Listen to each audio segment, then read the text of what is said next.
Come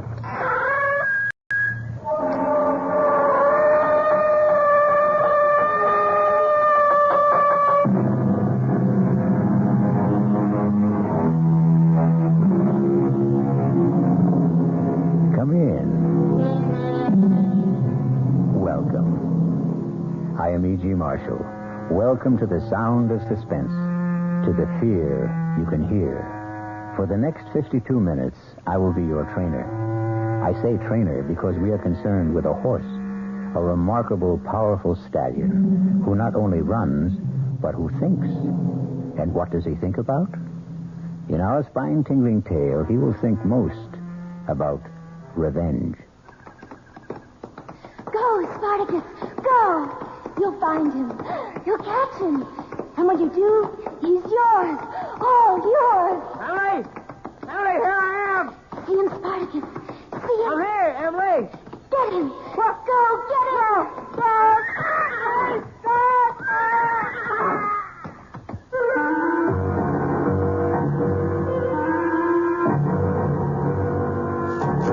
Our mystery drama, Death Rides a Stallion, was written especially for the Radio Mystery Theater by Sam Dan and stars Mason Adams. It is sponsored in part by Anheuser-Busch Incorporated, brewers of Budweiser, and by the Kellogg Company, makers of Kellogg's Special K cereal.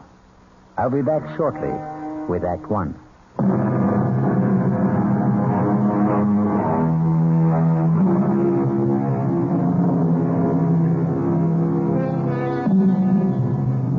He's a big 5-year-old chestnut stallion. He's in the prime of his glorious life. He has fire in his eyes and steel springs in his legs. The powerful muscles ripple beneath his shiny, velvety coat. And he also has a mind of his own. He's a rebel who acknowledges no master. That's why he's called Spartacus. But if he has no master, he does have a mistress. A slender, freckle-faced girl named Emily. And he will respond to her slightest touch, her softest whisper. Whoa, Spartacus. Right here. Steady, boy. Steady. Good boy. Listen, Spartacus. Here he comes now. Here I am, Frank. Oh, good morning, Uncle Harry. Oh, morning, Emily. Do I detect a faint tone of disappointment? Disappointment? Oh, why, Uncle Harry, you're my favorite human being. Oh, I have the impression that you were expecting someone else. Who? Me? Well, I wasn't expecting anybody. Oh. Look, I don't say that Lollygag here is in a class with Spartacus, but we challenge you to race. Well... How about here to Parsons Creek? Now? Unless you just want to stand around all day. The truth is, Uncle Harry, I am waiting for somebody. Oh, that's the secret of your early morning rides. And who is your partner in these assignations? Frank. Oh. Well, there's no accounting for taste, I suppose. I think I'll commune with nature on my own. Up, Lolly, here. Uncle Harry, wait. Whoa there, Lolly. Emily, if everybody listened to you the way the horses do, you could rule the world. Uncle Harry, do you know what I think? No, ma'am. You're too deep for me. I think this morning Frank's going to ask me. Ask you what? Ask me what? Ask me to marry him, of course. Why would Frank do that? Why would he... Oh, I suppose I'm not really pretty enough for a man to ask. No, Emily. I never meant to imply that. Why, you're even prettier than Judy. No, I'm not. Nowhere near. Well, it's just that I thought... What did you think? Well, Emily, it's obvious that Frank really... What's obvious is that you dislike Frank, and therefore you don't even bother to know him. Frank looks for more than a pretty face. Has he given you any indication? Well, of course he has. Really? Well, what did he say? He didn't say anything. Does he have to? It would help. Uncle Harry, I know by the tone of his voice, the way he looks at me. Every everything about him. Everything tells me he loves me. And I love him. Oh, how I love him. You think I'm crazy? I think I'll ride back to the house and have some breakfast. Well, this is the last time I'll bare my soul to you. Darling, look, I wouldn't want you to get hurt. I'm a big girl now. You don't know very much about men. Maybe, but I know what I like. Well, sounds like company's coming. Hi. Good morning, sir. Good morning, Emily. Good morning, Frank. Well, look who's here. Kind of early in the day for you, Judy. I know, but we're out to spread the news. What news? Oh, Emily, darling, it's only right that you should be the first to know. After all, you introduced us. Frank and I, we're engaged. And we owe it all to you, Emily. We owe it all to you. And I want you to be my maid of honor. Now, promise. Oh, Emily, darling, I'm so happy. I'm so happy. Judy and I'll never forget what you've done for us, Emily. Can you believe this wild man? This fantastic Frank? He asked me just 5 minutes ago. I mean, I've been proposed to in my time, but never on horseback. It's another Judy Montgomery. Fabulous first. Frank, let's ride back to the house and tell Mother. See you. Go, boy! Emily. They used to say, always a bridesmaid. But this time I'm doing better. Emily, I tried to I'm tell maid you. of honor. Maybe I'm getting there. Emily, he's not worth it. He is to me. Darling, please don't ride this morning. Why not? You're upset. I'm not upset. Oh, I can tell. All right, I'm upset. Emily, you'll get over it. I'm over it now. Emily, dear, one day you'll meet... I'll never get over Emily, it. believe me. Let's go, Spartacus. Go. Oh, Emily, wait. Emily. Go. Emily. Come on, Spartacus. Emily. Come on. Slow down. Faster, Spartacus, faster. Emily, you hurt your horse. Faster, Spartacus. Emily, please, you'll kill yourself. Go, Spartacus, go. Emily, look out. Jump, Spartacus, up. Emily, stop. Up, Spartacus, up.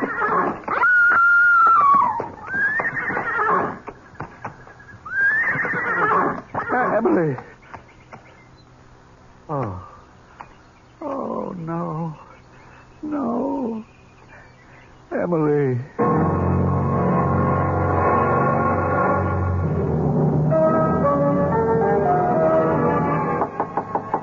Come in.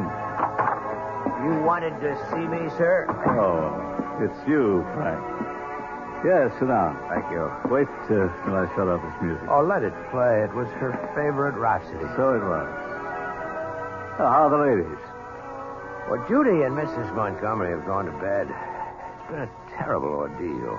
But with the coroner, why was all that necessary? You have to establish the cause of death. Well, wasn't it obvious? What a thoroughly obnoxious man. Why did he have to ask so many questions when he knew from the start that his verdict would be accidental death? There isn't anything that I could do about it. But I disagree with the verdict. Well, what other verdict is possible? Murder. Murder? What? Do you mean someone killed her? Yes? Who? You. Me? Yes, you. But that's impossible. Why is it impossible? Well, because I wasn't even there. You were there. What are you saying, sir? You don't have to call me sir. Don't pretend with me. I can see through you. You're a young hustler on the make. You have no right to accuse me of You it. used Emily to get to Judy. You're going to marry Judy for her money. I don't think I have to sit here and listen to There's nothing intrinsically wrong with marrying for money. Does anyone seriously believe that poverty improves the quality of love? I married Mrs. Montgomery's sister for her money. Yes, I married her for her money. She married me for my looks, and both of us knew it. And we've had a perfect marriage. But you're a scoundrel, and you won't even give Judy her money's worth. Now, look here, sir. I said don't call me sir. You can relax with me. Don't be afraid. Even though every word I say is true, I couldn't prove any of it. None of it's true. You accuse me of killing Emily. That's a lie. You say I was there. You know I wasn't there. I was with Judy. We were riding back to the house. You know it for a fact. Have a drink. I don't drink. Don't say it so smugly.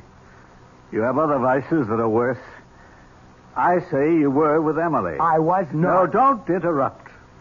Since the very day you met Emily or arranged to meet her, you've been with her always. I think you're mad. That's my saving grace. But to say that I was with Emily when you know... You were with her as far as she was concerned. I don't know what you're talking about. So few girls like Emily in the world. Oh, what a shame that you had to waste one of them. You knew that she was in love with you. Well, love, I'd say it was a crush. Girls like Emily don't have crushes. They fall in love only once, and it's forever. She was in love with you, and you know it. Admit it. What is this, an inquisition? I don't have to put up with it. Of course you don't, but don't try my patience either. I'm doing this for your good. For my good? Make it difficult for me, and I'll wash my hands of the whole business. Why do you say for my good? If she fell in love with you of her own accord, well, that's a tragedy, but it's her tragedy. But if you made her fall in love with you, you're guilty of murder. Why? Because you knew it would kill her. The fact that you were only playing with her would kill her. The fact that you were only using her would kill her. All right. Maybe I did lead her to believe that I was in love with her. And it's murder in the first degree. Premeditated. I didn't know she'd take it this way. You knew. You knew it would destroy her one way or another. Okay, Harry. I killed her. That's what you want me to say, isn't it? Yes. Well, maybe she'll forgive you. Come on, Harry. That's unworthy of you. Sure, I killed her. And you know why it doesn't destroy me? Because she was a girl who walked around saying to the whole world, kill me. Please, somebody kill me. She was so trusting, so naive. Anybody could have broken her heart. Anybody could have betrayed her. Nobody has the right to be that defenseless. I was just a guy who happened along. Yes. Well, despite it all, she'll forgive you. Sure, Harry. Don't humor me. She loves you. And when she loves forever. A little thing like death isn't going to stop her.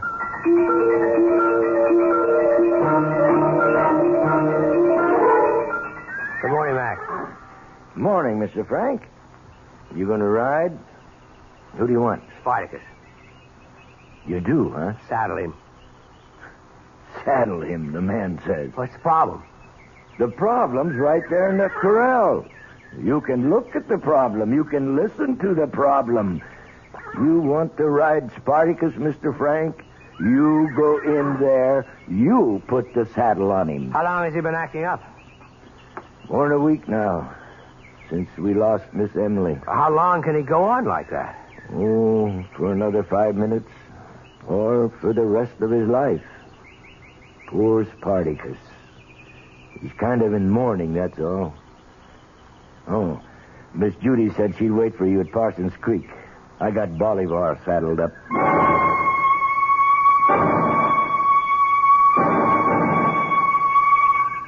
You know, Frank, ever since I was a little girl, nice things have always happened to me here at Parsons Creek. You're not listening, Frank. Judy, darling, I wait breathlessly for each word. No, your mind is somewhere else, and I won't have it. I want all of your attention. Now, what have you been staring at for the past few minutes? Judy, look straight ahead toward that clump of birches at the edge of the field. Why? There's a horse standing there. I don't see anything. Big chestnut. If I didn't know that Spartacus was back in the corral... Have you had breakfast? No, but that doesn't... It's the most important meal of the day. You're probably seeing things because you're faint with hunger. What do you mean you don't see anything? And it gives you a bad temper, too. Judy, don't joke with me. Missing breakfast is no joke. We're going to go right back and get you some. That's Spartacus standing there, and someone is on him. Wait. Whoever it was just moved behind the trees. Come on. Where? We're right over there. I'll prove it. I didn't see anything. I don't have to prove anything. Wait here.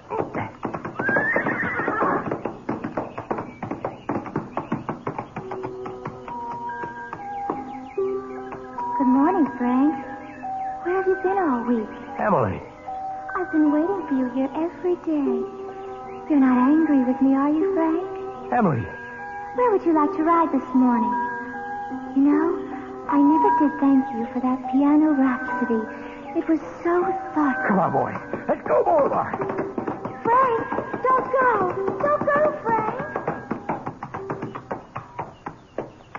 Ready to go back for breakfast, Frank? Yeah. Well, was anybody there? Oh, no. There was nobody there. Nobody at all.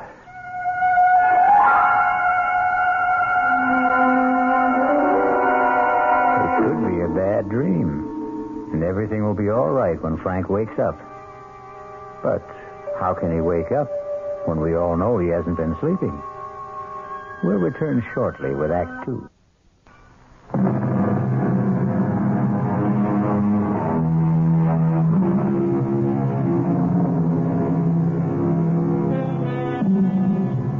And now, Act 2 of Death Rides a Stallion. Frank has gotten over the shock of seeing and hearing a dead Emily, but not completely, it seems, as he has breakfast with Judy. More coffee, Frank, darling? Thank you. You know, you weren't exactly filled with chatter and high spirits this morning. Sorry, Judy. You hardly said a word, all during our ride. I guess you're right. I should never skip breakfast. Oh, no, that isn't true. You should always skip breakfast, or you'll wind up fat as a pig. The wit and wisdom of Uncle Harry. Morning, sir. And how are the true lovers this morning? Oh, I'm fine. Frank is a bit gloomy, though. I'm not gloomy. Yes, I would say you are. I'm an expert on gloom. I was once engaged to a boy. Do you remember him, Uncle Harry, the tall, blonde? The one whose father owned all that oil? No, he was a redhead. The blonde's name was George something or other. Oh. Anyhow, he was undoubtedly the gloomiest human being east of the Mississippi. Well, Frank, what's the problem? There isn't any problem. Frank's been seeing things. Is that a fact? Now, Judy. Now, Frank, don't deny it. He was actually convinced he saw Spartacus out riding this morning. Spartacus? And somebody was on him. Whoa, that's remarkable. Not to mention impossible. In the first place, nobody's been able to ride Spartacus since poor Emily.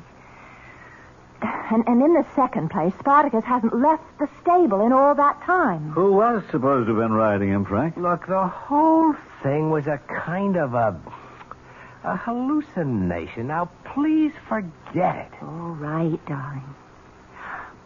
Will you be judge at the competitions this year, Uncle Harry? Well, is it still on? After all, darling, we're in mourning. Oh, would Emily have wanted us to call off the show? What better way is there to remember her? Poor child. Frank, do you think that we should...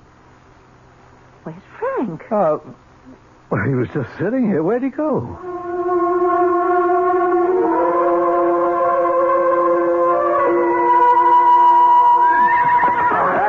Come on, Spartacus. Come on, calm down, boy. Calm down. Everything's all right. Everything's going to be all right. I want to talk to you.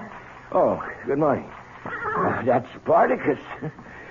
Still can't do a thing with You him. don't have to play that game for me anymore, Mac. Game, Mr. Frank? Tell me the truth, or I'm going to beat it out of you. You raise your hand to me, and I'll be forced to break your jaw. There's nothing the matter with Spartacus. He was out riding this morning. But that's news to me. Who's paying you off? Mr. Frank, that jaw of yours is starting to look like a good target. You saddled Spartacus after I left here. I saw him. He was near Parsons Creek. Oh, you ain't well. You want to sit down? I'll get you a glass of water. Now, just get sit your down. filthy hands off me. Frank, what's the matter? Nothing is the matter, Judy. Jack?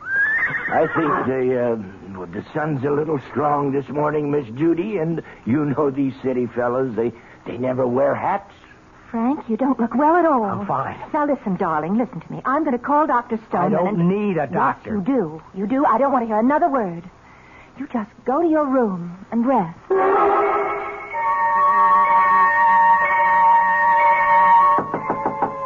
Come in.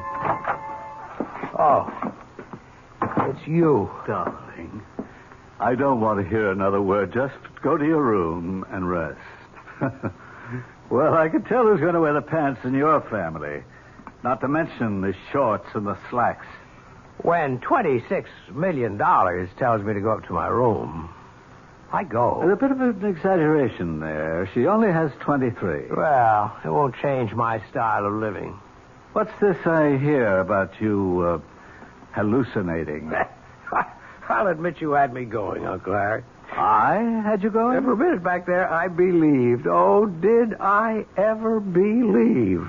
What did you believe, Frank? I believed, and listen to this, I believed that the dead return. I believed that I actually saw Emily sitting on horseback, sitting on Spartacus. Oh, of course it was your imagination. No, it wasn't. You mean she was sitting on Spartacus? Let's say somebody was sitting on Spartacus.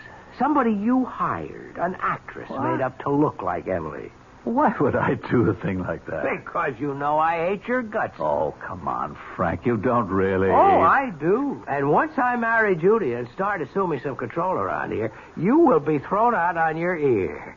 Frank, you wouldn't. And you can either starve to death or you can find somebody else to sponge on. Oh, I see. That's why I'm trying to drive you crazy. Exactly, but it won't work.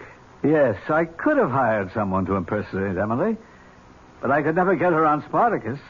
That horse is completely unmanageable. I think you're bribing that fool down at the stables. Oh, don't let that pose of his throw you. He's far from a fool. Actually, he's a physicist. You plan to put this girl, this actress, on Spartacus, and my vivid imagination would then do the rest. He just realized one day that live horses were more interesting than dead mathematics. Oh, I blew it this morning. No question about that. I panicked. I lost my cool. First, when I actually thought it was Emily. Second, when I tried to put muscle on that moron at the stables. Frank, believe me, his IQ is higher than yours. I lost points with Judy, but it'll never happen again. Sorry to end your fun so soon, Uncle Harry. Come in. Frank, darling, I came by to check. Has he been resting, Uncle Harry? Oh, yes. He's been as good as gold. My darling Judy, won't you believe I'm all right? You didn't look all right, and you didn't sound all right just a little while ago. I'm fine right now. I'm just fine. Oh, that's good, darling. Because we're having dinner with the Farringtons. Oh, Judy, he's such a bore. Of course. But he has one of the biggest stock brokerage firms in the country. We were talking about making you vice president. Judy, I'm not interested. Frank, darling, you'll have to do something. I don't know anything about... And there's no reason you can't learn. Now, Uncle Harry knows all about finance. Let him teach you. Will you, Uncle Harry? Oh, gladly. I'll pop in again soon just to check on you. Does she know your plan to assume control after the wedding? Don't you worry about me. I know how to handle women. Well, Judy has all the money, but you know you'd have been much happier with Emily.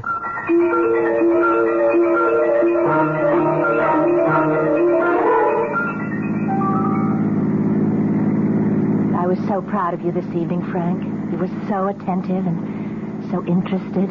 You hung on Jim Farrington's every word. I'm going to work for him. No, dear, not for him. With him. After all, Mother and I are major stockholders in Farrington and Company.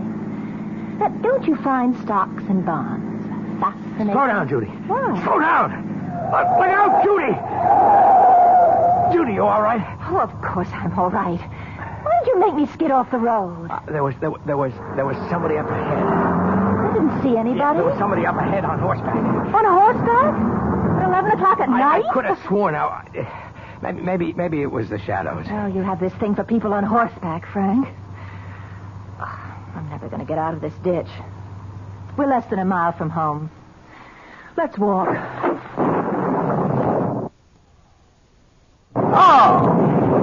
Oh, no.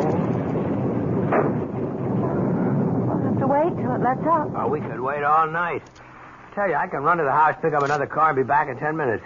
Oh, I was waiting for you to suggest a gallant thing, darling. You mind waiting alone? Why should I mind?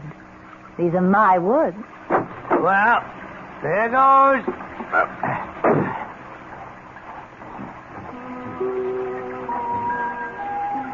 Hello, Frank. What? Emily. Poor Frank. You're getting soaked. Climb up. Ride with me. Emily, what do you want? I want you to come with me, Frank. Where? Where we can just be together all the time. Just you and me, Frank. You love me. This is some kind of trick, but it isn't working. Harry, he hired you. No, Frank. I'm Emily. Really. When I saw you this morning, you mentioned the piano rhapsody. Harry knew about it. He coached you. No, Frank. Only you and I know about the day we met. Only you and I. Excuse me. I think this is my seat. Oh, My ticket stub says R1. so does mine. Hey, look at the date on your ticket. It's for tomorrow. Oh. Well, look, you take the seat anyhow. Oh, but I couldn't. I insist. Now sit down and enjoy yourself. And we met in the lobby at intermission. And you bought me a lemonade. And when I said my name was Emily Montgomery, you said... Of the Montgomerys?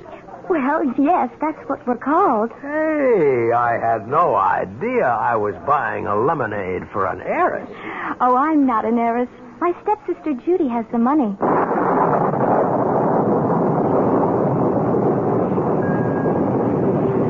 Come with me, Frank. No. Don't be afraid, Frank. I love you. I wouldn't harm you. Come with me. I can't go with you, Emily. Why, Frank? Why? Because you're dead. Oh, no, Frank. Love never dies. And neither do lovers. You remember that verse you once recited? So speak to me of parting never. For all who love shall live forever. Keep away from me. Frank, I forgive you for Judy. Keep away, I said. You were poor all your life, and when she smiled... Keep away, please. But I'm the one you love. I'm the one you want. Come with me, Frank. Keep away from me. Frank! Don't go, Frank! Keep away from me. Keep away from me. Keep away from me.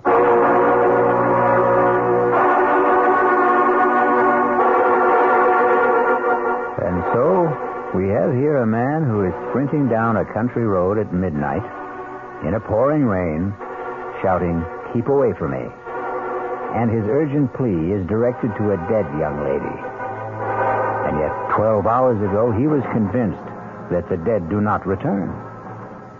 We'll return shortly with Act 3.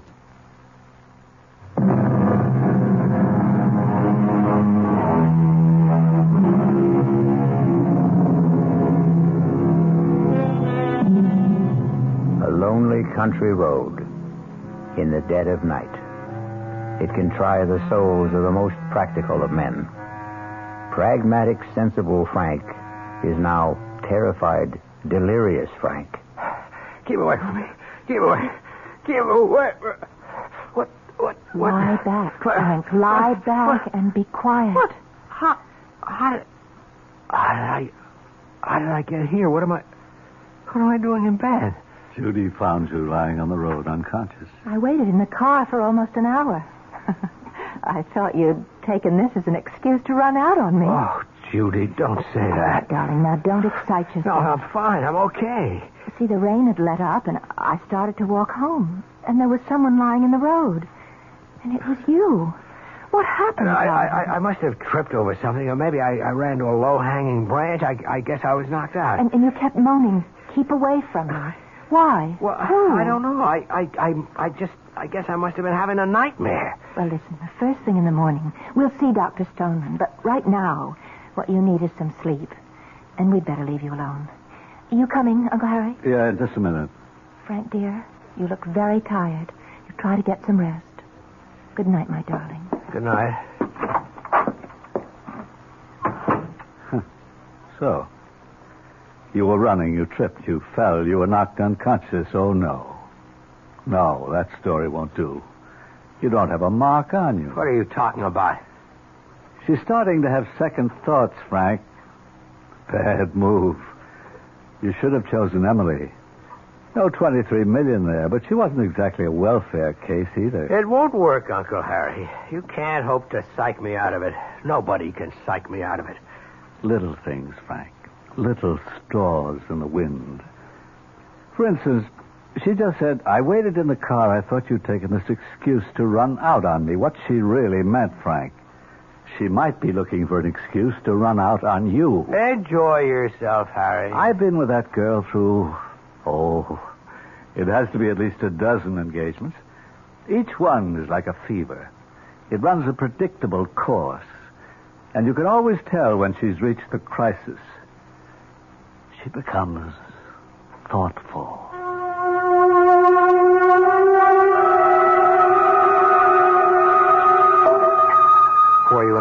of wine, dear.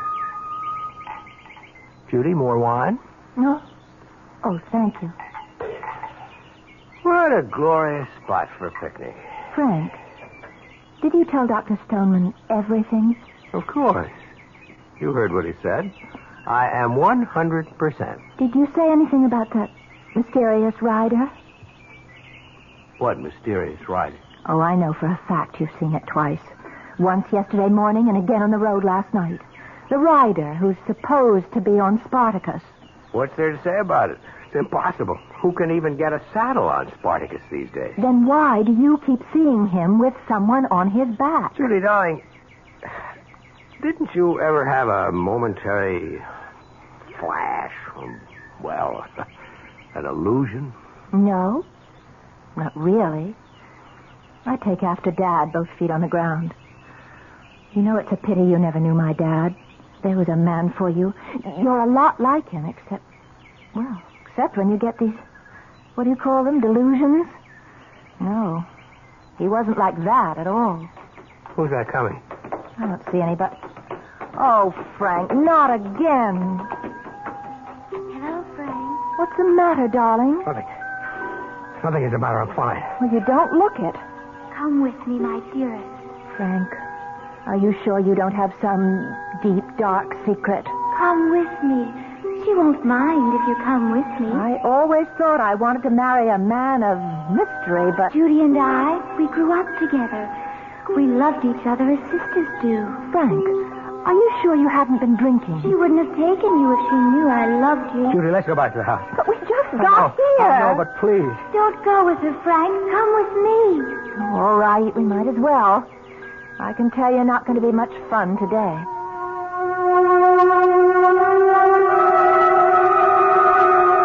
Good morning, Mr. Frank. Do anything for you? Mac, Spartacus has been here all morning, hasn't he? This time you don't have to take my word for it. The vet's in the stable. He's been here all morning. Ask him. Want me to call him? No, never mind. Hey, you look nervous, Mr. Frank. You ought to get some rest. Yeah, sure. The vet's been here all morning, and so is Spartacus. Why do you keep asking? How long will it take you to saddle Spartacus? The way he is now? Forever. I'm going to ride Spartacus. Mr. Frank. Now, that is a damn fool thing to do. If you won't saddle him, I will. I tell you what, Mr. Frank. This is a bad time. Toward evening, he kind of simmers down a bit, and that's the best time to try. Right now, he'd kill the both of us. That's 5 o'clock. Oh, I'd say 5 o'clock's just fine.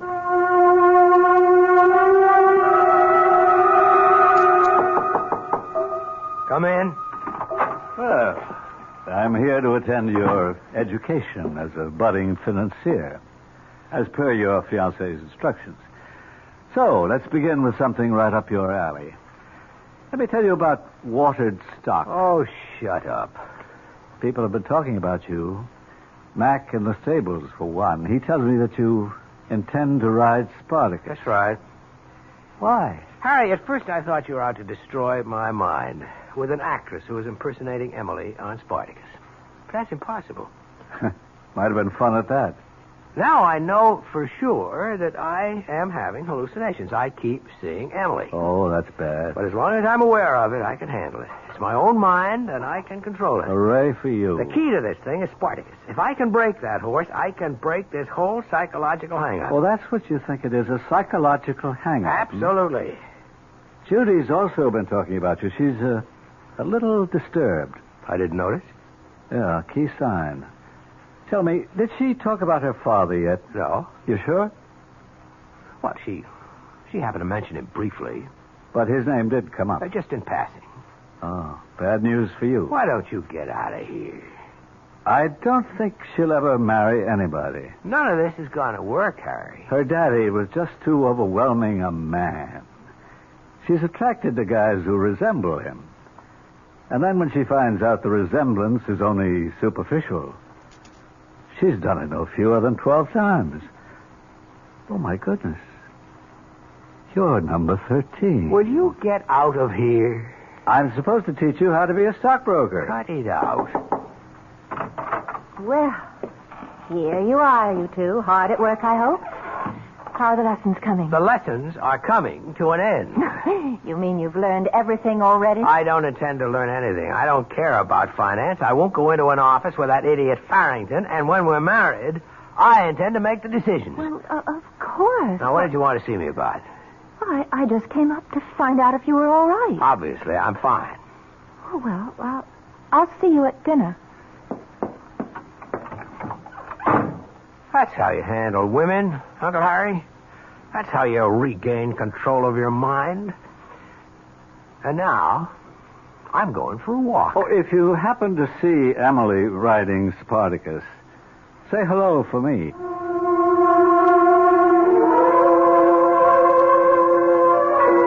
Hello, Frank. Emily, you're either in my mind or you really are out there. I'm out here, Frank. Either way, I can live with it. You won't destroy me. Oh, my darling. I'm not here to destroy you. I'm here to save you. Emily, I don't love you. Believe me, I used you. I used you to meet Judy. No, Frank, that's not true. You love me. Some stranger. Something. Someone who's alien to your very nature was attracted to Judy.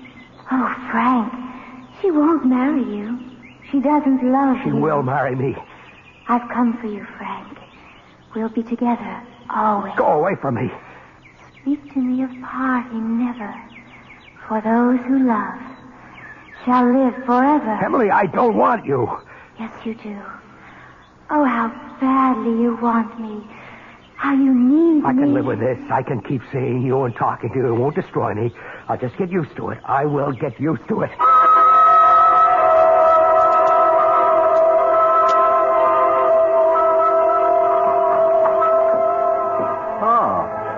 Back so soon, Frank? Have a nice walk? Of course.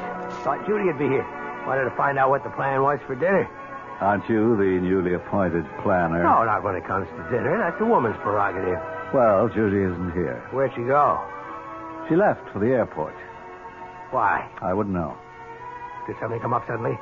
Probably. Oh, she left you this note. Thanks. Frank, darling, how lucky we are to find out sooner rather than late. Obviously, it isn't going to work. The one thing I must have in my life is someone solid, dependable, someone who has a clearly defined goal and purpose. You're wonderful, Frank, but so moody, so unpredictable. How ironic. You would have been just right for Emily. I realize that now. Had she lived, I'm sure you would have found each other. I hope we can meet again as friends. Judy. Well, Frank, I'm sorry. Let me pour you a drink. I'll ride that damn horse. I'll kill him. Back! Yes, Mr. Frank. You saddle Spartacus. No, sir. Saddle him. I have strict orders from Miss Judy that no one's to ride Spartacus at this time. Anyhow, sir, he's impossible. No. He's standing there very quiet. Well, that's just for the moment. Frank. Oh, Frank, darling. There's Miss Emily. She's getting ready to ride him. Miss Emily? There she is, right beside him.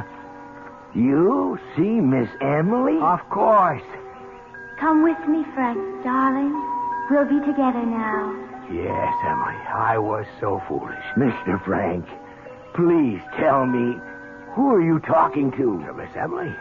Come, Frank. Yes, Emily. You're all I have. Climb up behind me. We'll ride Spartacus together.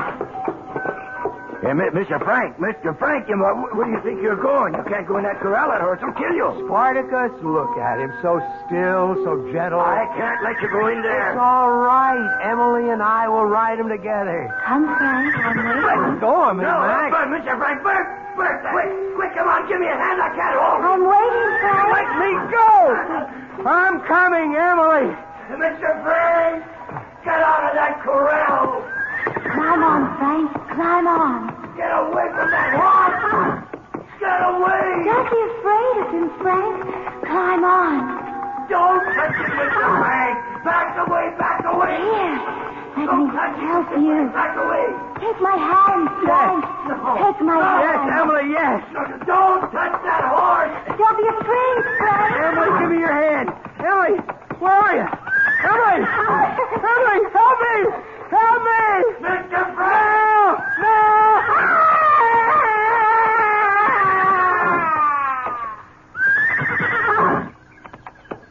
Bert, get a rope. Jerry, call an ambulance.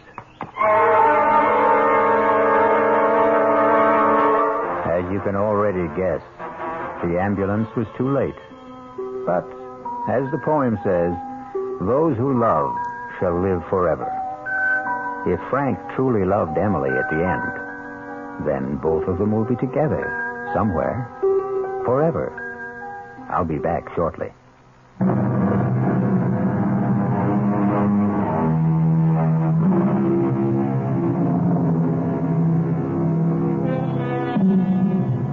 Do you believe the story of Spartacus? Well, maybe you should, because whenever we vouch for something, we say it's from the horse's mouth. That's because everyone knows that horses never lie. Our cast included Mason Adams, Marion Seldes, Paul McGrath, Barbara Worthington, and Harry Belliver. The entire production was under the direction of Hyman Brown. This is E.G. Marshall inviting you to return to our Mystery Theater for another adventure in the macabre. Until next time, pleasant dreams.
The Adventures of the Saint, starring Vincent Price.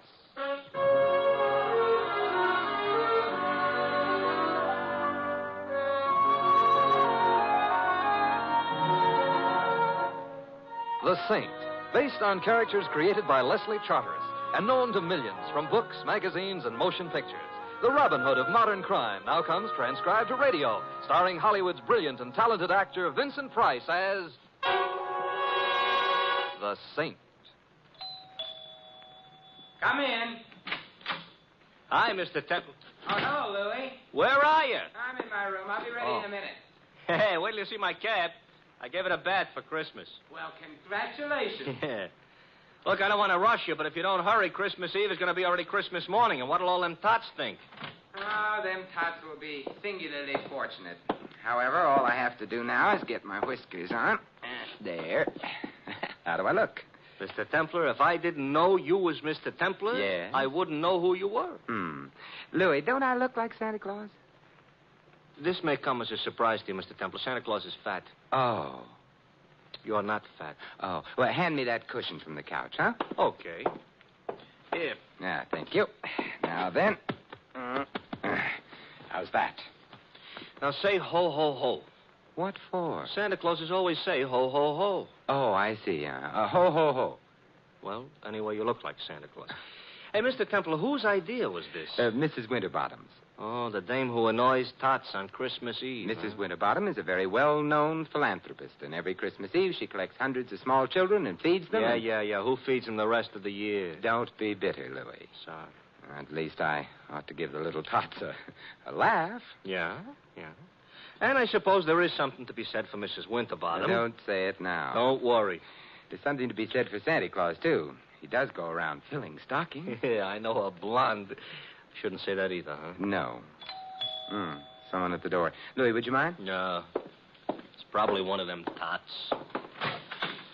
Correction. It's a tot 20 years later. Get in. I'm already in. Back up. I'm backing up. Thanks. Now reach, gents. Hey, you know, that gun in her hand looks loaded. Now that you mention Reach. For what? The chandelier. I can't. Why not? No chandelier. Oh, a wise guy, huh? If you're going to shoot me, I insist on knowing your name. Just call me Sally. Sally. And your last name? Never mind that. How would you like to get plugged in the... Breadbasket? Where? Oh, let's pass lightly over that. I wouldn't like to get plugged anywhere. And shut up. All right. Where is it? Right down the hall. Are you trying to be smart? Not especially. So it's going to be like that, huh? Like what? Now you listen to me, Fats Boylan. Huh? You shut up, too. I didn't say anything. Well, shut up anyway. I'm shutting up. What was I saying? You just finished calling me Fats Boylan. That's right. That's wrong. I'm not Fats Boylan. Ha. Well, it helps keep the conversation Look, going. Fats, are you going to stop stalling and hand over the stuff, or will I have to shoot? Since I am not Fats Boylan, and since I have no stuff to hand over, I'm afraid you'll have to shoot. Mr. Templar, that could be fatal. You keep quiet, punk. Who's a punk? You're a punk. Mr. Templar, am I a punk? Well, Sally is just a little confused this evening, Confused or not, she shouldn't call me a... Shut up. Oh. You don't have to start bawling. I am not bawling. I You were just about to shoot me. Well, I know, but then you'd bleed. Oh, I'm sorry. I can't stand the sight of blood. Why don't you strangle him? Louis, don't be unkind. It seems to be the doorbell again. No, wait. Oh, it's very impolite to keep people waiting. But I must have been followed here. Sally, look, stop illustrating a point with that gun. It might go off. I don't care. But then I'd bleed. But where can I go? I've got to hide. Well, try the kitchen. All right. Well, come on in. It's open house tonight. Well, my old pal, Fats I am not. Boylan. Although I'm beginning to waver. Perhaps I am.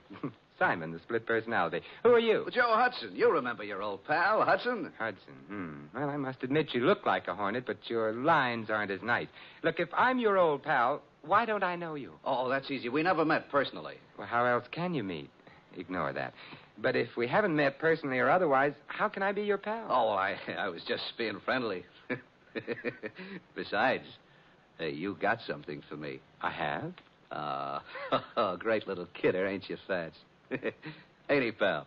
Now I feel better. I'm a pal, too. Look, I wish I deserved your delighted choice. Look, but... just leave me have the stuff, and then I'll get... Stuff again. What stuff?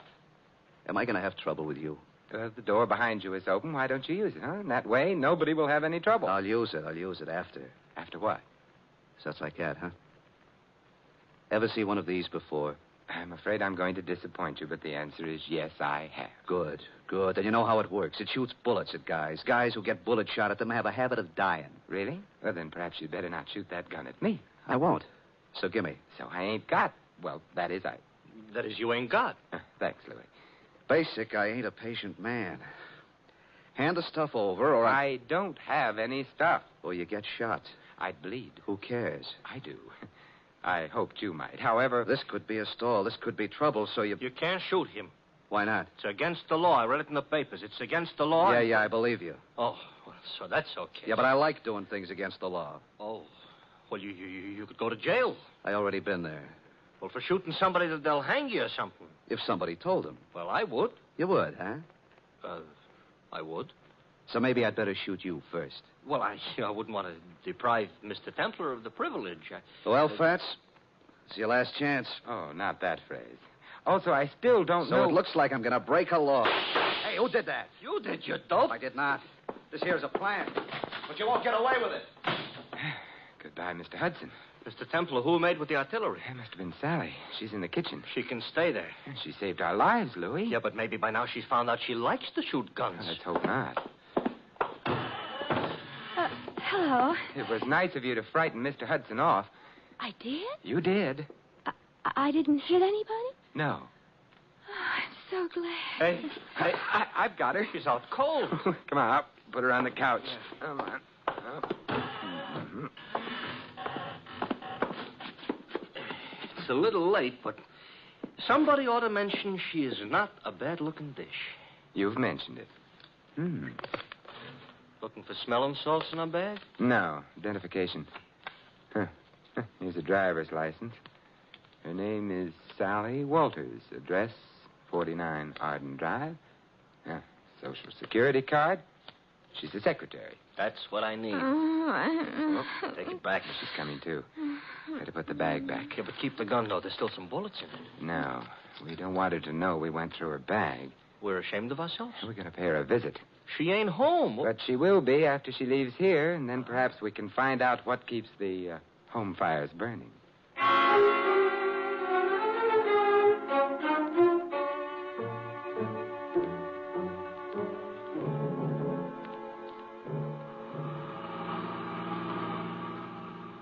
Sally was in kind of a hurry leaving us. So she was. Mr. Templar, don't look right, Santa Claus chasing a blonde. I'm not chasing her. Technicalities will get you no place. Hey, this must be it. 49. What is she a secretary of? The Treasury? I suspect this is where she works, Louis. She works overtime, huh? Yeah, and probably sleeps in. Come on. Yeah. I hope that nobody is peeking because they'll think Santa Claus is off schedule. I think perhaps I can manage without the whiskers. Yeah. Ouch! Now you look like an imposter. Will you ring, Louis? Okay. You know, this is the type house I got a feeling Santa Claus would have to use the service entrance. Yes. I'm Simon Templar. You are? I am. There's nothing I can do about it. Mr. Templar, all butlers are like him? I doubt it. I think he's been practicing. Haw. Haw? Well, good night, then. I think not. Would you mind removing your shoe from the door? I would. You might at least have shined it. Humphrey, whoever is it at this time of night? No one, madam. Oh, but such an interesting-looking no one. Santa Claus, you've lost your whiskers. I haven't. They're right here in my pocket. How nice. Actually, my name is Simon Templar. I'm Carla Worth. This is Louis. Hi. Oh, I mean... Hi. Be kind to the peasants type. Did you want to see me? Now that I've seen you, yes. Well, come in then. Thank you. But, madam... Humphrey, go away. Yes, madam. Humphrey's such a problem sometimes. Shall we?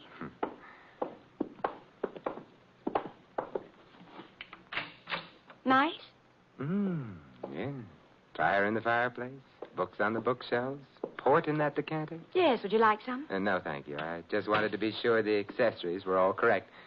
Someday, maybe I'll find some other wine besides port in a decanter. I dream. Simon, are you the one who found them? It's beginning again. Found what? My jewels, of course. Have they been lost? Simon, they were stolen. You know that, don't you? Should I?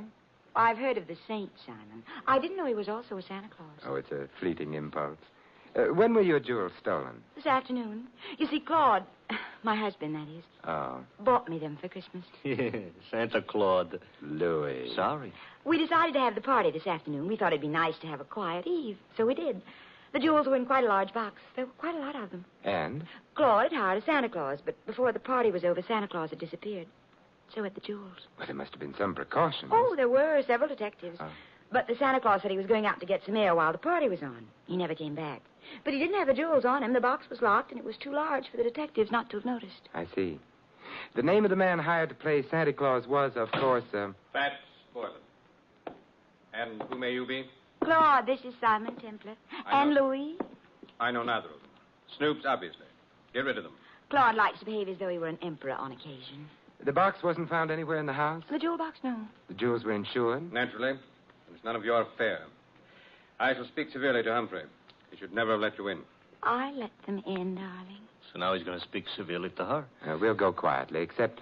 Mr. Worth, what is Fats Boylan's address? I have no idea. Good night. Good night, Simon, and I'm sorry. So am I. I'll show you out. Thank you. Wow, wow, wow, wow, wow. Pronounced Carla Worth. Yeah. What do we do now, Santa Claus? We get into your nice, clean cab and... Hey, wait a minute, Louis. Now we're going to find out what became of Sally. Simon, Well, good evening, Sally. I overheard. Fat's address is 17 Beale Street. 17 Beale. Yes, I've got to get right back to the house before anybody notices. Goodbye. An awful short visit. But long enough. Now we're going to visit Mr. Boylan? I think so. I hope he ain't so handy with a gun as the rest of these characters. He may be, he may not be. Now I'm all cheered up. But there's one thing I'm sure he isn't. What's that? Fat.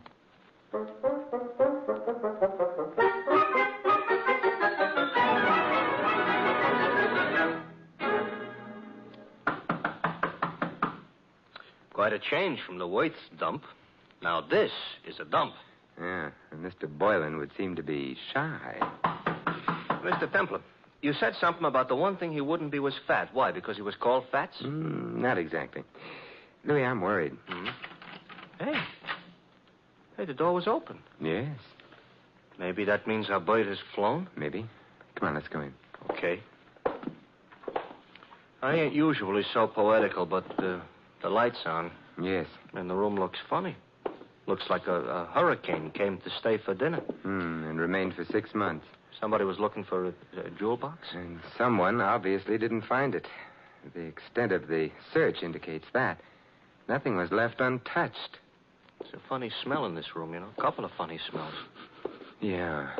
One's perfume and the other... Gunpowder. Huh? Gunpowder. That's why I ain't been looking behind any pieces of furniture. It really wasn't very far to look, Louis. Huh? He's behind the daybed. Fats? Fats, Louis. He ain't doing so good? He's dead. And Louis... Yeah? He wasn't fat.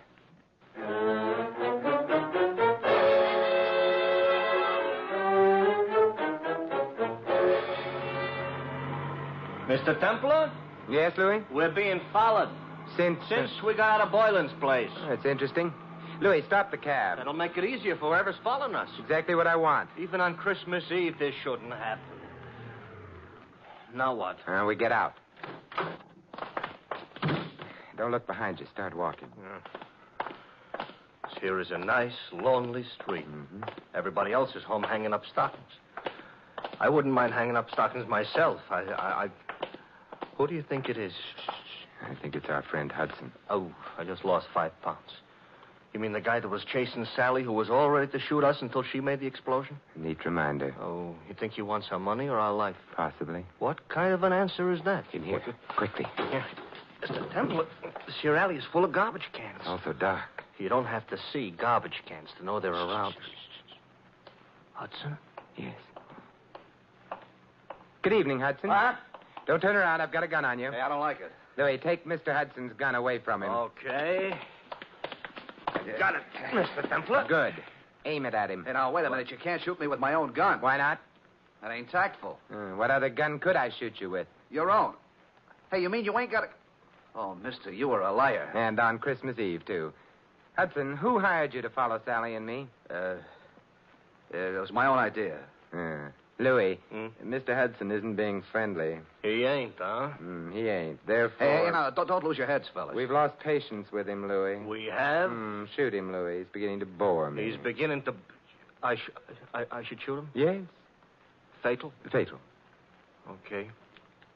Except I don't know what my wife and 6 kids are going to say. You haven't got a wife and 6 kids. Now, wait a minute, please. Louis, we're being cruel, prolonging Mr. Hudson's agony. Put him out of it. Now, wait a minute. Who hired you? Mrs. Worth. Mrs. Carla Worth. You quite sure? Strike me dead. That is, don't strike me dead. Look, if she didn't, why would I say she did? You have a point there. But why should she have wanted you to follow Sally? Well, she had an idea. Her husband and Sally were kind of, kind of decorating their own little tree together. I couldn't put it more tactful. I see. So if you got enough divorce evidence, Mrs. Worth could hold up her husband for plenty of alimony. No. No? Oh, Mrs. Worth is the babe with the dough. Mr. Worth is a very well-educated bum. Indeed. It's interesting. Louis, let me have the gun. Yeah, here. Wait, I just told you the truth. I'm sure you did. Mr. Templar, that's gratitude? It's necessity. Oh. We need him out of the way for a little while. He's out of the way. Now, Yeah? Now we're going to find out who else knew that Fats Boylan was thin.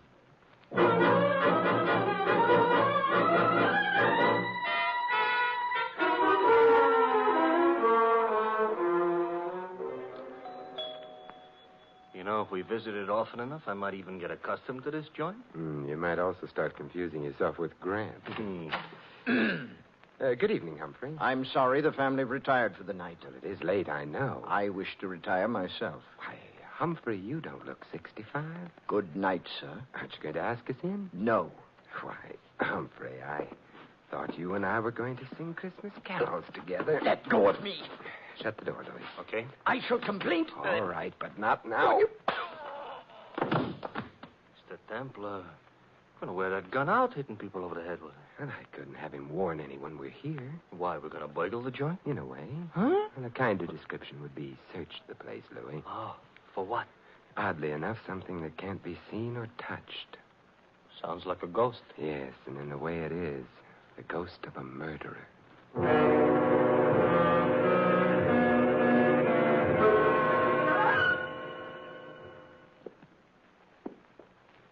It's the night before Christmas, all right, but a creature is stirring.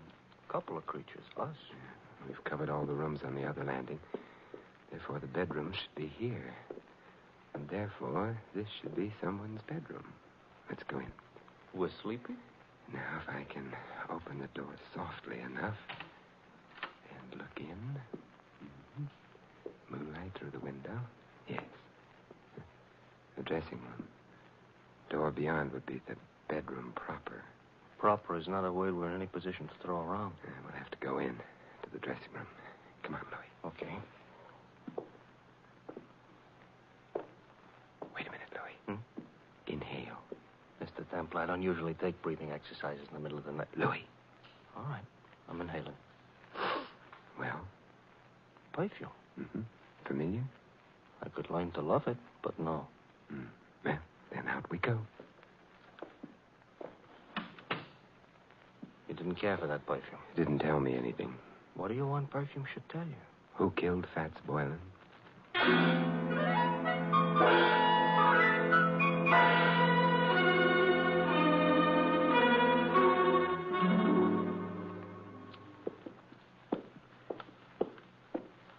Another bedroom. We go in? Naturally. For a bachelor, that ain't the word you should have used. I'm beginning to get worried about this. Supposing somebody screamed. Pull yourself together, Louis. Okay. After all, like the poet says, strong heart never won fair maiden. You mean faint heart. All right, so for dinner I'll eat dog food. Now. Another dressing room. Well? Hey, Mr. Templar. Yes. The same perfume we noticed. Uh-oh. Don't be frightened. Simon, what are you doing in here? Louis and I have been testing It's perfumes. the middle of the night. You awakened me. I'm sorry. I'm even sorrier about something else. What's that? The perfume you use is very distinctive, Sally. I supposed to say thanks? No. Because the last place Louis and I noticed it was in Fats Boylan's room. Minutes after he'd been killed. Oh. Not good, Sally.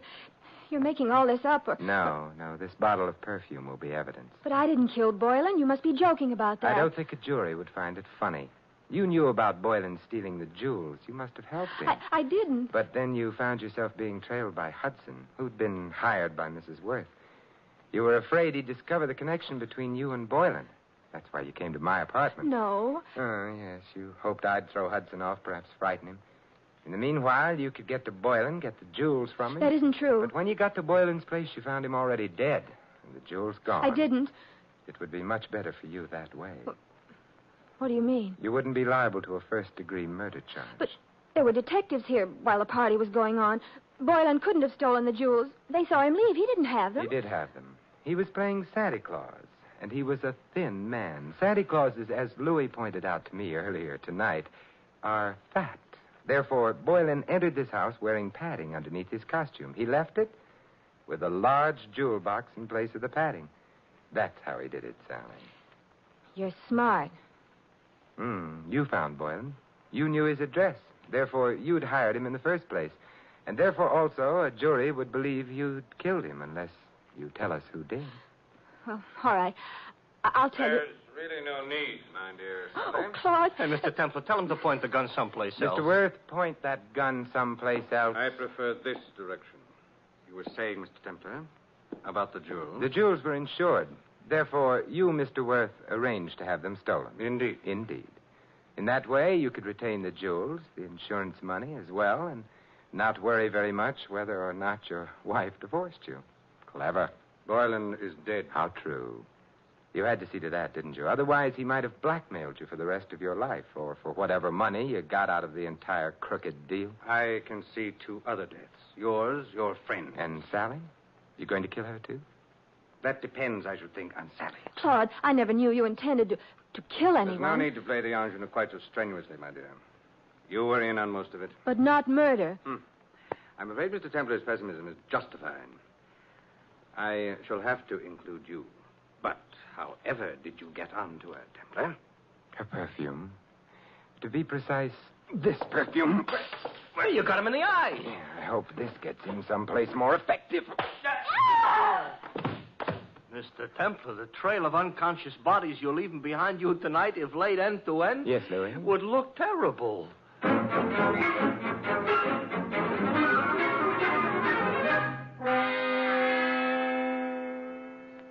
Simon, Yes, Carla? you've been very sweet. Even without your whiskers, you've been sort of a Santa Claus to me. May I?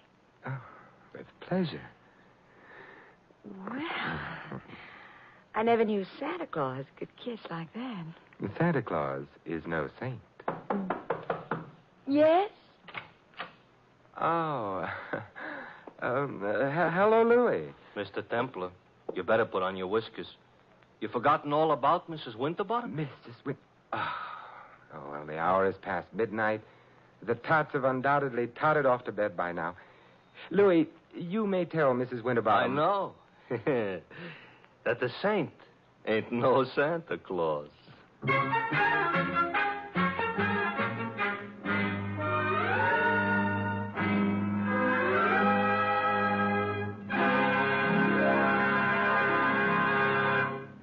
You have been listening to another transcribed adventure of The Saint, the Robin Hood of modern crime.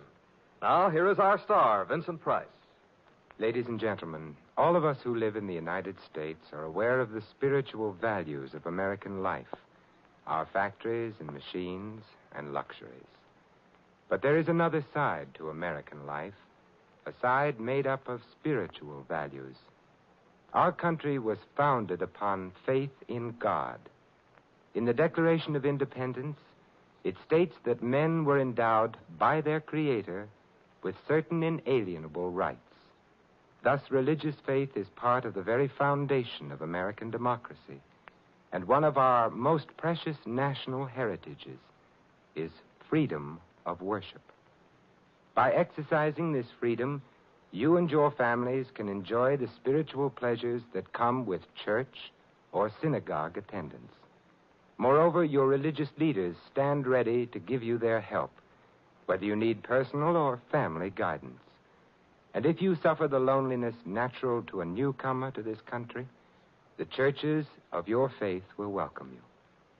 We all know that without spiritual values, the other advantages of American life have little meaning. Without faith, the family and the community become unstable. Without faith, the individual denies himself the peace and guidance of religion. The doors of your churches and synagogues are open to you. The freedom to worship as you please is yours. And so America's religious organizations invite you to find yourself through faith and to come to church this week. And may I wish you all a wonderful Christmas, and for the world, peace in all the years to come. This is Vincent Price inviting you to join us again next week at this same time for another exciting adventure of the Saint. Good night.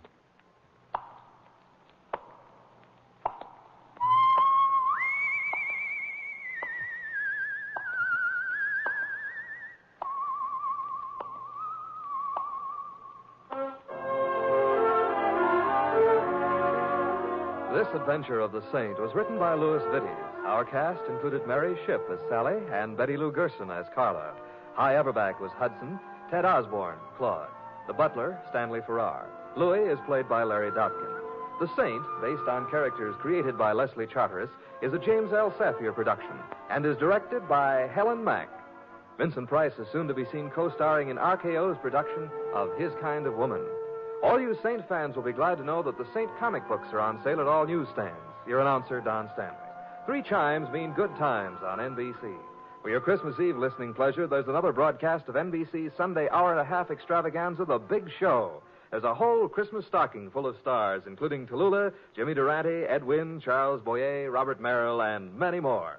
Tonight also means your weekly visit with the Harris family on the Phil Harris-Alice Faye Show. Be sure to hear this special Christmas program later today on NBC. Happy holiday, happy listening. Happy holiday, happy listening. NBC wishes you a season of good cheer. A merry, merry Christmas and a happier New Year.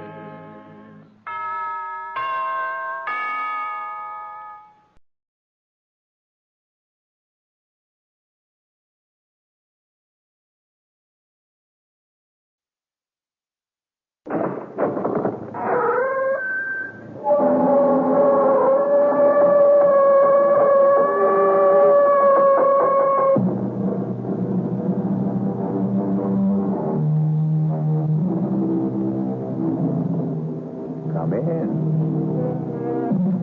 Welcome. I am E.G. Marshall. Welcome to the world of your own terrifying imagination. Since the beginning of time, people have argued about the existence of ghosts. They've been called variously wraiths, specters, phantoms, apparitions, shadows, or shades. But everyone agrees that if there are such things as ghosts, they are the souls of dead persons haunting living persons. And that's what our story is about. Ghosts. No one, Mr. Garth, whether professional ghost hunters or ordinary people, have ever been able to spend an entire night in that house. Well, how many have tried, Mr. Flanders? Well, I know of at least a dozen. And that's within the past 2 years. Well, did you get any reports from the professionals? Most sketchy ones. But they all say the same thing. That whatever or whoever it is that haunts that house, the manifestations are the most powerful and evil in their experience. They all mention nameless horrors.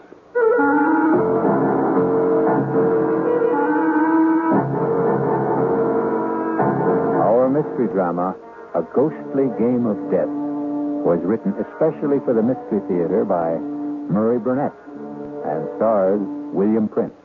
It is sponsored in part by Anheuser-Busch Incorporated, brewers of Budweiser, and by the Kellogg Company, makers of Kellogg's Special K cereal. I'll be back shortly with Act One.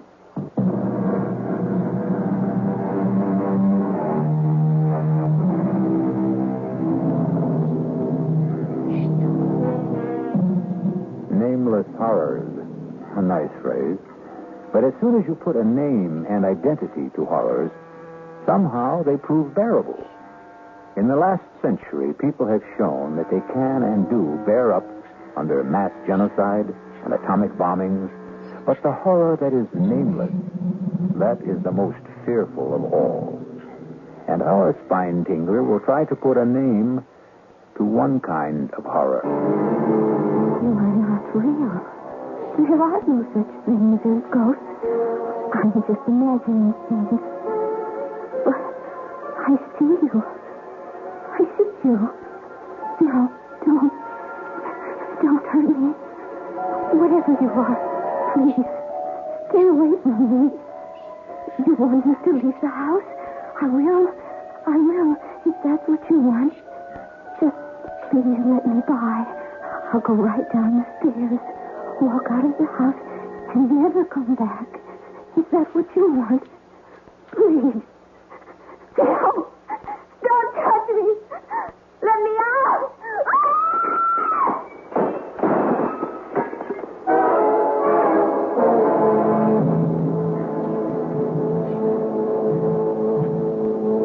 Suicide. That's what all the papers say, Mr. Garth. But we know better. It's ghosts. That house is haunted. Mr. Flanders, My field of study is the supernatural. But I can't even begin to tell you whether I can help or not until you get control of yourself. I'm sorry, but this whole thing is just about putting our firm out of business. Well, the house, Mr. Flanders. Do you have anything on the history of the house? Yes. It was built in the early 1800s by a sea captain named Ephraim Hatch for himself and his bride, a young lady named Lucy Endicott. And they lived in it for some 4 years until the tragedy. You have the details?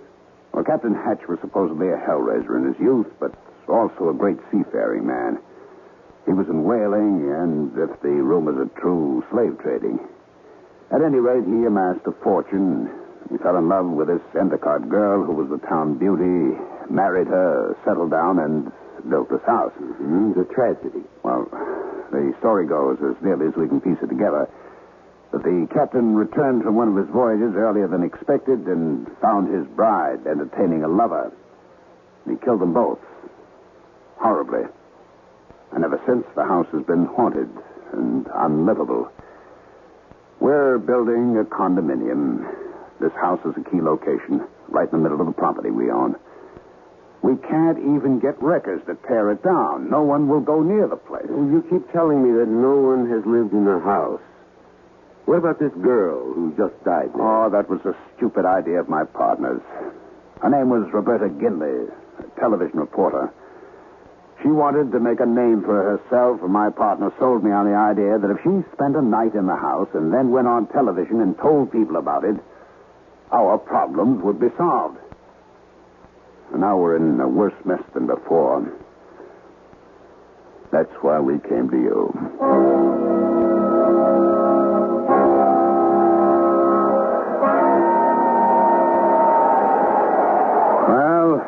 There you are, gentlemen.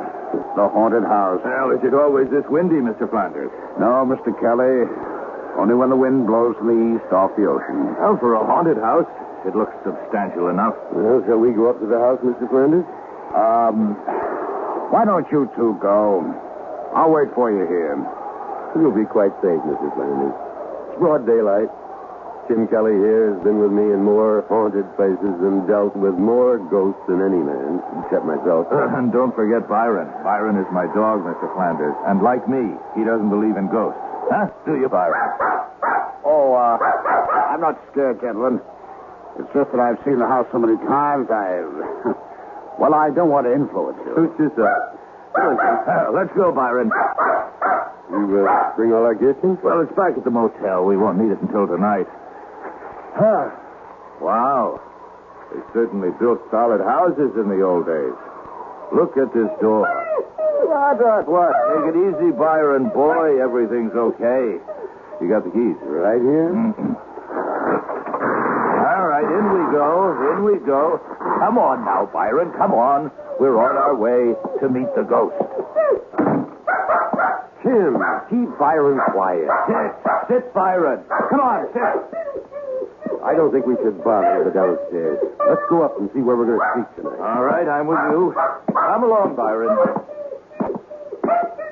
Oh, this looks like the master's bedroom. I'll sleep here. And I'll sleep in this little alcove here, right off your room. Byron, what is the matter with you? I wouldn't try to take him into that alcove, Tim. He can stay in this room with me tonight. All right. Hey, there's a door here leading outside to what you call the Widow's Walk. Want to come out and look around? I'll be right with you. Just checking the fireplace. You're going to need logs. Okay. Where's the door? It's right here. It hasn't been open in a long time. Now. What a view. Look at that ocean. Any woman waiting out here to see her husband's ship come in might be blown away. From what Flanders tells, the captain's wife wasn't too anxious for her husband to return. That's right. She was too busy entertaining her lover. Oh, watch out! You moved the rail. Oh, right. Thanks, Mr. Strong. Hadn't caught me. I would have gone over. What happened? Oh, nothing. I don't know. I lost my balance. Come on, Tim. We know each other better than that. What happened? I really don't know, Alex. I'll swear. I thought someone pushed me.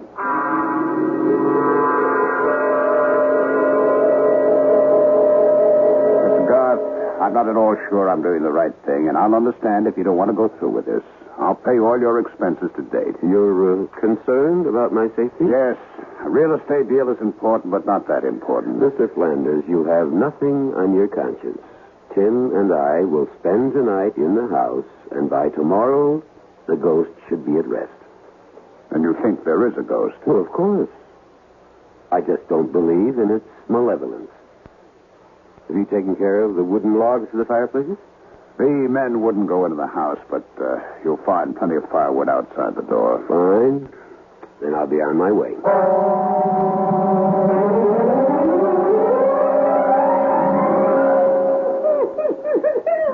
I've never seen Byron act like this.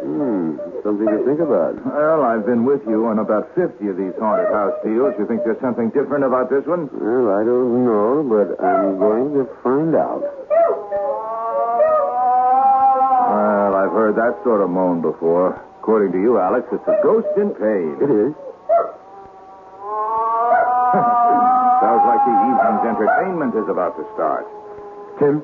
Yes, Alex? We've worked together for a long time, and we get along so well because I respect your disbelief in the supernatural. Ah, which has come in handy when I uncovered a few tape recorders and other little fake devices. Right. But for your own sake, Tim, there's something about this house that seems different. Now, please, be careful. Huh? You trying to scare me? Oh, I don't think that's possible. Right. Now, how about some wood for my fire? Oh, whoever you are, if you're trying to scare us, it's not going to work. You know, in all the years we've been working together, Alex, I've yet to see a ghost. But you've heard them. Oh, so you tell me. You talk with them. I just hear noises, and sometimes they're man-made. And sometimes not. Would you strike a match, please? Ah, that's better. Get some of the chill off the room. The fireplaces always seem to make a room more cheerful. The electricity must have been installed around, I guess the turn of the century, huh? Well, I've seen brighter lights, but at least we have light. And candles. Oh, did I share mine with you? No, I have a supply back in my room. Oh, all right. Here we go again. Spirit wrapping. Oh, now I've made it angry. Listen to me. Whoever you are, my name is Alex Garth. I would like to help you, but I can't unless... Doesn't want to talk to you, evidently, Alex. We'll see. Although you're my friend in the lie, you are often a disturbing influence. Now, I won't deny that I'm an unbeliever. So I'll turn in now that the fire's going. And you can go back to your side of the room and commune with the spirits. And with each other, Tim. We'll check with each other, as we always do.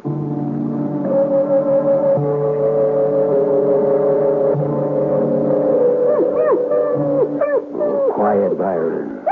It's all right, boy. It's all right. Oh, trust me, Byron. You like your ears rubbed. Oh, no. You expect me to sleep with all that racket going on? Has Byron gone bananas? Well, I'm trying to quiet him. Easy, boy, easy. It's all over. Tim, is there any way we can get Byron out of here? He's beginning to fall at the mouth. He's covered with perspiration. Well, I don't want to let him out now. He'll just get lost. He'll get over it when he sees nothing's happening. Hey. What? My lights just went out. How are yours? Going. Gone. Easy, boy, easy. I know you're in trouble. Please, let me help you. If you'll show yourself, I could help you. I've helped others. Believe me. Is your name Lucy? Lucy Endicott? If you are Lucy, would you rap twice? Can you? Byron, come here. Come here, right. Lucy, you're frightening a dumb animal. You're not frightening me. I'm sure you don't want to terrify a beast. He's never done you any harm. Byron, come here. Come out of that corner. Come to me. Good God. Come on. Alex, the fire's going out in here. So we go to the candles. You've plenty of matches, haven't you? Yeah, I'm fine, but I'm really worried about Byron. Oh, somebody's playing games. I tried to find the fuse box if I could, but... Hey. What is it, Jim? Well, whoever's at the controls is pretty good. A nice cold gust of wind just blew out the match I was using to light the candle. Well, I've got a couple of candles lit. You want one? Oh, no, thanks. I'm not scared of the dark. That's pounding. That's a new one, isn't it, Alex? It's new to me. It isn't spirit rapping. Sounds like someone wants in. Want to go down and open the door? Oh, no chance. Hey, Alex, your side of the room rocking like a boat? I'm steady as a rock. Was that Byron? Yes. What happened? I'm not sure. He's dead, Tim. What? His neck seems to have been broken. Tim, did you hear me? I said Byron is dead. Tim, are you all right? Tim, what is it? Run! For your life!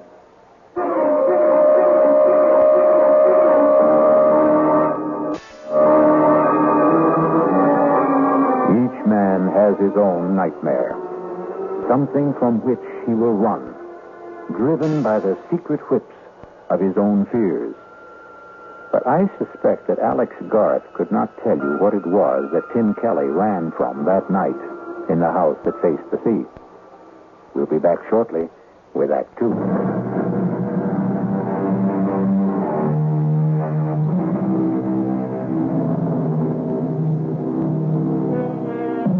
Alex Garth, authority on the supernatural, has undertaken to spend a night in a house so demon-ridden that workmen have even refused to tear it down.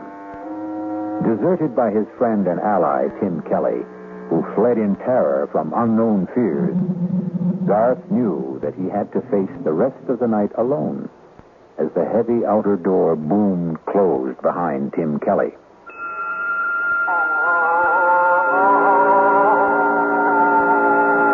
Will you show yourself now? I promise not to run away like my friend. You'll never find peace unless you let me help you. There can be no rest for you except through me. Do you think you're being punished for some sin you committed when you were alive?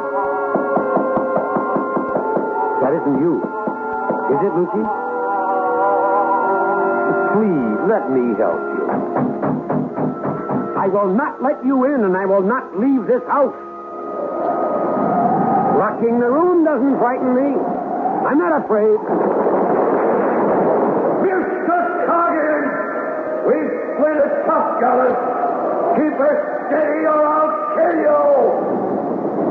That letter I received in Trinidad tells me that my Lucy, my wife, is carrying on under the roof of the house that I built for her with young John Rogers.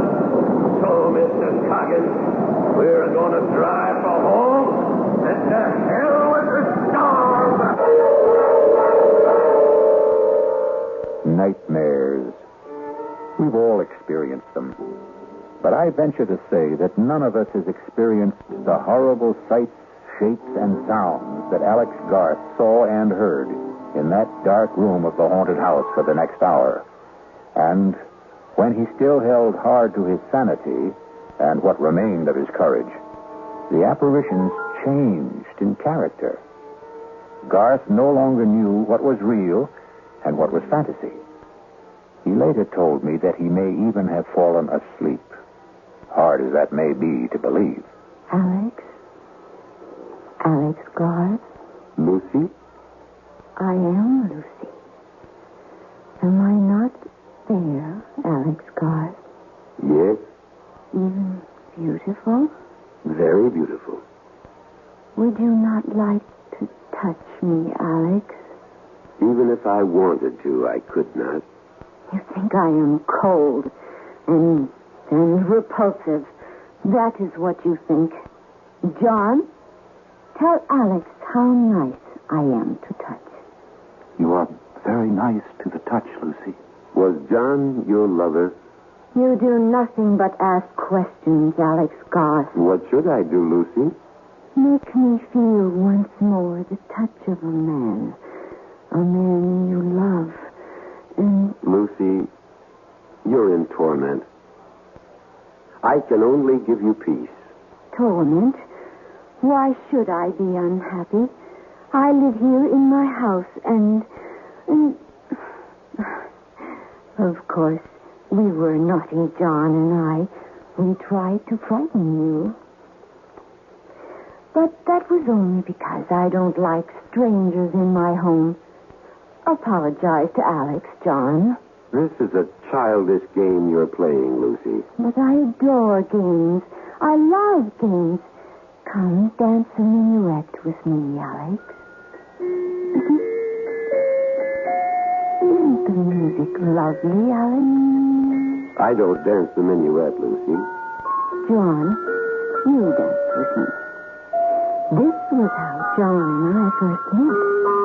Doesn't he dance beautifully, Alex? Very beautifully. Remember, John? Remember how you looked at me that night? Yes. And that old witch Hannah saw it and wrote the letter to your husband. Oh, not then, John. It was much later. Look at me that way again, John. Oh, you're no fun. No fun anymore at all, John. Alex, you come and dance with me. No, thank you. You are afraid, Alex. Yes, I am afraid. John, you heard. He is afraid. I said I was afraid, Lucy, but not terrified. Fiddlesticks. You play with words, Alex Garth. And you want me to play ghostly games with death, don't you, Lucy?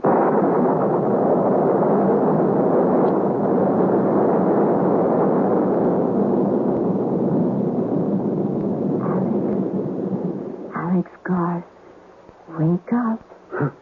I wasn't asleep. You are here to drive me from my home. Are you happy in your home, Lucy? I will not leave. You shall fail. Others have tried. Would you like to see what happened to those others? I have a mirror you can look into in my room, just down the hall. Look in that mirror if you dare. I think I've been given a fairly good idea already. Leave this house, Alex. For your own sake, leave. Tomorrow morning, Lucy. Tomorrow will be too late. My head's going around. Sit down, Alex Garth. The room will stop spinning. There. That's better, isn't it? I'm still dizzy. I warned you. Now, Alex Garth, now, look at me. Good Lord. You do not find me beautiful now, Alex Garth. Not now with the blood flowing from the wounds inflicted on me by when he murdered me. Not murdered.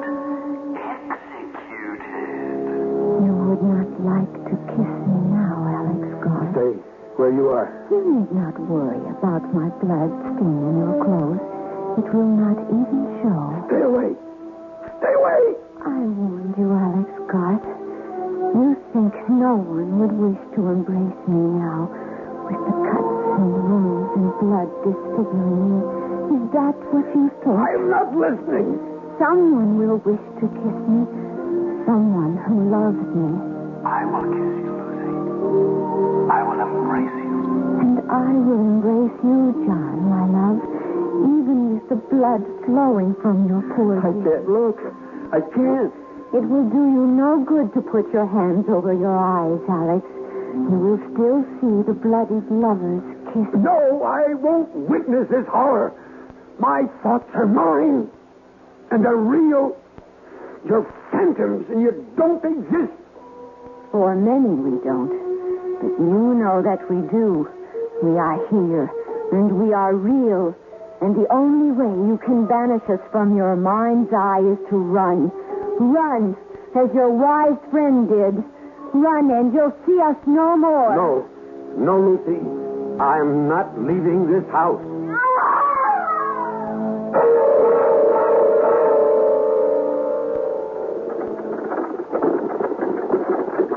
This is the carriage bearing me to the burial ground, Alex. If you open your eyes, you can see into the coffin. The undertaker did a fine job. I looked almost as pretty as I did before I died. I was wearing the dress you've seen in, Alex, and the only mourner following who wasn't afraid of my husband's wrath. The only person who didn't believe I was a wanton. Do you believe that? Yes. You do? Yes. Everyone feared Captain Hatch. And you, Lucy, most of all, you still fear him. No. Oh, why won't you go? Like you, Lucy, I am bound. How bound? By my knowledge, by my pride, by knowing if I leave now, I failed. You have stayed longer than anyone. Not long enough. You mustn't stay. What you have seen it will be worse and dangerous for you. Even more dangerous. And you're afraid for me? Yes. Why? You really don't know. Of course not. But you've seen John. Have you not noticed that you are very alike? Well, I really hadn't looked that closely. Would you? No, I believe you. Then you must see how dangerous it is for you now. Then help me. I cannot. If you would trust me and tell me what the control is, I could help. You're very wise, Alex, but this is something beyond your wisdom. Try me. It's impossible. I am held here by forces stronger than yours. How do you know what my powers are? I told you, you are not the first who has been here, but you are the bravest, and your courage will destroy you.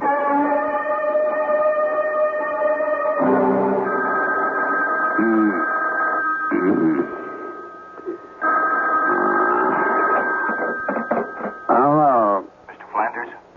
Who's this? Kelly. Tim Kelly. Where are you? Boston. What are you doing? Flanders, I owe an apology. I owe Alex a lot more than that. Mr. Flanders, you've got to get Alex out of that house.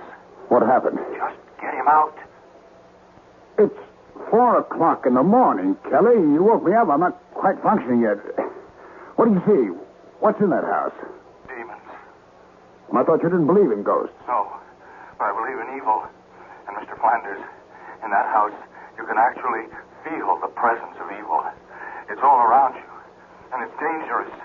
Now, listen, Kelly, Garth knew what he was getting into. It's up to him to handle it. I tell you, his life is at stake. Well, if you're convinced of that, then it's up to you to do something about it. Not to run away.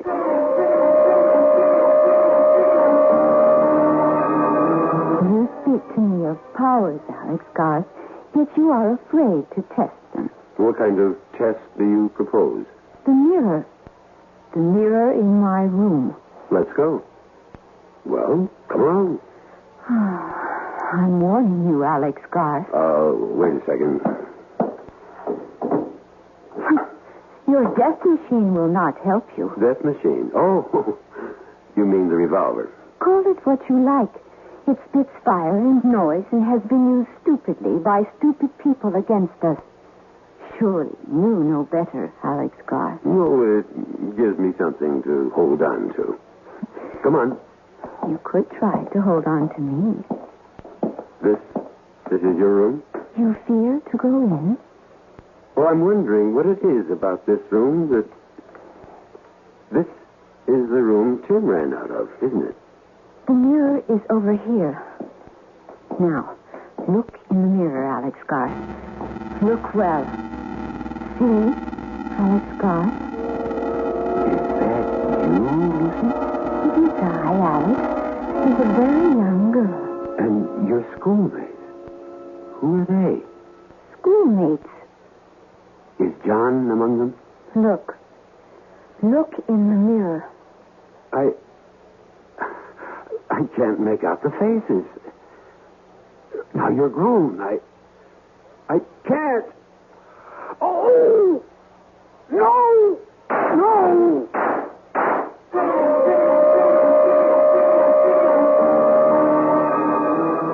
Mirror, mirror on the wall.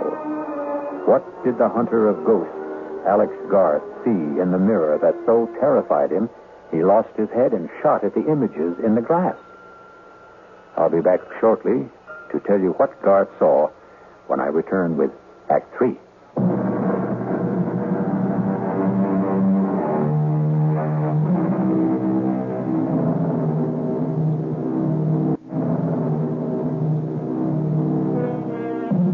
Some people believe in ghosts. Some very thoughtful people. There are others who say if you believe in ghosts, you will see ghosts. And Alex Garth, expert on the supernatural, is not only seeing, but talking to ghosts. As experienced and as cool a ghost hunter as Alex Garth has just committed the childish act of firing his revolver into a mirror, shattering the glass into a million pieces, and doing the same to his composure. Stupid. Stupid, stupid. Breaking the mirror isn't going to change anything, Alex Garth. The only thing you can do is leave. I'm not leaving, Lucy, until dawn. If you stay, your mind becomes a mirror. A mirror for all the things you don't want to look at. Well, if I have to look, I will. Then farewell, Alex Garth.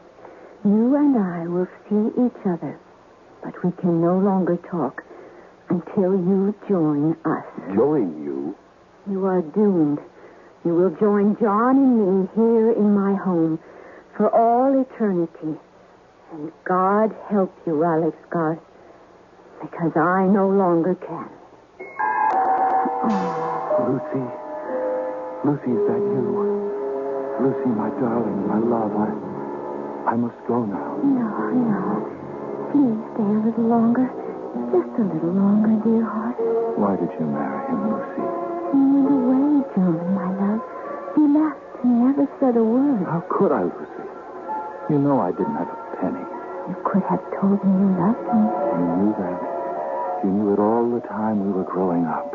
Sometimes when people grow up, they change, John. And I was afraid you no longer cared for me. That's why you married the captain? I didn't want to be an old maid. Oh, there was no chance of that. I was afraid. John. He was so strong.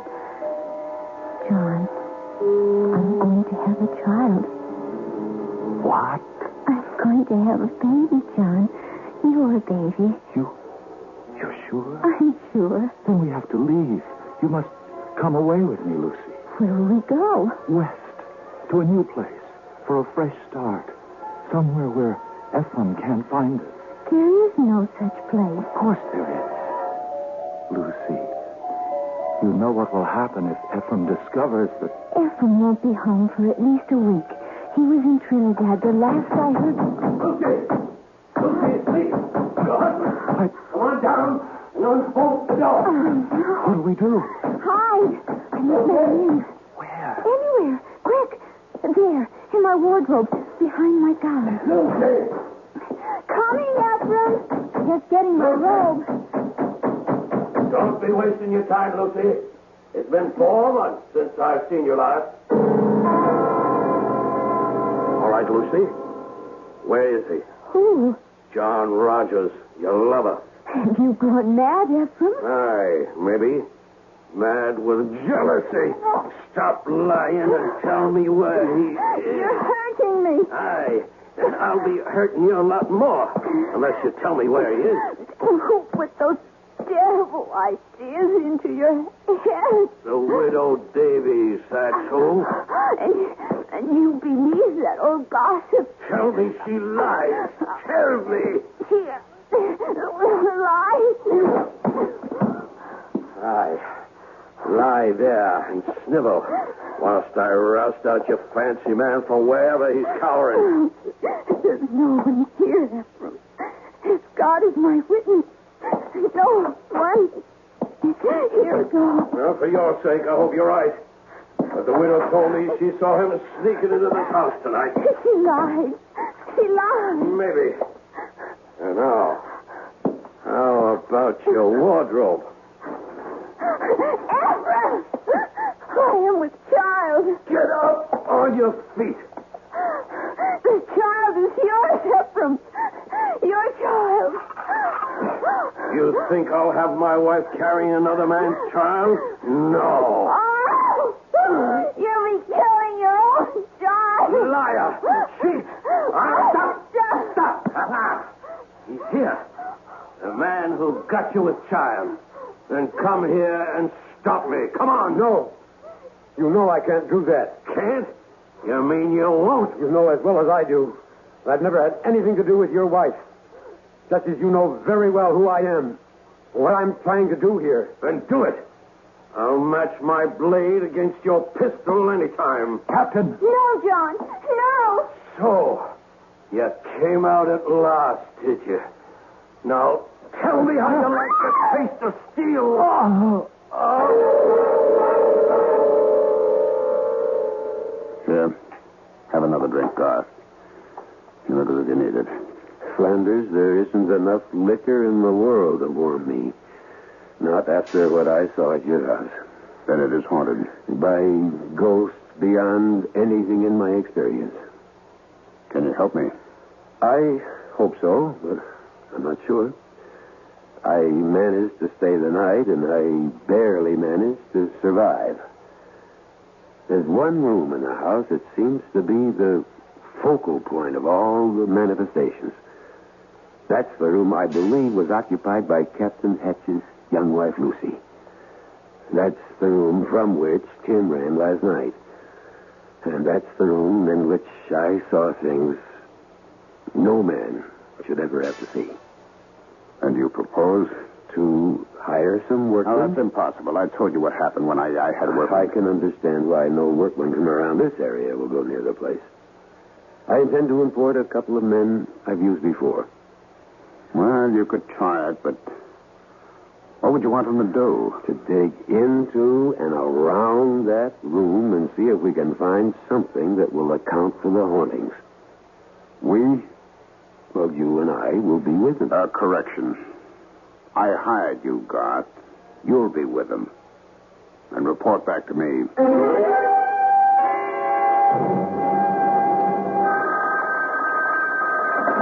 Hello?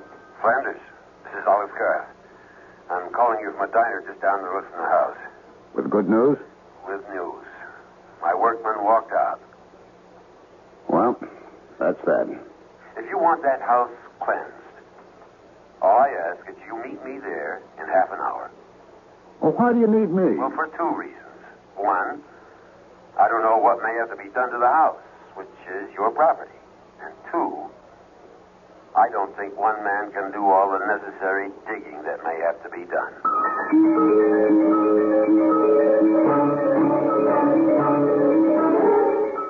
Oh, I see what you mean about this room, Yeah, we'll try not to think about this house or the stories about it. Just hand me that hammer.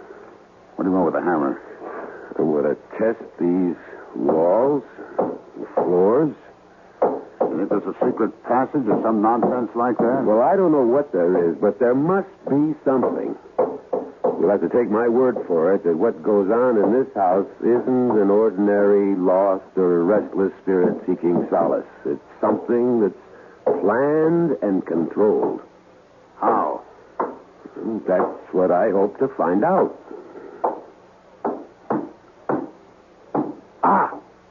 Here. You found something? I think so. Listen. That sounds hollow. Yes. And the further down you go towards the floor, the hollower it sounds. Hand me that crowbar. Well, maybe we should let things be. Not if you want to rid the house of the ghosts. Well, what will we find? Lord knows. Here goes. I know. Wait. Can't you handle this without me? You scared? Well, I think I'd feel better if I stepped outside. Be over in a minute. I don't think I'm going to be able to stand this. Well, just think of something else. You get a thought, you hold on to it. Well, I can only think of the sea and the storm and the ship driving and a woman. Flanders, hold on to me. Hang on. And look. Look, there's nothing down there but a room. Look for yourself. God, why should I be so terrified? Why do I want to run? There are steps. Come on. No, you want me to go down? Come on, it's only an empty room. I'm not so sure it's empty. Come on. Steady now. What's that? It's a table. There's something on it. I know. Let's see. It's just a plain saucer. Yeah, the saucer's plain. But look what's in it. What is that stuff? Well, I'm not sure, but it looks to me like... or something like mercury. I'll bet there's mercury in it. We'll have to have it analyzed. What's that on top of it? A needle. Look at its spin. I see. But don't you see anything else? No. Well, look under the saucer. Looks like a slip of paper. It does indeed. Let's have a look at it, if I can get it out without disturbing the... There we are. There's writing on it. What does it say? As moves this needle, so moves my will. Accursed be this house and all who dwell therein. See to it that they find neither rest nor tranquility, but be doomed to eternal agony and torment beyond the ken of man and woman. To which I affix my seal and signature, Ephraim Hatch, master of the schooner Lucy. Do you mean to tell me that this piece of paper, that saucer of liquid and a needle... Look out. The saucer. Be careful. Oh. Quick, the ladder. Hurry, Flanders. The smoke. I can't breathe. The ladder, quickly. I'm right behind you.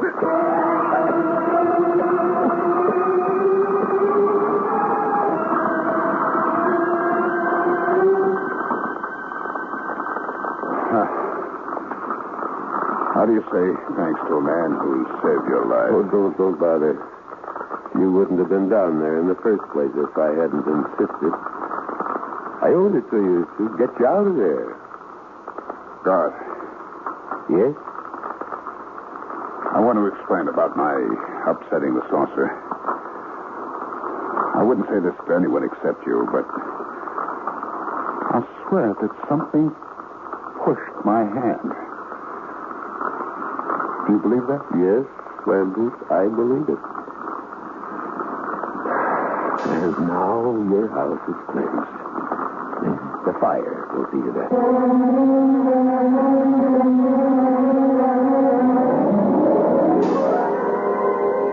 For those of you who are skeptical about the existence of such things as ghosts, I have a suggestion. Find a house reputed to be haunted and spend the night there. And then let me know about it. I'll be back shortly. Alex Garth is still an avid investigator of the supernatural. However, he has a curious reluctance to tell people about what he saw during the night he spent in that house on the New England coast.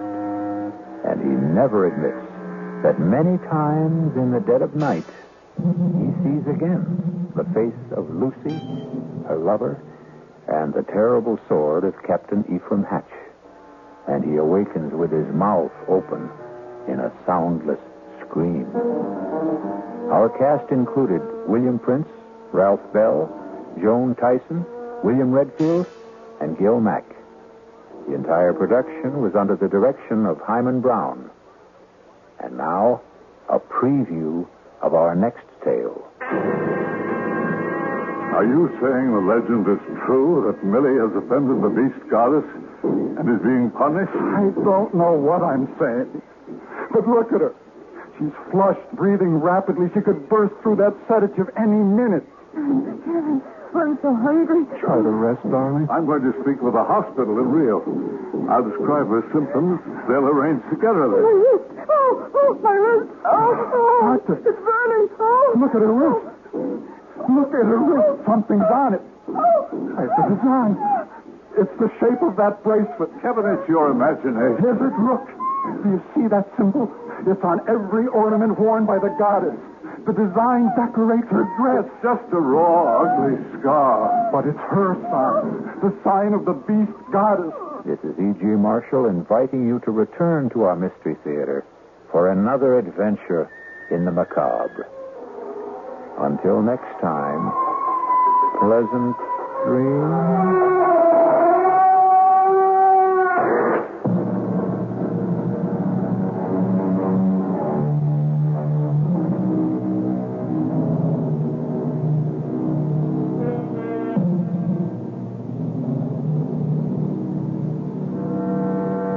You're listening to WTAX Radio.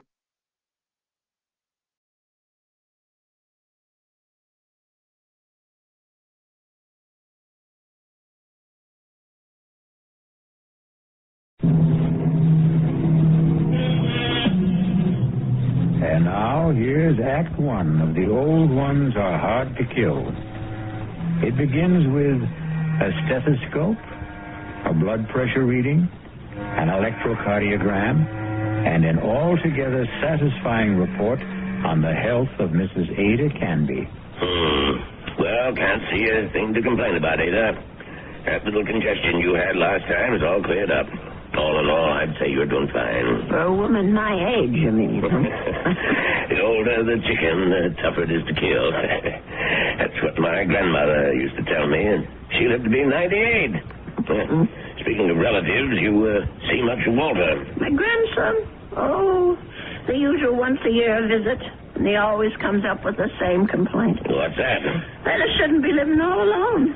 Oh, that big house of yours must get pretty lonely sometimes. Well, the truth is, Dr. George, I'm not alone there. You're not? I decided to take in the boarder last month. Really?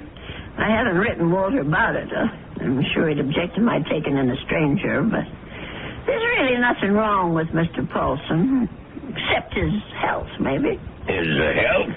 What's wrong with him? Oh, the poor man's had a terrible cold for the past 2 weeks. Won't let me do a thing for him, though. Well, where did you meet this Mr. Paulson? He answered the ad I ran. He's just back from South America. Been living in Brazil for years.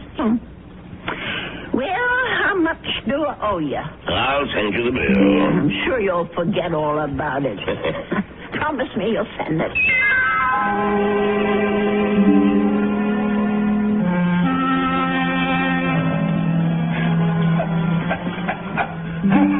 Oh, dear. Mr. Paulson? Are you all right? Yes, Mrs. Canby. I'm all right.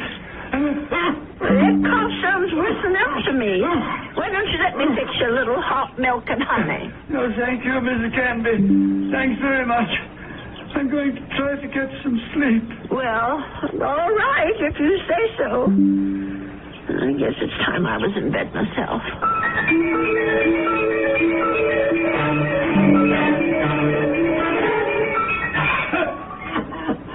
Oh, my, listen to that poor man. I wonder if he keeps his birds awake, too. Mrs. Canby, please. For heaven's sake, is he calling me? Mrs. Canby! He is calling me. I'm coming, Mr. Paulson. Oh, no. Where are those darn slippers? I'll be right there. What is it, Mr. Paulson? What's the matter? Mrs. Canby. Mr. Paulson, just look at you. Why didn't you tell me you were so sick? I would have called No, too late now. Too late. I know a very good doctor.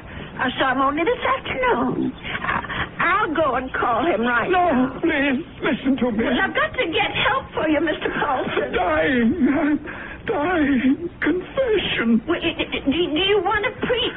Is that what you want? Richardson murdered 10 years ago.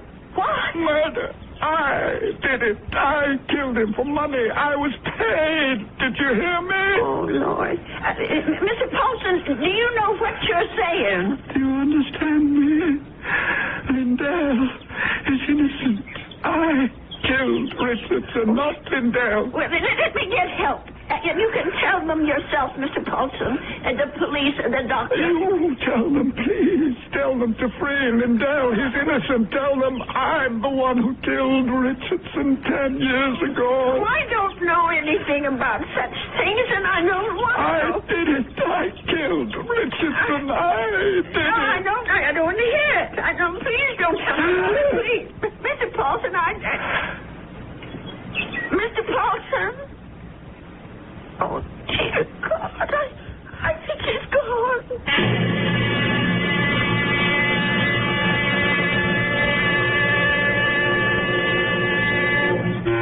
Listen to those poor little birdies.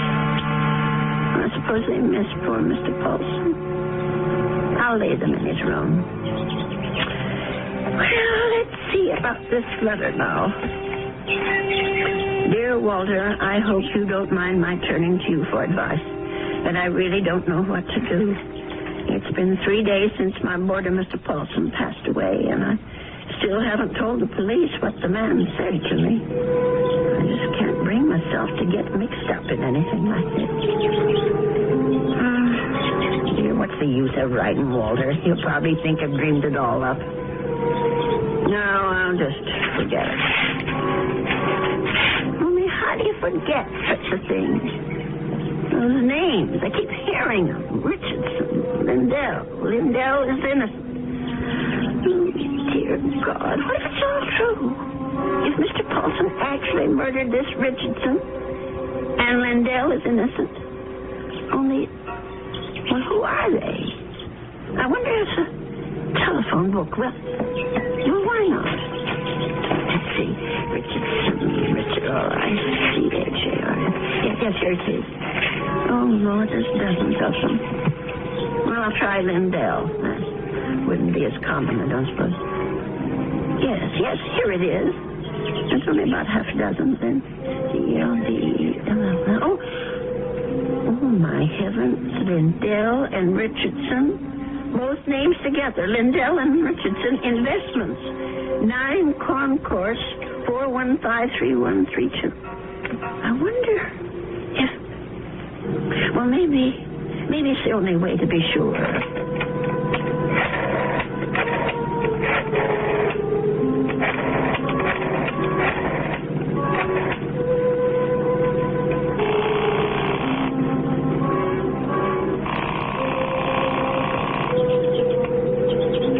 Oh, hello? May I speak to Mr. Lindell? He isn't? Well, then what about Mr. Richardson?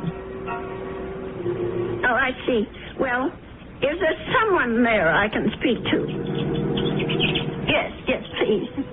Thank you. Hello. This is Mr. Chelton. May I be of service?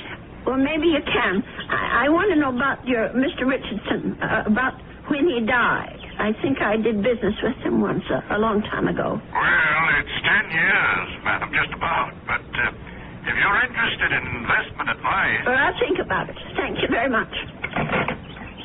10 years. Well, it could be a coincidence. I guess it all depends on how he died.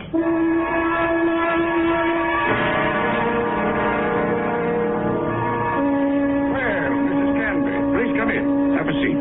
Thank you. Well, now, how can we be of help to you? Well, I didn't come here to get help, Mr. Shelton. I came to help you, as a matter of fact. Or rather, somebody you know. Who would that be? Mr. John Lindell, the man who was supposed to have murdered Mr. Richardson.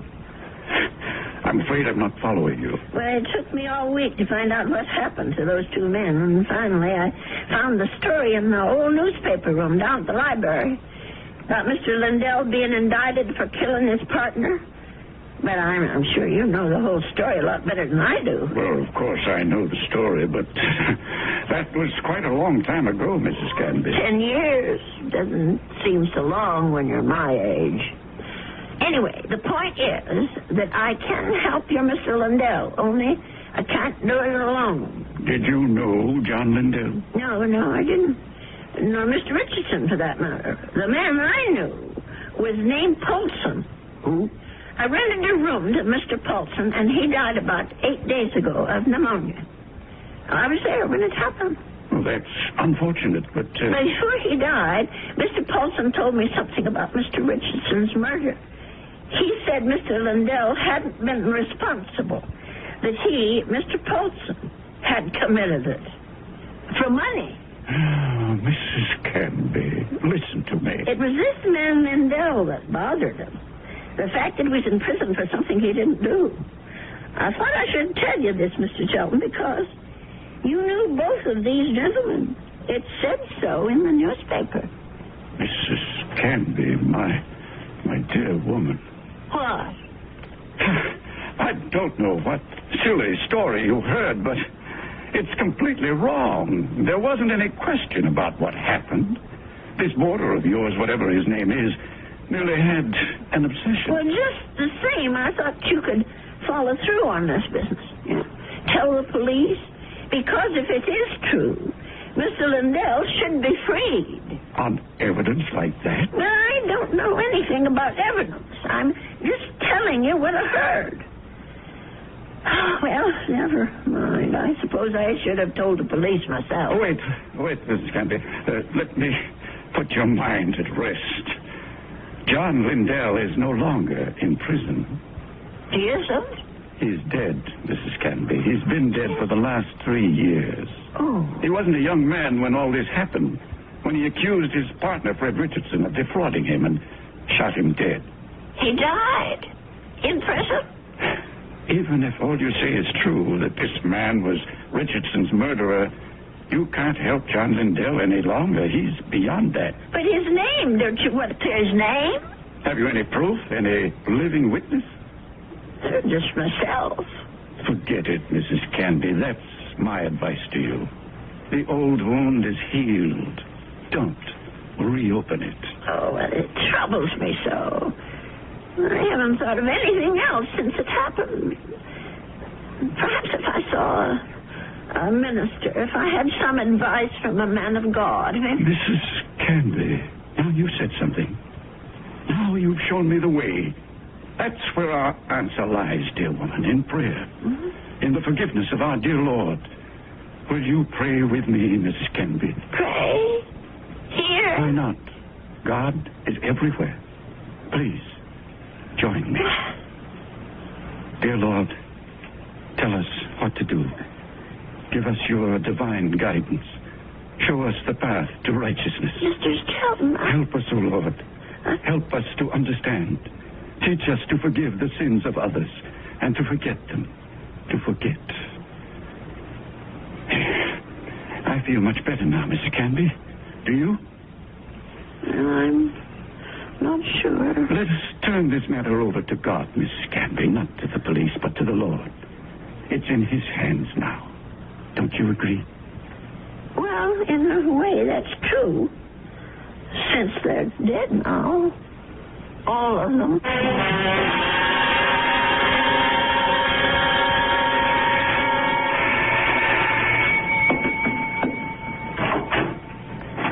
Yes?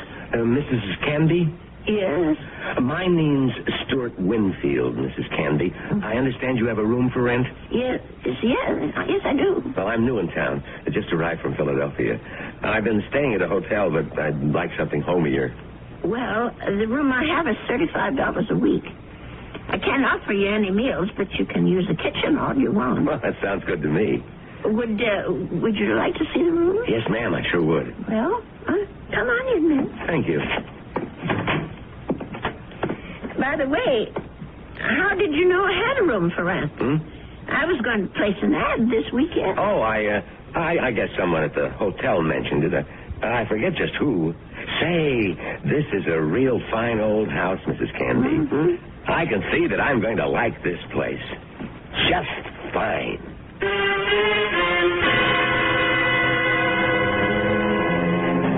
And so Mrs. Canby has a new boarder.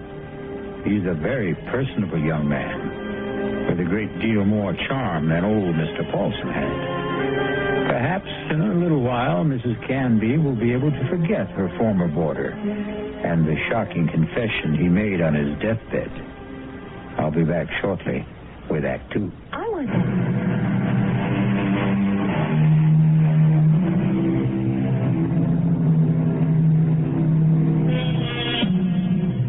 Winfield took no time at all to make himself at home in Ada Canby's big old house. He loved everything about his room.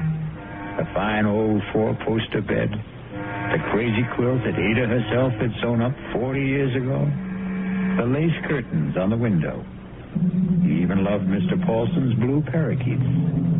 But what he really seemed to like best was Mrs. Canby herself. Just take me 2 minutes to get these clean sheets on the bed, Mr. Here, let me give you a hand. No, I can manage. I've been making this bed for almost 50 years. 50? You've lived in this house that long? Moved in here when I got married back in 1919. My husband David bought it for us. Our only son Ralph was born in it. And you've lost them both? Yes, they're both dead, but I haven't lost them. Oh, yes, I understand, Mrs. Canby. I guess I feel that way about my mom. Your mother's dead? Yes, she died when I was 2. Oh. Listen, Mr. Winfield, are you sure you want these birds in your room? I could take them to the parlor if you want. No, I think they're great. I think everything's great about this house. But there is something you can do for me. What's that? Would you mind not calling me Mr. Winfield? Oh? That's what they call my father. My name's Stuart. Well, all right, Stuart.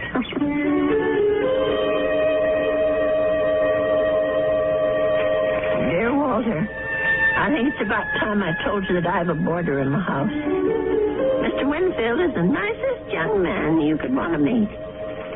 He's a great deal friendlier than my first gentleman, Mr. Paulson, and he seems to like nothing better than to sit around evenings and talk. We talk about his home and his parents and his plans for the future. I think the poor boy misses his home and family, and I'm sort of a substitute for all that. You know, it isn't really fair, Mrs. Canby. You said I had kitchen privileges, but that doesn't mean you have to cook for me. Well, it's a pleasure, Stuart. I haven't had anyone to cook for in years. You're kidding. You mean to say you cook this good without practice? Oh, you're just being nice. I'm sure that stew is just plain ordinary. It's terrific, no kidding. It tastes like, well, it tastes like home, if you know what I mean. It depends on whose home you mean. Well, my mom cooks stews like this. That's what I meant. Your mom? Well, but she died when you were only 2. Oh, well, I guess I didn't mean my mom exactly. I was thinking of my Aunt Martha. I mean, she's the one who sort of took over the cooking and stuff after my mother died. And my father's sister, you know? I see. Well, that was lucky that you had someone to take her place. Yeah, that's right. Excuse me. My Stuart, you're not coming down with anything, are you? No, I'm fine. Just a little case of the sniffles. Listen, if your room isn't warm enough, I have an extra book. No, the room's just fine. Don't worry about it. Well, you be sure now. I know I felt a little guilty about poor Mr. Paulson when he got sick. Maybe I didn't take good enough care of him. Paulson? Mm-hmm. Was that your former boarder, the bird lover? Yes, that was his name, the poor man. Well, tell me about him. Well, I don't really know that much about him. He lived here less than 2 months. Well, what sort of a guy was he? Well, very quiet. He kept to himself. Did you say he was from South America? I don't remember if I did or not. Well, you must have said it. Yes, of course. He was American, but he'd been living in Brazil. I don't know why exactly. Although, come to think of it, maybe I do. What do you mean? Well, it just occurred to me that Brazil might be just the place for someone who came into a lot of money and wanted to leave the country. I don't understand. I really think you are getting a cold, Stuart. I'm getting that blanket out this minute. Now, wait, Mrs. Canby. I'd rather hear about... Never mind. I don't want to take any chances. I'll be right back. Yes, Mrs. Canby. Don't take any chances.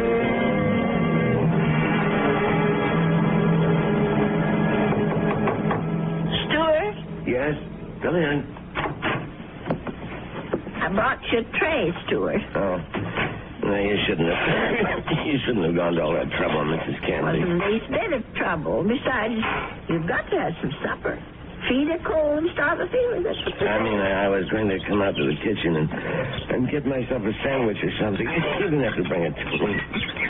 Oh, look at that. Is that roast chicken? Well, that's what it's supposed to be. I hope it tastes all right. Noodle soup with dumplings. Mrs. Canby, you're spoiling me rotten. Do you know that? Yeah, I just thought it'd be a good idea if you stayed in bed and took it easy. You weren't planning to go out tonight, were you? No, I was just going to stay in and read for a while. Maybe watch television. Oh, that's good. Here, I'll just set this tray down. Oh, the service here is just too good. Oh, we never finished our talk the other day about that boarder of yours, Mr. Paulson. Well, there's not much to say about him, really. Well, you said something about his living in South America. You said you thought you understood why he was living there. Sounded real interesting. Well, the truth is, Stuart, there is something to tell about Mr. Paulson. Maybe you can help me feel better about it all. About what? Now, I'm not going to tell you if you don't eat. All right, Mrs. Canby, I'll eat. Well, it happened just about 3 weeks ago.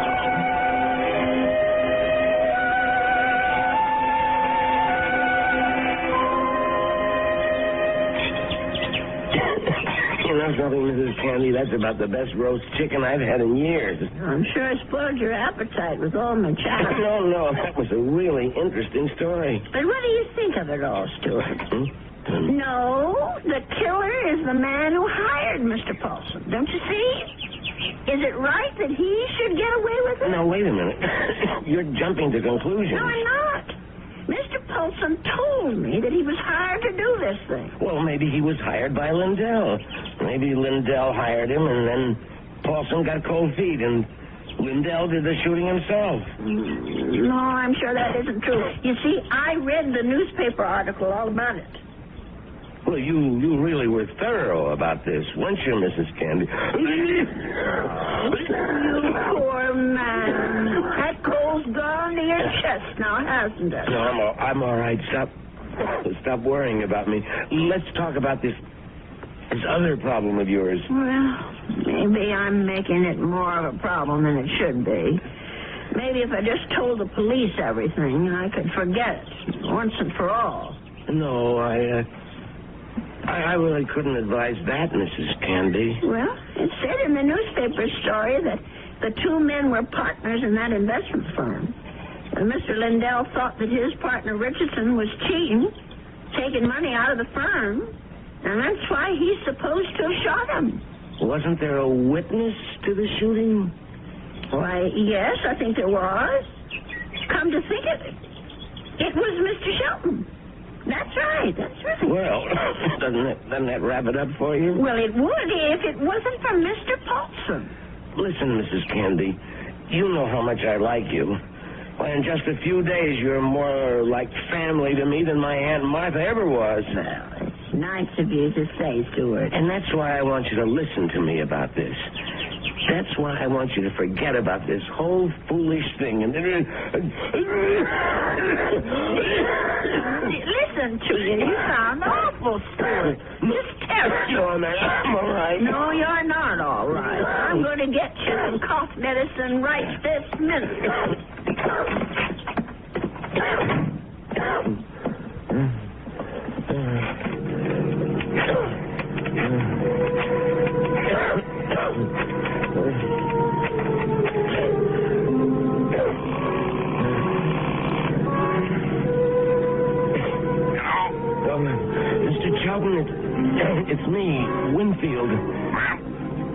I think I better stick around for a few more days, Mr. Chelton. The old lady's beginning to get fidgety, if you know what I mean.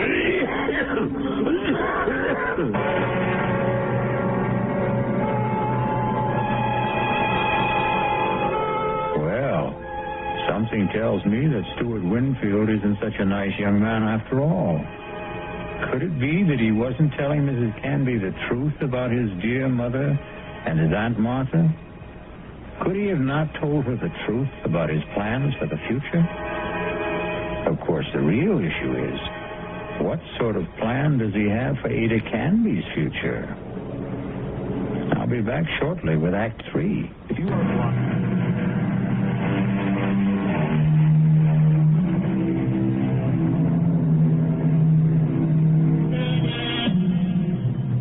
Mrs. Canby.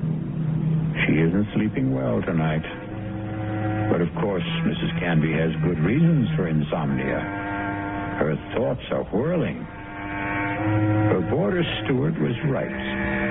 She doesn't want the bother of going to the police. And she firmly believes in the old adage, if you don't trouble trouble, trouble won't trouble you.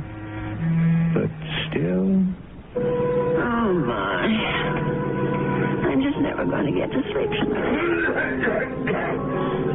Poor Stuart. He's still coughing. I'm sure that room is just too drafty. I never should have let any boarders in until I got the windows fixed. Oh, dear. That poor boy. I'll never forget the terrible night Mr. Paulson was coughing so badly. Huh? And the way he looked, all gray and shrunken. If only I knew he was so sick. No. If only he'd never even come to this house. Mrs. Canby, I killed Richardson. I did it. Do I ever forget the sound of that man's voice? Lindell is innocent. Lindell is innocent. That poor man. All the years he spent in jail for something he didn't do. Let sleeping dogs lie, Mrs. Canby. My Aunt Martha always said, let sleeping dogs lie. Oh, only I could get some sleep. Let us turn this matter over to God, Mrs. Canby. Not to the police. Not to the police. Not to the police. What a strange man he is, Mr. Chelton. The way he talked about God, praying at his desk. Of course, God is everywhere, but his desk. I killed Richardson. I murdered him for money. I was paid. Paid? Someone had to pay him. Mr. Paulson wasn't the only guilty one. Someone else was, too. Forget. Dear Lord, Mr. Chesterton. What did that newspaper article say? The chief witness against Mr. Lindell was Arnold Chesterton. But how could he be a witness to something that never happened?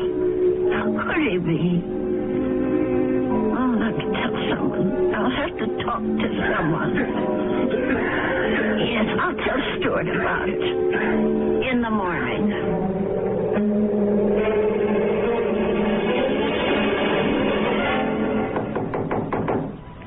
Stuart, are you awake? Yes, I'm up, Mrs. Canby. Come in. Oh, no. Now, don't tell me I'm getting breakfast in bed, too. Well, I know you had a terrible night last night, Stuart. You were coughing much worse than ever. I guess that medicine wasn't very good. Sorry I kept you awake, Mrs. Canby. No, that wasn't your fault. No. Something else kept me up. What was that? Oh, my mind, I guess. Maybe I should say my conscience. Oh, that sounds serious. But it is something serious, Stuart. Well, I might have let a man get away with murder. No, it's even worse than that. he did something worse than murder. You're talking about Paulson again. No, I'm talking about the man who hired Mr. Paulson. He didn't just have that man Richardson shot. He let an innocent person go to jail and die there. Now, that's like committing 2 murders, if you ask me. I have to tell you something that occurred to me last night. Sure, go ahead. Well, it's about Mr. Chelton. Mr. Arnold Chelton. Yeah? Go on. I'm listening. Stuart, I wonder if maybe the reason Mr. Chelton was so upset with me, the reason he didn't want me to go to the police, was because he was afraid. Explain what you mean. Well, what I mean is maybe Mr. Shelton had good reason, besides the one he told me. He was working for both Mr. Richardson and Mr. Lundell at the time of the murder. Well, so what? Well, he was also the chief witness at the trial. A witness for the prosecution. But he saw the shooting, didn't he? But that's just the point. He saw Mr. Lundell shoot Mr. Richardson. Well, that's not what you told me last time. I mean that he was an eyewitness. No, that's right. He didn't actually see the shooting. He was miles away when it happened. I don't quite remember the details. There was something about a phone call, maybe? Yes, that's what it was. He claimed that Mr. Richardson was talking to him on the phone when Mr. Lundell showed up at his apartment. He said that Richardson cried out something about Lundell having a gun. And then he heard the shot. But how could that have happened if the gun was fired by Mr. Paulson? If, Mrs. Canby, that's the big little word, isn't it? If. But don't you see what I'm saying, Stuart? Arnold Sheldon had the most to gain. Gain? From what? From both these men leaving the firm. That'll leave the whole thing to him. All those customers, all the investments he handles, all the commissions, or whatever they call it. Are you accusing this guy Shelton of being the killer? Yes. It's the only answer, Stuart. Well, look, if that was the case, the police would have figured it out. But they didn't. There was nothing in the stories I read that pointed any suspicion at Mr. Shelton. I don't suppose it even occurred to them. And now, the company is all his. You don't call that evidence, do you? Well, then why didn't he let me go to the police? Why did he try so hard to talk me out? That man was praying to it. He was taking the name of the Lord. Oh, I'm sorry, Stuart. I'm so sorry. I won't bother you anymore. I know what I have to do anyway. Mrs. Candy. I won't be gone long, Stuart. No, wait. But the minute I get back, I'm going to call Dr. George and ask him to come over. You're sick. Never mind the doctor. You're calling the police. No, I won't call them. You're right. I don't want them tracking mud in my parlor. I'm going down to the station house and talk to them. I'll get dressed now and go straight there. Please think about what you're doing. I'll tell them what I know, and they can do the rest. Now, you try to eat something, Stuart. Please. Mrs. Candy.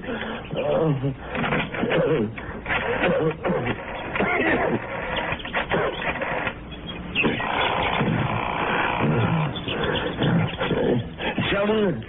What is this, Winfield? I told you not to call me at the office. It's an emergency. You sound terrible. What's the matter with you? I'm sick. Only you're going to be a lot sicker. What are you talking about? The old lady. I can't stop her. She's decided to talk. What? She figured it out. Figured out exactly what you did, Sheldon, and how you did it. You fool. You've got to stop her. Do you hear me? That wasn't part of the deal, Sheldon. It's all of the deal now. The price didn't include anything like that. The price just doubled. Old ladies are always having accidents. Make her have one. Make her have one now, Winfield. All right. She's going to have a fall down the cellar steps. Right now. I got to get my robe on and my slippers. I've got to hurry.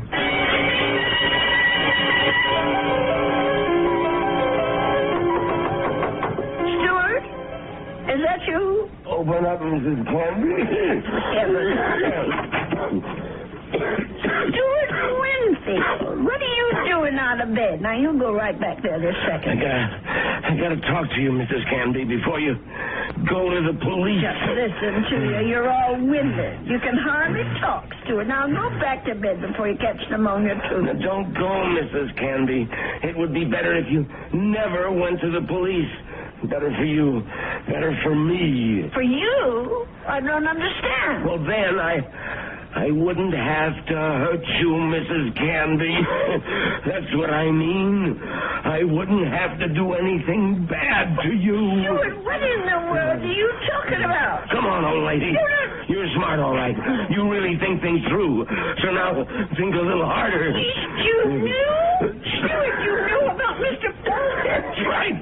That's how you knew my room was so wrecked, because Mr. Shelton told you. Now you're getting there, Mrs. Canby. That's why you rented it. That's why you were sent here. Just to watch you, Mrs. Canby.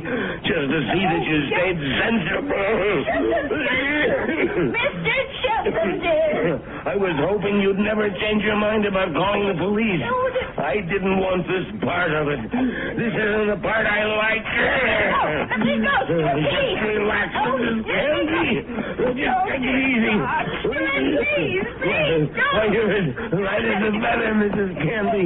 Just like my Aunt Martha would have been if I had an Aunt Martha. Please, let me down. Please. We've got a date now, Mrs. Canby. Let me go. Don't put up such a fight, Mrs. Canby. I'm sick, remember? Just shut your eyes. Please, shut your eyes and don't look down. Oh, God. Those stairs. Shut your eyes, old lady. They'll all be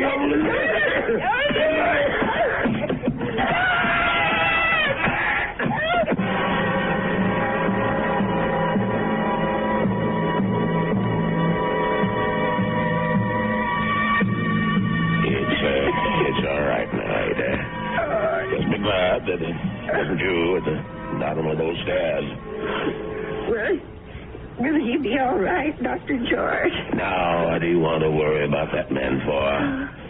Truth is, his injuries don't amount to very much. A couple of broken ribs seem to be the worst of it. But he'll be a patient for some time before they can put him in prison where he belonged. Him and his friend. What was that man's name again? You mean Mr. Chelton? Have they arrested him? Yeah. That's what the police detective said. I don't understand. Stuart's injuries aren't serious. It's not the fall that made Winfield so sick. His case was diagnosed as simple pneumonia at first. And then I remembered about your first boarder. Nelson, was it? No, Folsom. Yes, Folsom. But he had pneumonia, too. He died of it. Is pneumonia contagious? Yes, it is, but this disease was even more contagious. It's a pneumonia caused by a disease called psittacosis, better known as parrot fever. You get it from sick birds, like the parakeets in your spare room. Oh, no. Mr. Paulson's bird? Sorry, Ada, but they had to be taken out and destroyed. Oh, what a shame. There's one reason I feel sorry for them. They saved your life. Made Mr. Winfield too weak even to throw a little old lady down a flight of steps. Those poor little creatures. Yeah, but you can be grateful they didn't make you sick, too. Parrot fever is so contagious that no more than one person in 1,000 could be exposed to it and escape infection. It was pretty darn close to a miracle, Ada. We're hard to kill, Doctor. Remember? The old ones are hard to kill.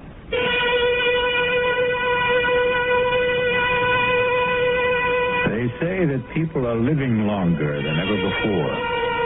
And when we look at Ada Canby, we can understand why. She's a tough old lady. So tough she could withstand the threats of man, beasts, and bird. So let that be a warning to all those who think that our senior citizens are easy prey for crime. Watch out. They may turn the tables on you. Or the stairs. I'll be back shortly.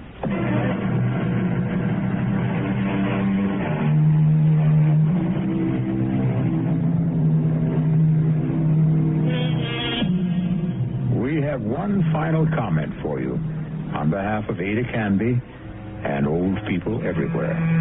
There's a saying, there's no fool like an old fool. But it's also true that there's no wisdom and strength like old wisdom and strength. There. Does that make you feel better about your next birthday? Our cast included Agnes Moorehead, Leon Janney, and Roger DeCoven. The entire production was under the direction of Hyman Brown. And now, a preview of our next tale. Where are we? Nowhere. Perhaps you are nowhere, Mr. Peterson. Okay, tell me where you are. I have faith. I believe Tom will be found, or he will find himself, and he will have an absolutely reasonable and rational explanation. I hope so. Hetty! Oh, Hetty! Tom! Oh, Tom, darling. Tom, what happened to you? I was so scared. Oh, darling, you're all right? Hetty, are you all right? Yes. I don't understand. I happened to tune in the news, and there it was. Tom Parsons, accountant, with offices in the Barstow building, had disappeared under mysterious circumstances. Tom, I was so worried. Mr. Parsons was driving with his wife. He stepped out of the car to clean off the rear window, and... Hetty, what did you tell them? I wasn't in the car with you.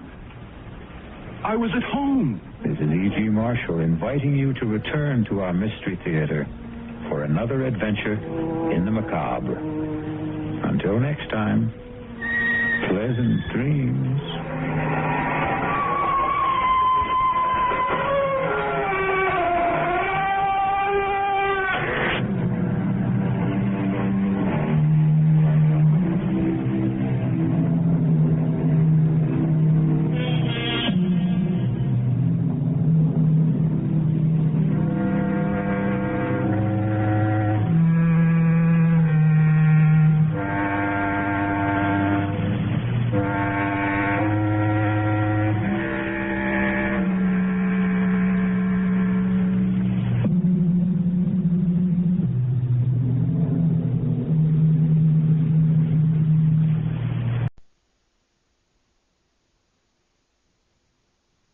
From the Mutual Studios in Washington, I'm Fulton Lewis, and that's the top of the news as it looks from here.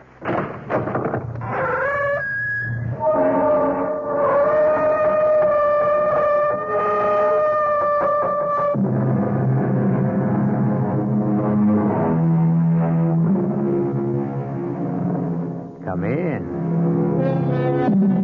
Welcome. I'm E.G. Marshall. Welcome to the sound of suspense. Welcome to the fear you can hear. But mostly, welcome to the world of terrifying imagination.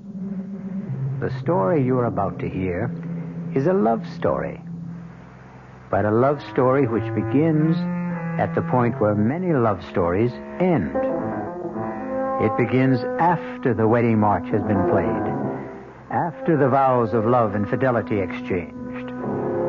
It begins on the honeymoon in a strange and terrifying fashion. Don't come near me. Stay away from me, Dad. Susan, are you out of your head? I saw her picture. Do you hear me? I found her picture on our honeymoon.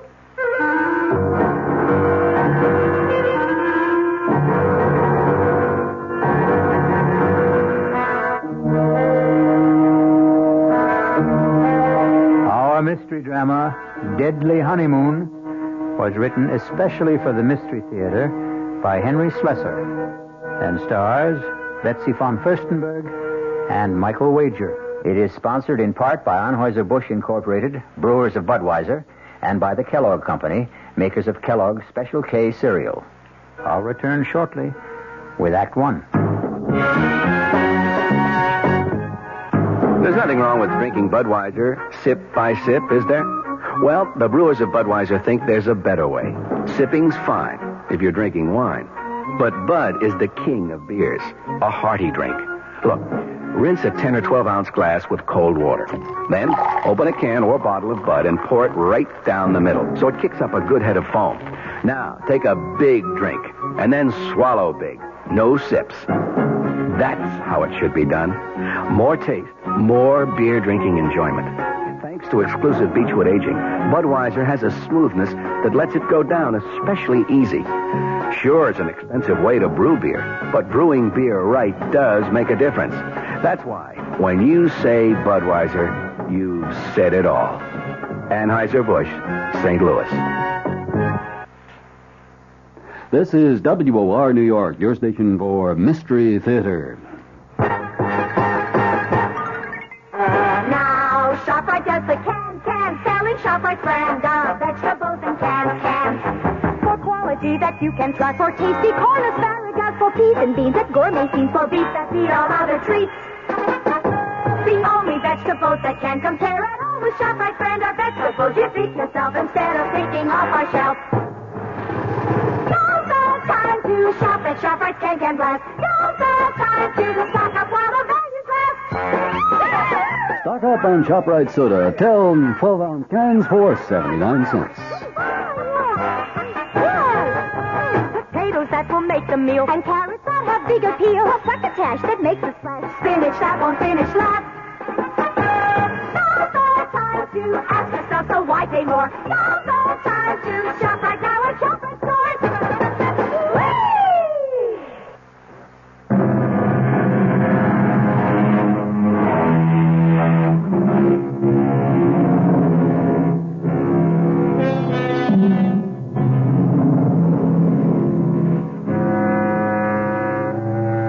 Our story begins 36,000 feet in the air on a flight which departed from New York's Kennedy Airport and in another hour will be touching down at O'Hare Airport in Chicago. There are almost 100 passengers on this flight, but an observant stewardess is giving special attention to that handsome couple in seats 18A and 18B. Perhaps it's because all honeymooners have a special radiance. Are you sure you wouldn't like some more coffee? Oh, no, thanks. Not for me. I wouldn't mind a cup. Here you are. Thanks. Just ring if you need anything else. You'd think we were the only people on this flight. As far as I'm concerned, we are. Oh, Dan, I feel absolutely drunk with happiness. Is that a funny word for the way I feel? No. It's a great word, Susan. I was flying hours before we got on the plane. Oh, what time did you say we land in Chicago? About 2:30. Is it far from the airport to the hotel? No, actually, it's only about a half an hour from O'Hare to downtown. About 16 miles. Still, I don't think we'll have time to make Evanston today, do you? Well, it might be better to go in the morning. You can call your aunt from the hotel. Dan, you sure you don't mind going to Evanston? I mean, I just couldn't possibly be a few miles away and not see Aunt Clara. Besides, I want to show off my new husband to somebody, and she's all the family I have. Was she your mother's sister? No, my father's. She came east when my parents were killed in that crash. Stayed with me for a month or so. That was about the most that either one of us could stand. She sounds like a holy terror. Oh, no, she's just crotchety, that's all. But she'll only be more crotchety if she learns that I passed through Chicago and didn't even stop by.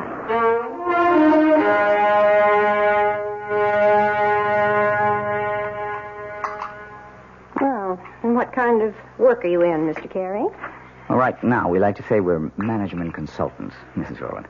But we also do quite a bit of executive recruitment. I don't understand a word of that. Dan helps corporations find the right people for important jobs, Aunt Clara. His firm is the biggest in the field. Isn't it, Dan? Well, it's always hard to measure business like ours. But it has offices everywhere, doesn't it? In most of the major cities, yes. And now Dan is going to take over the branch in San Francisco. He's going to manage the entire thing. Is that some kind of a promotion? Oh, of course it is. I asked the gentleman, Susan. Speak when you're spoken to. Oh, sorry. Yes, Mrs. Rowland, it is a promotion. Truth is, it's a job that everyone in my office has been after. Oh, it's just worked out so beautifully for us. I mean, Dan having to move to San Francisco. We're sort of combining a business trip with a cross-country honeymoon. And where do you go from here? Well, we're planning to stay 2 days in Chicago, and then we're going to Dallas. We're going to cross the Rio Grande into Mexico. I know a great little hotel in Monterey. Then we're going to Las Vegas. To gamble, I suppose? Well, it's no fun going to Las Vegas if you don't gamble a little. Your father never gambled for so much as a dime, Susan. That wasn't the way he made his fortune. Well, I promised not to bankrupt the family, Aunt Clara. Anyway, we're just staying in Las Vegas overnight, and then going to Los Angeles. 3 days later, I report to work. Thoroughly exhausted, of course. Well, that's your idea of a honeymoon. I hope you enjoy it. Susan, I suppose lunch is almost ready. You want to help me bring it out? Oh, yes, of course. Kitchen's this way, in case you've forgotten. The truth is, I have. I'm glad to be able to talk to you alone for a minute, Susan. Did you like Dan, Aunt Clara? Isn't he good looking? Older than you, isn't he? What difference does that make? How long did you know him? Oh, we met at a party at the Williamsons. Do you remember my friend, Tracy Williamson? Didn't ask you where you met. I'm asking you when. Well, it was about 3 weeks ago. 3 weeks? Oh, for the love of heaven, Susan. Aunt Clara, the time you know somebody isn't always the most important thing. He's practically a stranger. How can you be sure of anything about a man you've known for 3 weeks? From the time we met, I saw Dan every single day. Susan, when a girl is all alone in the world, when she has independent means Please, of her own... Addie, don't start in about Dan being a fortune hunter. I don't have that much money, and it's all in trust anyway. And I assure you, Dan earns enough income to take care of us both very well. Well, I'm sorry, Susan. I know I don't have any control over what you do. You're too old for that. But I've seen something of the world, too, you know. And the most important lesson I've ever learned is never trust a stranger. Oh, Aunt Clara, that's ridiculous. Now, can we bring out the lunch?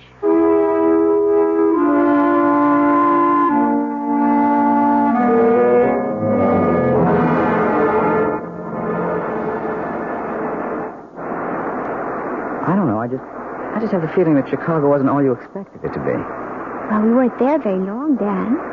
And don't forget, we spent half the time with your business associates. Oh, honey, I am sorry about that.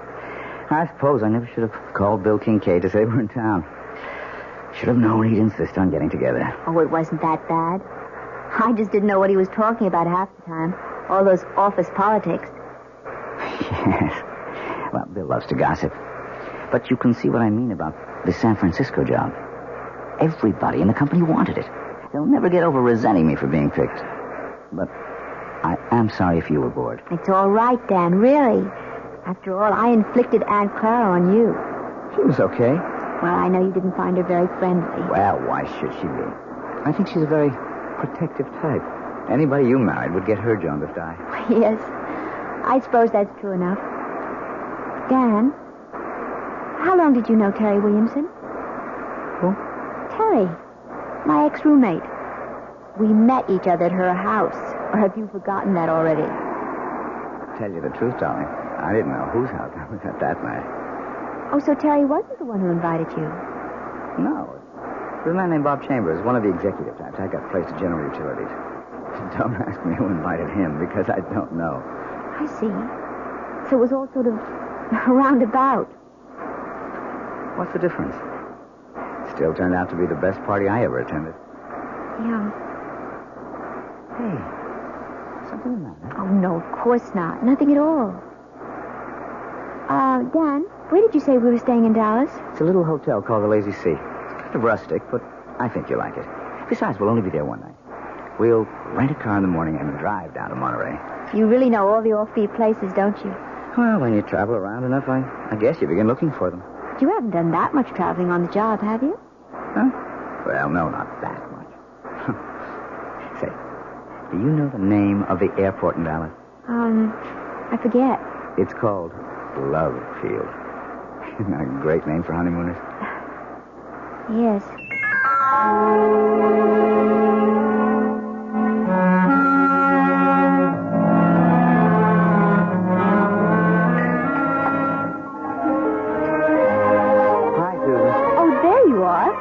starting to worry. No, I had a little trouble with the phone lines back to New York, but I got through okay. Everything all right? Yeah, sure, everything's fine. Hey, you look a little strange, though. Oh, no, I'm all right. I had a drink while I was waiting for you. Say, you better watch that tequila. It sneaks up on you like a bandito. Actually, something sort of funny happened. What do you mean? Dan, when we were in Chicago in that restaurant, I forget the name of it. The place we went to with Bill? Yes, when you and your friend were talking about all the office politics back in New York, I saw this man looking at us. What man? Well, he was at the bar. I'm not even sure why I noticed him. He was wearing this plaid raincoat. I remember wondering if it had started to rain. I guess you were just bored with all our talk. Anyway, I saw him turn to look at us. Probably to look at you. Can't blame him for that. The funny thing is, as soon as you turned around, he got up very quickly and left. Susan, I don't remember seeing anyone in a plaid raincoat. And I'm afraid I don't see anything unusual about it. Well, I guess I didn't either. I probably wouldn't have given it another thought, but I think I saw that same man here again today. In Monterey? Oh, you're kidding. I can't swear it was him. I didn't get a good look at his face the first time. All I really noticed was the coat. And you saw the coat again? Is that it? Yes. He was carrying it over his arm. Oh, darling. You know the story about the airport truck? Airport truck? No. Well, this guy on a plane looks out the window and sees one of those little red airport trucks. You know, fueling the plane, bringing food aboard, something like that. Anyway, the plane takes off from New York and lands in Chicago. Another little red truck comes out to meet it. The guy next to him says, "Hey, we made good time, didn't we?" And he says, "Yeah, but that little red truck really made time." Well, I can see that I didn't marry a great audience. Oh, I'm sorry, Dan. It's just, it bothered me a little. Oh, forget it. And speaking of airports, next stop, the City of Angels.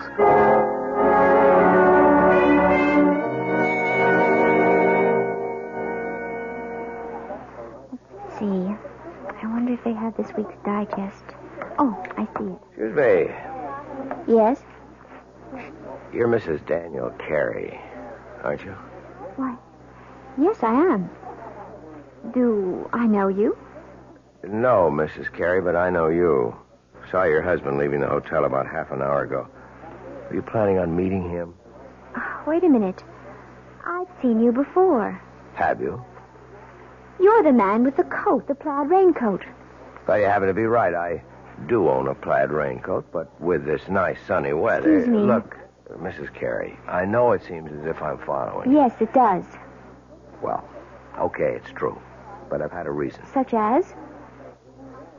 Could we talk about it someplace? There's a coffee shop in the hotel. I'm sorry. I don't even know who you are. Maybe it would help if I introduced myself. My name is Harrington, Lieutenant Gale Harrington, attached to New York City Police Department. Police? That's right, Mrs. Carey. So you see, what I have to discuss with you is police business. But what have I done? It's nothing you've done. It concerns your husband and what he might do.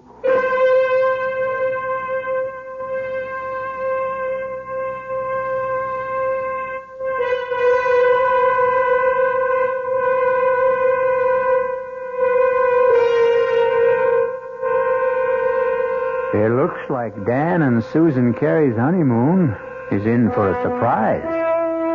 Or perhaps more than one. Maybe Susan will soon wonder if her Aunt Clara wasn't right about a number of things, including her cynical advice about trusting no strangers.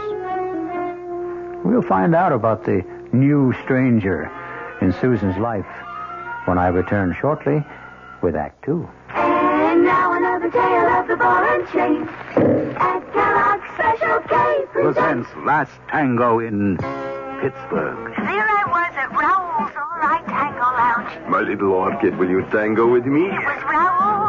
You're a splendid dancer. But what was that? I was what? That sound effect. Oh, I'm a few pounds overweight, and this ball and chain points out how my extra weight can get in the way. I'm pointing you back to your chair. Our heroine decided to lose that extra weight. She exercised and ate smart at every meal, starting with a Special K breakfast. A bowl of Special K, skim milk, tomato juice, and coffee. It's less than 240 calories, 99% fat-free, and 100% delicious. After a while, she was rid of the ball and chain and back at Raoul's. Darling, you're looking fantastic. What a happy ending. What ending? We're just getting started. Raoul, get lost. Your happy ending could begin with the Kellogg's Special K breakfast. And that's another tale of the ball and chain. This is WOR New York, your Mystery Theater station. No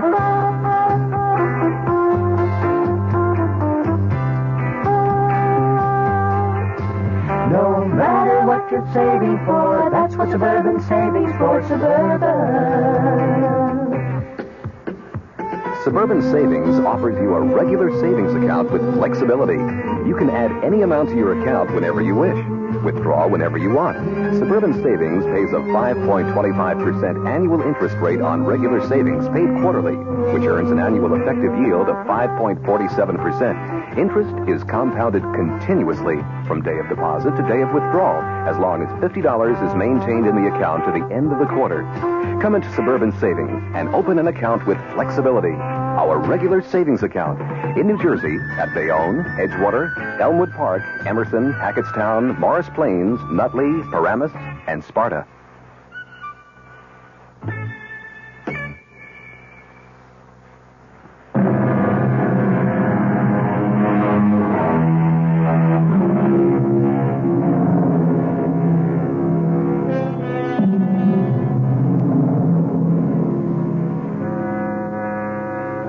In the pleasant, cheerful atmosphere of a coffee shop in a large Los Angeles hotel, newlywed Susan Carey finds herself facing a man she has never seen before. A man whose solemn eyes look at her over a steaming cup of coffee and seem to warn her of nightmares to come. But so far, Lieutenant Gail Harrington of the New York Police Department is merely asking questions. How long have you been married now? Only about 10 days. Was it a long engagement? Did you know your husband for some time before? No, not very long. Well, could you be more specific? How long ago did you meet him? And where? Well, it's a month now. Just about that. A month? Then you really don't know much about him, do you? Oh, you and Aunt Clara. Beg pardon? Lieutenant, will you please tell me what this is about? Has my husband committed some crime? Is that what you're implying? Oh, I didn't say that, Mrs. Carey. But believe me, it would be helpful to both of us if you could just tell me a little bit about the circumstances. You know, I don't see why this has to be so one-sided. Now, please bear with me. All right. I met Dan at a party at a friend's house about a month ago. We talked a lot. We liked each other. We started dating. I saw him every single day. What business did he tell you was in? You make it sound as if he lied to me. No, I didn't mean to do that. He's a management consultant. I know he is. He's just gotten a very important job in San Francisco, head of the entire office. We're going there tomorrow. So that was the purpose of the trip? Yes. But since you've been married 10 days, I gather it's a honeymoon as well. Well, naturally it is. Yes, naturally. Lieutenant. Miss Carey, do you know if your husband was ever married before? Married? No. Are you really certain?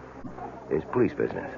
But tell me that Dan's a bigamist or something? No, Mrs. Carey, certainly not that. Then what is it? I'm going to tell you, but you have to understand one thing. Now, I am not assigned to this case anymore. My interest is strictly unofficial. I may be completely mistaken, but you're the only one who can prove it one way or another. Prove what? About whether your husband ever called himself Don Crawford. And once, 4 years ago, David Chase. See? All the same initials, like Dan Carey. You are saying he's a criminal? Not just a criminal, Mrs. Carey. A wife killer. You're crazy. I hope so. Believe me, I do. Let me start at the beginning. If you still think I'm crazy by the time I'm finished, I'll be happy to buy you that coffee and go on my way. But if you think I'm not, if you have any doubts, then I want you to tell me so and let me help you. All right. Go on. I know you're wrong, but go on. I first heard of Don Crawford back in 1965 when I was attached to the homicide detail in the Los Angeles PD. Mrs. Crawford was the former Edith Burbank. She was the youngest daughter of a wealthy family in Baltimore. Only when I saw her, she was never going to enjoy her money anymore. She was dead. Her throat had been cut by one of those, quote, mysterious intruders, unquote, that the papers like to write about. Her husband, Don, was broken-hearted, naturally. They'd only been married 4 weeks. But her death also made him some money. Not a fortune, really. There was a mix-up about her will, and he ended up with nothing but a handsome payoff from the family. Mrs. Carey, you okay? I can't believe I'm sitting here listening to this. I won't be long, I promise. Anyway, I was assigned to the Crawford case, and I didn't exactly cover myself with glory. You mean you never found the mysterious intruder? That's right. So naturally, you decided that maybe there wasn't any. Let me go on, Mrs. Carey, okay? Yes, go on. Anyway, I ran into a similar case about 4 years ago. The murder of a young bride fresh from her honeymoon. A broken-hearted groom named David Chase. I thought Chase and Crawford were one and the same man. But I couldn't convince the district attorney of the resemblance. But I am still convinced, Mrs. Carey. And you think Dan is the same person? Oh, he's changed again, of course. His hair is lighter than Chase's. He's thinner and paler. But there's something about the face I can't forget. And even if it's true, you still have no proof. Is that it? You couldn't solve your case, so you're holding on to your first solution. Wait, Mrs. Carey. Let me tell you why I was so sure that Crawford and Chase were the same man. It was because of the honeymoon. What? It's my theory that their honeymoons were identical. A compulsive honeymoon, you might say. That is ridiculous. Criminals are like that. Creatures of habit, most of them. Afraid to change a pattern, maybe for fear that their luck will change with it. What do you mean by it? I stumbled on the coincidence accidentally. But as far as I could trace it, Don Crawford and David Chase took their brides to the same places. They did the same things. And I knew that if I ever saw that pattern duplicated, I would have my killer. I hope I'm wrong, Mrs. Carey. But you are the only one who can tell me. And my first question is this. Was your first stop Chicago? Yes. Yes, of course it was. And you knew that. That's where we first saw you, in Chicago, in that restaurant. Okay. I just wanted to make sure. You can't possibly make something out of that. Dan wanted to see people in the Chicago office, and I thought it would be nice to visit my aunt in Evanston. She's my family. Was your next stop after Chicago in Texas? Yes. We went to Dallas. Dallas is a wonderful place to visit, Lieutenant. I don't see anything so peculiar about that. Both Chase and Crawford went to Dallas. They chose offbeat hotels. I guess they didn't care to be seen very much. Where did you stay in Dallas? It was a perfectly nice hotel. I don't think you could describe it as offbeat. All right. And then the next stop would be Monterey. You knew we were in Monterey because that's where I saw you the second time. By that time, Mrs. Carey, I'd made up my mind to follow you. Are you saying that these supposed wife killers you're talking about also went to Monterey? Yes, they did, and from Monterey to Las Vegas. Well, then you're wrong, Lieutenant. You're completely wrong. You mean you didn't go to Vegas? No. So there goes your famous theory, doesn't it? Well, I admit I'm We changed our mind about Vegas. We decided that we might be too tempted to gamble away all the money we had for the trip. Ah, so you did have it on the schedule. Well, yes. Yes, we did, but we didn't go. You really think that changes the pattern?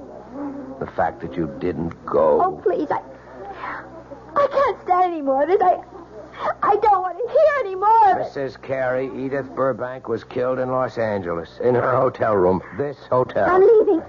I'm leaving Mrs. right Carey, now. wait. You're wrong. You've got Dan mixed up with someone else. Let me finish, please. Just one more moment. Please, no, please let me go.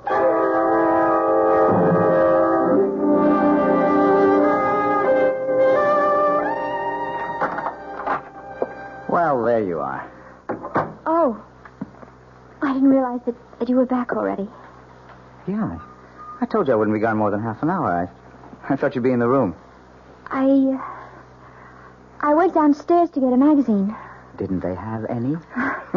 Well, I guess I forgot to buy one. I got to looking in the windows of the dress shops, and I forgot my original purpose completely. Susan, are you okay? Of course. Why do you ask? I don't know. You've got that funny look in your eyes again. Have I? Doesn't matter. They're still the two most beautiful eyes in the world. Hey, what is this? Don't tell me the honeymoon's over so soon. Why do you say that? That was like kissing a snowman. I guess I just don't feel like myself today. I think maybe, all this traveling has worn me down a little. Oh, I'm sorry. Well, we don't have much further to go. Just one more plane trip to San Francisco. Yes. Look, maybe you'd rather not go out tonight. Maybe you ought to stay in, order some dinner in the room. I don't mind.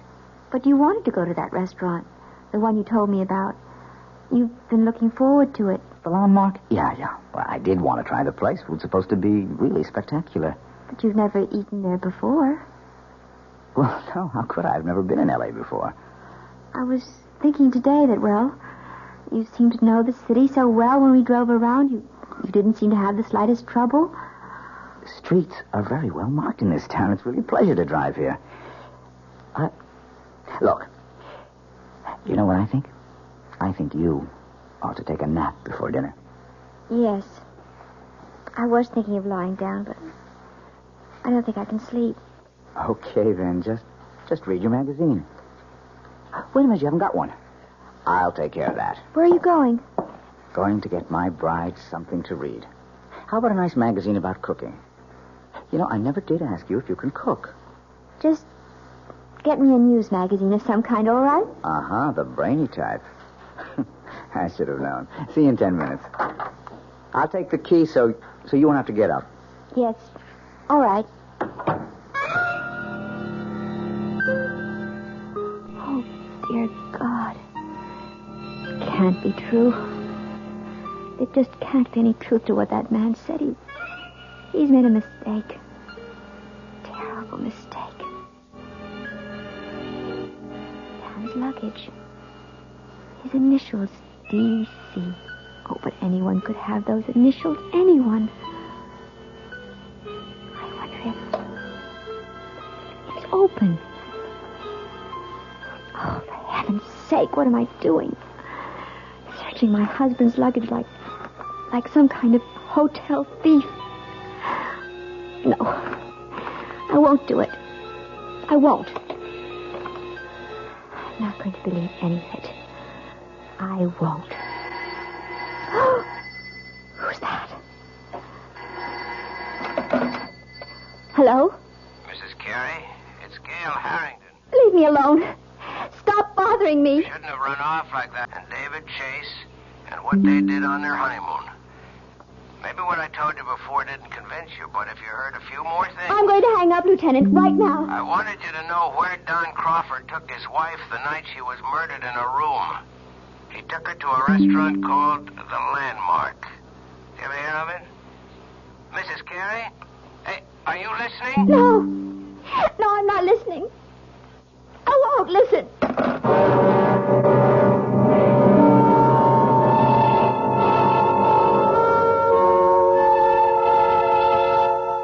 And so Susan Carey seems to have a date at the Landmark restaurant in Los Angeles with her loving husband, Dan.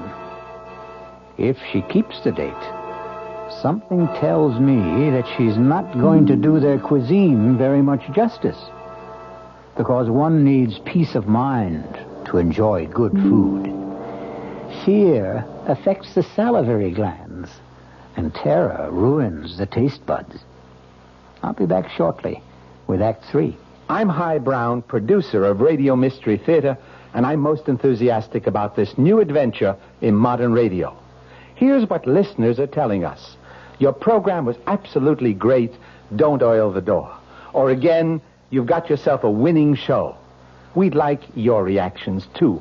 Right now, we're in the last week of our drawing for 50 prizes a week. 2 AM/FM stereo phonos, 2 travel clock radios, and 46 anthologies of modern suspense.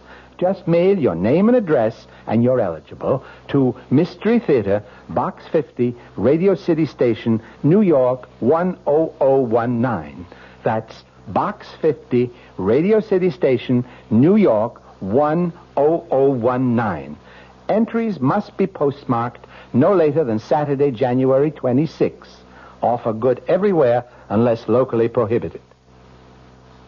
This is WOR New York, your Mystery Theater station. An invitation. This is Peter Roberts. Join us Sunday morning, 8:15 to 10 here on WOR for Rambling with Roberts.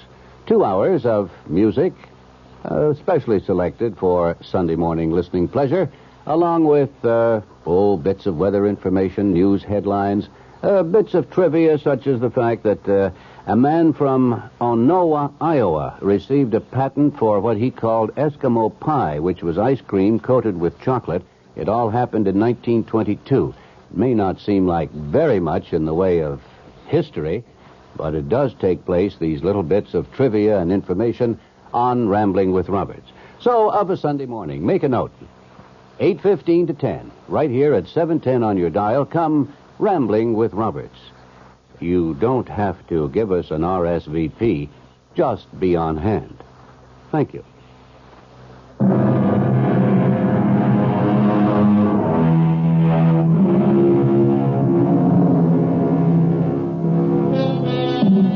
Well, what have we here? A quiet meal for two at the landmark restaurant? No. We seem to be in a hotel room. The same room in which we last saw our honeymooning couple, Susan and Dan Carey. Obviously, there's been a change of plan. Room service has provided the meal for the two lovers this evening. Can it be that Susan Carey has decided that if there is a pattern, it must be broken? Have some more wine, honey? No. I really don't think I want any. Hey, come on. You know what this bottle cost? You shouldn't have been so extravagant. Uh-oh. That sounds more like a wife than a bride. Well, $18 is an awful lot for a wine, Dan. Especially when I really can't drink that much of it. I just wanted to make up... Well, never mind. You mean for not taking me to the landmark? No, it doesn't really matter. I told you, it's fun to eat in the room. It's very elegant. I'm sure you were disappointed at it. No, I really wasn't. Look, we're not going to be very far from Los Angeles. We'll probably fly down from San Francisco a few times a year. There are dozens of wonderful restaurants in San Francisco, too, aren't there? So they tell me. I'll ask the guys at the office for recommendations. I think this food is quite good, don't you? Yeah, sure. It's fine. Tastes even better with the wine. Well, all right. I'll have some more, I guess. That a girl. Now, look, I'm not trying to get you drunk, you understand, so I can take advantage of you. Although, come to think of it... Dan, oh, don't. You almost knocked the table over. Sorry, I guess I got a little carried away. You look very delectable in that robe. Oh, do you really like it? Irresistible. I didn't take much of a wardrobe with me. Yeah, you said you were going to buy clothes in San Francisco. Yes, if I can find out where to go, I'll take you down to Union Square. I hear that's the place. Oh, I have told you about the weekend, haven't I? No. What about it? Well, I thought we'd get our first look at the town by taking one of those Circle Line cruises. That okay with you? Oh, yes, that sounds lovely. I love to see places by water. And if we can squeeze it in, we might go picnicking in Golden Gate Park. They've got this Japanese tea garden. It's supposed to be very nice. Yes. All sounds wonderful, Dan. Susan, I just wish you felt better. Listen, maybe you ought to check with the hotel doctor in case you picked up a bug or something. Do I look that bad to you? No. You look just great to me, darling.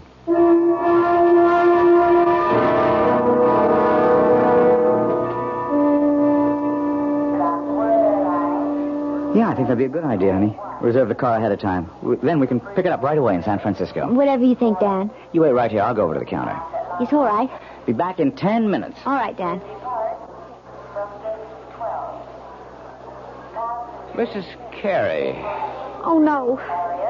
Not you again. I didn't mean to startle you. Go away. Please go away.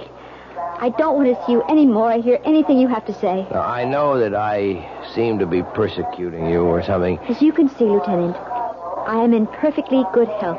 I was not murdered in my sleep in that hotel room. Look, Mrs. Carey, I've only got a few minutes before your husband gets back. I just wanted to finish my story about this other guy, this David Chase. I don't care if you are a policeman. I'll call someone and have you arrested for bothering me. David Chase's wife didn't get killed in Los Angeles. She died in San Francisco. Where? In a hotel room? No, not there. But they stayed at the San Remo. Is that where you're staying? Yes, but millions of people do. No, there wasn't any mysterious intruder this time. In fact, Mrs. Chase's death was listed officially as an accident. She had a little too much to drink at dinner, and her feet got tangled up on top of a very steep hill. The fall broke her neck. It was her very first day in San Francisco. She and her husband had quite a day, too. They took one of those boat cruises to see the city. Then they went to Golden Gate Park, to the Japanese tea garden. Miss Carey, are you okay? No. No, I'm not okay. How could I be?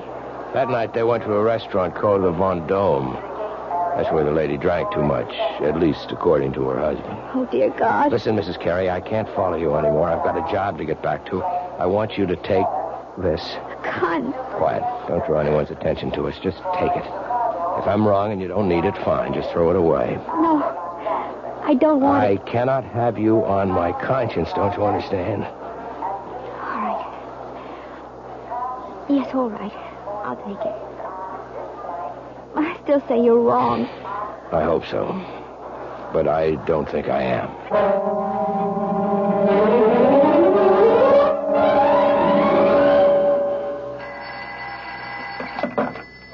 Hello? Mrs. Carey? Yes? This is the message desk. Your husband left a message here for you at 4 o'clock. Oh, I've been out until now. Would you like me to read it to you? Yes, please. It says, we'll be at the office until 6. Should be there no later than 6:30. Love, Dan.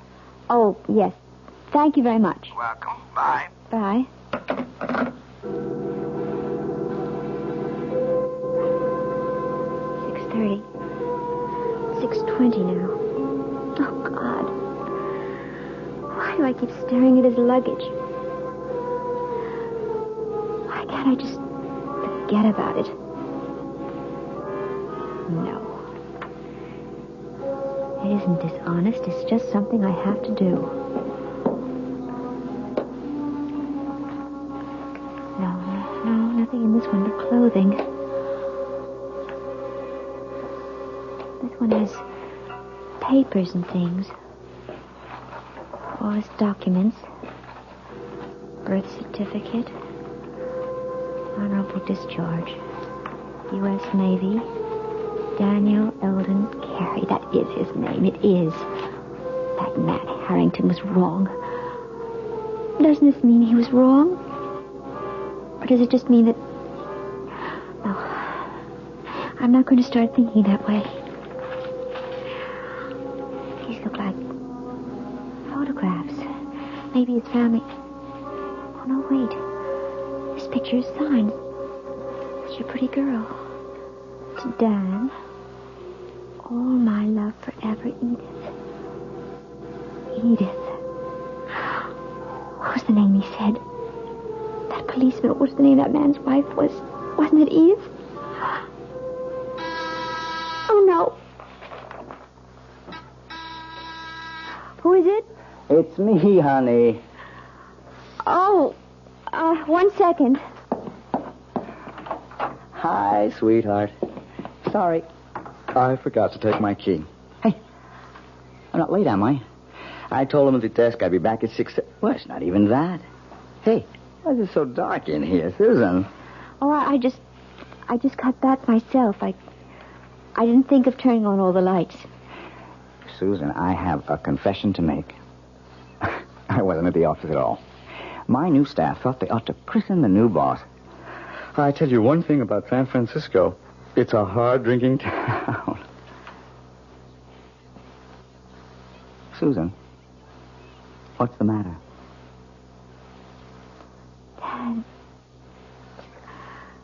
I found her picture. What? I found her picture. Your first wife's. What are you talking about? I was never married. Then what's her picture doing in your luggage? Hey, what's going on here? You must be drunker Look than I am. near me. Stay away from me, Dan. Susan, are you out of your head? I saw her picture. Do you hear me? I found her picture. On our honeymoon. Now, wait a minute. Do you mean Edith? I know all about her. Yes, and about the other one. She drank too much, too, didn't she? She was drunk, too. Now, look, will you calm down? Is that what you were planning to do tonight? Get me drunk? At the restaurant? You were going to take me out to dinner tonight, weren't you? Of course I was. I asked one of the guys at the... I can tell you the restaurant he picked. Do you want me to tell you the name of the restaurant, Dan? It's the Vendome, isn't it? What? Well, yes. I mean, it is.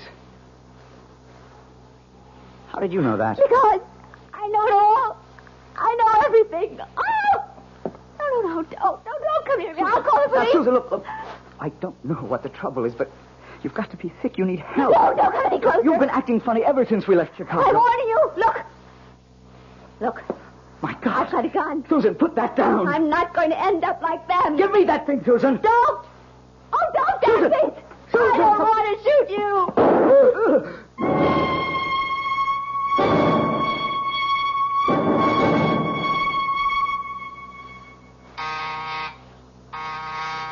One second. Wow. Mr. Harvey? Mrs. Carey, I didn't know that you were... Look, let me just get a shirt on. I was just shaving. I'm sure you're surprised to see me, aren't you? Yeah, I am. I didn't expect that you'd... what brings you back to L.A.? I'm sure you know, Mr. Harvey. That is the right name, isn't it? Not Harrington? I guess that means you know all about my little joke. The gun wasn't a joke, was it? The gun was real. Now, look, I can tell you're upset, but I didn't mean any harm. I mean, I like Dan. I really You do. despised my husband, Mr. Harvey. Why don't you admit it? You hated the fact that he got the job you wanted in San Francisco. And all you got was an assistant manager's job in Chicago. You are wrong. I just thought it'd be a good gag, a good joke on Danny boy. Yes. I've heard about your reputation. The great practical joker. You thought of a great one this time. Yeah, but that's all it was. You gave Dan the itinerary for our honeymoon trip. You were just being helpful, of course. You gave him all the names and places, all the benefit of your traveling experience. That was the gag. See, I thought if Dan took you to all the places I listed for him... You even knew about Edith, the girl he was once engaged to, the one who died. She became his murder victim in your little fantasy. What did you think would happen, Mr. Harvey? Did I get frightened enough to kill Dan so that you might get the job he took away from you? Listen, is Dan all right? I thought you might want this back, Mr. Harvey. Your gun. Oh, now, wait a minute. Don't do anything stupid. Oh, you don't have to worry. I found out that I'm a terrible shot. That Dan's alive? See for yourself. Hello, Marty. Dan! Thank heavens you're okay. Look, Dan, I didn't mean for anything serious to happen. See the bandage, Marty? Just a flesh wound in my arm. I'll be okay. I'm glad to hear it, Danny. Honest, I am. Mm-hmm. But I am learning to use my left arm, though. Wait a minute. Oh, no, don't, please. I didn't mean it. Don't hit me again. Relax, Marty. I've got better things to do. I've got a honeymoon to finish. Although with any luck, it'll never end.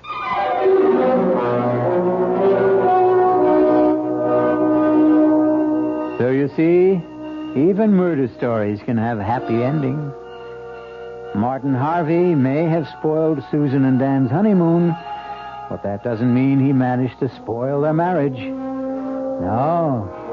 If that's going to happen, Susan and Dan will take care of that all by themselves. I'll be back shortly. Hello, this is Joe Franklin. Ladies and gentlemen and boys and girls, for the very latest in nostalgia, for the ultimate in remembering, please join with me on Saturday nights from 9:05 to 11 o'clock, where memories are truly happening right here over WOR Radio.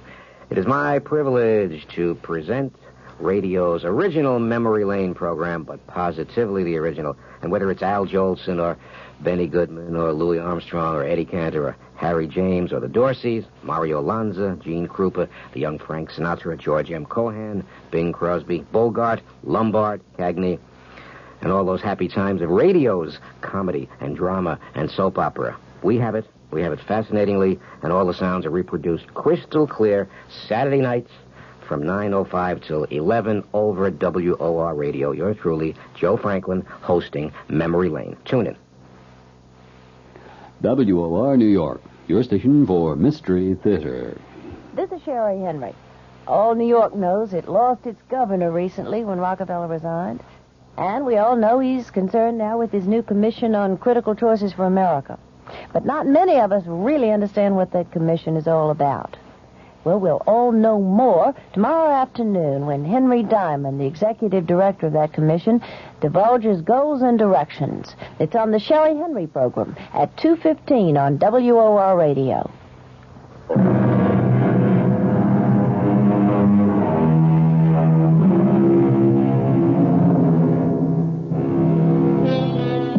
A purist might claim that the story you have just heard isn't a murder story, since no one was actually killed. The murders which took place were all in the imagination of Martin Harvey, who passed them on to the mind of Susan Carey. But it's a good demonstration of the point we've tried to make all along, that the most terrifying crimes can happen within the theater of the mind. Our cast included Betsy von Furstenberg, Michael Wager, Elspeth Eric, and Mason Adams. The entire production was under the direction of Hyman Brown. Now, a preview of our next tale. What are you thinking about, child? The day you said it was bad luck for us to see each other before the wedding. Nobody believes those old wives' tales. Nobody believes so many things that are outside the ordinary. Did you see Michael's body after? Don't talk about that, lass. I know they said the horse trampled him. I asked Dr. Ferguson about the hooves, and he wouldn't tell me. You'd tell me, wouldn't you, Jeannie? Oh, tell you what? Were they like horseshoes, or were they cleft in two? Were they cloven hooves? In the name of God, what are you saying? I'm not speaking of God. I'm speaking of the devil. This is E.G. Marshall inviting you to return to our Mystery Theater for another adventure in the macabre. Until next time, pleasant dreams.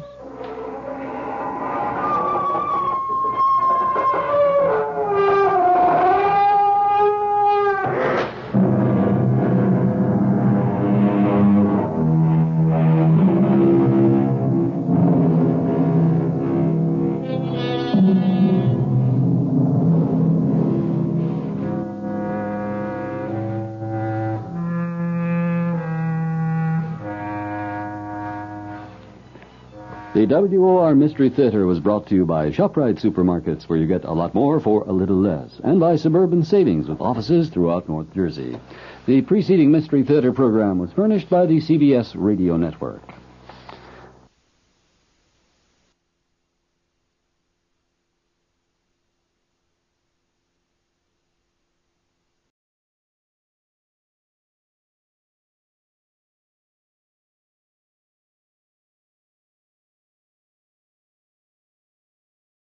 Oh, wait. The CBS Radio Mystery Theater presents...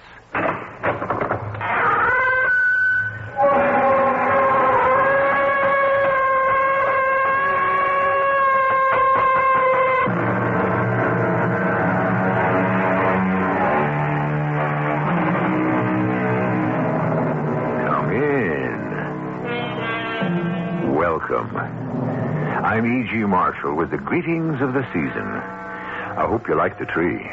I put up a bit of holly, too. And mistletoe, of course, right there over the door. There are so many things to enjoy at this time of year. The warm, friendly spirit, that's most important. The time to be with family and friends.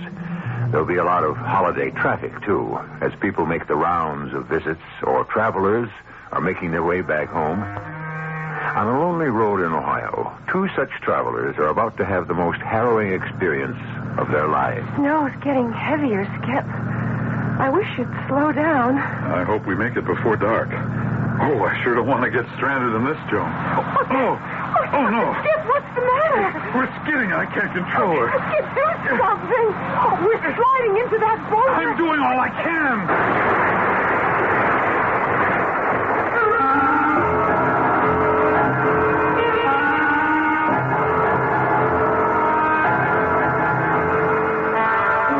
Our mystery drama, A Holiday Visit, was written especially for Radio Mystery Theater by Bob Jurin and stars Lloyd Battista and Diana Kirkwood.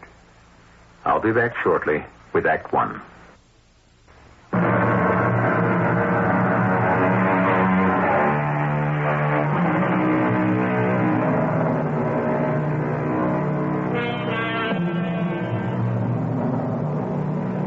What are your plans for the Christmas holidays?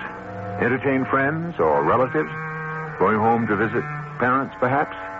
This is always get-together time. A time when people go home to the families they've left behind as they've made their own way in the world. Joan Bartram made her way from a small town in Ohio to New York, where she worked for a while as a secretary, and then married Skip Bartram, an oil company executive. She hadn't been back to her home in Ohio in 12 years, so it was a particular thrill for Joan when Skip came home one night and said, "How'd you like to go home for the holidays? See your folks." Oh, Skip, I'd love it. But can we afford it? Well, the company's sending me to Toledo for a new training program right after the holidays, so the trip is on them. Oh. We'll just leave a little early and be with your folks for Christmas. Oh, what a surprise. Oh, I'm going to call Mother this minute. You don't want to just drop in on them and make it a surprise? And have them fade away? No. I want to give them something to look forward to. Well, maybe you're right. Oh, it's been 12 years since I've been home, and you've never... Hello? Hello, Mother? Oh, Joan! How are you? Just fine, dear. Mother, are you sitting down? No. Why? Listen, Mother, get Dad over to the phone. I want him to hear my news. Henry, come here. Joan, are you pregnant? Oh, no, Mother. All right, dear. Your father's listening. I'm coming home for Christmas. Coming home? Yes, Skip has to be in Toledo after the holidays, so we're leaving early, in time to be with you for Christmas. That's the best news I've had all day. Joan, your mother's doing her thing. She's starting to cry. Yes, so am I. I have to hang up now. I'll let you know when we'll arrive. Okay, darling. We'll be waiting. When can we leave? Well, I'd like to get away by Saturday. We'll have to drive. I'll need the car in Toledo. Let's see, we ought to get to Runyonville by, the 23rd.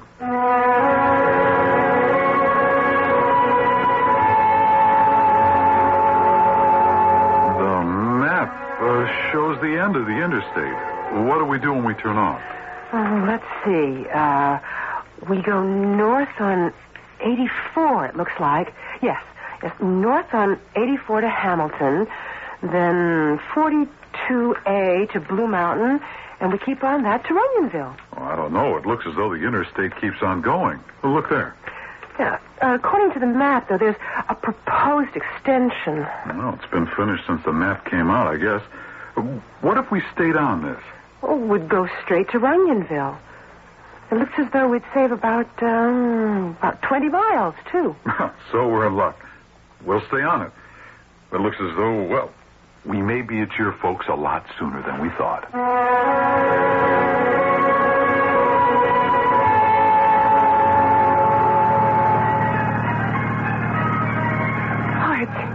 starting to snow. Oh, we're going to have a white Christmas. Well, I hope it doesn't get too thick before we hit your folks' place.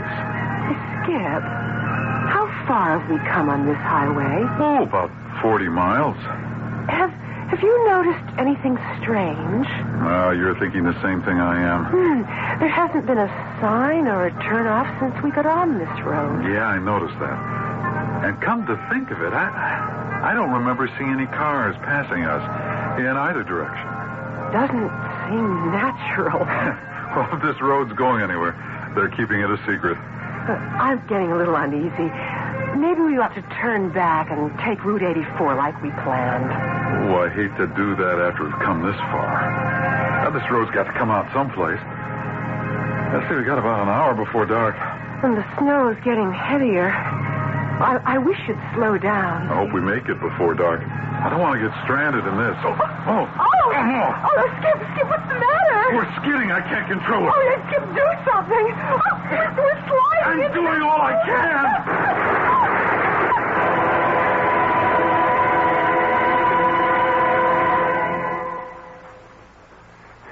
You put any more tinsel on the tree, Harriet, and it's going to topple over.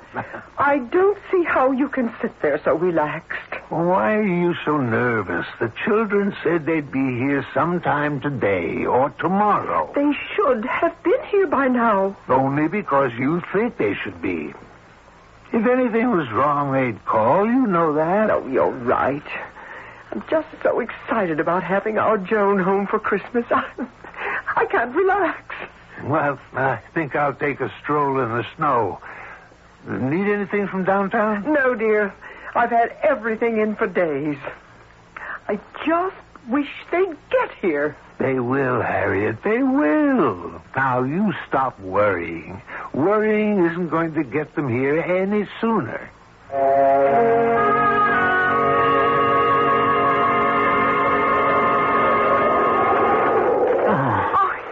Oh, my head. Joan, are you all right? Well, what happened? Okay, can you straighten up? Oh, my leg's caught. Oh, here, let me see. Try twisting it a little bit this way. Oh, there. There, it's free. How do you feel, hon? Dizzy. Oh, we crashed into the boulders. Can we... will the car move? Oh, pray. Thank heaven. Oh, if I can back her off. Yep, I better get out and take a look.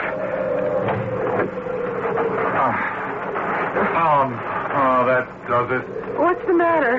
2 flat tires. Oh, no. And only one spare, naturally. Oh, dear Lord, what are we going to do? We're miles from anywhere. At least the snow's letting up a bit.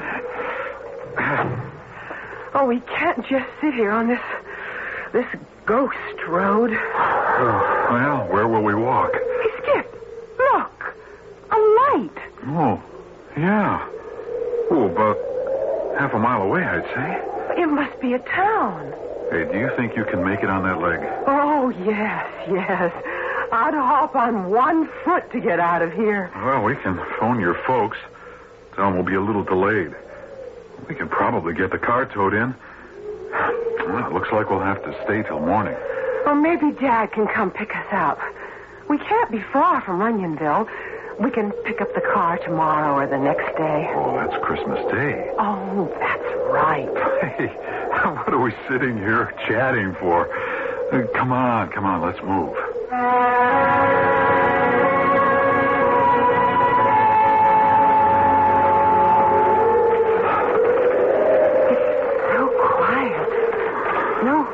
On the street at all. Oh, the storm must have sent them all home, I guess. Oh, let's try that grocery store. They're sure to have a phone. Well, they can tell us where to find a garage, too. At least we can get the car off the road for the night. It's so still. Hello? Anybody here? It's so dim. One bare bulb. Well, pretty skimpy merchandise, too. Hello? Wow.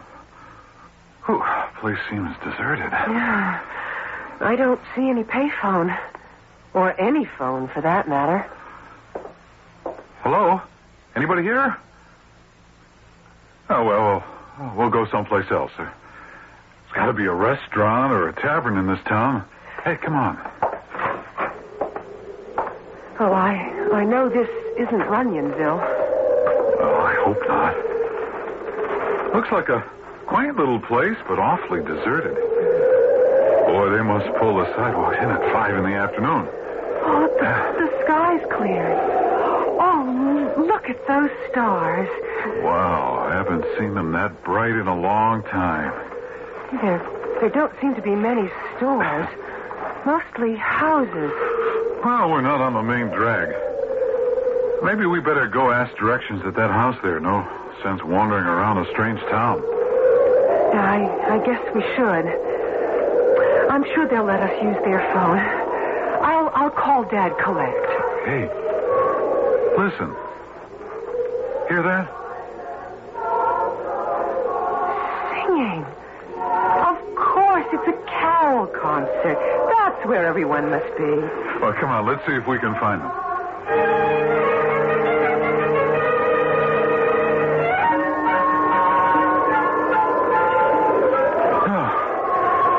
I give up. I don't know where that music's coming from. We've covered so many streets and nothing. Yeah, no one. Oh, hey, honey, you're shivering. I'm scared. Well, there's a hotel across the street. Let's go there and use the phone. There's got to be one there.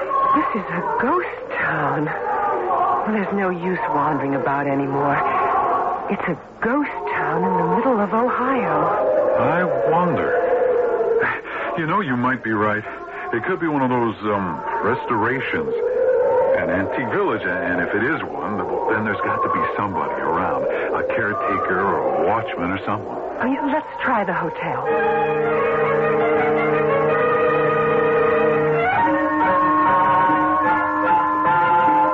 Well, I was wrong, I guess. The hotel is just as deserted as everything else. And still no phone. Oh, I wish I had that CB radio Paul offered me. I always thought they were a nuisance, but that sure would have gotten us out of this mess. Hey, come on. Let's look around upstairs.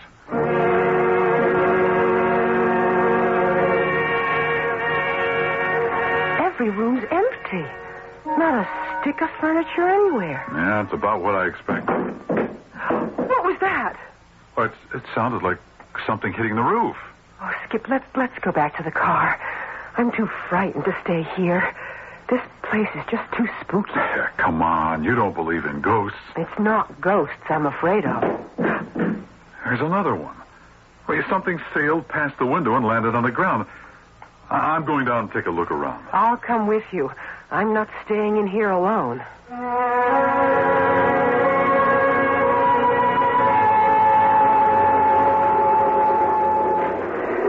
Can you see anything? Not yet. There's nothing out here except a couple of green logs. Over there, see them? Green logs? Yeah. Moss covered. Looks like they've been laying there for years. But, Skip, there's no snow on them. If they'd been laying there for years, they'd be covered with snow. You think that's what hit the hotel? Well, I mean, logs this big don't just fall out of the sky. Look, just take me back to the car. Now, honey, there's no sense getting panicky. We're alone in this town or amusement park or whatever it is, and at least there's shelter. We'll stay here for the night, and we'll just try to get to civilization in the morning. You want to stay here? We might be murdered in our sleep. As if I could sleep. Well, dear heart, there's nothing else we can do. I mean, sleeping in the car is foolish when we're... Uh-oh. The lights. Every light went out. Well, that settles it. We're not going anywhere now. But the whole town's out. There's not a light anywhere. Yeah. Seems to be clouded over, too. See, the stars are gone. Come Come on, let's go back inside. We'll be safe in there. We'll curl up in the lobby furniture and try to sleep. I won't shut an eye, wondering who or what turned off those lights.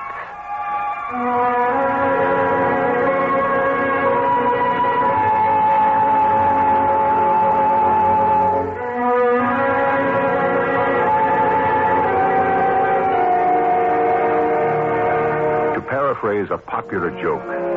Where were Skip and Joan when the lights went out? Not only in the dark, but in a strange Midwestern village. And just 2 days before Christmas, a time when they should have been enjoying the warmth of a friendly fireside, the pleasure of holiday decorations, the music of a Christmas carol, things that most of us are enjoying these days.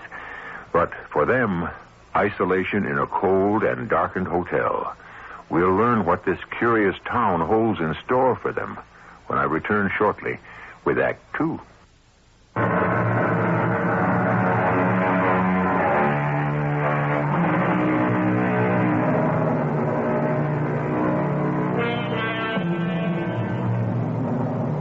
Joan and Skip Bartram face the prospect of spending the night in a deserted hotel in a strange and darkened town. A town apparently without inhabitants. Could it be a restoration of some kind? A sort of Midwestern Williamsburg? Under normal circumstances, it might be a lovely place to spend the Christmas holiday. But Skip and Joan are anxious to get to her parents' home and friendly family warmth. They spent the night in the sparsely furnished lobby of the hotel. And now it's morning. Skip. Skip. Huh? Wake up, honey. It's daylight. Oh, my aching back. Oh, that's the hardest couch in the world. I didn't sleep all night. Come outside. I want to show you something. Oh, no. Can't you bring it in here? Oh, stop being silly. There are footprints in the snow, and they're not ours. Footprints? Yeah, look out the side window there. Yeah, they go around the back of the hotel. Well, that means somebody's around here. Come on.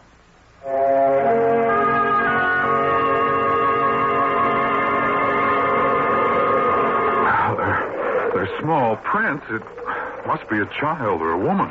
Well, they lead toward that barn. It's funny, I didn't hear or see anyone. I was awake all night. Well, there aren't any prints leading away from the barn. So whoever made them is still in there. It's so quiet. Not a sign of life anywhere. Well, let's go in. It's not like a private house. Anybody here? It's so dark and dingy, Skip. Skip, let's go back out. I don't like this. Well, somebody's got to be here. I mean, the footsteps stopped at the door. Then why won't they answer us?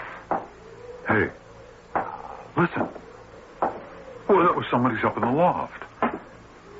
They're coming down those stairs. Who's down there? Oh, good morning, ma'am.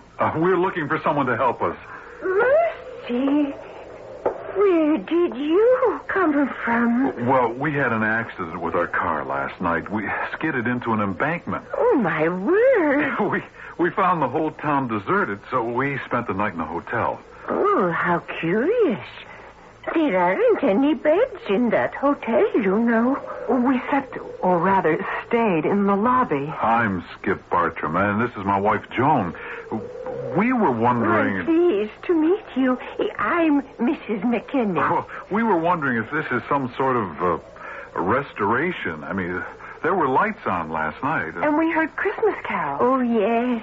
Isn't the music lovely? What do you mean by a restoration? This is Taylortown. But there's no one living here. You're the only person we've seen since last night. Yes, they've all gone. Each season, a few more left. My husband went last year. I'm the last one here. You live here all alone? All alone in a deserted town? It's my home. Could we use your phone, Mrs. McGinnis? Joan wants to call her dad to pick us up, and, well, I've got to get a tow truck for the car. Oh, mercy me, there's no garage or tow truck. Oh, but there's a payphone at the railroad station. We never had phones in any of the houses. And just wait till I finish upstairs, and I'll show you where it is. I don't know if it works, though. I think it's just there for effect. I wonder what she meant by that. Well, who knows? I just feel better now that we've met another human being. She seems friendly enough. But a little strange, don't you think? Naturally. Living alone in a dead town. A ghost town. I wonder how long she'll be. But we could find that railroad station ourselves. Oh, let her be hospitable. A few minutes won't matter. Mrs. McGinnis? Mrs. McGinnis, are you almost finished? That's strange. Well, I'll see. Has something happened to her? Mrs. McGinnis? Skip, what's the matter? Well, she's not here. The loft's absolutely empty.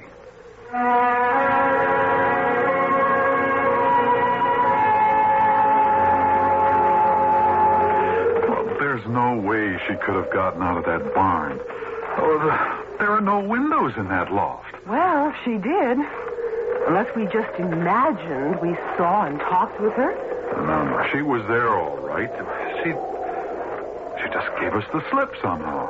Oh, look, there's the railroad station.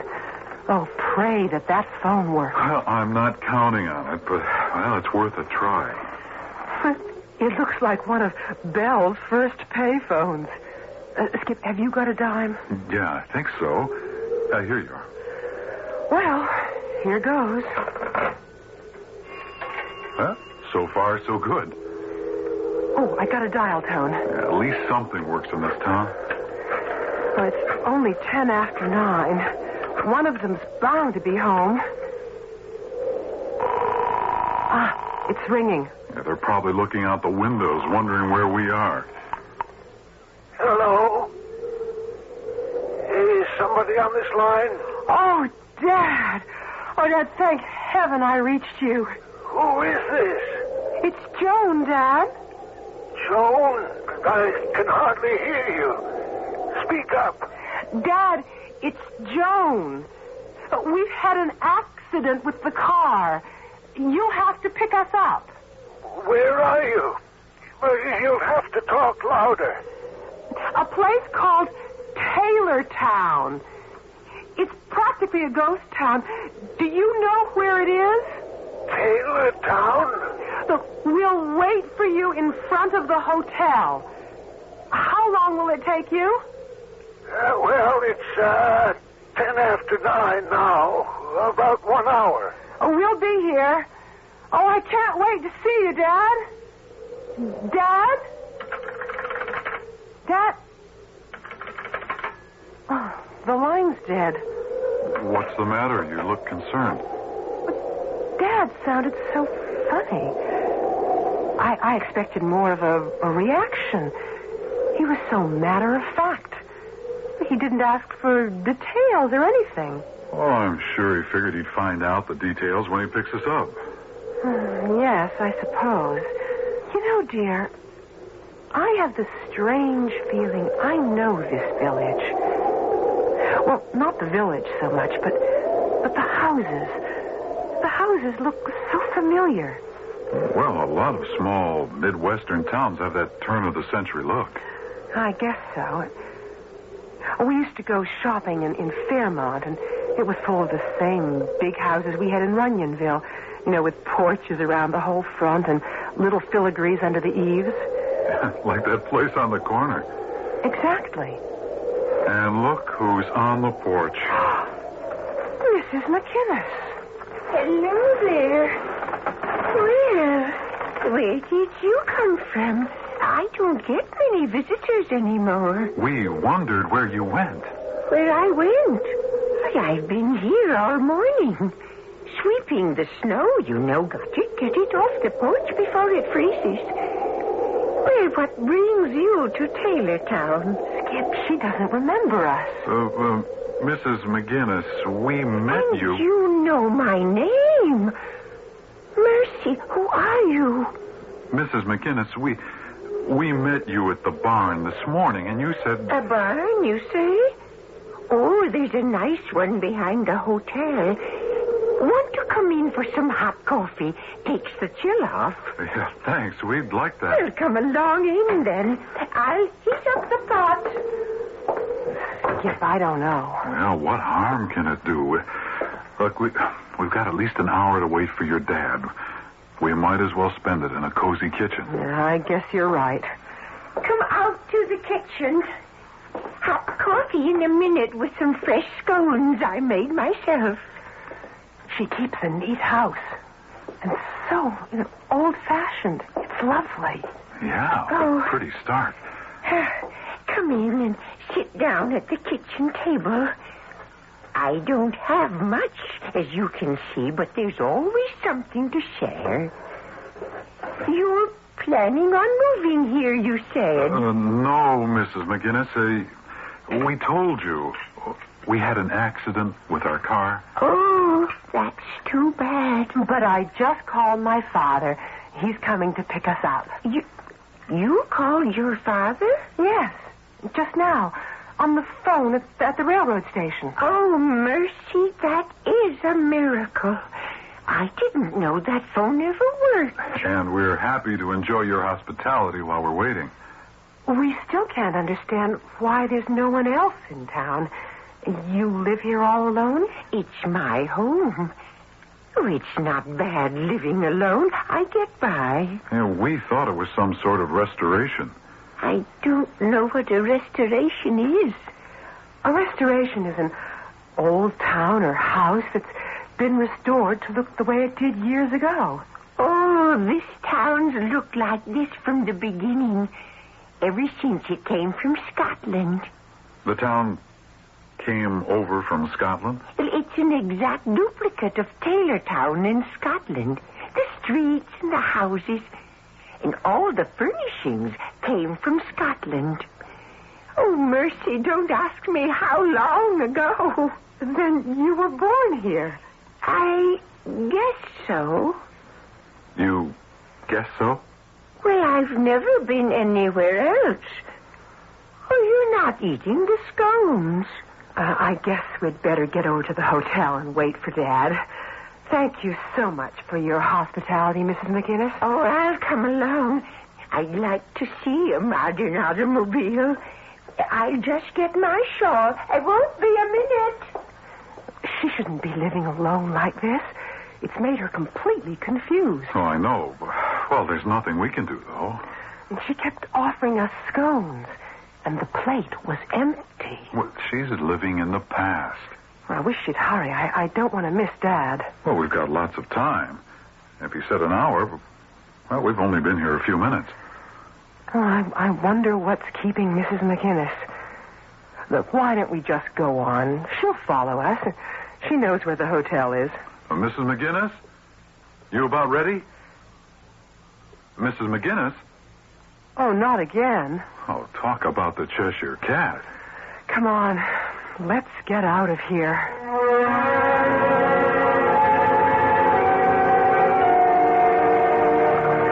You want your eggs scrambled or fried this morning, Will?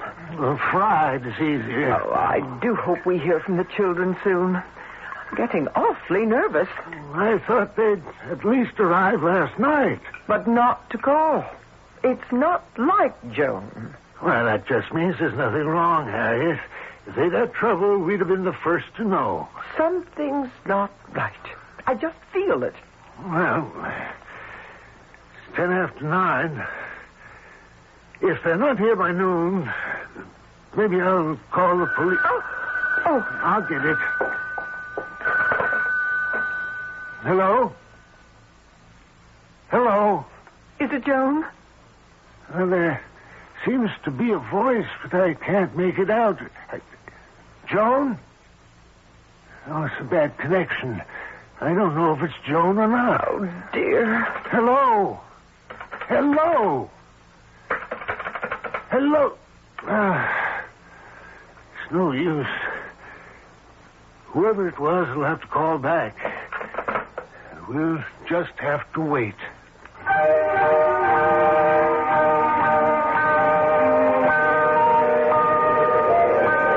Skip, I'm terribly frightened. I wasn't before, but now I really am. There's something evil here.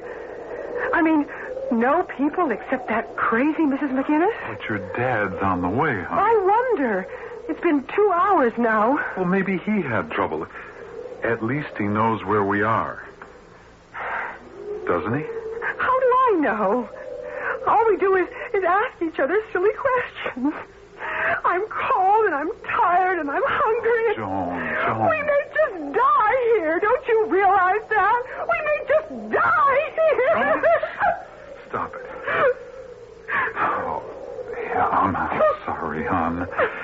I had to stop you. I'll get control of myself. I'm sorry. We'll just have to wait.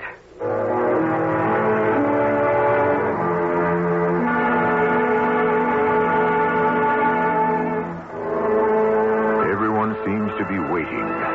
Joan and Skip are waiting in Taylortown, expecting her father to pick them up any minute.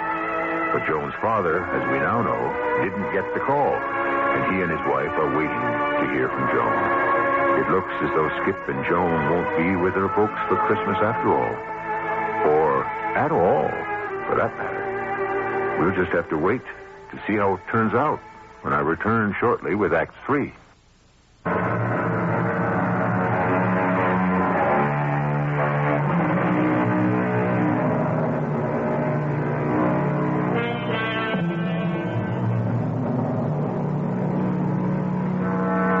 Things look now, it's not going to be a very Merry Christmas for Skip and Joan Bartram, apparently marooned in a strange little Ohio town with only one inhabitant. After encountering the elusive Mrs. McInnes for a second time, Skip and Joan have gone to the hotel to wait for Joan's father. It's a cold December afternoon, and it's been a long wait. What time is it? 10 after 2. I'm going to phone home again. Maybe there's a reason Dad was delayed. And after that, I'm going to call the state police. I should have thought of it before. We're in a real emergency here. They'll tow us out. Come on.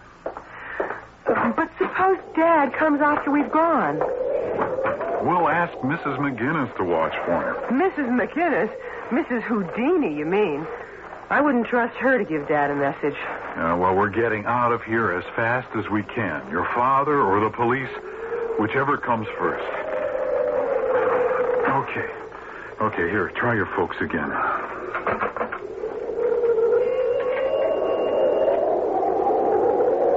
It's dead.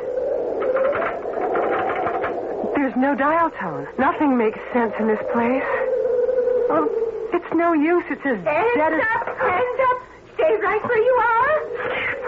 She's got a gun! You'd better be taking off. Mrs. McInnes, why the gun? How do you know my name? A lucky guess. Why are you pointing that gun at us? I want you out of here now. I don't trust strangers. Mrs. McInnes, you were so hospitable to us before. Why are you... Before? I've never seen you before in my life. Now get out of here. Start walking. Where to? To wherever you come from. I don't allow strangers here. This is a nightmare. You don't scare us, because I know in a couple of minutes you're going to disappear. What are you talking about? You've been popping up and vanishing all morning. In a few minutes you'll just disappear, poof. So we are waiting right here. Well, come on, Joan. She means it. But where can we go? Back to the car. She would really shoot us. She couldn't. Keep going. We're not taking chances with that crazy old woman. But we'll freeze out here, and Dad won't find us. You'll have to pass the car on the highway. Nothing makes any sense here. Skip, look back. You were right. She's gone.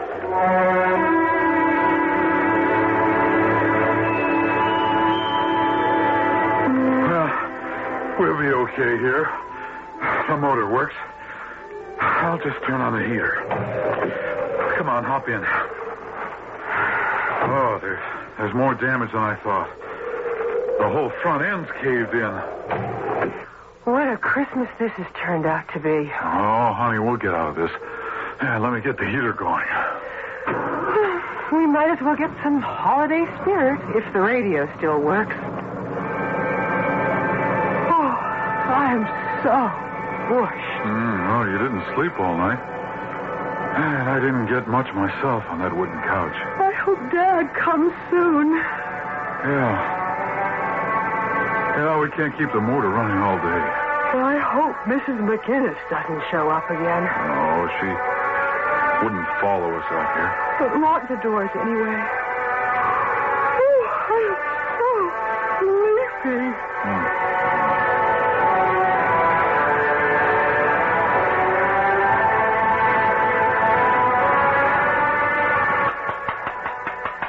Hey, you all right in there? Hey, you two. Huh? Who's that? What's the matter? Are you two okay?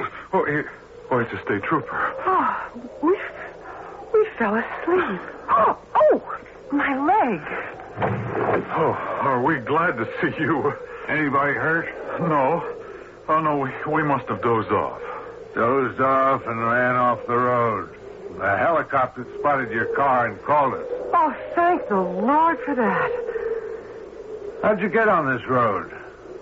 It's officially closed. Well, there weren't any signs about that. It connected with Interstate 40, and we just stayed on it. Had the bad luck to skid into boulders. This extension isn't due to open until next summer.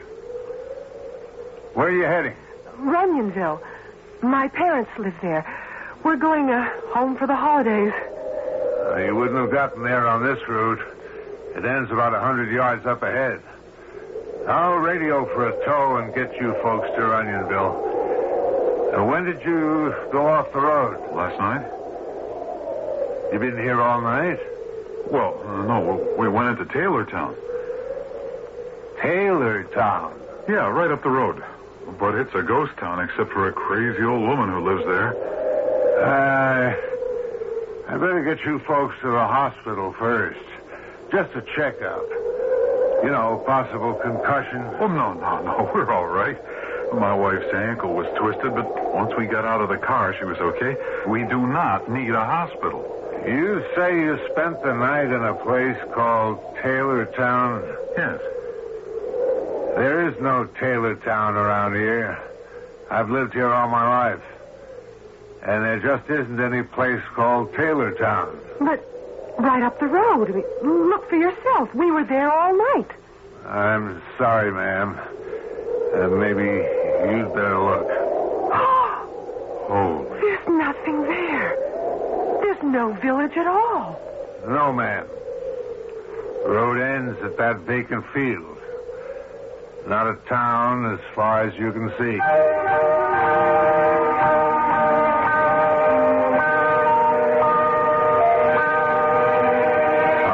Doctor? Well, no sign of concussion at all. No injuries except abrasions on the woman's ankle. Yeah, well, what about their story about spending the night in a village called Taylortown? Hard to say. Maybe they did. They must have imagined it. Yeah, they show no signs of exposure.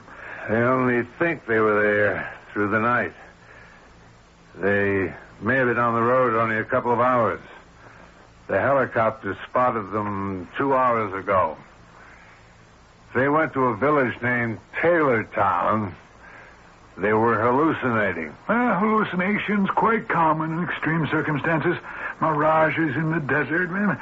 Anxiety can produce them. Then you think they spent the night, like they said, in a village that isn't there? Well, they had an emotional experience. Physically, they're fine. I see no reason to keep them here. They're better off going home to the woman's parents.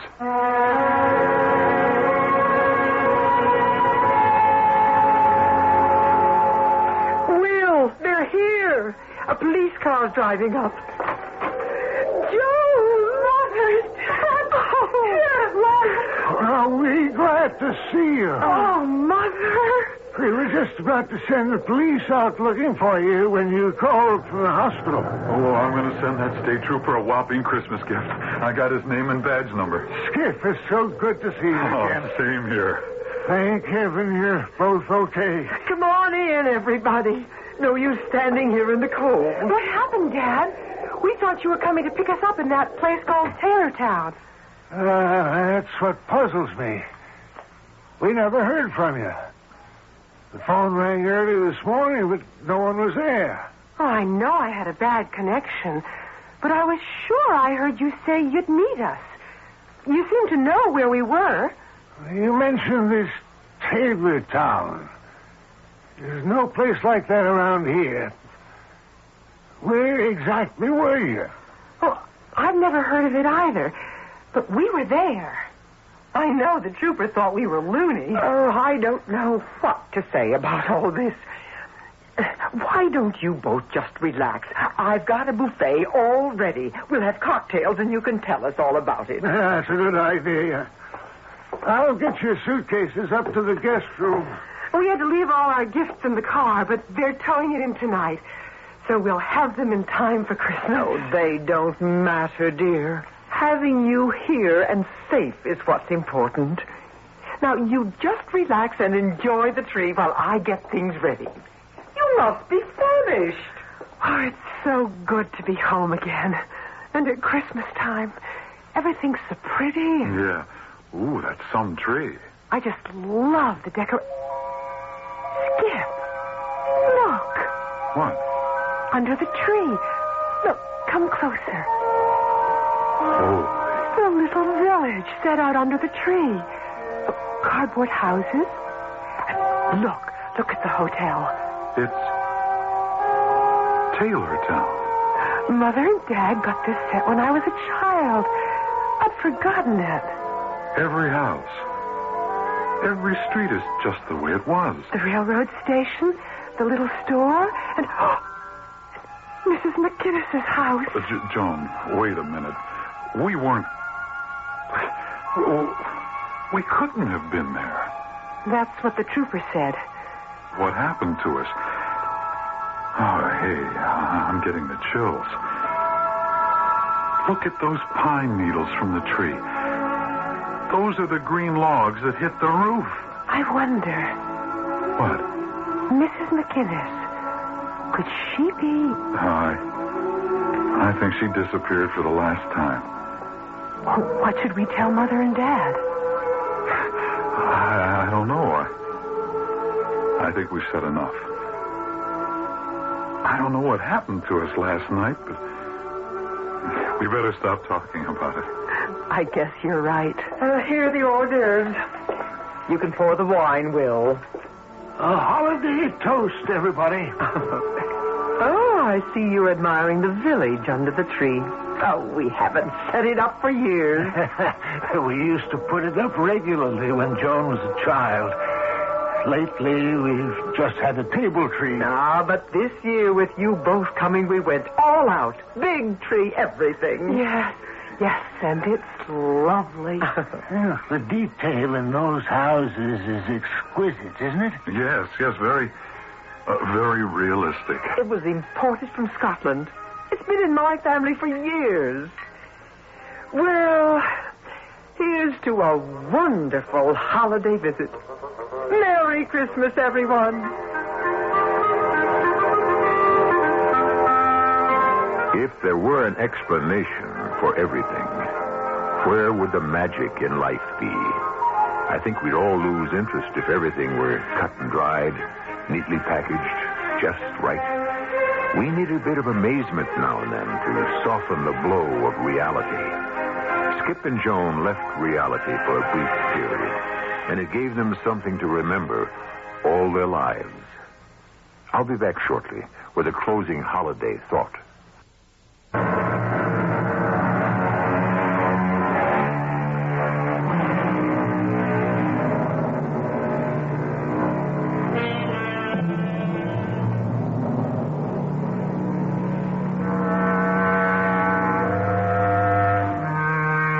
holiday lights are twinkling everywhere.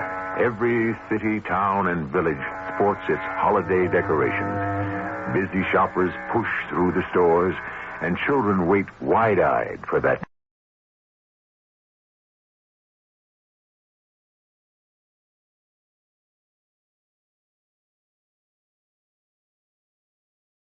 The CBS Radio Mystery Theater presents... Oops.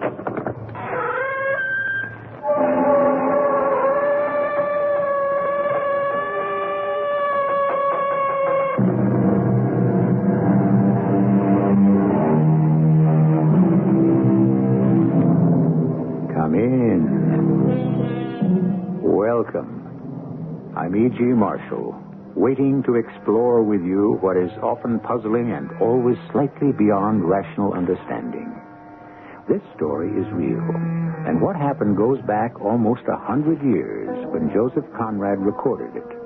Then, even more so than now, the word Congo had acquired sobering connotation. Sobering indeed, as a commercial trader was to discover. Kids, wake up. Wake up, man. What is it? Listen. What do the drums mean? How should I know? Go back to bed, Carl. I can't sleep. I'll ask my coach. You stay inside the house. That's an order, Carl. I don't want to lose you.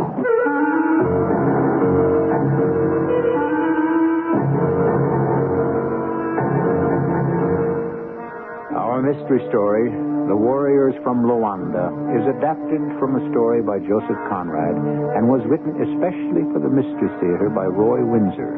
It stars Bob Dryden and William Griffiths. It is sponsored in part by Contact, the 12-hour cold capsule, and X-Lax. I'll be back shortly with Act One.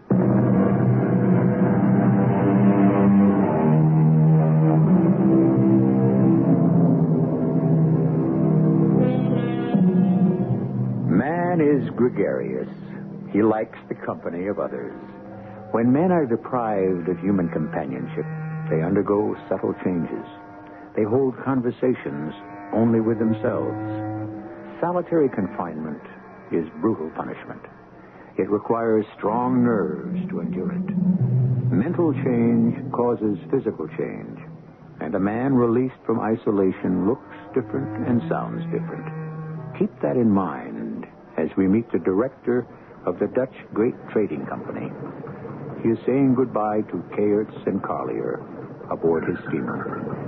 Have you any questions, Keertz? No, Herr Director. You are in charge. Collier takes his orders from you. Is that understood, Collier? Yes, Herr Director. This is not Amsterdam. It is the Congo. The jungle is dangerous and enveloping.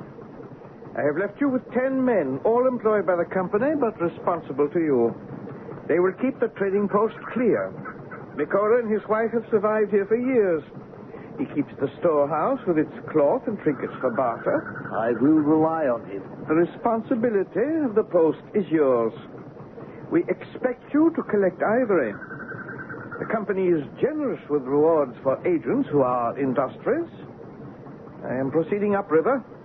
I will not return for 6 months. By then, Herr Director, I will have filled the storehouse with tusks. Good. You have ample food, and if you treat Gabila's tribe with decency and consideration, his hunters will bring you game and produce. Is there anything more? No, Herr Director, we understand perfectly. Then I will say goodbye. We will step ashore. Goodbye, Herr Director. Well, Collier. Oh, he's wonderful. I feel like an overlord. A raised house with a veranda that overlooks the Congo. 10 men to do the work. Nicola and his wife to manage the storehouse. What more could we want? And the ivory tusks everywhere in exchange for a piece of cloth or a trinket. 6 months, Collier. 6 months, and we will be rich. You'll be rich. Your turn will come. And after you've made your fortune, I will meet your boat in Amsterdam, and we'll celebrate our wonderful adventure in Africa.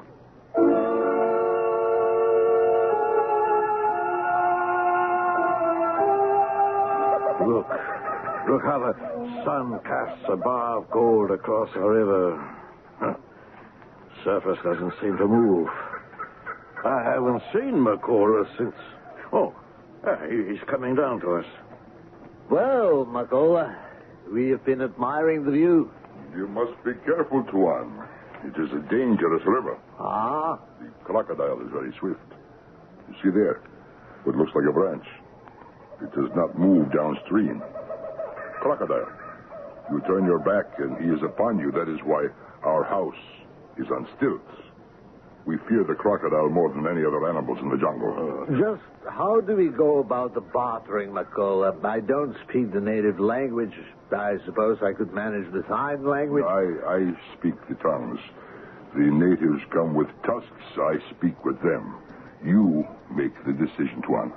The director says that Gibola, is that right, Gibola? Yes, he is chief of the local tribe. Very friendly. Does he supply tusks? No, Tuan. His people hunt only for food and have a village. They do not wander through the jungle.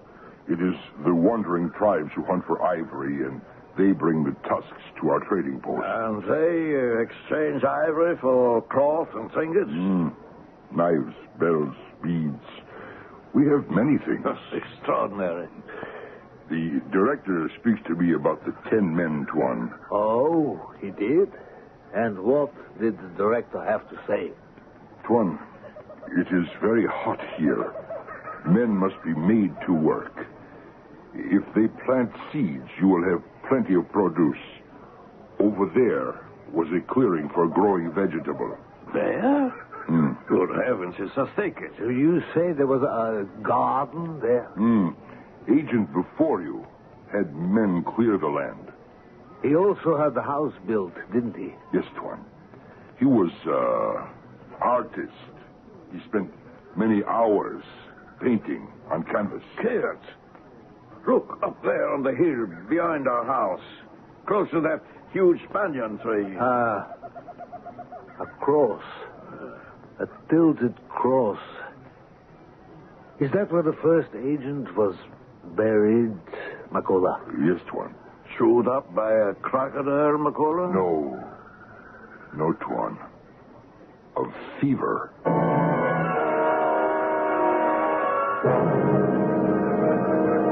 Well?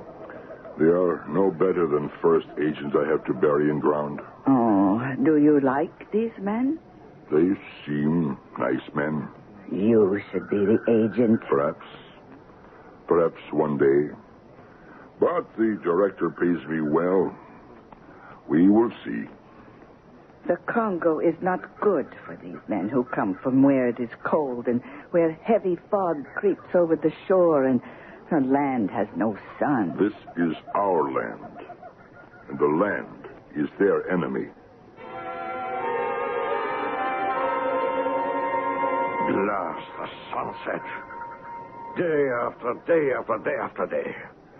Like a cauldron of red-hot metal pouring over the black jungle. That silent, deadly river.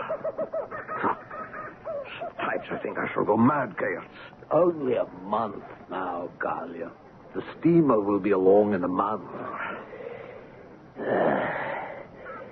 If it weren't for my daughter, Mary, you wouldn't catch me here. If it hadn't been for that brother-in-law of mine, maybe I'd still be in the army. Or any place but here. He got me this appointment knowing I'd be miserable in the heart of this blasted continent. Did your brother-in-law persuade you that you'd make your fortune as a trader? Did he urge you to leave the army? No? That's neither here nor there. I see. What do you see? Were you discharged from the administration of telegraphs? Is that why you're here? No. I left to earn a dowry for my daughter.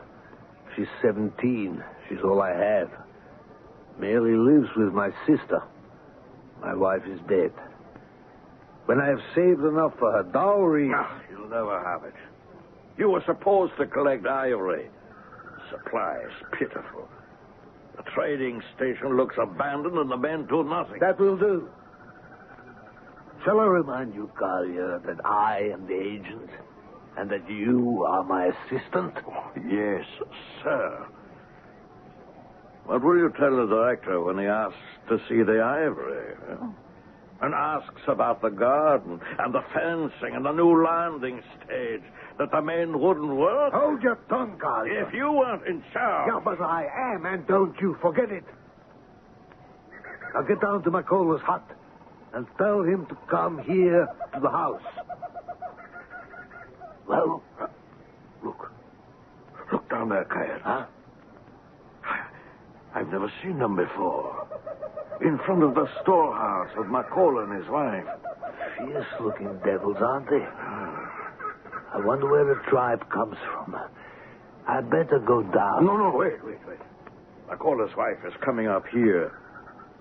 McCullough seems to be quarreling with her leader, pacing back and forth and gesturing. They don't appear to be friendly. McCullough sends me, Tuan. Oh? Well, speak up, woman. What is it? McCullough says you are not to leave house. They are dangerous men, Tuan. Get your revolver, Collier. No, Tuan. They also have guns. I will not have McCullough threatened. He will barter with them. Do not go down there. They have brought tusks. Well? Oh, they are fierce men, Tuan. Well, who are they? Where do they come from? From the coast, from Luanda. They are warriors. McCullough will talk with them, but you stay here. The natives from Luanda are dangerous. I won't be intimidated by ignorance. I think you will be, Cats. I will. Against 10 men armed with spears and guns? They'd leave us dead. Now, Director wouldn't like that, would he? Shut up. Now, when McCullough has gotten rid of them, tell him to come up here. He will come up here, Tuan. I should thank you, Cats. Not that I would have obeyed you. When I give an order... But you didn't, because you're afraid to go down there. So am I. But I admit it. The men are leaving. And McCullough has gone into his hut. Look, there's his wife coming up from the shore. She circled the clearing. She's a fight, too. We should always carry our revolvers with us. I intend to.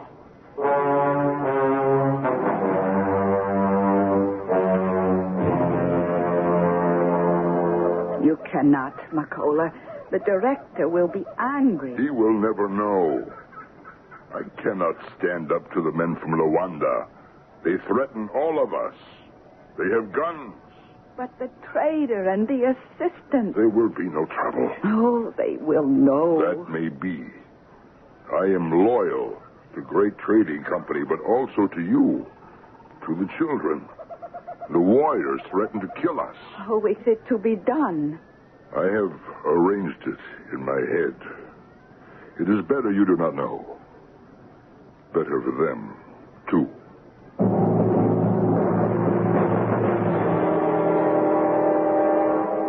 100 years ago, the jungles of Africa were impenetrable. It truly was the dark continent. 2 men are isolated there. What happens to them will unfold when I return shortly with Act 2.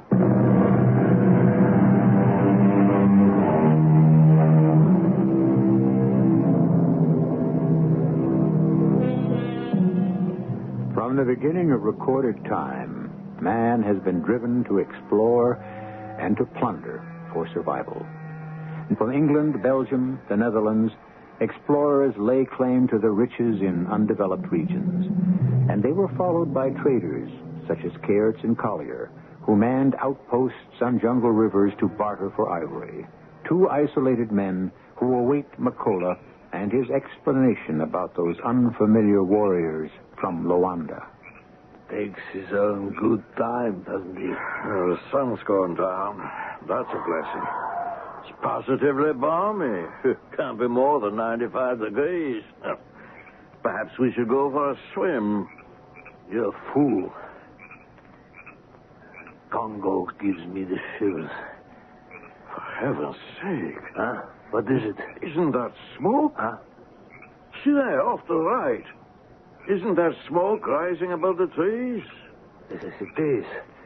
3 columns of it. Makola? Yes? Just 1 carrot, yes? What's that over there? Smoke? Yeah, I can see that. Fire. Village is burned. Shouldn't we take our men and try to help? No. It is too late.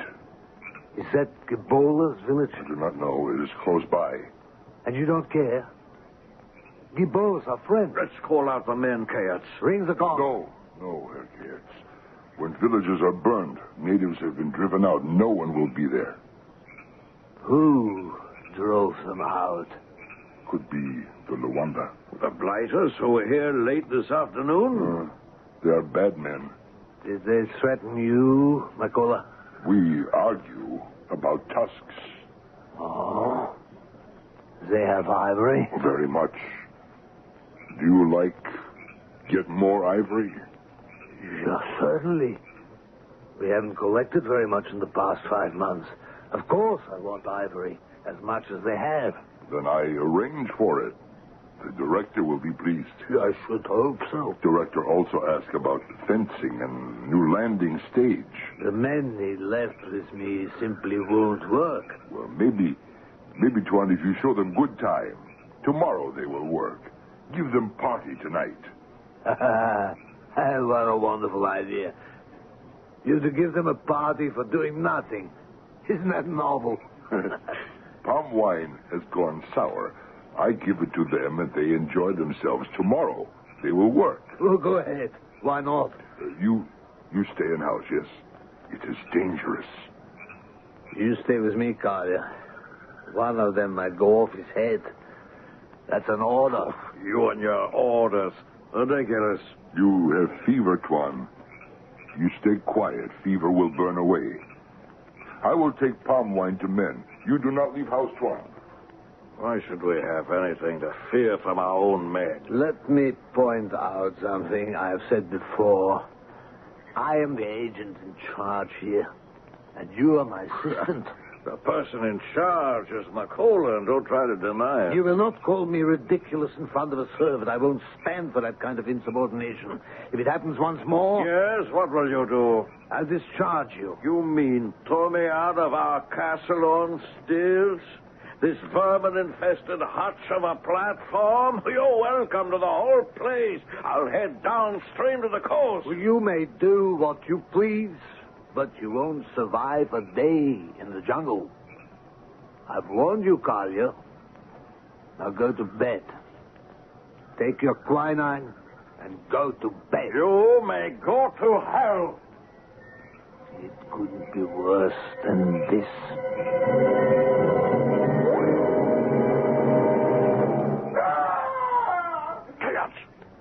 Chaos, wake up. There's trouble in the camp. Who? What is it? We'll go back to bed.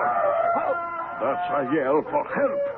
Go down there. Take a revolver. No, it's just one of the men drunk on the palm wine. Do you hear that? Go down there, Chaos. That's one of our men. Makola. You're in charge here. That's what you tell me all the time. What kind of man are you? Intelligent enough not to risk my life for a dead native. And I'm dizzy. Fever. Forget what you heard and go back to sleep. We will find out in the morning. Oh, I have to go to the camp. No, do what you please, but remember the cross on the hill. He died of fever. That's right. Do you prefer a bullet?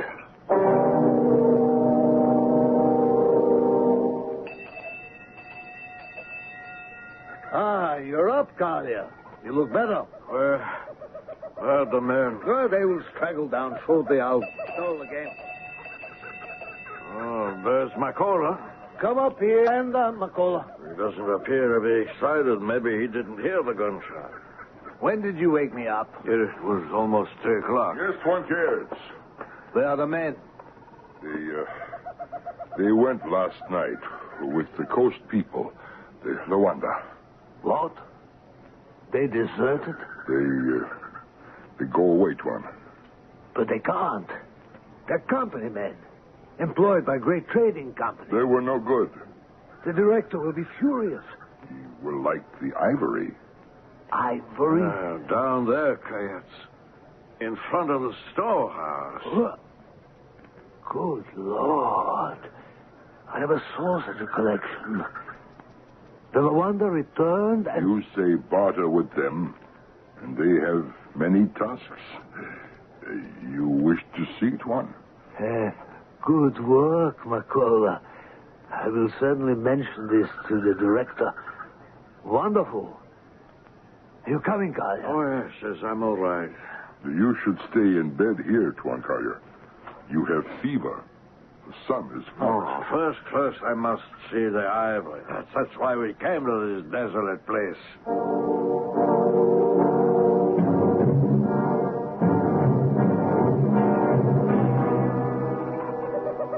Ah, beautiful. I never saw such tusks, Macola. I will weigh and store for the director. What did you have to give for it, Macola? No regular trade. They bring ivory. I tell them to take what they want. The Luanda need carriers very badly. Our men were no good here, Tuan.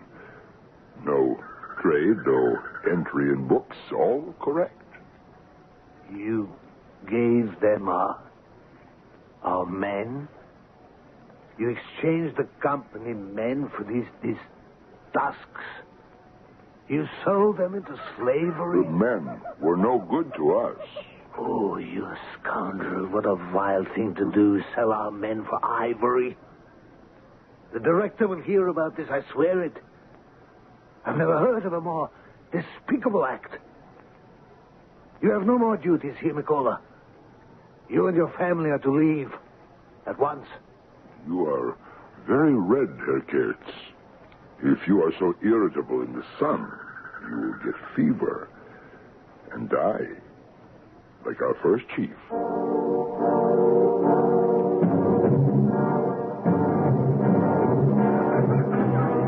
We will return to the coast, to my people, Macola. No. You heard Herr Kayer. He spoke out of anger. It was wrong to sell the men. No. The chief of the Luanda would accept nothing else. If I do not agree, he and his men kill us, take everything. We have the ivory and we are alive. Do not worry about Herr Kurtz. He will not drive us away. Oh, what will the 2 men do now for food? They have rice, things in tins. The steamer will be here soon. Oh, let us travel with the director down to the coast, Macola. I no longer feel safe on this outpost.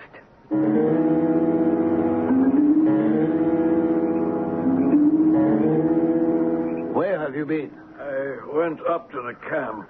You're mad. Have you no sense? You have fever. You're weak. You want to die. I found one of Gebola's men lying dead in front of one of the workmen's huts. What? The way I see it, Macola carried the palm wine up to the workmen. They got drunk and fell asleep. That's when that tribe from Luanda pounced upon them and carried them off.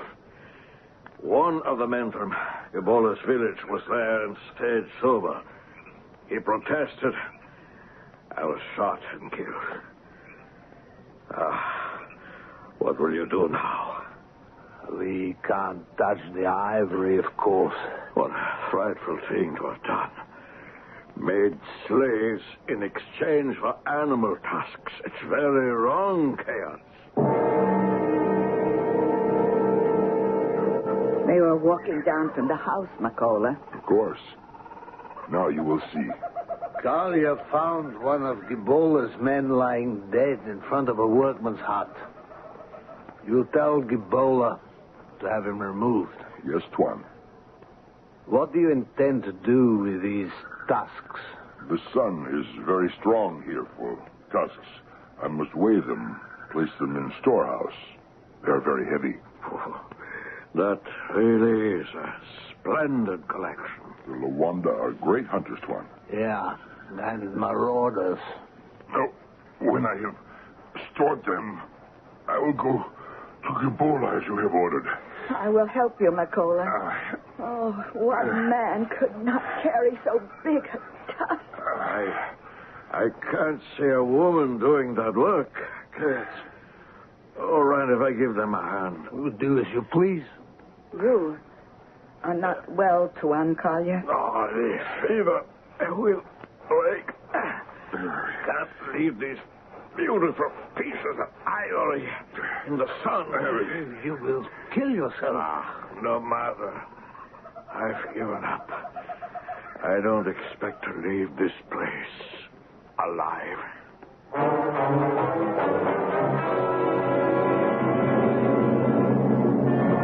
6 months.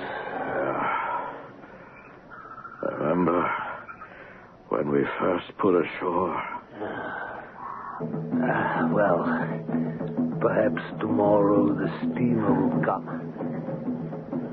Oh, that's a great store of ivory cats. It's a shame.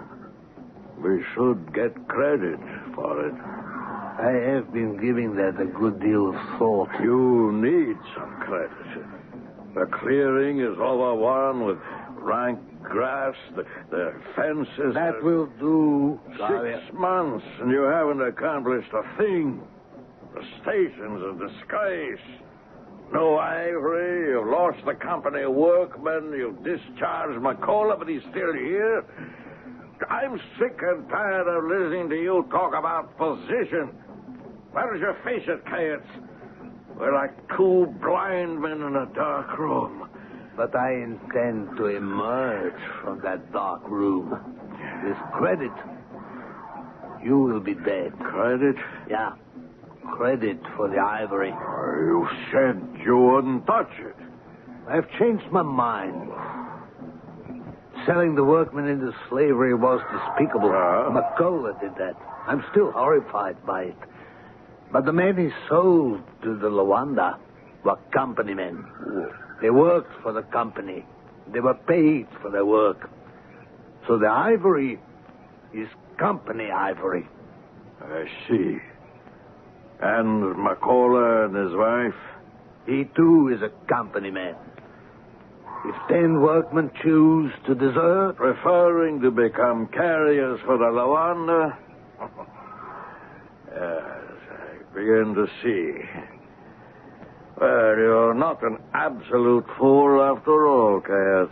As compensation, the Lawanda brought us a fortune in ivory. The men were worthless to us and to themselves. Yeah, we've done them a favor, and the Lawanda have rewarded us.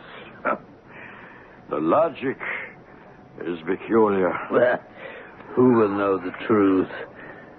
The director has seen worse things done on the quiet, believe me. I do, and I'm relieved.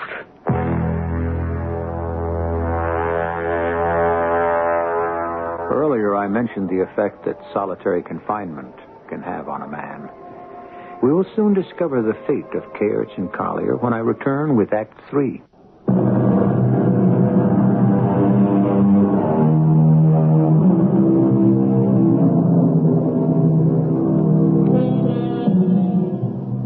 We're unfolding a story written by Joseph Conrad, who in the year 1890 commanded a small Belgian Congo steamboat. He contracted fever, dysentery, and in his words, everything became repellent to him. Men and things, but especially men. From that experience, he wrote this story about the disintegration of a trader and his assistant. 3 more weeks have passed, and Macola's wife is concerned. The 2 men quarrel and break things, Macola. I have heard them. Stay away from their house. They have revolvers. They are no longer responsible for what they do. Oh, they are starving. They have rice. But nothing else. The boldest people do not bring game or fruit. They are weak and they are I starving. do not care. I have no respect for them. They do not belong here. Have pity on them. No. Leave them alone. Time will tell against them. The steamer is late. The director is busy with other stations. I do not know when he will arrive. The men will be dead. Then Gibola's wish will be granted.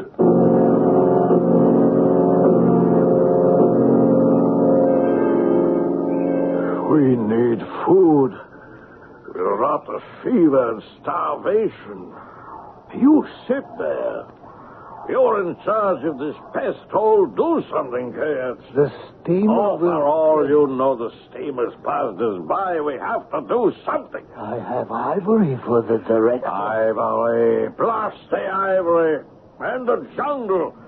Burn it down. Exterminate the natives. Set fire to the whole continent. Oh, you are crazy. You sit there moaning over that picture of your maiden. I warn you, Kaya. Free me. Free me from this place. Free me. I'm so sick.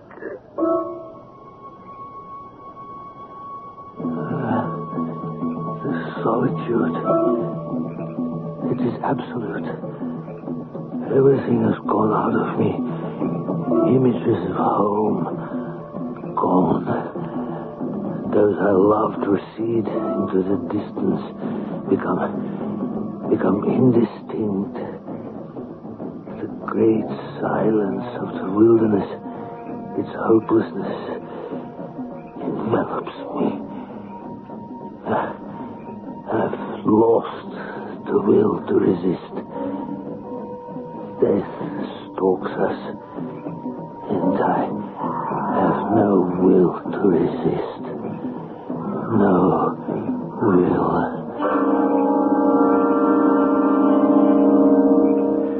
Talia? You're alive. Get away from me. You've slept all day. Good. Get up now. Don't lie there and rot. I fixed supper. I can't choke down any more ice.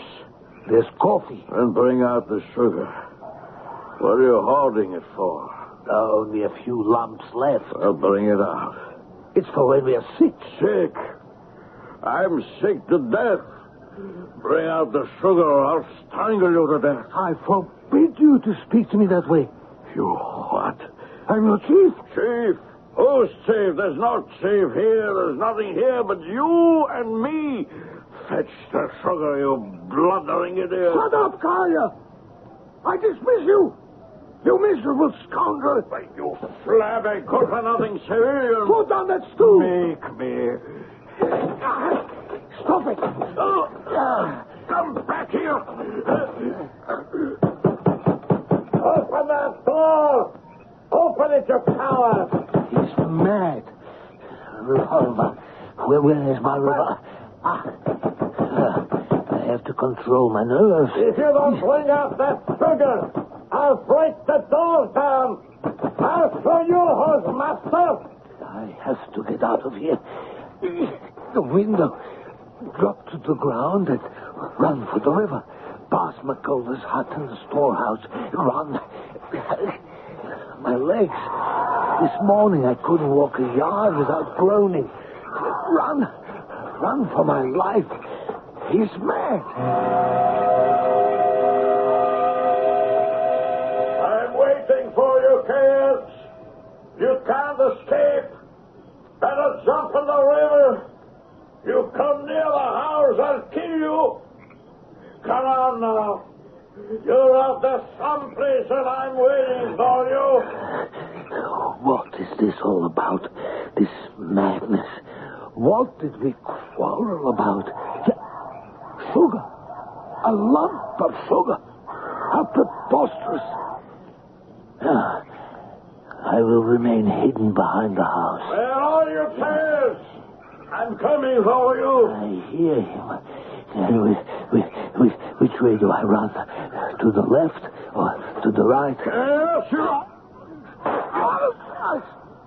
I'm hit. My shoulder. He'll fire again. I don't hear him. Collier!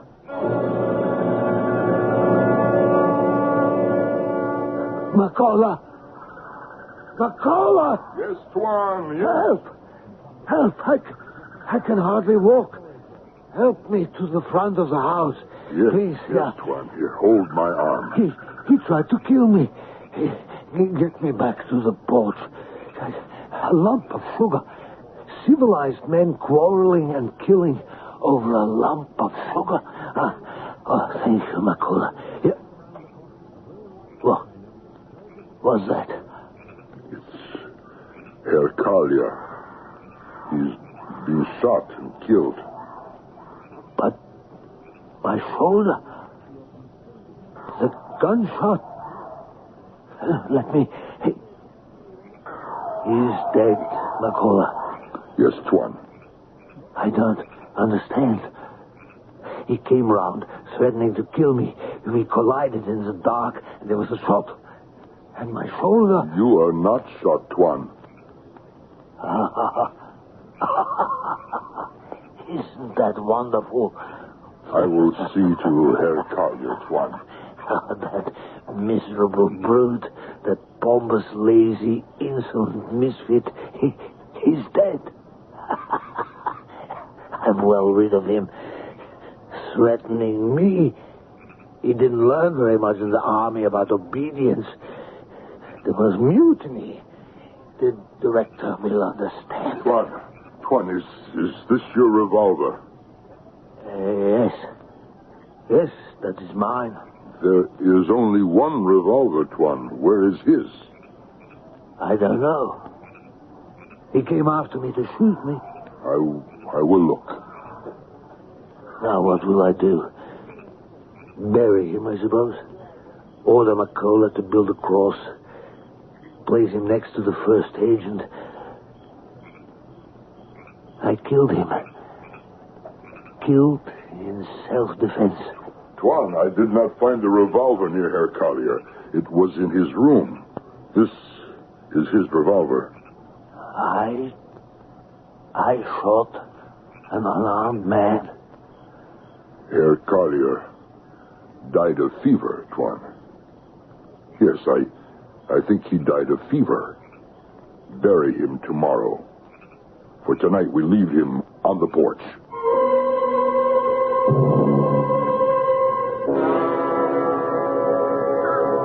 I am dreaming.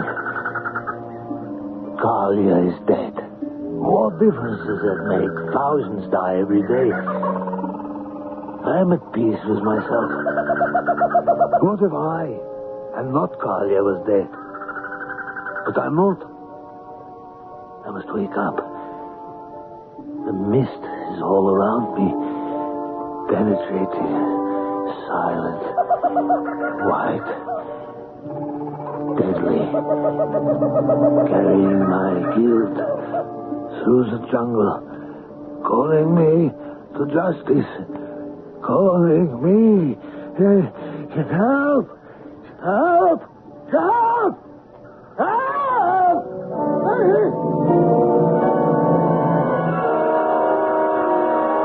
He's gone mad. He runs wildly to the shore. The steamer. Kids! Kids! He's gone. He runs into the jungle. Oh, how do we explain what happened to Herr Kerr? He went mad from fever, ran into the forest. Both men are gone. That is all the director will need to know. And we go downriver to the coast with the director? Yes. The company sends stupid men to the station. I want no more of them. They offend the natives. We do not collect enough ivory. You have a great store of ivory, McCullough. Thanks to the Luanda. And to the workmen who are now their slaves.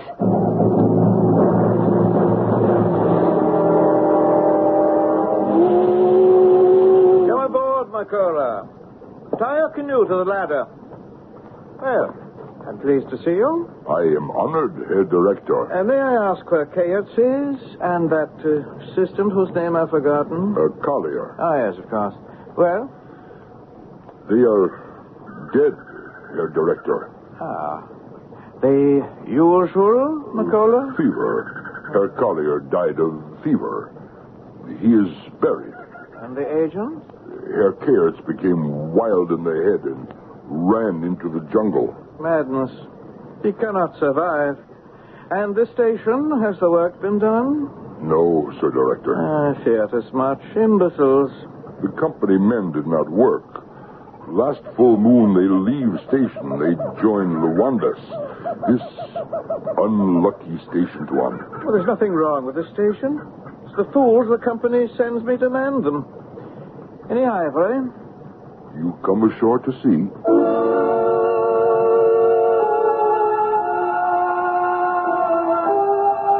McCullough, it's a marvelous collection. Heaven's name, how did you collect such superb tusks? I barter for it, sir. Yes, well, you bartered well.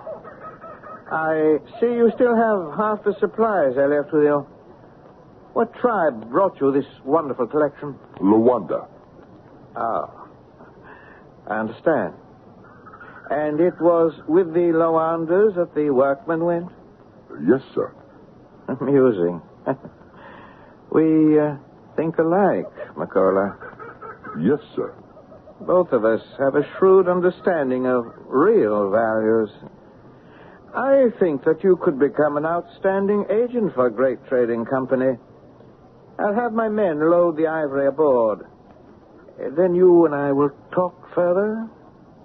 Yes, sir. Strangers in a foreign land, isolated and destitute. Kayertz and Collier gave up respectable positions to become ivory traders in the middle of equatorial Africa. Unqualified, they degenerated so swiftly that in 6 months they died, both violently. Greed drove great trading company, and greed drove the two men. Only a heartless man, such as a director, or a shrewd man, like McCullough, can survive the challenges of exploitation. I shall be back shortly.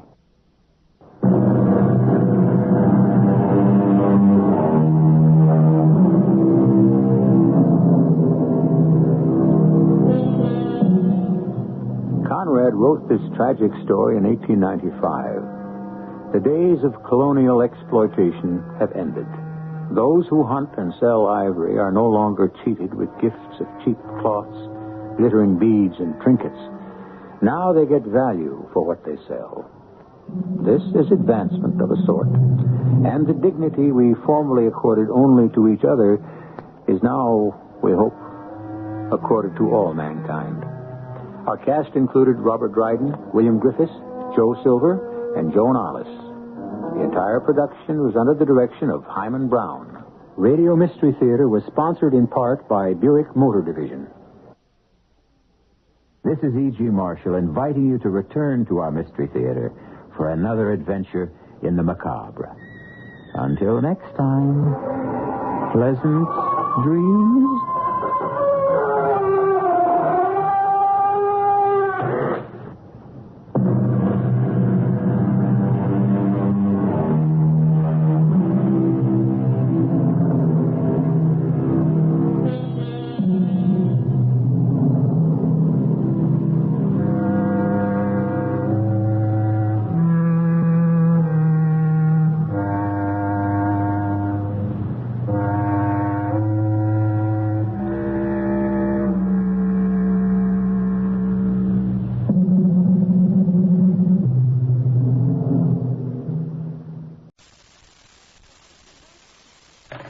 Whitehall, 1212.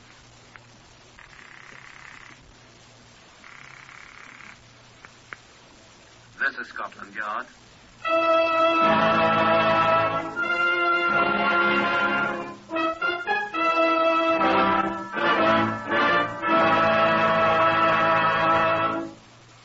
For the first time in history, Scotland Yard opens its official files to bring you the authentic, true stories of some of its most baffling crimes. These are the true stories, the unvarnished facts, just as they occurred, reenacted for you by an all-British cast. Only the names of the participants have for obvious reasons been changed. The stories are presented with the full cooperation of Scotland Yard. Research on Whitehall 1212 is prepared by Percy Hoskins, chief crime reporter of the London Daily Express. The stories for radio are written and directed by Willis Cooper. This is the story of Scotland Yard file number 202124. Here is Chief Superintendent John Davidson to brief you. These two rooms constitute the famous Black Museum of Scotland Yard, in which are preserved many of the objects which were of importance in solving of crimes which have confronted us. The exhibits in here range from lethal weapons to the most innocent of hearing items. They're all classified and filed most carefully so that they'll be available for study. We find them quite useful. A bloodstain that led Scotland Yard men to the discovery of a murderer in 1930 may be of great assistance in solving a similar crime in 1952. Here, I show you a plain mirror, tagged 202124. A plain, gilt-framed mirror. Its frame badly tarnished. Just such a mirror as you might find hanging in 100 cheap flats in London's West End. But with one small difference. This smudged fingerprint here in the lower left-hand corner. Here, just there, above the frame. This mirror had looked on murder. This is the murderer's fingerprint. Oh, now here is Superintendent Charles Brereton of Scotland Yard. He's the man who solved this case, 202124. I had the assistance vote on of Marjorie Ashley, remember? Why, wasn't Marjorie Ashley the woman who was murdered? Yes, that fingerprint's in her blood.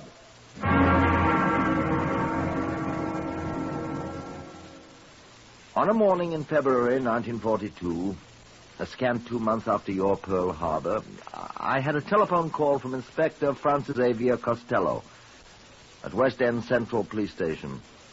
What is it, Frank, I asked? The woman was apparently murdered, sir. Strangled with a green scarf.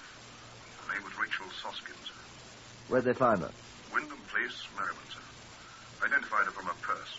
The murderer had thrown it away, but we found it. Nothing in it but her identity card. Well, what are you calling me for? Can't you handle a routine murder, Inspector? Excuse me, sir, but I don't think it's a routine murder. Why? Well, sir, the woman, in addition to having been strangled, had been horribly beaten up. I'm sure that's regrettable, Costello, but after all, is it so unusual? It is that, sir. The doctor here says the blows were inflicted after death. The report from the mortuary by Keith Yarrow, the Home Office pathologist, confirmed the report. The woman had been brutally beaten after she had died from strangulation. At first glance, it appeared that the murderer, in an attempt at robbery, had inadvertently committed murder, but with the discovery of the beating... Jack the Ripper. Jack the Ripper flourished in the years 1888 and 1889, 53 years before. He would have been at least 75 years old. Criminal Records Office was consulted. The names of every possible suspect were dredged up and thoroughly investigated, but to no avail whatever. Investigation of the murdered woman, Mrs. Rachel Soskind, disclosed the fact that she had been a quiet, highly respectable person whose husband was absent in the African campaign. There was not a single clue of any sort. On the third day, I had another telephone call from the West End Central Police Station. Inspector Costello again. There's another, sir. Another what, Inspector? Another murdered woman, sir. Oh? Water Street in her own flat. Name? Marjorie Ashley, 26. Lived alone. Same type of woman? A dancer. Uh-huh. Found her this morning about 10 o'clock. The landlady looking to collect her rent. Had she been robbed? The room had been ransacked. Apparently only money had been taken, but the way she'd been killed, sir. How? Butcher knife, sir. Her own. It's rather dreadful. Anything new on the other case? No, sir. This could be the same chap, sir. Yeah. Mm-hmm. Well, what are you doing? He left his calling card this time, sir. Mm-hmm. With his name? No name, sir. But it's him, all right. Who? Jack the Ripper, sir. It could have been Jack the Ripper's calling card, right enough. I visited the room myself with Inspector Costello. They've got the knife in the laboratory at the yard, sir. No fingerprints on it, I expect. Not on it, sir, I'm afraid. But they're looking. But here's his calling card, sir. Blood. Like a slaughterhouse, sir. But here... On the mirror? Yeah, he touched it, sir. The fingerprint man from the yard is sure it's not hers. Smudged a little. He says they can classify it all right, sir. He's photographed it. They're working on it now. Well. You say she was robbed? Took all the money, emptied her purse. Wanted to make it look like robbery. I think we're fools. If you could have seen her, sir. Thanks. Well, he's left his prints. We'll find them. I don't think we'll find his prints in the files, sir. Why not? They didn't have fingerprints in Jack the Ripper's day, did they?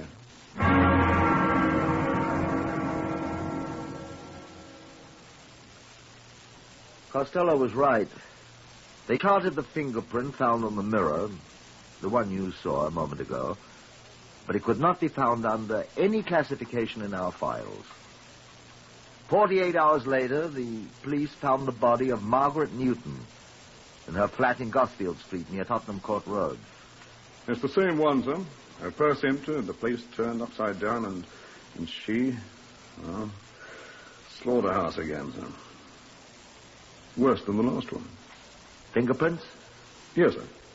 A bottle of bath salts has been smashed. Or one of the pieces. 2 sets of prints, hers and his. Who was she? No particular occupation, sir. Seen around various West End nightclubs a great deal. Mm-hmm. Must have met him in one of them. Who, sir? Jack the Ripper, old boy. In the Criminal Records Office at Scotland Yard, men worked long hours, sifting files for the names of known or suspected sex offenders. Men with criminal records which included crimes of violence. Each was painstakingly investigated. Fingerprints of all were checked with those we had found at the scenes of the last 2 murders. The results? Nothing. The West End of London was terrified. Women stayed in their homes after dark behind locked doors. Hundreds of suspects were questioned. The results? Nothing. Nightlife in the West End all but ceased to exist. 2 days later, Mrs. Doris Brooks, the wife of a hotel manager, was murdered in her flat not more than a mile away from the scene of the last crime. I'm ready for the loony bin, sir. Oh, we all are, Costello. No clues this time at all? None at all, sir. Treated her the same way as he did the others, but he didn't leave any clues. Any fingerprints. Well, a fat lot of good the other fingerprints have done us anyway. Yes, sir. Well, cheer up. We'll get him eventually. He's crazy, obviously. He'll slip. Well, how many more poor women will have to be murdered before we do, sir? Well, have you any ideas, then? No more than you have, sir. What puzzles me is why he still keeps up the pretense that the motive's robbery. The man's got a diseased mind. Well, obviously. I mean, I think he thinks he's fooling us, sir. He is. He could have got more than £20 from all his victims. It isn't money he wants. He's a maniac.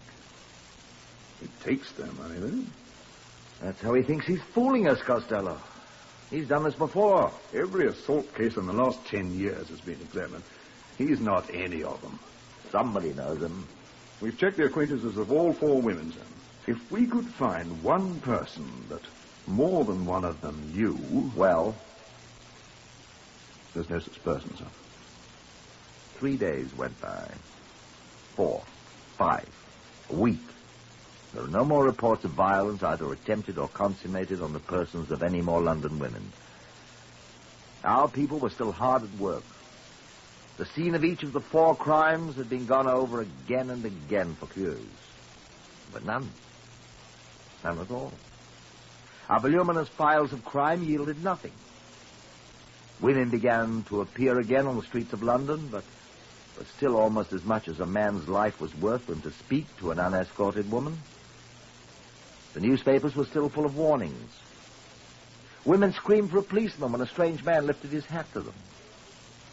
But some women are foolhardy. Such a one was Miss Paula Ingram. I heard about her from the station superintendent at C Division in Savile Row, Arthur Austin. I hurried to Savile Row to see Miss Ingram. A slight, rather pretty little woman with astonishing blonde hair. Of course, I don't know, sir. I know there's lots of soldiers walking the streets, sir, looking to pick up a bit of fluff, especially if they're good-looking, you know. Go on, please, Miss Ingram. Well, it was last night as I was coming out of a place in Jermyn Street when this bloke stopped me. "Hello, sweetness and light," he says.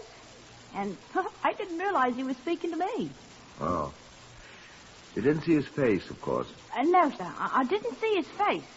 But I could tell he was in an RAF uniform. How? With a little cap, you know. I could see that. Air cadet he was. I could see the white on the cap. Mm-hmm. Well, going somewhere, he asked me, and I stopped off a moment to speak to him. I always try to be nice to the forces, and he sounded so nice and so polite. Go on, please. So I stopped and we started to talk. Mm-hmm. He kept getting closer to me, but I didn't give it much attention. Why? I thought perhaps he was going to try to kiss me. They often do, you know, especially the RAF lads. And all of a sudden, I felt his hands on my neck. What did you do? It came to me in a flash. This is Jack the Ripper, I thought. And I tried to push him away, but he just got his hand around my throat, and I just screamed, "Help, help," I said. And he let go my neck and said, "Now don't." And I screamed again, and he turned and ran. Uh-huh. And then I thought to myself, you're making a bloody fool of yourself. And I called after him, but he was still running. And I thought, well, now maybe I haven't. And I came over here to the police station and reported it. Did I make a bloody fool of myself, sir? You didn't see his face? No, sir. But he was most pleasant-spoken, though he was rather forward.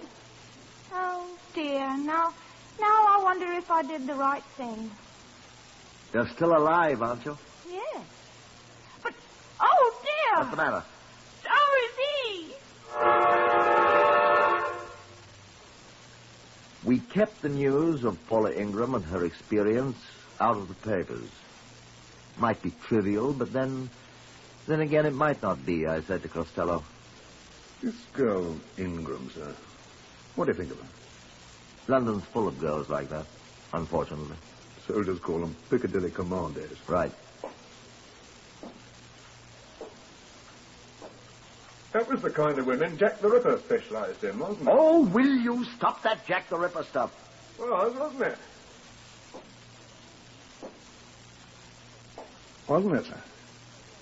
That's a pretty thin sort of clue, Inspector. What about the other 4 women that were killed? Weren't they the same kind? Well, sir. Could be a clue, couldn't it? All the same class of women. Same way Jack the Ripper. How are we going to find this Jack the Ripper? How do we know whether he's the right one? How do we... Excuse me. Superintendent Brereton here. Oh, yes, Superintendent Austin. Oh, is that so? Well, that's quite encouraging. He's on the way. Good. We'll wait. I expect... Oh, here he is now, I think. Open the door, will you, Costello? Yes, sir. Thank you. Yes, I think it is one of your men. Okay, I'll take it. Right. Costello's got it. Thank you. This is most awfully good of you, old man. Yes, that's it. Thank you. I'll tell you what luck we have. Goodbye. What is it, a gas mask? Yes, sir. was Superintendent Austin at Water Street. Let's have it. It was found in a doorway on German Street shortly after noon, Austin says. Let's see. LAC Frederick Gordon, RAF, number 7071. 156. 1256. Well, let's see what we shall see, Costello? German Street. Not 2 doors away from where our Miss Ingram had her encounter with the amorous airman. Hand me the phone, will you, Costello? Yes, sir. Give me the Air Ministry, please. Here, you take this. Ask them where leading aircraftsman Frederick Gordon is stationed, will you, whilst I'll take a look at this thing. Yes, sir. Think that's him, sir? We'll see. Huh, what's this? Hello? Inspector Costello, Scotland Yard here. I wonder, can you tell me where to find LAC Gordon, Frederick Gordon, number 7071256? Quite. I'll wait. What have you found, sir? Look, in the gas mask bag. Yes? Regent's Park, special cadet wing there. Thank you. She said he was a cadet, sir. I think you'd better go see him. Yes. What did you find of the case, sir? Does a woman's comb and a lipstick marked DB look like part of an RAF cadet's kit?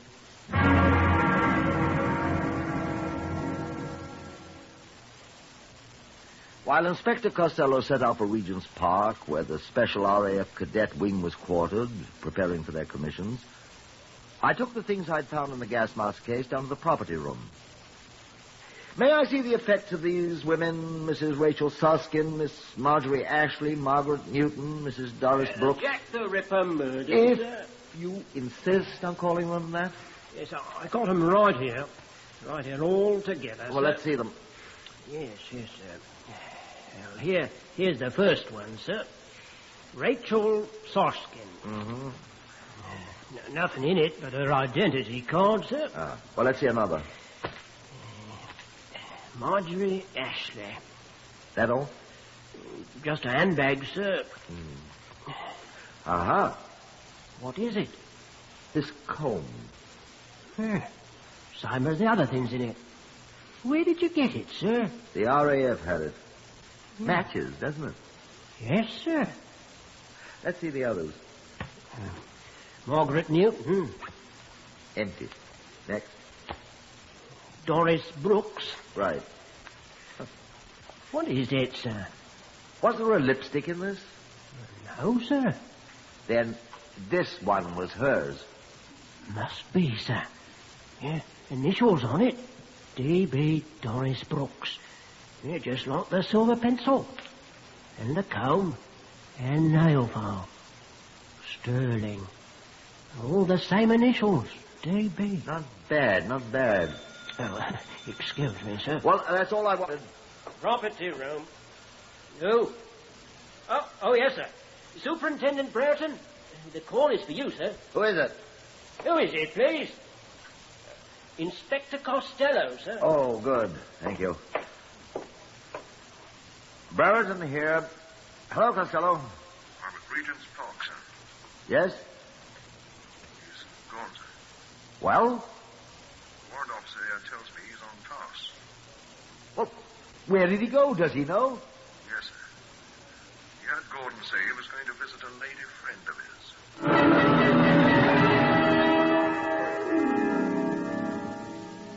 Back in my office, I had just completed the telephone call when my door was flung open. Costello entered with a man in Royal Air Force blue. Come on in. Ah, you did find him, Costello. No, sir. This is Warrant Officer Gibbons. He's from Gordon's cadet wing at Regent's Park, sir. Sir, I believe you're wrong about Gordon. Why, Mr. Gibbons? Gordon's one of the most popular cadets in the entire wing, sir. Well, what does that prove? Well, I don't believe Gordon's capable of the things... What's he like, Mr. Gibbons? Well, he's a fine chap, sir.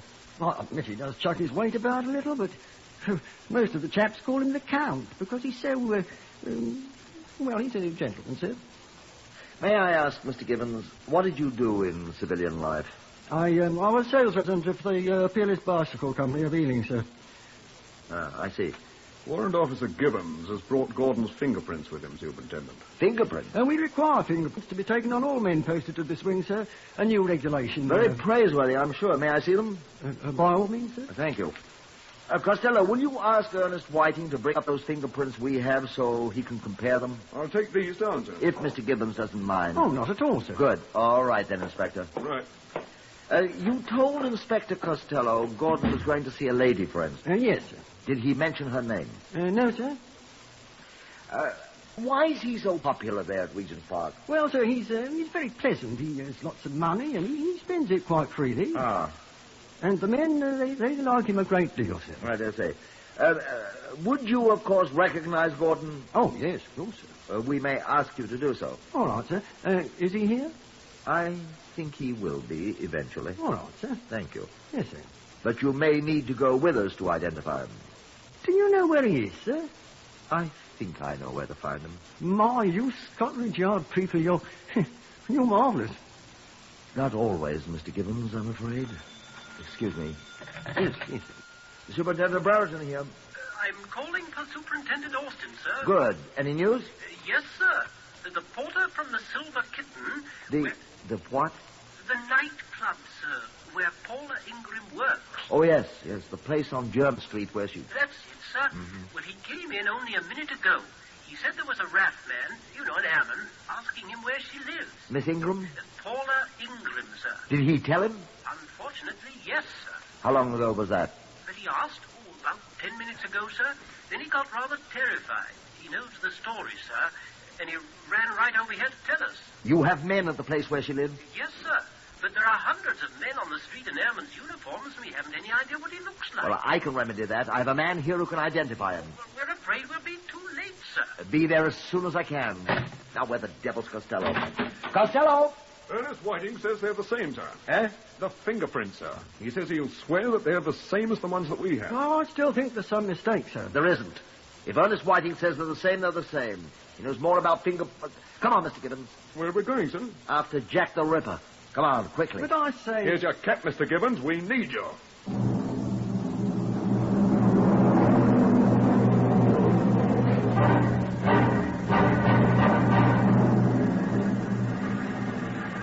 Traffic didn't hamper us very much. We were in one of the cars of the flying squad, and nothing seems to bother them. Pedestrians scuttled for the pavement as we skidded around corners on our way to the house off German Street, which Paula Ingram had given us as her address. Now, of course, you followed me. I had ordered policemen to that address as soon as I'd heard that Gordon was on his way to see a lady friend. Somehow or other, he'd obtained her name. I was certain that eventually he'd find the address, and I proposed to find him. If possible, before he'd attack Paula Ingram. It was a long way there. Our car drew up at last a few doors away from the house. Have you seen him yet? There have been several RAF men along the street. Come on, Costello. Come on, Mr. Gibbons. Oh, thanks. Come on. This house. Come on.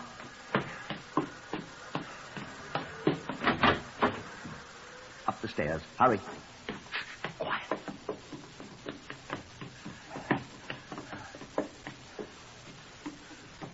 This is the room.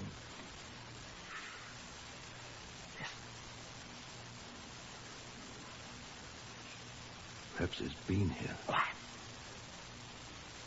Hear anything? I did. Do you? I don't hear a thing. Do you hear things? Shh. I say. I was going to say. I think I can smell something. Heard perfume. No, sir. It's the kind he always wears. Perfume?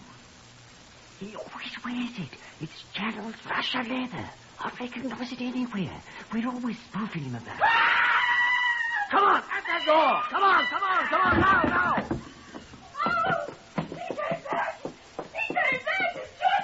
Gordon! What on earth? You recognize him, Gibbons? Of course I do. He's Cadet Frederick Gordon. You copper's knock, you. Frederick Gordon, I charge you with the willful murder of Marjorie Ashley. Take your filthy hands on And I warn you that anything you say will be taken down in writing and may be used as evidence. Don't touch me. Are you all right, Miss Ingram? He's come to kill me. not have to die. He said I... Search him, Costello. Hold your arms up, Gordon. Get away from me. Hold your arms up, please. What's this? I know what that is. It's the carving knife the cookhouse sergeant told me had been stolen by somebody. That's the King's property. I shouldn't worry about it, Mr. Gibbons. Cadet Gordon isn't going to use it. Bring him along, Inspector.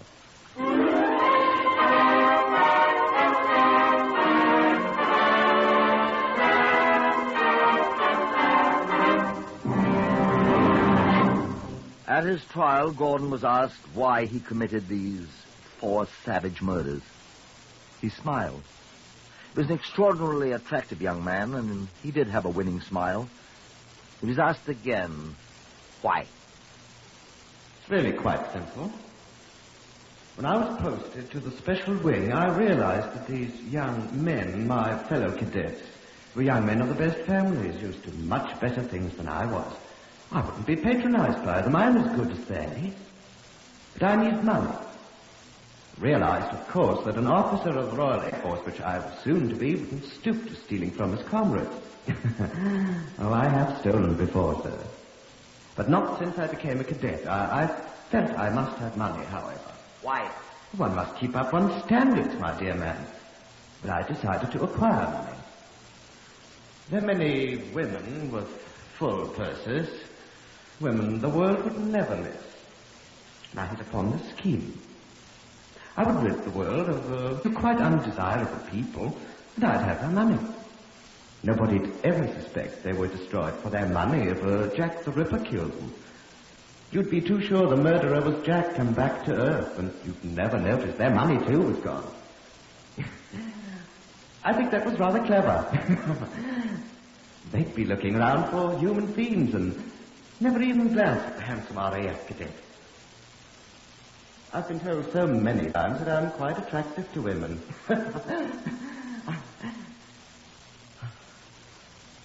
I did very well, thank you. My only regret is that I didn't kill you, Miss Ingram. She had a good bit of money.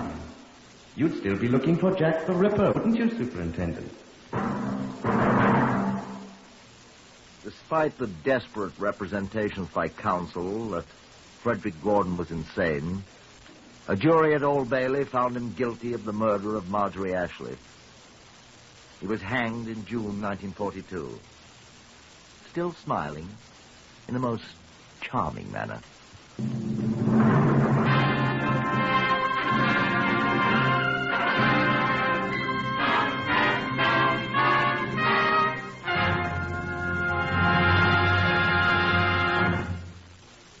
You have heard another in the series Whitehall 1212, compiled from the official files of Scotland Yard.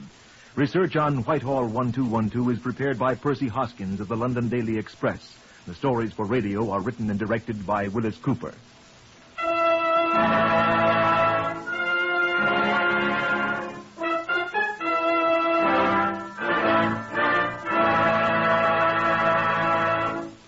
Three chimes mean good times on NBC.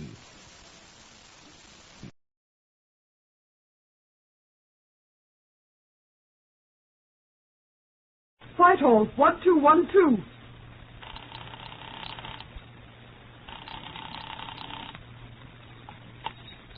This is Scotland Yard.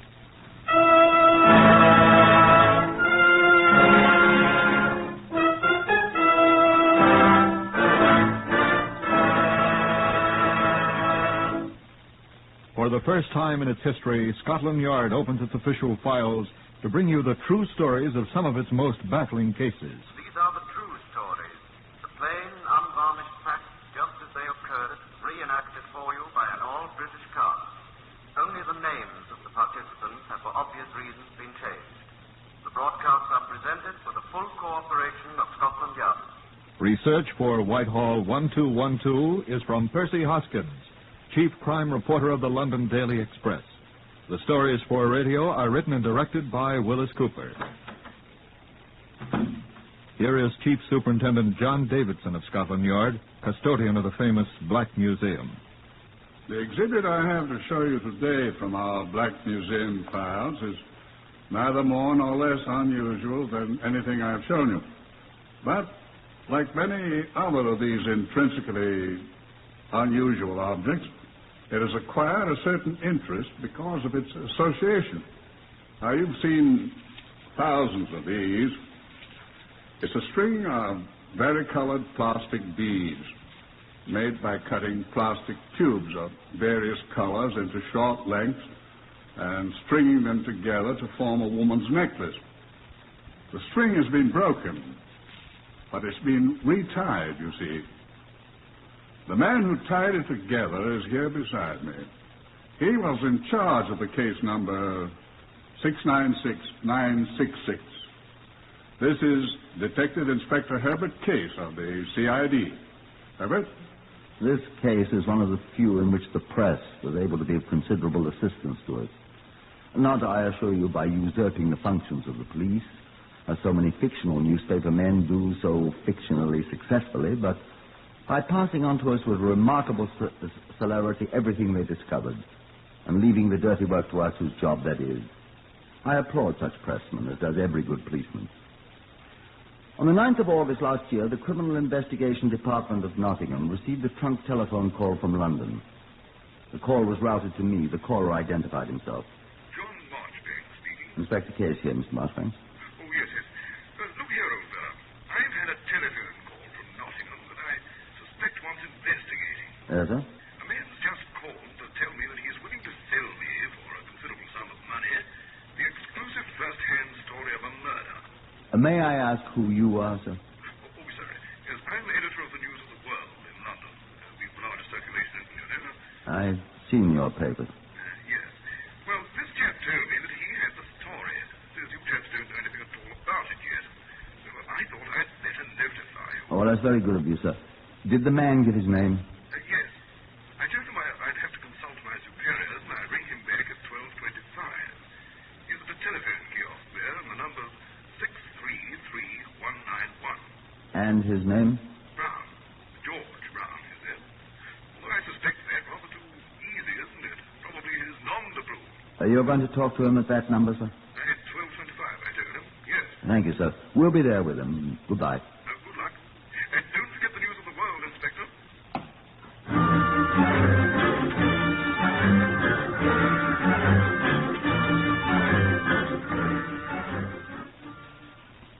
It was, of course, simple to determine the location of the telephone kiosk from the number. I proceeded there at once with Detective Sergeant Victor Mann to find a young man with excessively long hair talking rapidly into the phone. We moved closer to listen as best we might through the closed door. Nobody knows about it except Victor. Did you say that to him, Inspector? What place is... I expect you'd better find out, Sergeant. All right, sir. Well, £150. I need them... Your name, George Brown? Excuse me, listen. I'll have that telephone, please.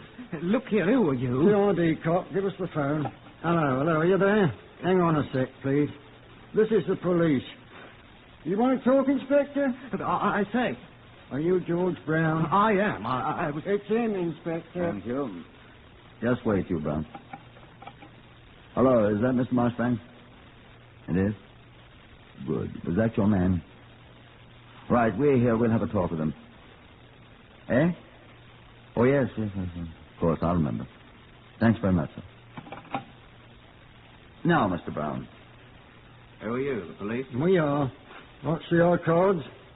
I was going to call you at once, officer, just as soon as I got finished with my London call. I suppose you tell us now. We're right here. May I sit down, please? On the bench there.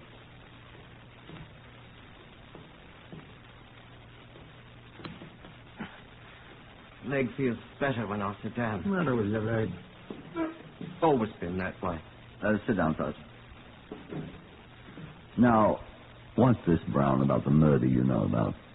Well, I don't know if it's a murder or not, sir. You told the editor of the News of the World it's a murder. Well, I think it's a murder. Where? It's in an old derelict orchard about half a mile from here, sir. It's a woman, you told the editor? Yes, sir, a woman. Is the body still there? Yes, sir. I'm sure nobody'd find it. Why hasn't it been reported to the police? Well, I found it just yesterday, you see, and I thought I'd try to make some money out of it before I told you chaps. Can't blame me for that, you know. Well, can't we? Do you want to take us there? Well, under the circumstances, sir, I suppose there's really no choice, is there? There is not. Come along. And on my leg, will you great oaf? I felt sorry for young George Brown as he limped along with us in the direction of his derelict orchard. Down Edwards Lane, past the Roxy Cinema and the Metropole Hotel, jabbering about his bad luck at every step. How'd you chaps get on with me? I'd have stood to make £250 if you hadn't butted in. 150 the bloke on the telephone was saying to you, or you were saying to him, Cock. Well, 150 isn't hay, you know, till a fellow's out of work. Now I shall never see it, thanks to you. Serves you right, trying to make fools of the police. Well, I didn't make fools of you, mate. Don't come a Gracie Fields on us. How much further is this place, Brown? Down the hill there. There's a path. I don't see a path. You'd never have found it. I'll show you. Here, see? It's all grown over, but there's your path. Where's this body? See down there, at the bottom? That pile of rags? It's a coat. Been thrown over. Who threw it over? How do I know? The murderer, very likely. How'd you find her? Saw beads lying on the path here. Oh, I'd better give them to you, hadn't I? You had. Oh, I'm sorry, I forgot them. Here. Better tie them together, hadn't I? How do you know they're hers? I don't know. Seems probable, though, don't it? Proceed. Well, come. Oh, I'm not going down there again. I've seen her. Now, come on, pal. No, I won't do it. It was tough enough climbing up and down yesterday with my leg. I'll stay here. You go on. Too right, you'll stay here. Shall I climb down, sir? I'll go. You stay here with the prisoner. Prisoner? I'm not arrested, am I? You are now. I arrest you on charge of willfully concealing evidence of a violent death, and I warn you that anything you say will be taken down in writing and may be used in evidence. Satisfy you, Cock? What are you going to do with me?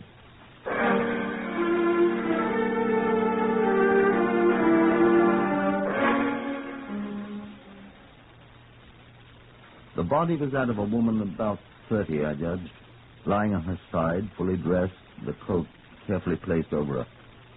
There was no immediate means of identification, and the only obvious wounds were the bruises about the head, which had caused the face to become quite black. The body was removed to the mortuary at Leenside for examination by Dr. Crofton, the police surgeon, and by Dr. John Little of the Home Office Forensic Science Laboratory. Mann and I took Brown to a justice of the peace on the charge we had made of concealing evidence. He was allowed to go after he'd been bailed under the Criminal Justice Act of 1925, which permits the police to go bail themselves in such cases. In the meantime, a card found in a pocket of the coat, which had covered the body, had provided the first identification. The card bore the name of Mrs. Anne Battersby of 97 Longmead Drive, Nottingham, who had been reported missing on Friday the 3rd of August, 6 days earlier. Lodgers at the Longmead Drive address identified the broken string of beads, the coat itself, and certain other articles as the missing Mrs. Battersby's. I talked with Sergeant Mann. Yes, sir. That's who it was, all right. This Battersby woman. Body's been identified. Who identified her? Her husband and these other people, sir. What about her husband? Oh, I've talked to him, sir. You all right? Well, I brought him along with me, sir. He here now? Yes, sir. Let's have a look at him. All right, sir. Mr. Battersby. Yes? Come in, please. Inspector Case, Mr. Battersby. Sit down. Sit down, Mr. Battersby. I was wondering if you can tell us anything, sir. I'll try to, sir. I can't imagine. Your wife's acquaintances, is there anyone at all? I don't know of any. The ones I know are other women. No woman did that, Inspector. No. How do you account for her being found in that particular place, Mr. Battersby? I don't know. That near the Roxy Cinema. That's where she was going when she left. She told Tommy. Tommy? Thomasina Jane, our daughter. She was home when Anne left. Where were you, Mr. Battersby? At work. What's your occupation? Advertising copywriter. For an advertising concern? No, I'm self-employed. My office is in St. Peter's Gate. I see. And when did you discover your wife missing on the 3rd? She wasn't there when I came home. At 10 o'clock at night, I notified the police at once. What time did you leave your office? About 9:30.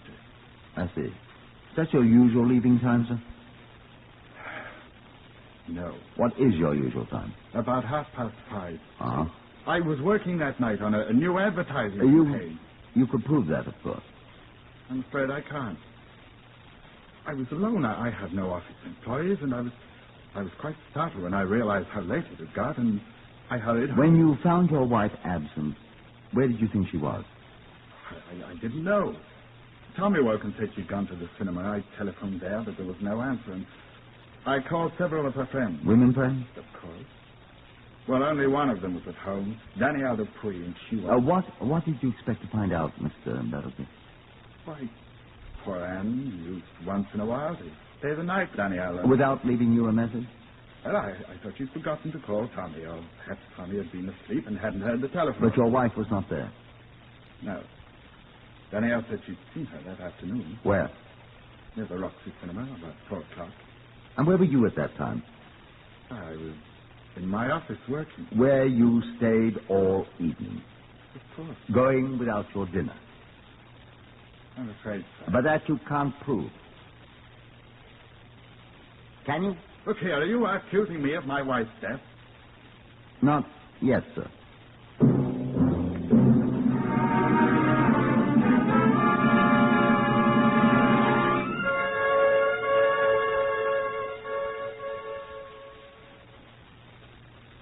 Now, let me tell you what Dr. Little, the Home Office pathologist, said to me.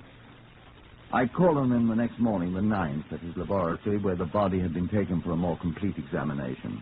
He'd been working most of the night, and he was tired. Oh.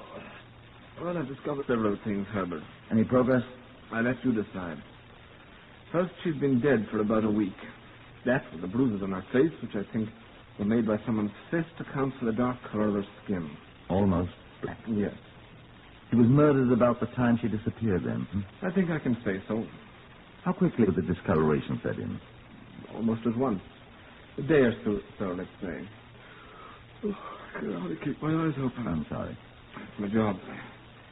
Second, she died of strangulation, suffocation. I think, remembering the bruises, it was manual strangulation. Yeah. By the condition of the stomach contents, she died about 4 hours after her last meal. Ah. If we can discover when she ate last, then we'll know almost the exact time of her death. The day and the time. I'll try to find that out. All right. Now, we used my little laboratory vacuum cleaner on her clothes. What did you find? Nothing much. Except these hairs. Longish. Black? Yes. Recognize them? And not a husband. He's almost bald-headed. What hair he has is sandy. Traces of grease on this. Can it be identified, you suppose? I doubt it. But we can compare it with samples of brill cream and other messes people put on their hair and identify it that far. Will you do that? Of course. Probably the murderers. I'm sure. On here. This is what we found under her fingernails. Oh, more hair? Shreds of fiber. From her coat or dress? From somebody else's coat or dress. You think another woman, Doctor? Can't tell. Bring me the garment she clawed these bits from, and I'll prove that's what they're from. How? Comparison microscope, my boy. Oh. I'd like to see those beads you were talking about, too. Sorry. What for? I want to see if they fit into these marks in her neck. Marks? I think the boil strangled her with her own beads. So do you mind clearing out and letting me get a few winks of sleep like a good man? You going to sleep here?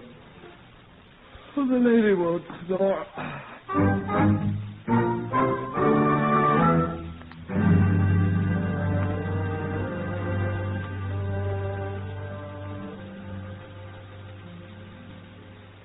Leaving Dr. Little to his well-earned rest, I sought out Sergeant Mann for a conference. He listened attentively to my instructions. All right, sir. I've got it all, I think. The beads. They're taken to Dr. Little. Right. That is it. Ask him for samples of his hair. What else? Look over his wardrobe and get samples of fibres from everything and bring them to the Forcenic laboratory. Oh, yes, and find out from him how to reach the Danielle Dupuy. I admire your pronunciation, Sergeant. Well, the girlfriend of Mrs. Battersby. And ask her to come and see me. Ask her? Fetch her. Hope she's pretty. She's French. Honest what he married horse. What? French, you'll speak it like a native. Well, try it on Mademoiselle Dupuis. Try what, sir? Get out of here. Send in that man that's waiting. Man, sir? The newspaper fellow. Oh, the little fat man from London. Send him in. Yes, sir. You can come in, sir. Oh, thank you. Excuse me. I'm addressing Inspector Case, am I not? You are, sir. I take it you're Mr. Marshbanks. Off the News of the World, London. I was speaking to you yesterday, sir. Very glad to see you, sir. Oh, thank you. May I sit down? By all means. Well, you uncovered a real one, Mr. Marshbanks. What brings you to Nottingham? I came down to see this murder story merchant, Brown. He telephoned me again last night. Oh, did he? Told me that you've arrested him. I'll teach him to conceal evidence. He's on bail now, but he'll get sent down for a few months when his trial comes up. What did he tell you? Tell me? When he telephoned you. Oh, well, I promised to give him £70 for his story, provided you have no objections. It's our type of thing, after all, you know. Come down his price, isn't it? Oh, no, that was my doing. We're not in business for our health, you know. It's all right with you, provided, of course, that I show you the story first. I see no harm in it, as well. Oh, good. Thank you. Ordinarily, I'd let our staff man here in Nottingham handle it, but I wanted to get away from my desk, and I confess this intrigues me. Yeah. I say, I was thinking of something. Can't put down an old newspaper man, can you, Constable? Inspector. Huh? Oh, I am sorry. Of course, Inspector. That's many bloody things about constables in the paper, you know. I am sorry. Do forgive me. What are you thinking of? Oh, I was just thinking, what if this young chap turns out to be the murderer himself? Wouldn't that be jolly? It would be quite interesting, Mr. Marshbanks. I know what I should do. What? I should give him an extra £50. But only if his story is exclusive, sir. Only if it's exclusive, mind you. You're very generous, sir. It'll be worth it. Oh, it'll be worth it. Well, sir, if I allow you to leave me upon your lawful occasions now, I trust you will leave me to mine. Huh? I shall see you again before the day's over, sir. Oh, with my exclusive story, I promise you, sir. Good morning.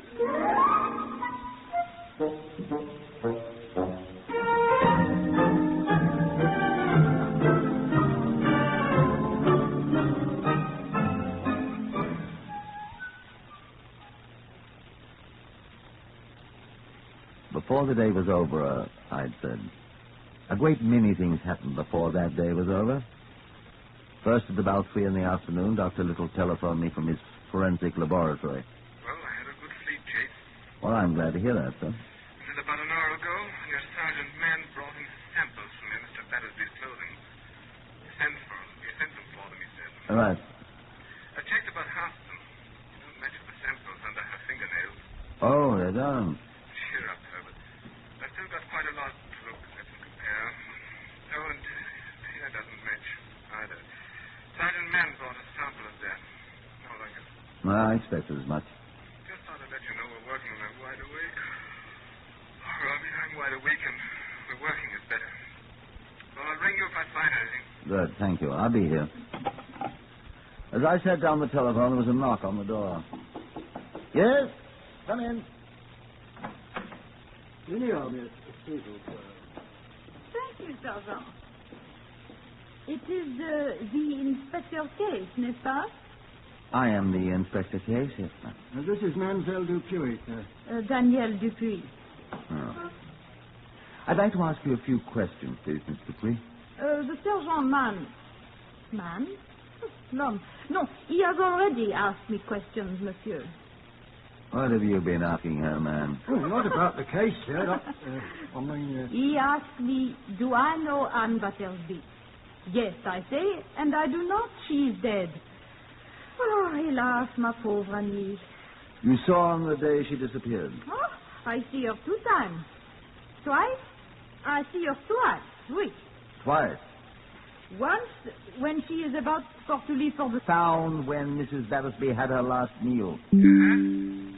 At 3 o'clock on the 3rd. You know what she ate? Green beans, for one thing. Good. That's what the report says. At Chesterton, she was killed between 6 and 7 o'clock on the 3rd. That all? For now, thank you. Bye. And when was the other time you saw Mrs. Battersby that day, Miss Dupuy? It was about just before 5 minutes to 6. Where, Mr. Dupuy? Hold it, Sergeant. Are you sure of the time, Miss Dupuy? I am always sure, Monsieur the Inspector, and it was on Edwards Lane, only just past the Roxy Cinema. And of that I am also certain. Did you talk with her? I did not. How am I to know who is this man she is talking with? Man? She is walking down the street, Edwards Lane, towards the old orchard, with a man, and he is talking to her. Would you recognize this man again, Miss Dupuy? Oh, I am not sure I would know his face for sure. Did he have a lame leg? How you know that? Did he? Why? I wish you had asked Mrs. Battersby to go with you. But I could not, monsieur. I had a very important appointment. Why do you wish so? Because I think you saw the man who murdered her about half an hour later.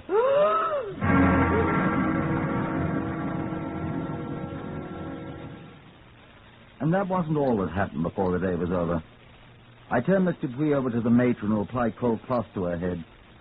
50 minutes later, Marshbanks of the News of the World returned and came cheerfully into my office. It's wonderful. What's wonderful? The story. Brown story? Is it written already? I've got the first paragraph here, and as soon as we've looked it over, we're going over to the Black Boy Hotel. I have a room there, and he's going to finish it on my portable typewriter. Never travel without the portable, made in Switzerland, you know. Used by correspondents everywhere. May I see the story? Of course. Wonderful idea. He calls it I Saw Something White. Isn't that a ripping title? What's it mean? Well, let me read it. As I slowly walked up the rustic path in the derelict orchard, I saw something white on the path before me. What could this be? Raced through my mind. I hurried forward and bent over the white object, and my heart almost stopped. It was the white face of a dead woman. That's enough. Don't you want to hear the rest of it? No, I want to hear the rest of it from Brown. Oh, how fortunate. I asked him to wait for me in the anteroom. Isn't it? Just a second. Sergeant Man, get Miss Dupuy and ask her to come to the anteroom at once. Fetch her if she has any objections. Yes, sir. Miss Dupuy? I think Mr. Brown has met her. Oh, French, eh? Come on, let's find Brown. Oh, do you happen to have an extra £50 on you, Mr. Mustang? £50? I think you're going to owe it to Mr. Brown. Eh? Your proposition, you remember. Come on.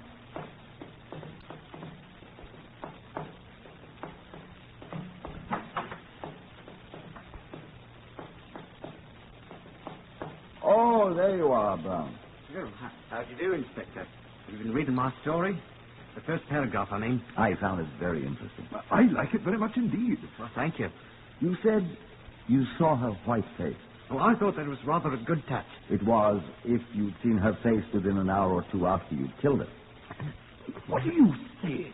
The combination of the blows she had received in the face and the strangling with her beads and the hot weather. Her face has been that ghastly black color since a few hours after she died. Mr. George Brown. Black, that's what I meant. Much black. Oh, here you are, Mr. Dupuy. Have you ever seen this man before? Oh! It is he!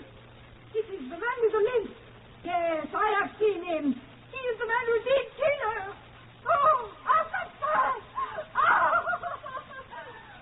And this time the warning was a trifle different from the first time. George Brown, I arrest you for the willful murder of Anne Battersby. I warn you that anything you say will be taken down in writing and may be used in evidence.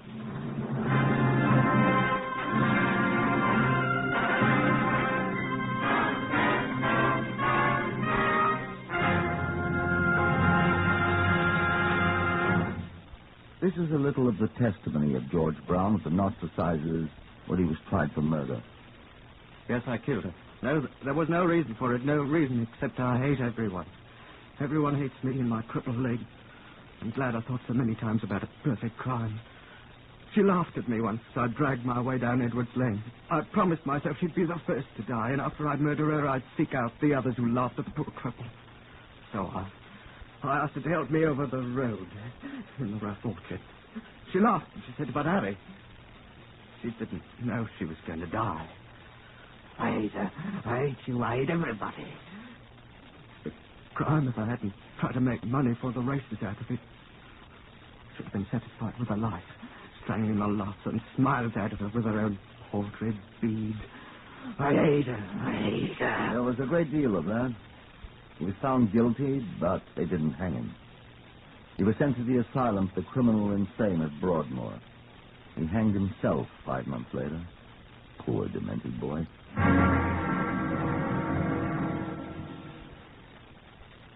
Heard on Whitehall 1212 today, Horace Braham as Inspector Case.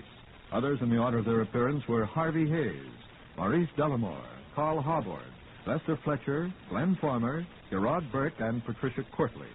Lionel Rico speaking. Whitehall 1212 is written and directed by Willis Cooper.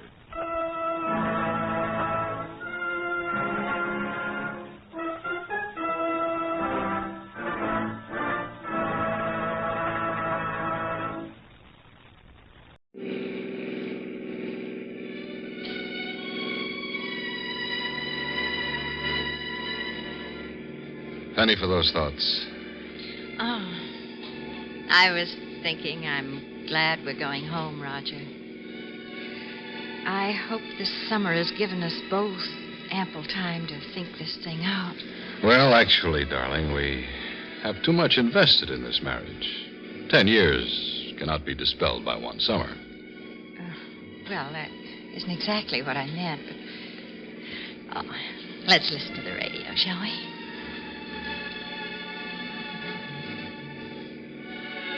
I hope we've had an end to this sulking and... What was that, Roger? Felt like we hit something. Nonsense, I ran off the road. Oh, Roger, please, slow down. Roger, listen. Sounds like a woman screaming. Oh, please, please, let's go back. I'm sure you've hit something. I didn't hear anything, Kay. I'm sure we didn't hit anything.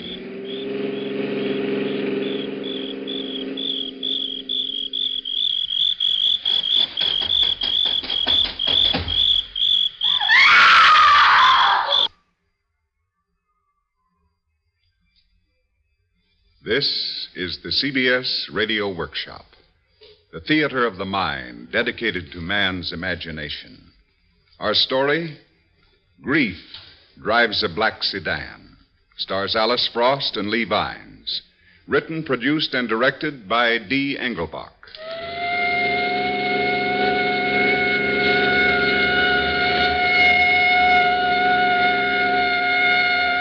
Will driver of black sedan pull over, please? Driver of black sedan, pull over. Roger, we should have gone back. Kay, none of your hysterics now, please. I'm sure we must... Oh, just be quiet.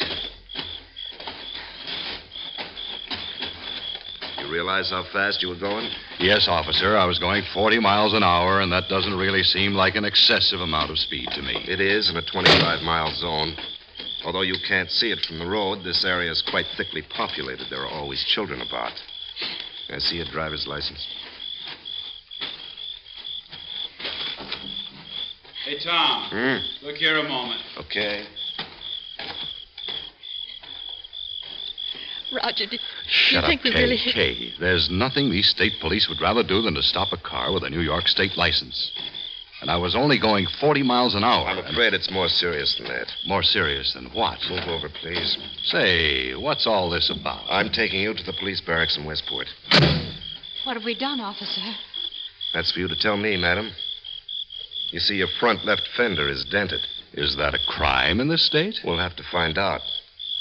You see, around that dent is blood.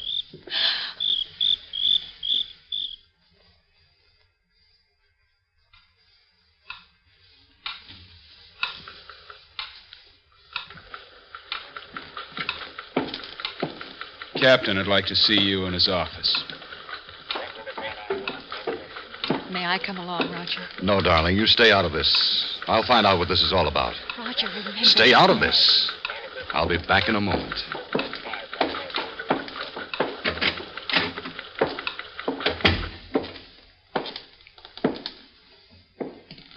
Sit down, please.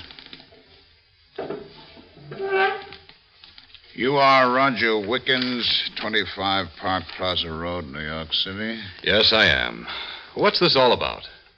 I'm returning your driver's license and your car registration. We've checked the New York police. You've not had any previous accident record. What happened tonight, Mr. Wickens? What do you mean, what happened? I drove up here from New York City to take my wife home. She's been summering up here, and that's all there is to it. And I want you to stop treating me like a criminal.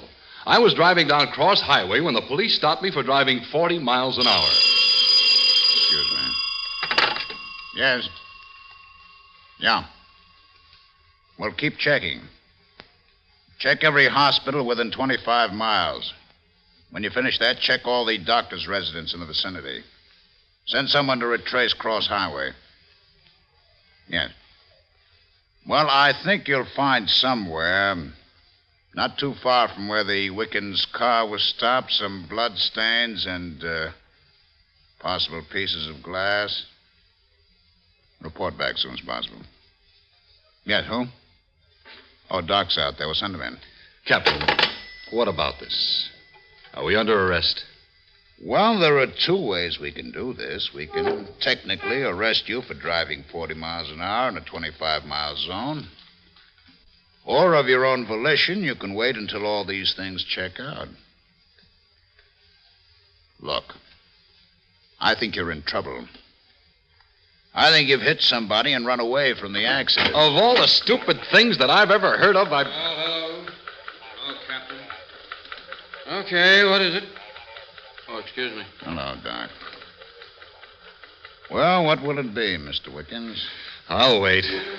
What about my wife? Well, she'd better wait, too. He seems rather touchy. Yeah. Doc, why don't you take some blood samples, run them through the lab, report back to me as soon as you can. I believe this is a case of hit and run. I want to have all my facts. Another no cooperation guy, huh? That's right, Doc. They never learn, do they?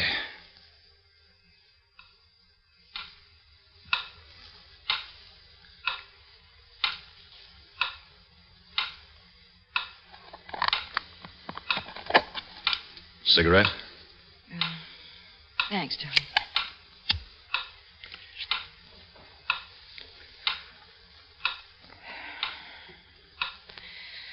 Roger, did you tell them? Tell them what? Oh, please, darling. Remember when we ran off the road, I told you I thought I heard a woman scream. Kay, I did not hear a woman scream, and I did not hit anything. This is all a fantastic nightmare. It seems it started when you came up here. There was no reason for all of this. We should have gone to Europe this summer and behaved like two mature people. 10 years of marriage, and we're still trying to figure out whether or not it will work. It's not going to work, Roger. I believe this was all for a reason tonight. I believe we're both in trouble. Nonsense. Roger, we must share that responsibility. Oh, for heaven's sake, Kay, what responsibility? The blood on the fender.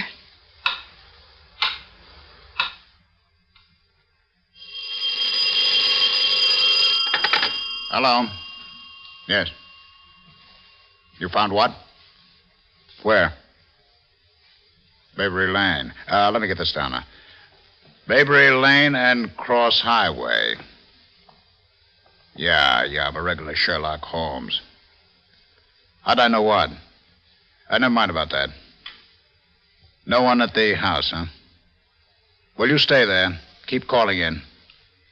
No, Doc's still working. There's nothing to report here. Wickens denies everything. Okay, stay with it. Right.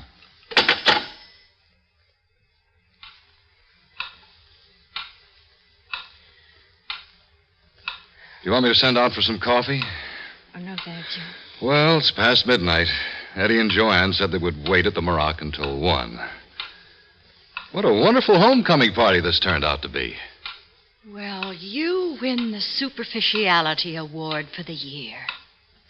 Eddie and Joanne, the Maroc, the whole stupid, silly pattern. Roger, don't you realize you may have killed someone tonight? Kay, let's stop this. This bickering, this hammering at each other. I did not hit anyone tonight. Now, starting with that premise, let's see if we can discuss intelligently our own problems. This is not the time nor the place. Actually, Roger, there is no problem. I'm leaving you. I don't blame you, Roger. I really don't know whose fault it is. Perhaps it's mine. Oh, no, it's mine. All I've ever done was given in to every little whim you ever had. Have you, Roger? Oh, yes, you've given me things. Money, a beautiful home. And oh, so much loneliness. What good are possessions? Oh, I know this sounds trite and very cliché. But I'm tired, Roger. We've failed. I don't know whose fault it is. I don't know where we really started to grow apart. I just want out. Well, darling, as usual, your timing is superb. I'm up to my neck in trouble because of you. Oh, please. No more of the comparisons, no more recriminations. Until we know what's happened here, let's just wait. Wait.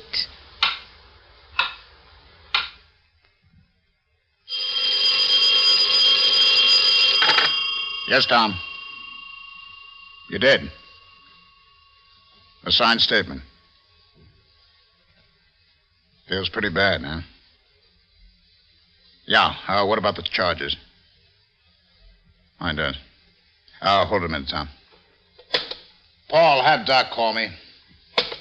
Yes, Tom, you were saying? Hit about 10 o'clock. Dead, huh? It's too bad. Yeah, right. Doc, drop your test. We have all we want.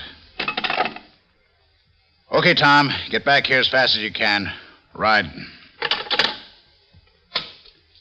Paul, bring that Wiggins guy in here.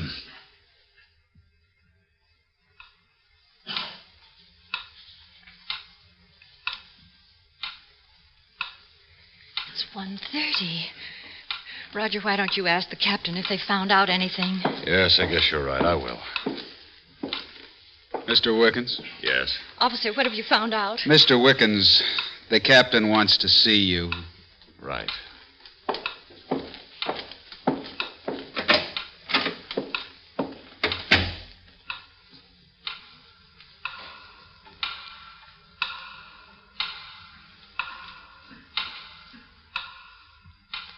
$10.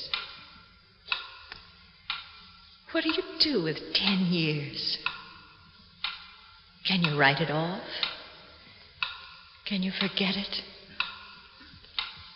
10 years and you look at someone, and that someone you've known for 10 years, and you realize, oh, this night, this long night, what have we done? 10 years. 10 whole years. What do you do with memories? Just lock them in a safety deposit box? Or do you tie them up neatly in pink ribbons and burn them?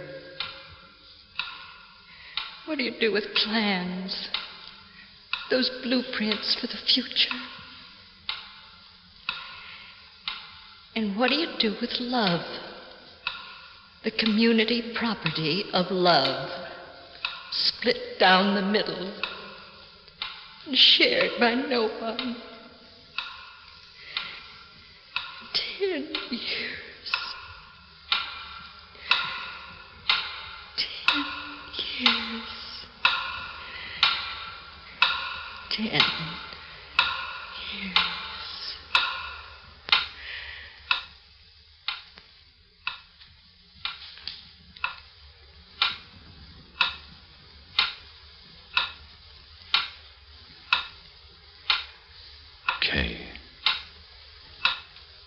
Kay. Oh, I'm sorry, darling. I must have dozed off. Yes, about an hour. Don't be sorry. I needed the time to think. Kay, I must talk to you. Oh, haven't we had enough talk for one night? Just a bit more patience, darling. A cigarette? Roger, for heaven's sake, what's happened? Kay, I must tell you this in my own way. And for whatever love you once had for me, please hear me out. I want you to know... Oh, Roger, please. I want you to know this is no plea for any kind of sympathy. I know, Kay, why our marriage failed. You see, believe me, this isn't easy. I know I'm a coward. Tonight, I did hit something. More than that, I took a life. Roger, no. Please, darling, let me finish this. All my life, I've been hitting and telling myself that I didn't hit. All my life, I've been running away. All my life, I've been a coward. Oh, I wonder how much I've lost in love, respect, friendship. I wonder how much of myself has been sacrificed so carelessly, so needlessly, because I didn't take time to stop and go back to pick up that which I had hit. You see, darling, I guess I've always been driving 40 miles an hour in a 25-mile zone. And the ironical part about this whole thing is that the police were not going to arrest me for speeding, but merely warned me to take it easy. I guess maybe help of any kind has always made me angry, and truth always hurt my ears. Roger, darling, would you please... I know I killed tonight. Needlessly. Carelessly. And, Kay, I want you to hear this letter the captain just gave me. And I want you to know, darling, that no more do I blame everybody else for my emptiness.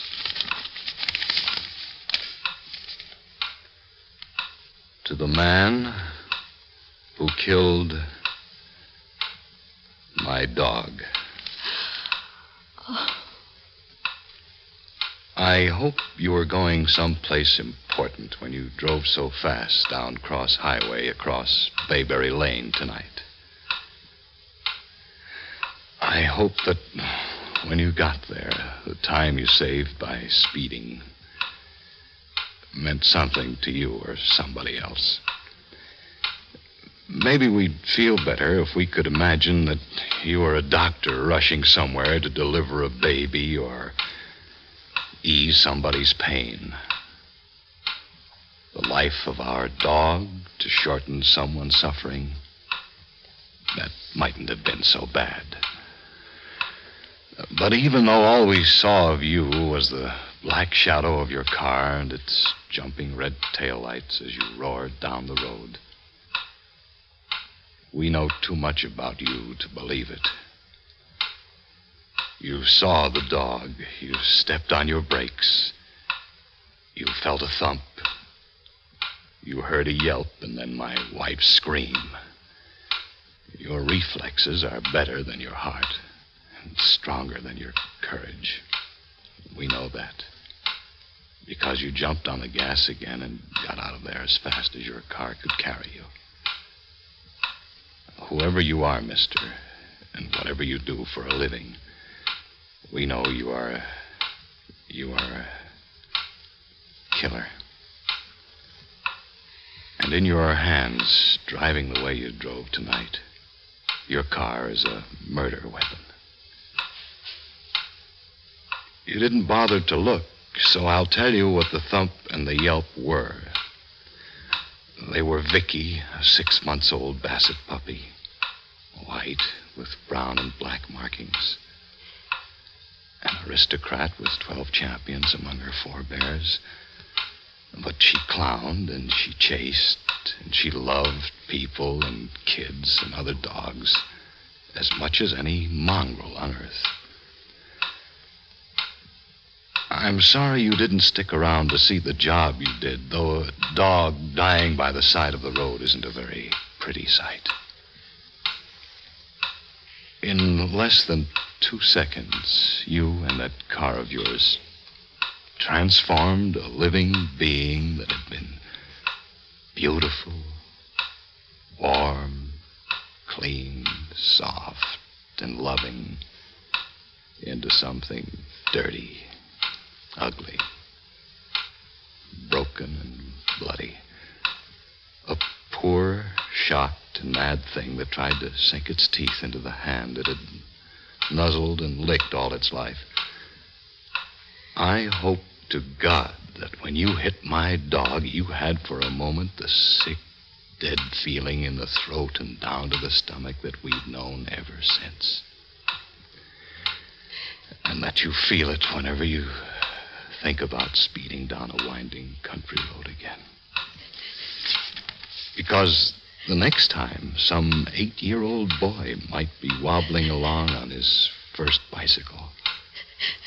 Or a very little one might wander out past the gate and into the road the moment it takes his father to bend down to pull a weed out of the driveway. The way my puppy got away from me. Or maybe you'll be real lucky again and only kill another dog and break the heart of another family. Signed, Richard Joseph, Westport, Connecticut.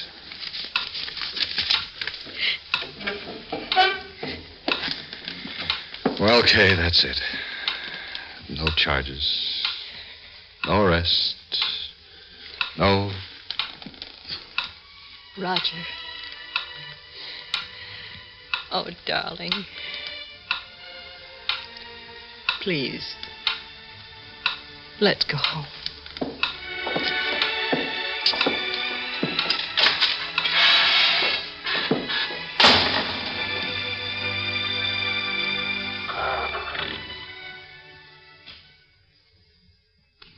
Ladies and gentlemen, the governor of the state of New York, Averell Harriman. Thoughtlessness and irresponsibility go hand in hand and cause far too many tragedies on our highways.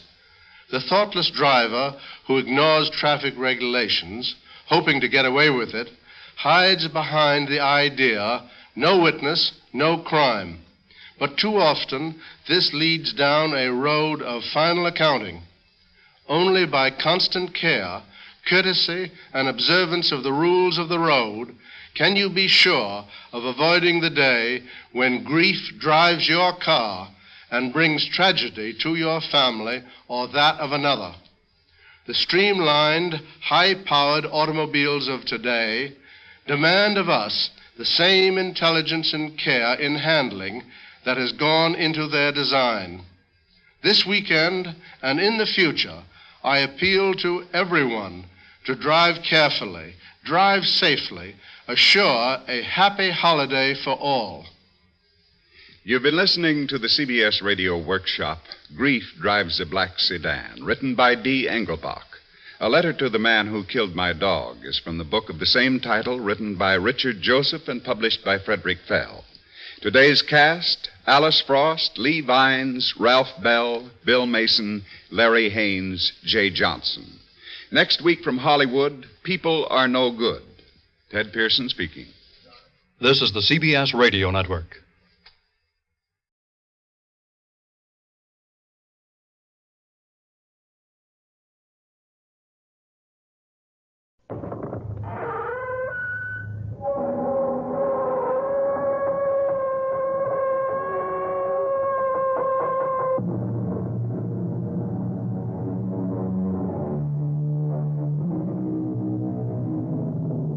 Come in. Welcome. I'm E.G. Marshall, opening the door to another tale of mystery and suspense, inviting you to open your ears and your mind to the world of terrifying imagination. You're about to be taken on an unusual museum tour. There won't be any Mona Lisas on this tour, no Greek vases or Roman statuary, because this establishment specializes in only one kind of exhibit. And that's why our story is called The Murder Museum. You may have been to a murder museum like the one in our story, a house of wax, where the most brutal crimes of the century are recreated in paraffin for the wide-eyed enjoyment of the public. But now you're going to have the unique opportunity of hearing one of the most shocking exhibits of all speak for itself. Oh, John, please believe me. He means nothing to me. I swear it. And that's why he was in your bedroom, Ida? Is that why? Please. Oh, think of our little boy. Look at Vincent. You're frightening him to death. Death. That's right, Ida. Death. Please. That's what you deserve.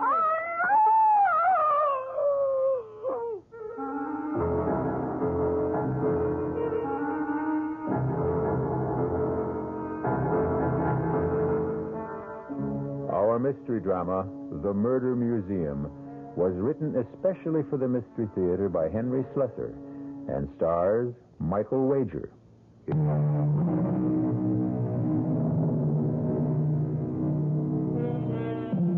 Our tale begins inside the Murder Museum itself, the home of Professor Raphael Gallinari's House of Horrors. There's a fair-sized crowd in the museum today. As usual, they listen in fascination to the words of their tour guide as he takes them from one bloody exhibit to another, recreating for them the terrible crimes which have immortalized these criminals and their victims. But there is one person in the crowd who seems reluctant to listen to his words, who hangs back and shields her pretty eyes from the sight of the wax images. Her name is Lisa Brandon. To this day, no man knows the true identity of the madman known as Jack the Ripper. But the theory persists that he may well have been a physician or at least a medical student, judging from the skill with which he wielded the instrument you see clutched in this hand as he attacked the terrified young woman. And that, ladies and gentlemen, concludes the tour of Professor Gallinari's Murder Museum. Thank you for your patronage, and please tell your friends about us. Sir, excuse me. Yes, miss? Could I ask you a question? Well, yes, of course. I was curious about the Raymond exhibit, but I see that you haven't opened it to the public. No, miss. The Raymond exhibit is still closed for repairs. Well, the truth is, it's the only reason I came to the Murder Museum. I wanted to see the Raymond. Oh, well, I'm sorry. The exhibit won't be open for another week at least. Now, if you'll excuse me, I'm going out for some coffee. But even if it isn't completely ready, I wonder if you'd mind showing it to me. Oh, I'm sorry, miss. I can't do that. Well, I came a long way to see it, all the way from San Francisco. It would be a terrible disappointment. Look, I'm willing to pay you. Now, please, put that money away, miss. Why is it so important for you to see the Raymond? You, any connection with the family? Yes, in a way. I knew Vincent Raymond. I met him when he lived in San Francisco. I see. Look, you said you were going out for coffee. Could I come with you? Well, sure. I just go to this little coffee shop down the street, but you're welcome to come along.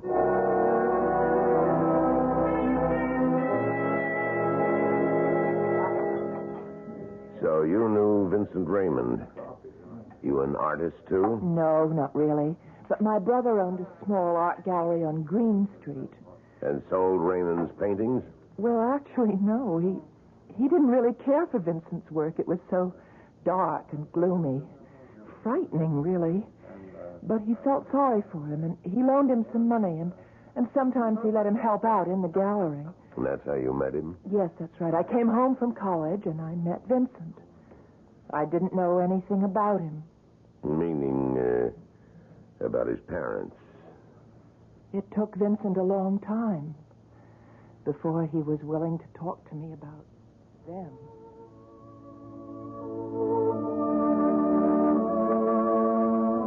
Vincent? Yeah? Isn't that music a little loud? Sorry, I'll turn it down. Are you angry with me or something? No, why? Why should I be? I don't know. You've hardly said 2 words to me tonight. All through dinner, I was trying to digest that rotten food. Whoever told me that restaurant was worth trying must have had a secret death wish. I didn't mind it. Had only one thing to recommend it. It was cheap. That's the only criterion I have, you know? I didn't complain, did I? No, you never complain. You just suffer in silence. You think I'm some kind of gifted, starving artist who has to be tolerated for his poverty. Oh, you're so hard on yourself, Vincent. Well, let me tell you something, Lisa. I'm starving, but I'm not an artist. Well, let's not talk about it tonight. Let's just relax. You know I can't paint. Your brother knows it. I fill all my canvases with memories of my own nightmares, only you cannot call them art. Vincent, why do you paint in such a gloomy style? I've never seen you paint with anything that had any color or lightness. All those blacks and grays and slashes of red. Oh, I know I'm no sort of expert, but can't you talk about your work with me? There's a reason for it, Lisa. There's a reason. Well, what? I told you, my nightmares, they're all visions in black and gray and slashes of red. Well, then if you won't talk about your paintings, why not tell me about your nightmares? You wouldn't enjoy hearing about them. Or rather, about it. It? I have only one nightmare. Just one. I have it virtually every night. Sometimes it follows me into the daylight. I can close my eyes, and there it is. For years, I've tried to destroy it by painting it. Not its details, just its colors. But the therapy hasn't worked. Please tell me about it. I've never told anyone before. But why not? I suppose I never met the person I wanted to confide it. Maybe now I have.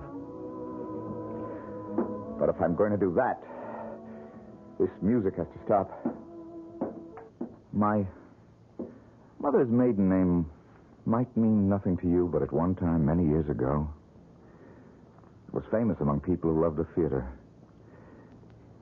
She was an actress. Her name was Ada Krim. Ada Krim? I think I do know that name, Vincent. She was born and raised in England. She was known as the beautiful Ada. She didn't have a very long acting career because she capped her success on the stage with an even more successful marriage. She became the bride of John Lloyd Raymond. Your father? Yes. My father. He was a wealthy man. My grandfather had left him heir to one of the largest glass manufacturing companies in the West. Mirrored glass was his specialty. It seemed very appropriate to have our house full of mirrors. Maybe that's how it all started, that problem. What problem? Well, you know the way mirrors are, Lisa. After a few years go by, they stop being kind. And when that happened to my mother, she had to do something about it. Something to prove that she was still the beautiful Ada. No matter what the mirrors were beginning to say. And what did she do, Vincent? She took lovers. Lovers are the best kind of mirrors for a bored rich woman. Were you the only child? Yeah. I was her only child. At first, I was a pampered little boy, one of her favorite playthings. Then she became bored with me, too. She stopped noticing that I was around. Maybe that's why she never made any attempts to hide her actions from me. She simply didn't know I was there. Vincent, you saw these men? I think I've said enough.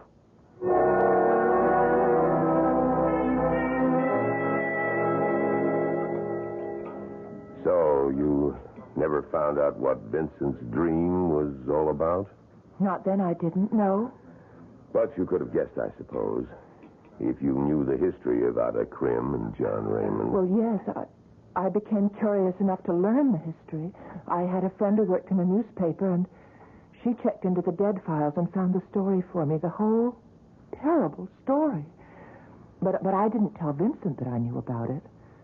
It was obvious that he didn't want anyone to know the truth. But one day it emerged. How? Well, it was a beautiful spring day, the first really warm day of the season, and Vincent and I went for a walk. Vincent, why don't we walk down to Ghirardelli Square? We could do some window shopping, maybe have some lunch. Considering the state of my finances, we'd better window shop the restaurants, too. Oh, no, I have money. Good for you. Are you going to be stubborn again? I'm going to teach you a lesson. I tell you what, Vincent, I'll buy myself some lunch if you want to split a hamburger Wait a minute, with me. don't fool around with me. Get your hands off me! You need a lesson on Hey, you get away from her! It's about time somebody... Get away from her! Help me, Hey, you take your hands off her! Please, Vincent, I don't give a... Stop it, Vincent, for God's sake! Vincent! Vincent!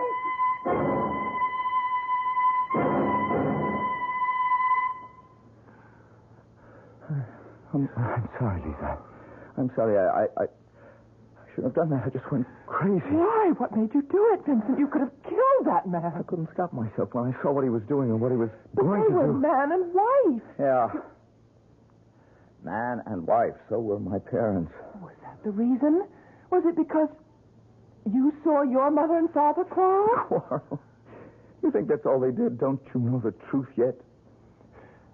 Yes, Vincent, I do know. I didn't want to tell you before, but I know that your father murdered your mother. And you know how he murdered her. My father came home early one night. A full day earlier than he was expected. He walked into my mother's bedroom, and that man was there. Might have killed him, too, but he was fast on his feet.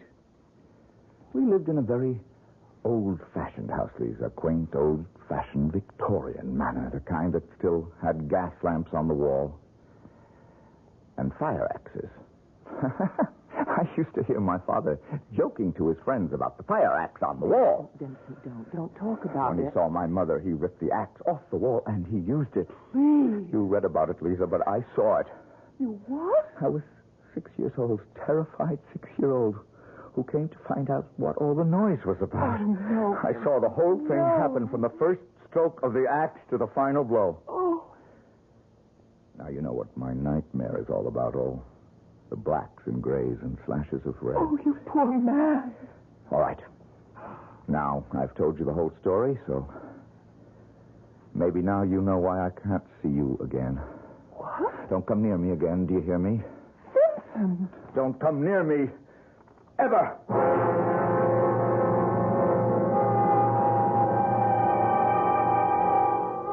It's been said that the mind is like a haunted house, where the ghosts of the past rattle their chains and cry out their suffering. Of course, that's why we have our psychiatrists and psychoanalysts, and these days, even our exorcists. The house cleaners of the mind. But what will it take to free Vincent Raymond of his demons? Or can he ever be freed? We'll find out.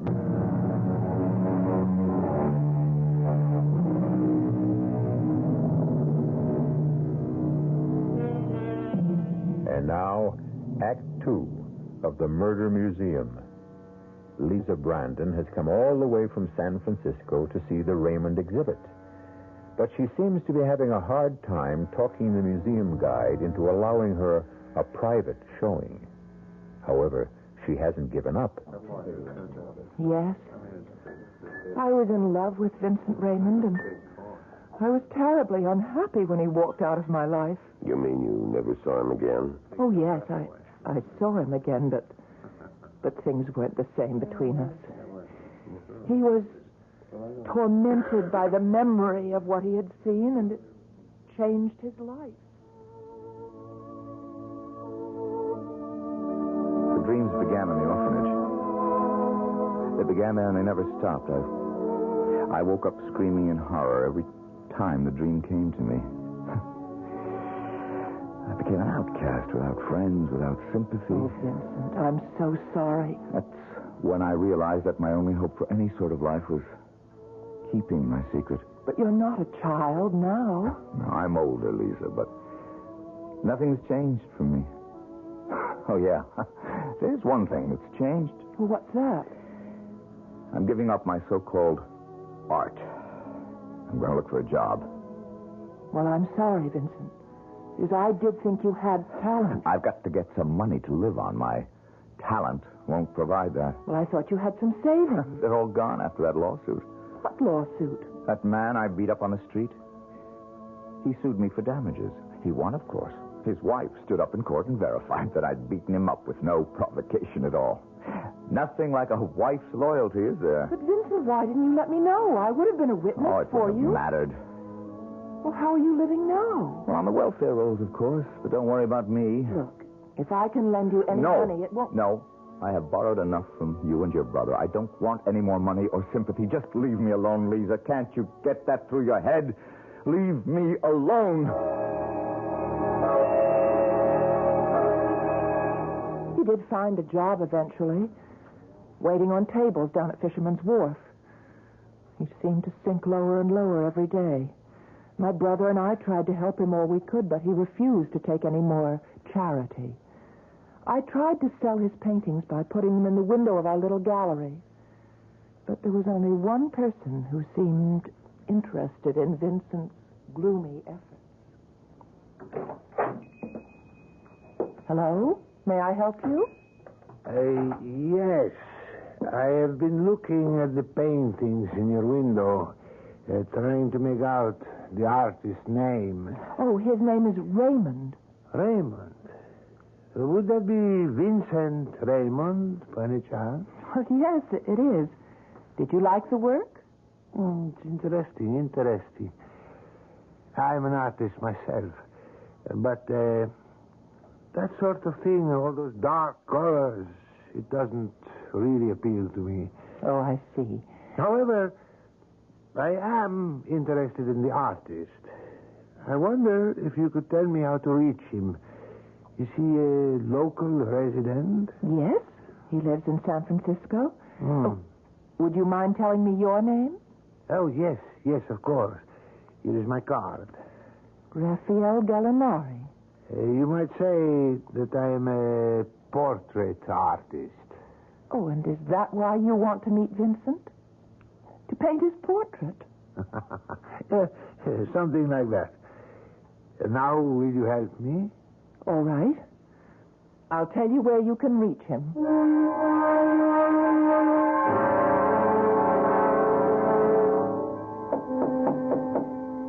Who is it?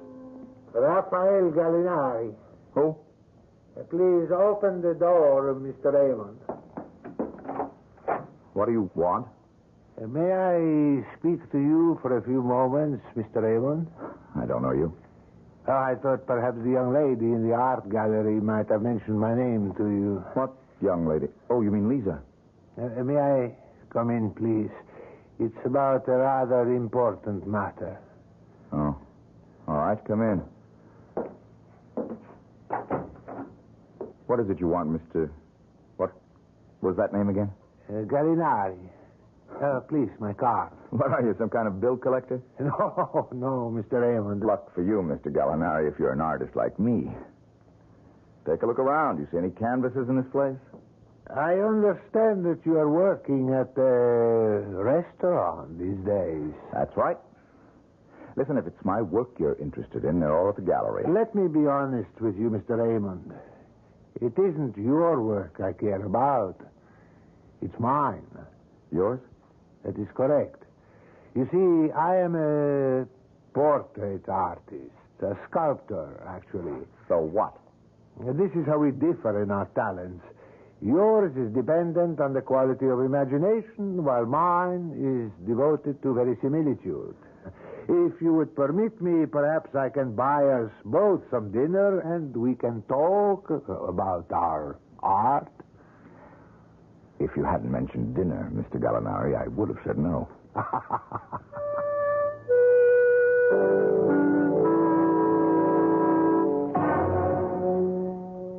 You know how it is with an artist. You know how we become obsessed sometimes, obsessed with a certain idea, a certain passion for a subject. No, Mr. Gallinari. I wouldn't know. I lost all my passion for art a long time ago. But if you had the inspiration, if there was one thing you wanted to paint more than anything else in the world, believe me, the passion would come flooding back like the tide. And do you have such a subject in mind? Yes, I do. A subject which has haunted me for years, more years than I wish to count. And this has something to do with me? Everything to do with you. Will you have another glass of wine? Sure, since you're buying. You see, Mr. Raymond, I am contemplating a certain work, a sculptural project, and one which would be impossible without you. How could that be? In order to answer that question, I have to bring up a subject which may be painful to you. A lot of subjects are painful to me, Mr. Gallinari. This one, I think, has left the deepest wound. Wait a minute. Yes, Mr. Raymond. I mean your parents. How do you know who I am? Did Lisa tell you? Oh, no. No, I assure you, the young woman at the gallery said nothing at all to me about you. And how did you know, damn it? Because I've made it my business to find you. Believe me, it's taken a very long time. The last address I had for you was in the Midwest. Then I ran across one of your paintings in a traveling exhibit, the Moorland exhibit. Yeah, that was the only show I've been in, and nothing sold. I found out that you were in San Francisco from the proprietors of the exhibit. Finally, I saw your work in a little gallery on Green Street. Your style is unmistakable. Rotten, but unmistakable. Mr. Raymond, I remember the beautiful Ada. Go on. I'm quite a few years older than you. I have a very clear memory of how your mother looked on the stage before her retirement. I thought then that she was the most beautiful woman I had ever seen. Beauty is very fleeting, Mr. Gallinari. Like life itself. Yes, I know that. But then, that's why artists are born, aren't they? To capture that fleeting beauty and imprison it on canvas or in clay or in what? Or in other media. Why don't you get to the point, Mr. Gallinari? Your mother's beauty is the point. If I had been the sculptor then that I am now, I would have carved her image then. But alas, I was only a boy. I still don't know what you want from me. I want to sculpt your mother's image, Mr. Raymond. But there is only one drawback. I have no model to work from. There's nothing I can do about that. My mother's been dead for 25 years. I know there are some faded old newspaper photographs of her, but there's not really helpful, not to someone who insists on verisimilitude. I don't see why it's so important. Who cares what Ada Krim looked like? But I care. Very much. You see, I've already started the project. You have? Yes. I've been using the crude photographs of her as a guide. I've obtained a sort of likeness. Look, I cannot stop you from doing what you please, Mr. Gallinari. If you're asking for my permission... Well, in a way, yes, I suppose I am. It does seem like a slight invasion of privacy. Yeah. All right. If your conscience bothers you, I'll tell you what you can do. You can order another bottle of wine. Mr. Raymond, I would gladly order you a case if you would give me one more permission. What's that? To sculpt your father, too. My father? As I said, this is a form of obsession with me. But from the moment I began work on the statue of Ada Krim, I felt that I couldn't stop until I had also done the head of John Lloyd Raymond. He's dead, Mr. Gallinari. I have no way to prevent you from sculpting him or painting him or anything else. But I'll tell you one thing. You won't get me to talk about him. Oh, no. I would not dream of it. But you see, I have a peculiar problem. While there are some likenesses of Ada Krim available, in the case of your father, well, I cannot find a single photograph. I have searched and come to a dead end. And what I was wondering, I know this is an imposition, if there is something in your possession... You think I have a picture of him? It was only a hope. I know his memory is painful, but you were his son, and sometimes, well, there are souvenirs one hates to discard. Well, Mr. Raymond? I have pictures of him. You do? I won't give them to you. Please, don't be so hasty. I won't give them to you. But I'll sell them to you. Oh, yes, of course. I'm perfectly willing to pay. I owe Lisa Brandon and her brother exactly $127. That's the price. Done, Mr. Raymond. $127. And I'll still throw in that case of wine.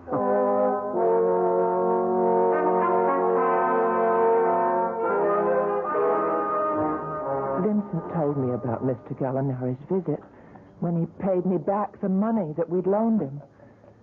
He didn't really care about those photographs he had. He was happy to have gotten rid of the debt. But there was only one thing wrong. I think you must know what I mean. Yes, I think I do.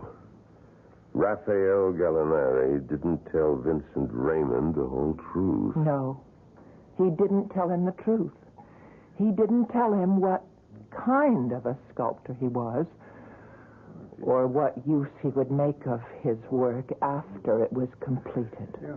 And obviously he didn't tell him the medium he would use to carve the statues. No. He didn't tell him that the medium would be wax. And that the subject would be murder.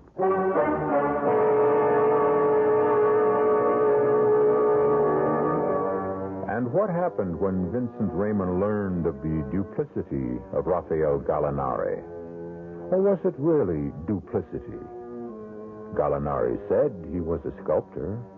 Gallinari said he believed in authenticity. And, of course, Gallinari paid for the privilege of using Vincent's photographs as a model. But has Gallinari paid enough?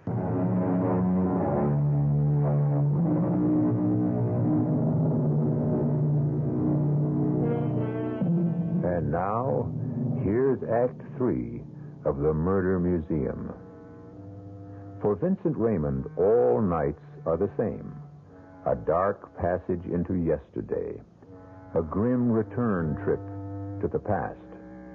But men must sleep, and sleepers must dream. So there's no escape for him. Ada!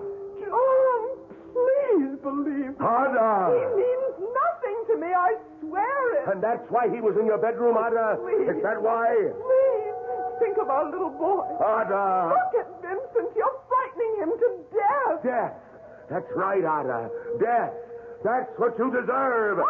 Yes, Ada. That's what you deserve.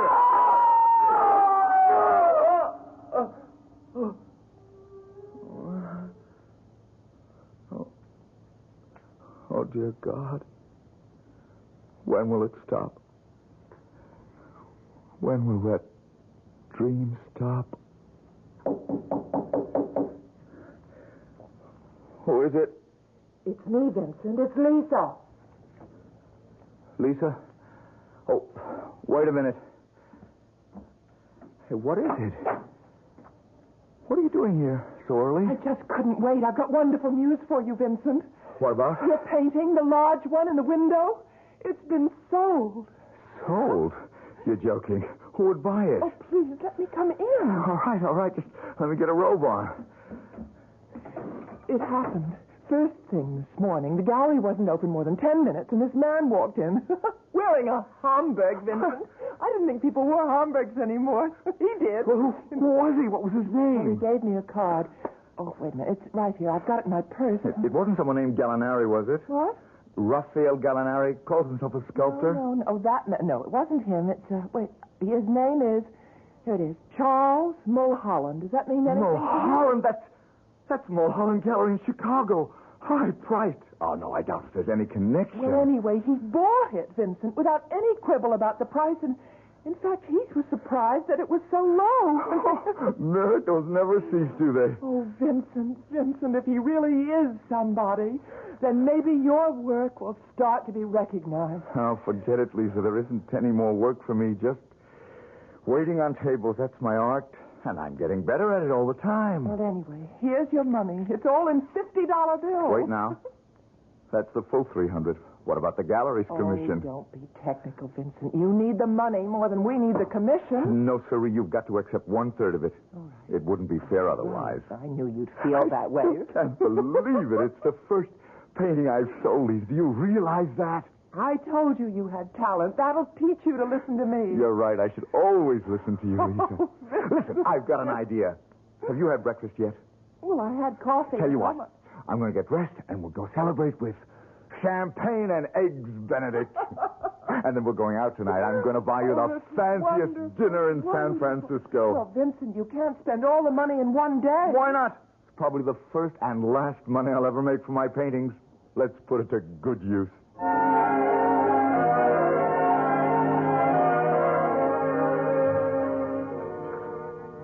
Well, it seems that Vincent had more talent than anyone realized. Those dark and gloomy paintings seemed to have the qualities of genius. At least that's what Mr. Mulholland said in his letter. Lisa, listen to this. Just listen to this. Go on, I'm He says, listening. the Mulholland Gallery would be most interested in arranging an exhibition of your work. Oh. Listen, they're willing to pay all the cost of carding and insuring the paintings. They'll even pay my fare and expenses to Chicago so I can attend the opening. Lisa, can you believe it? Oh, Vincent, it's the most wonderful thing I ever heard. Well, it's not a one-man show, nothing that grand, but the Mulholland Gallery. That's one of the best, Lisa, one of the most prestigious. Do you know when you'll be leaving? As soon as I can get all the stuff crated and shipped. I guess the sooner the better. Lisa, why don't you come with me? Oh, I couldn't do that. I still have to be at the Your gallery. brother can take care of it for a week or so. That's all the time it'll take. Oh, I just couldn't do it, Vincent. But when you have that big one-man show, I promise to be there.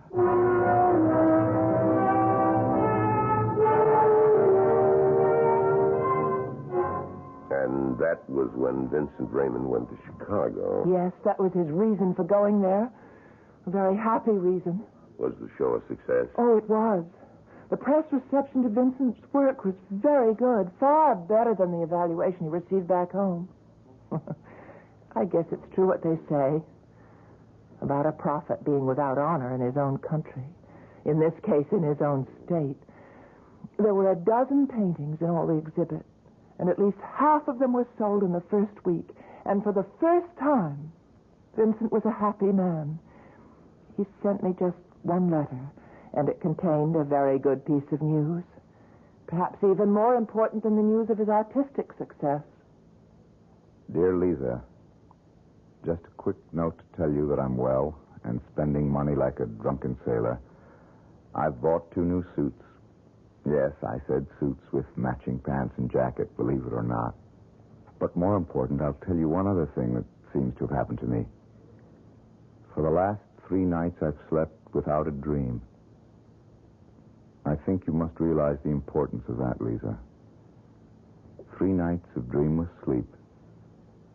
The most precious 3 nights of my existence. But those dreamless nights didn't last very long. Because the very next morning at breakfast, in his hotel room, Vincent opened the local paper and saw a strangely familiar name. Gallinari. Gallinari? What's that all about?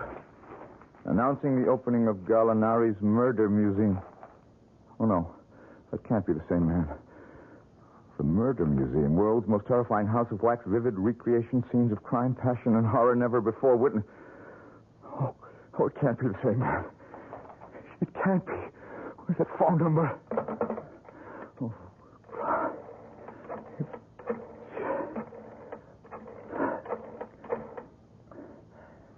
Hello. Is this the Murder Museum? Yes, I know you're not open yet. Listen, I want to ask you a question. This man, Gallinari, I want to know his first name. Raphael. And he is. Listen, what time are you open? No earlier than that? Then tell me where I can find Mr. Gallinari. Yes, it's important. No, my name does not matter. All right. First show, 2 o'clock. Oh, dear God, don't let it be true.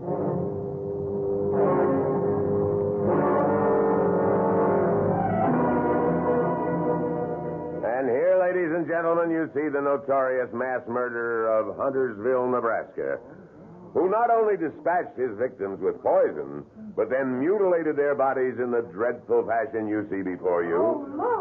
And now, if you'll step to the next exhibit, you will see the latest addition to Professor Gallinari's world-famous murder museum.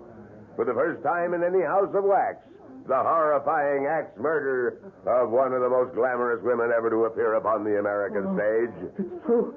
They called her the beautiful Ada. And yes, Ada was beautiful as she was faithless.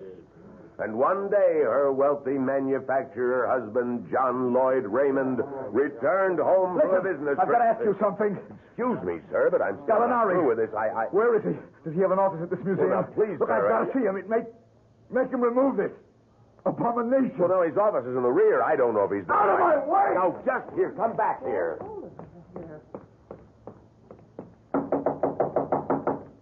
Who is it? Open up, Gallinari. Open the door. Yes, what is it? Let me in. I have to talk to you. I'm sorry. I'm quite busy at the moment, and Raymond? Is that you? Yes, Vincent Raymond. What are you doing in Chicago? The question is, what have you done?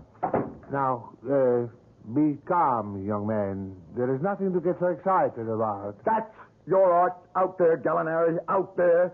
That's the verisimilitude you were talking about? Yes, that's right.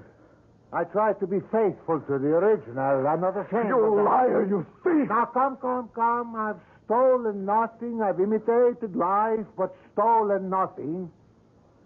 Now, please, sit down. Calm yourself. Let me offer you a drink. You lied to me. You pretended to be something you weren't. You never told me you were going to create that horror out there. I told you only the truth. That I wish to do a sculpture of your mother and father. I only neglected to tell you the medium. Some artists work with clay and marble. I chose wax.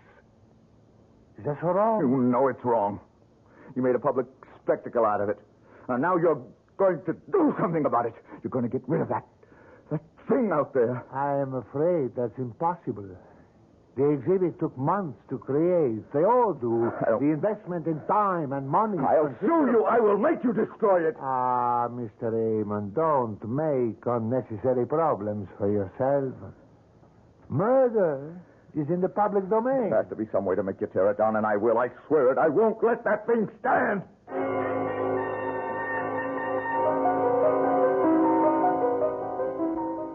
Of course, I know myself what happened next. Because I was there in the murder museum the night that your friend Vincent Raymond returned. Oh, please.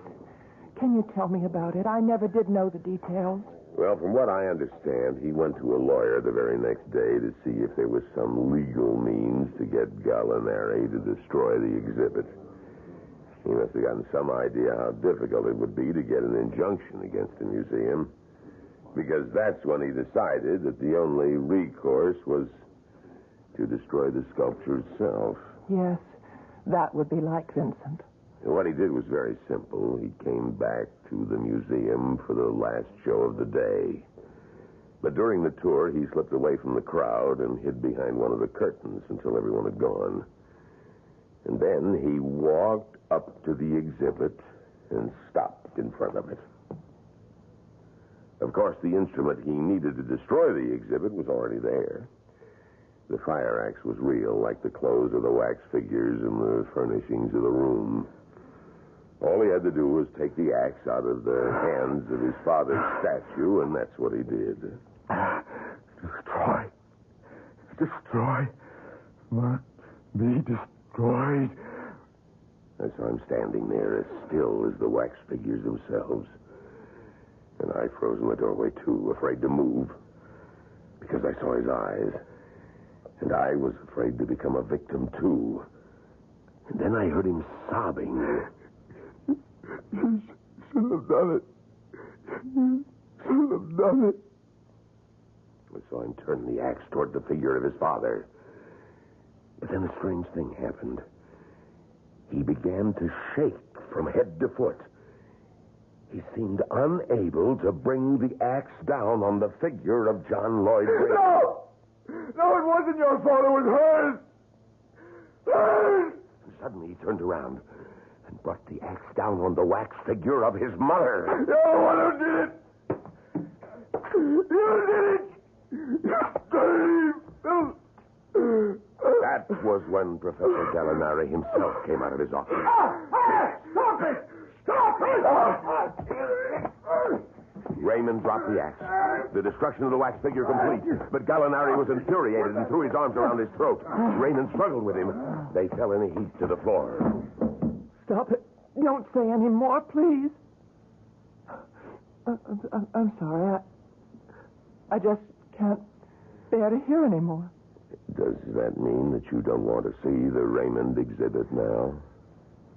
No, I still want to see it. But I'm taking the next flight back to San Francisco, so I suppose there's no use. Well, I guess it's only fair that I show it to you, Miss Brandon, since you came all this way.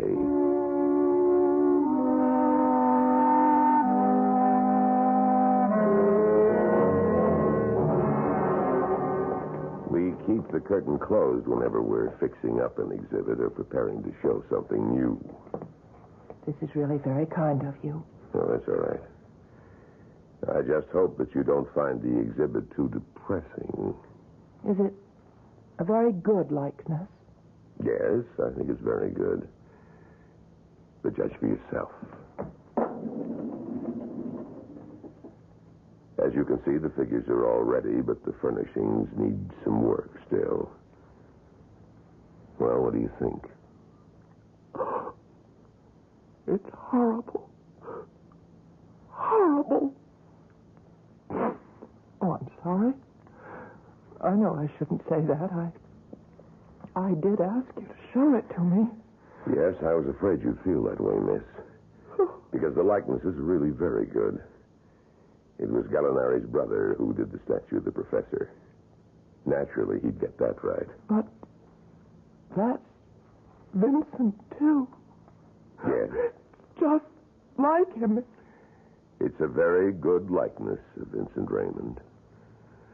That's just how he looked when he strangled the life out of Professor Gallinari. Right here in the Murder Museum.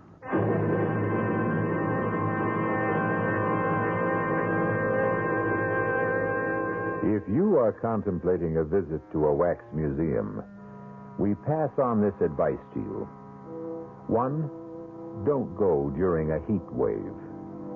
2, make sure that you can stand the sight of wax.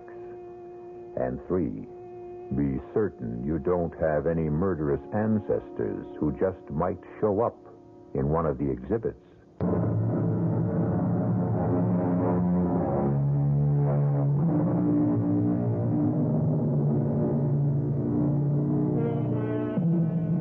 We hope you enjoyed tonight's tour through the Murder Museum. We hope that you'll always come back through the creaking door of the Radio Mystery Theater, because it's the one place you can enter where your imagination provides the real thrills. Tonight, we tried to aid that imagination with the voices of Michael Wager, Marion Seldes, Robert Dryden, and Leon Janney. The entire production was under the direction of Hyman Brown. This is E.G. Marshall inviting you to return to our Mystery Theater for another adventure in the macabre. Until next time, pleasant dreams.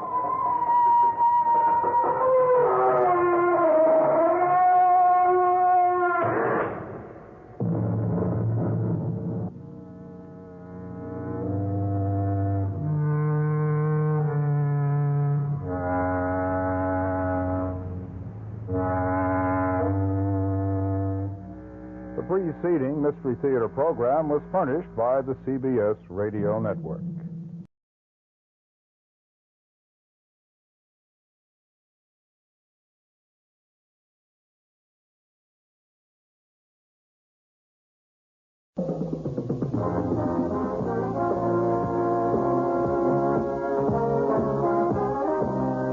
That's the theme from Sears Radio Theater, which will be brought to you Monday through Friday on this station. Today, Vincent Price will bring you a generous helping of mystery and suspense. Tomorrow, Cicely Tyson will enthrall you with tales of love and hate, dramas involving human emotions. Friday, Richard Widmark will host tales of adventure in outer space, under the sea, anywhere there is adventure. Monday, you'll hear stories of the Golden West and the West we know today with Lorne Greene as your host. And on Tuesday, you can laugh with Andy Griffith as your host for things that are funny. The Sears Radio Theater will begin after this message from your local station.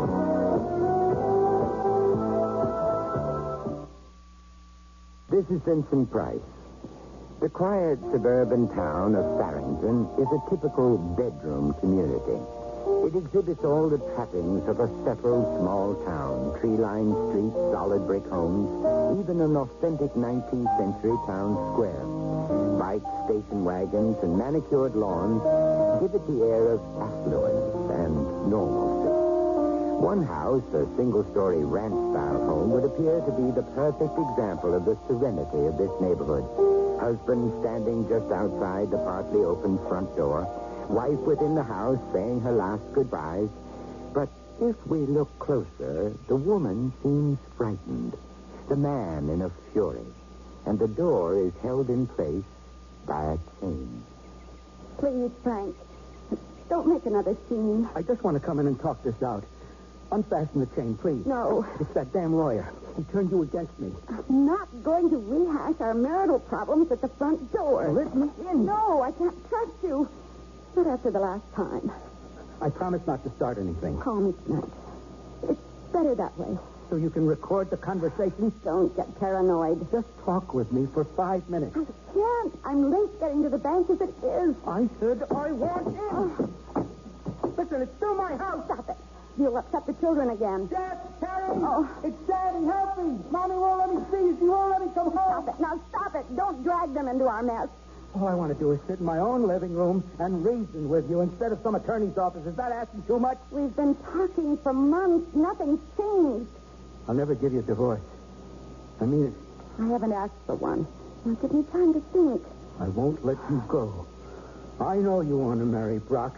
Just keep him away from this house. Frank, please. I don't want him touching you, holding you. You're only making things worse. I'm warning you. If you see that lawyer Brock again, you'll live to regret it. And that's only the beginning of our story.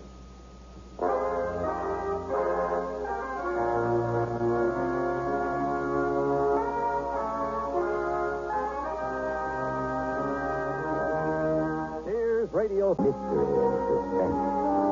This is Hudson, with stories about love, hate, and religious things. Richard Widmer. I'll bring you stories of pure adventure.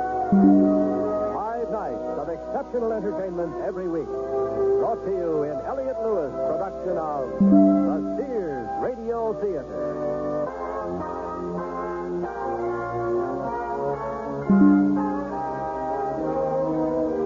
Our story, Hostages, by Ken Gerard. Our stars, Virginia Gregg, Shepard Menken, and Vic Perrin.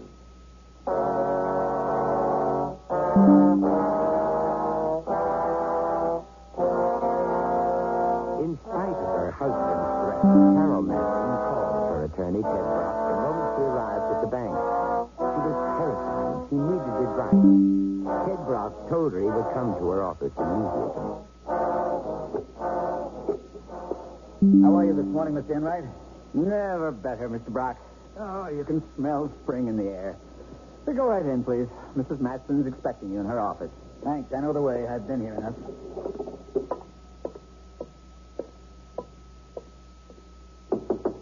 Come in. I came as soon as I could. Are you all right? I'm still shaking. Did he get violent? No, I had the chain on the door. He didn't get in. What about the children? They didn't hear it. I drove them to school after he left. Carol, why don't you and the kids spend a few days at our house? Betty would love it. The kids can use the pool. The change would do you good. That would be the final straw. Teddy thinks there's something between you and me. He's gone completely mad. When Frank threatened you, you should have called the police. It would have done some good. How do you arrest a police lieutenant? They wouldn't have believed me. Hasn't your situation gone far enough? You've given him every chance to pull himself together. He's not going to change. Please, file the divorce papers. I can have them ready for your signature this afternoon. Oh, the thought terrifies me. I don't know what he'd do if I went through with it. I'll have him enjoined from seeing you. That wouldn't stop him. We'll go to the police disciplinary board and open up the whole case, even the incident with Jeff. There has to be a different way. That could ruin him. But you've exhausted every remedy, Carol. The marriage counseling was a fiasco. You begged and pleaded. Haven't you punished yourself enough? And you can't subject the children to his rages much longer. I know, but I still hope that... He isn't going to straighten himself out. That's wishful thinking. Why spend the rest of your life in fear? No, you're right. It's even affecting me here at the bank. Sometimes I think he's out there watching me or following me home. Let me call Inspector Metzger and explain the situation. Maybe he can reason with Frank. Oh, that's not fair. It might affect his efficiency rating. They might use it to deny him a captaincy. He's been passed over twice, Carol. Other people see he's disturbed, too, you know. I don't want to do it. I can't understand you. This man has threatened you and the children. He's almost strangled I don't want to hear it. All right, I won't go into it. I can't help you with my hands tied. He's still my husband. Yes. Mrs. Matson, I'm sorry to bother you, I told you I didn't want to see anybody for a few minutes. I understand, but this customer insists on seeing the manager. Can't you handle it for once? No way, honey. Why bother with a junior exec when you can talk to the boss? Do you mind waiting outside? I'll be with you in a minute. I'm sorry, lady. I happen to prefer group meetings. Oh, my God. He's got a gun. Shotgun. Don't point that at me. Now, everybody just stay nice and orderly. No fuss, no sudden moves. We're marching out front. Mrs. Manager here will instruct the cashier to fill up my briefcase. If everybody keeps cool, this whole thing will be over in 2 minutes. Don't anybody get heroic. Now, move. I don't want any bloodshed. Just take the money and leave. That's good enough for me. Mrs. Max, we can't let him do this. I don't believe we have a choice. Keep walking. Don't show the tellers anything's wrong. It'll be over before you know it. Just keep in front of me. Fine, but don't shoot. This is just your garden variety bank holdup. It's not a shooting. Harriet, please Throw this brick. Grab his arm. Give me that. That was dumb. Stupid. Mr. Brock. Oh, my God. Mr. Brock. He's covered with blood. It's all over my face. Don't kill me. I didn't mean it. You miserable creep. You had to play hero. Huh? No. Oh, he's bleeding to death. He's going to die. Quiet. Control yourself. Everybody on the deck. Except you, lady. You fill up that bag. Did you hear me? No, wait, carry it. Give him everything. Well, all right. Now be quick. You started Oh, just the paper money, you idiot. That's better. Now, nobody gets off this floor for the next 10 minutes. You got it, bright boy? Yes, sir. In a moment, Ted. It's almost over. Oh, that better be an ambulance. I'll take a look. Damn it. 2 squad cars. All right, get back. Everybody get behind the counter. Hurry up. Move that dead body, mister. Yes, sir. Now, who tripped the silent alarm? Which one of you morons did it? Answer me or I'll blow somebody's head off. I did it. I'm sorry. Oh, don't kill me. Tell him not to shoot me, Mrs. Nestor. Please tell me. I don't want to die. Shut up. I've got the strength. This is the police. The building is surrounded. Release all the people trapped inside and come out with your hands behind your head. Hey, you see, it's a real mess. This one had to get brave, and she had to bring in the cops. Now it's a real production. You had to make it complicated. This man needs medical attention. He could bleed to death. Oh, that's tough. That's the price of trying to be a hero. I can't stop the bleeding. Make a pressure bandage. Here, bright boy, rip up your shirt. This guy's bleeding all over the floor. She's thinking I'm going for her, but... Oh, forget it. Here, here's my jacket. If he dies, it's murder. No kidding. You're telling me, the law lady, I'm a 2-time loser. If I don't get out of this one, it's all over. I'm gone for good. You'll throw away the key. I repeat, the building is surrounded. There is no way to escape. You don't want to hurt anybody. Free all the people in the bank and come out with your hands in the air. Is he crazy? He expects me to let you go? We want answers in 5 minutes. What's with him? I'm the one calling the shots. You want an answer? Sure. Here. That's my answer. You know where you can go. I'm calling the turn. You got that, huh? You're my ticket out of this hole. I get out, then you get out. Otherwise... Well, there better not be an otherwise. Well, we'll do anything, but please, no more shooting. No, that's more like it. This is your fault, you know. You had to protect somebody else's dough. Why? Was it worth it? If they rush this place, you're all dead. Think about that. You. Get that phone. You mean me? Yeah, I mean you. Hello? Carol, it's Frank. Are you all right? I think so. Give me that. What do you want? Who is this? Donald Duck. Don't try anything funny. I'm not.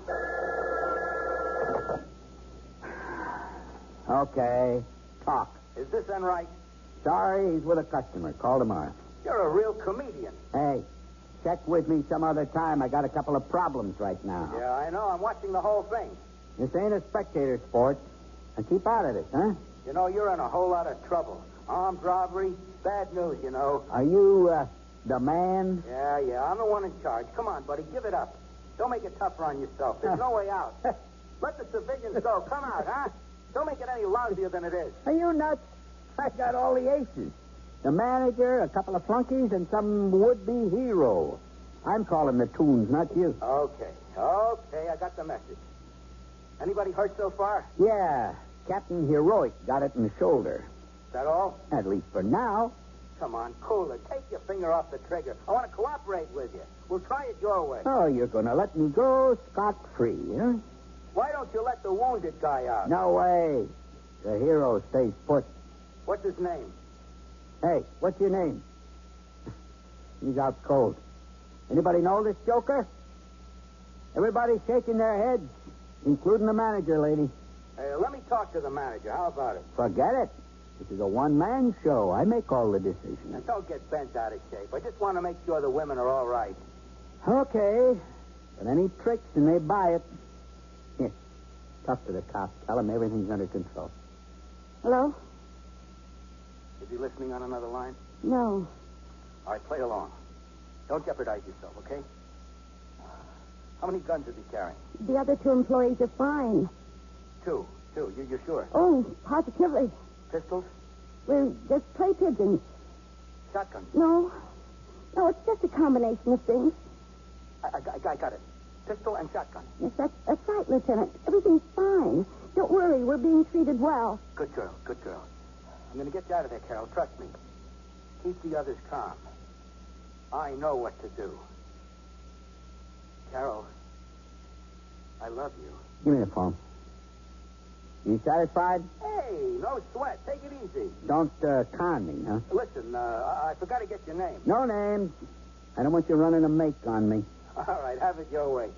You need food or cigarettes? Oh, blow it out your ear. Save that jive for the amateurs. How about a doctor for the wounded man? Oh, sure. Anything to get a cop in here. Take it easy. You're holding all the high cards. I just don't want to see anybody die. Make you a trade. Let's hear it. First, you clear out all the cops, SWAT teams, and everything. Then I send out the wounded guy. Second, I get safe passage to the airport and a plane to Cuba. Once I'm there, I release the hostages. That's complicated. You got to give me time. Take it or else. I need authorization. Listen. Get the plane in a half hour or I start throwing corpses out of the bank. Okay. It's a deal. But it's outside my authority. If I go out on a limb for you, you got to show me some good faith. Good faith? This isn't a union contract. I need it. It shows my superiors. I'll tell you, just release the wounded man. There's no reason for him to die, right? Yeah? Okay. First, pull back the troops. You come get him alone and unarmed. Now you're talking. Okay, folks. The hero's going to the hospital, and we're heading for Cuba. Cuba? Oh, Lord, I never even been to Philadelphia. Who hired this idiot? Why don't they bring a doctor in here? He's too weak to be moved. You just get him on his feet. He can't walk. Get him up. Do it now. Move. Come on. Here we go. I thought you didn't notice. We all know him. He's Mrs. Matt. He's lost too much blood. He can't be moved. Shut up. Drag him to the door. All right. Come on. Here he is. All right, keep him moving fast. Yeah, okay. I'm coming for him. All right, everybody else, back behind the counter. Now. Come on. I'm out here at the front door. Please help me. Well, I'll be damned. Rock. You got a half hour to come across. Yeah, sure. She lied to me. I should have known it. You met with her. I told her not to see you. I warned her, but she did it anyway. Please help me. You couldn't stay away from each other, could you? You had to put your filthy hands on her. Touch her. Please. Oh, I hope you're in agony. Serves you right. Breaking up my home. She's deceived me for the last time. I told her I meant business. I got her now. And she thinks I'm going to save her.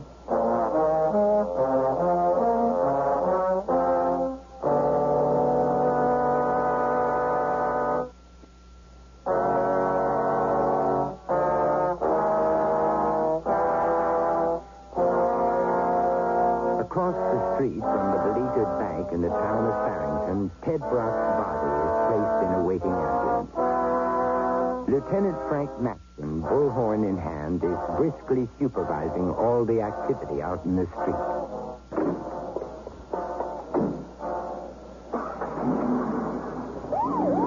All right, you in the bank. I kept my part of the deal. For now. Yeah. You're just what I want. Harry, come in. Yeah? Pull the marksman back, completely out of sight. Tell those guys on the roof to get down. Roger. Sergeant Lopez, take 3 men with riot guns and the SWAT team to the rear of the bank. You wait on my orders. In for. When I give the word, you go in blasting. Everything. He's a wild one. But wait for my word. And Lopez, no screw-up. Sure, Frank. You're in control. We're going to have to watch him, Commissioner. He's got automatic weapons. Sounds like a tough monkey. What's the status? The area's roped off. No TV, no press. The place is surrounded. Hank set up a command post in the stationery store across the street. There's a phone there up front in the window. You can see it clearly from the bank. Good planning. Now, I've got one guy out already. Bad shoulder wound, but he'll survive. Anybody else in there? 3. One of them's my wife. What? Frank. Yeah. It's a rough one. How about Captain Gordon taking over? No, sir. It's my ball game. And it's my wife trapped in All there. right. Okay, now run the show. Let's get him out of there in one piece. Just let me alone and I can do it. All right. Any demands? A plane to Cuba, $2 million, and release of all political prisoners. What prisoners? Beats hell out of me. He sounds like an extremist. He's just a punk hood. Says his name is Claudio. Hey, there's a Claudio wanted in connection with an attempt on the German ambassador. Could be the same guy, a radical, pro-hitman. Listen now, don't you make any moves yet. I'm going to get the FBI in on this. Meantime, just stall some more. Maybe that's what he wants us to do. Why be a platform for him? Once we bring in the feds, then I can't hold back the press. Let's handle it like a local matter. Nurse him alone. All right, I'll buy that. Treat him like a stick-up man. Play it low-key. Keep it one-on-one. For now. Until we can force the issue. Now, Frank, this Claudio is no back-alley thug. He's got a full sheet.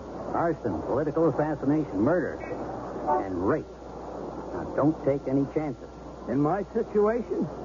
Look, I want my wife out, alive. If you need anything, I'll be at the command post. Now, I'm coming with you. I'm going to use that phone in the front window. You'll see I'm alone. No taps. No SWAT team. Good. Frank, you pull this one off and you'll make Captain yell. Well, we'll see about that later.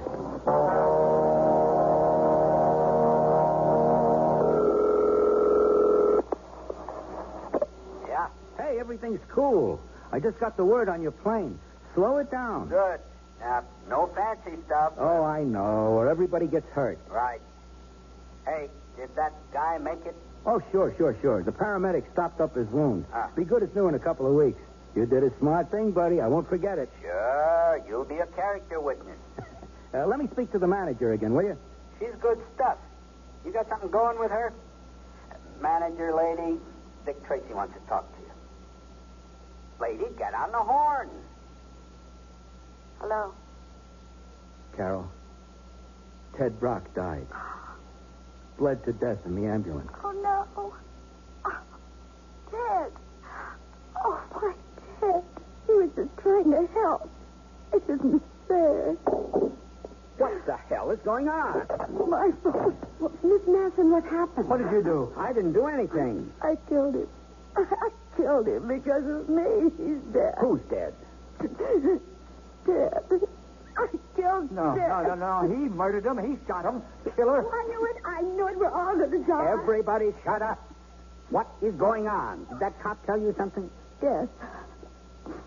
Ted Brock died on the way to the hospital. Oh, the hero? Yes. Well, the cop told me he's alive. They patched him up. Hey, lady, if this is some trick, you'll all be sorry. Hey, let me go, please. I got a bad heart. I'm sick. Fink, coward. You'd let these beauties stay here, wouldn't you? If that badge has something cooked up, you better ship it. I want to say something. There's a lot of funny stuff going down. First, nobody knows the hero, then everybody does. The cop tells her one thing, then feeds me another line. I just don't like the smell of this. Too many bad vibes. That's so? Talk to me and give it to me straight. The dead man was Ted Brock, Mrs. Manson's attorney. He was here to talk with her about a personal Save the editorials. There's a missing piece that makes me nervous. And, folks, that's bad news for all of you. Yeah. You're set. 25 minutes. Maybe. What do you mean, maybe? I had it all worked out. The plane's fueling. The car will be in front of the bank in 10 minutes. There's stuff in the air. The guy I sent out. What's his name, Fatso? Ted Brock. Yeah, Ted Brock. He bought it, huh? No. I told you. He's at the county general being sewed up. The manager says he's dead. Hysterical women. What do you expect? Can't hear anything right. Let me talk to her. Here, talk. No. Get on the phone now. Hello. Pull yourself together. I'm trying to. Brock isn't dead. Then why did you... Because I wanted you to feel what it's like to be hurt, to lose something. Oh, please don't. Not now. Please. Haven't I said please for months?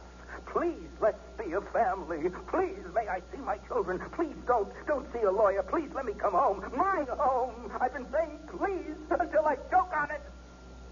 It wasn't that simple. But now it is. You want me to get you out of there. Now you want me. Now I'm necessary. No, I've always wanted it to be like it was.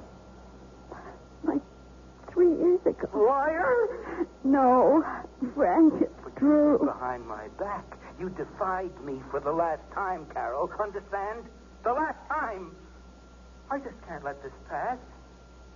You have to be taught a lesson. This is different. There are others involved. That's their problem. Oh, don't blame our troubles on innocent people, Frank. They're in it with you. I knew what went on down there. Even Enright and you. Don't do this to me. Oh, please let someone help us. Oh, you'd like that. But the commissioner says it's my show. I could make captain yet. You're creating a situation. I know. Don't put us in this position. Please. It isn't fair. Life isn't fair. I want to talk to him. Why are you punishing me? I've got nothing else to say to you. I want to talk with our friend. It's all yours, mister. Put us in what position? Hey, I want to tell you before my wife gets it all balled up. What wife? The FBI won't go with the plan. Are you crazy? Tell them to get on the stick or they bought some dead people. They can't do it. They took it out of our hands. Well, get it back. In the next 5 minutes, our brains will be all over the street. No. Don't get trigger happy. I know you mean business. You think I want to have my wife murdered? What is this wife routine? The manager is my wife. Oh, bull. I don't believe any of you. Listen to me, fella. I want to help you, and I want to get my wife back home. Hey, we got 2 kids. Oh, save the corn, huh? She is my wife. Keep your hands off her, or I'll come in there and blow you away. Do that, and she's the first one coming out, dead. Huh. Well, you try it, and it's all over. The negotiations are closed. We'll come in there with more guns than an army. Better not. I'm holding the aces, all 3 of them. And I don't think this babe is your wife. You're just giving me a lot of smoke. No smoke, buddy. It's all true. And I'll prove it. She's got a small scar above her left breast. Check it out. Okay. Come here. I don't want to talk to him. Take off your blouse. No. I said take it off. Don't touch me. Come here. He's going to rape her. You got to stop him. Okay, now we go. Commissioner! What's going on, Frank? It's falling apart. The whole plan backfired. Take it easy. He's after my wife. I think he shot the teller. Where's the SWAT team? Rear of the bank. Let them rush him from the rear, and we'll open from the front. I'll lead. Now, hang on. Now, let's not turn this into a massacre. I don't want to see innocent people get killed. Oh, sure. It's not your wife that's going to be raped. Now, get hold of yourself. I understand what you're going through, but we've got to try and save lives. There's no time. Don't you understand? We've got to get in there. No! Rush in and we lose everybody. Okay. Then let's make it a solo job. I can get into the bank through the air conditioning ducts. The main feed is in a room to the rear of the teller's cages. And we'll start a diversionary movement in front. Yeah. Pull some squad cars back and forth. It should give me enough time to do it. All right. Get whatever gear you need, flak jacket, helmet, anything. Yeah, well, all I need is my gun. Fine. Let's move. We'll start the cars in 3 minutes. Sure, that'll give me enough time to get into the shaft and start down. Good luck, Frank. Thank you, sir. Don't take too many chances. No, sir. But get him. I will. I'm going to shoot to kill. Both of them.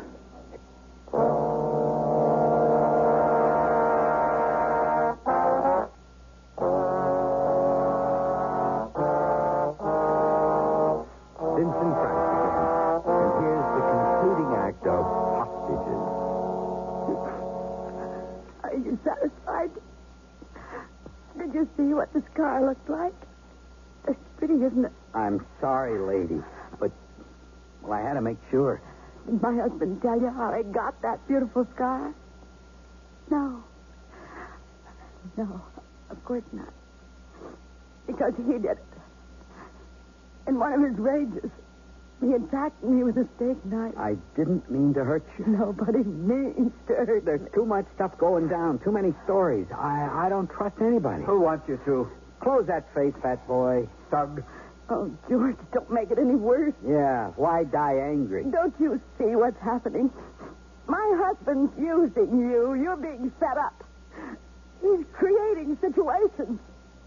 He wants you to kill me. Oh, now that's some story. Cop wants wife dead? I don't buy it. If he's coming for me. For both of us. Come on. For me, because I defied him. The man you shot was my attorney. He's a divorce lawyer. My husband hated him. Threatened me if I saw him again. Charlie said I have to be taught a lesson. Oh, that's screwy. Yes. That's why we were separated. He's unstable, violent. He needs help. Do you know what 16 years on the force does to a man? What he's seen? Murder, suicide, death. The insane, ugly side of humanity. Well, it tore him apart. He started screaming in the middle of the night. He kept hearing gunfire. Sleeping with his service revolver under the pillow. Begged him to go into therapy. Take a medical retirement, but it was too late. That really started his paranoia. I became his enemy. They were plotting against him. Even you? Even our children. In one of his rages, he tried to strangle his son. What? Now he's planning to get rid of some more enemies. Me. You. Even those two. He wants to kill me? Oh, that's a great story, lady. Okay, you're his wife, but you're still a cop's wife. The rest of that routine is just too much to swallow. Ted Brock is her attorney. She was separated from Frank. Everybody knows how he treated her. Maybe, but lady, I think you're just buying time. Enough time for the FBI to get into the act and pull the noose tighter. But your husband's dumb. I've got complete control. A cop's wife is a first-class ticket out. You're wrong. It's a death warrant. I'm not a hostage. I'm a target. He'll kill us both. Doesn't matter. Or you'll kill me. He thinks he can't lose.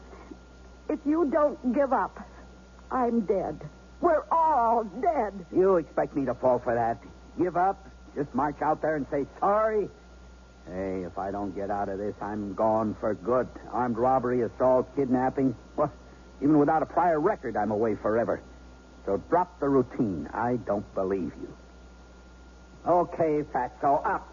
It's time to send him another present. All right. Oh, just pain. it's his heart. Oh, bull, it's another trick. Trick! That's all you can think about. He's had a weak heart for years. What do you expect when a gun's aimed at you? Breathing so heavily. Get some water. Don't let me die. Take it easy, George. I don't want to die. He needs oxygen. A doctor. Is this what you want? All right. All right. Get a doctor. Tell the cops to call the paramedics. Yes. This is the commissioner. I want to talk to Claudio. Who? The man who's holding you hostage. We need a doctor in here. Mr. Enright's had a heart attack. A doctor's impossible under the circumstances. It's too dangerous. We might risk more hostages. He needs a doctor now. Oh, they won't. Give me that phone. Okay, it's over. The whole thing's over. I don't want any deaths. I'm giving up. I'm finished. Send out the hostages first. I said it's over. Now get a doctor in here before this guy dies. It ain't worth it. I'll toss out my hardware. You got a deal. Here. Tell me you're intact. This is Mrs. Matson. Carol Matson. We're safe. It's all right. Let me speak to my husband. That's impossible. He's trying a solo rescue. I guess he's somewhere in the bank. Oh, you've got to stop him. You've got to stop him. No. Don't worry, Mrs. Matson. Frank won't take any chances. Get Matson on the two-way. Tell him Claudio's surrendered. We're trying to raise him now. Hurry, please. Oh, hurry. What do you mean he doesn't answer? Try it again. Now, just a minute. You think he's turned off his set? Frank doesn't respond, Mrs. Matson. Oh. He's probably there. Inside now. What the hell's going on? Give me that phone. If you're coming in here, they die. No. I've called off the operation. Sure? I'm pulling everybody out. Okay. You can have two of them, but the manager sticks with me until I'm positive. That's not our deal. Neither with the goon cars. Now pull them out, everybody. All right. Surrender to me. I'll meet you in the front of the bank. What an honor. Okay, chickens, you're going home. Hang tight, fella. We're getting you a doctor. In right here. Let me help you. I think I can make it, Harriet. Well, you didn't have a heart attack. That was a fake. Run, Harriet. Run. Oh, don't shoot, officer. Don't shoot. I'm a hostage. I'll be damned. The coward. Faint. Chicken butt. Go ahead, sister. Beat it. No, I said go. Move now. Go ahead, Harriet. I'll be all right. Oh, what a screw-up for a lousy couple of G's. Boy, you people on the outside are something. It's safer in the joint. Come on, lady. I've had it. We're coming out. Hold it right there. Oh, it was a trick. Oh. One move and she gets it right in the head. Frank. I moved. Kill her. Are you crazy? I'm surrendering. I don't want to do it. I'm closer. Kill her. Lady, tell him. I got nothing to lose. You haven't got the guts to pull that trigger. You're just a small-time punk hood. Frank, please. We worked it out. He's giving up. In the crunch, these guys haven't got it. No guts. No backbone. See, he can't pull it off. He's impotent. You stay right there, cop. No way.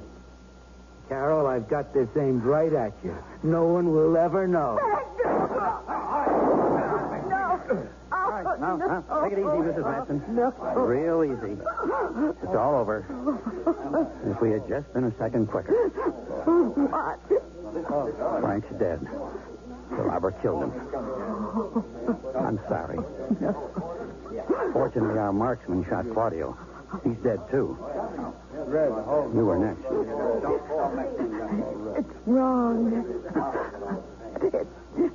It's wrong. I know how you feel. Frank was a devoted husband. All he could think about was you. He was a real brave guy. He died a hero.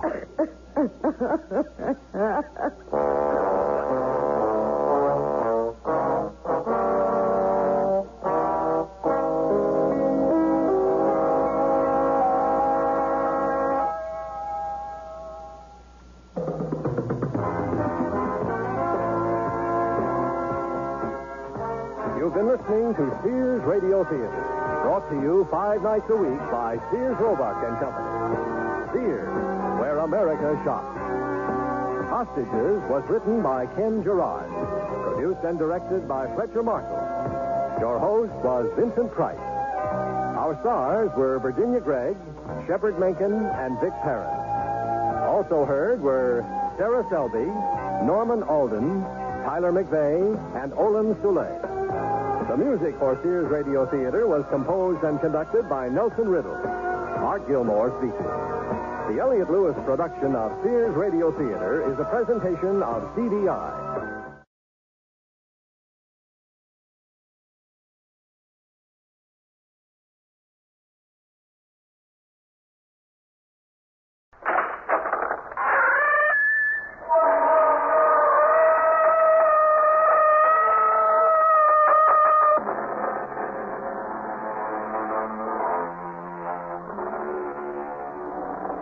Come in. Welcome. I'm E.G. Marshall. Welcome to the sound of suspense, to the fear you can hear. This time around, we're involved in the supernatural. Any dictionary will give you several definitions. Supernatural, above and beyond the natural order of events, of or related to ghosts. Behavior caused by the intervention or by the action of a god on earthly affairs. Choose your own definition for this tale we are about to relate. No. They don't want me here. Something doesn't want me here.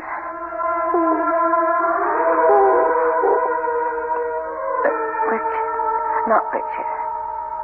April. April is still in his mind. April. No. I don't believe in ghosts. I won't. No. Who's there? Who's there?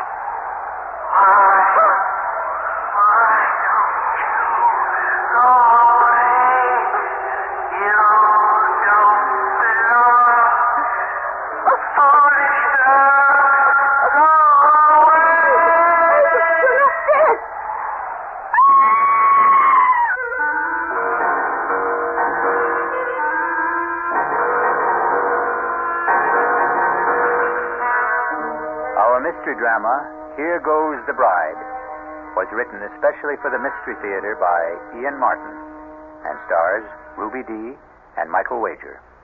It is sponsored in part by the Kellogg Company, makers of Kellogg's Special K cereal, and by new sugar-free Diet 7-Up. I'll be back shortly with Act One.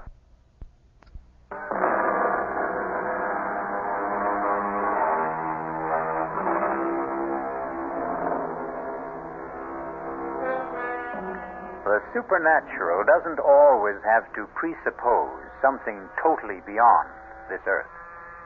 There are those among us who hover somewhere between earth and sky.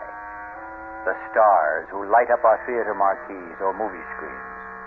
All the human beings who have become, by extension, a little larger than life. This is the shocking tale about two of those. Richard. Yes, Jenny? It's such a lovely day. Can't we put the top down? Well, I don't want to take a chance on being recognized. Nobody will recognize me. Just do as I say, please. Oh, sorry to make you do the driving, darling, but that's why I had Juan leave my sister Lisa's car in Monterey. The damn snoop should know by now not to pay any attention to it. Does your sister look like me, Richard? Enough from a distance. Same colored hair. But not really.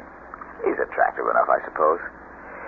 No, actually, she is very plain, and you... Yes.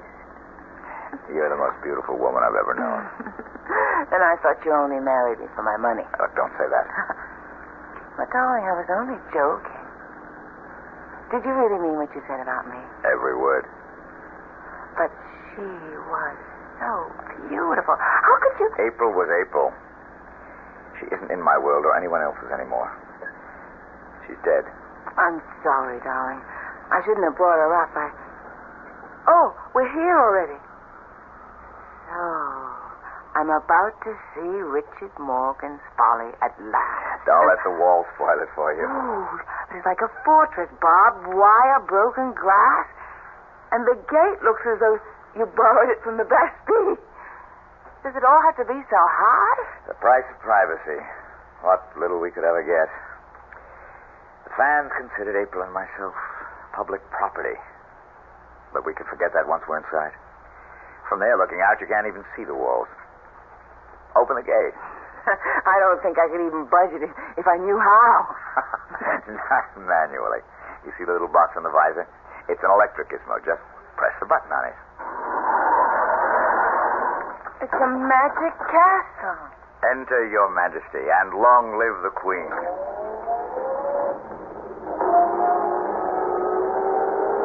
Pull over to the gatehouse. Stop a minute.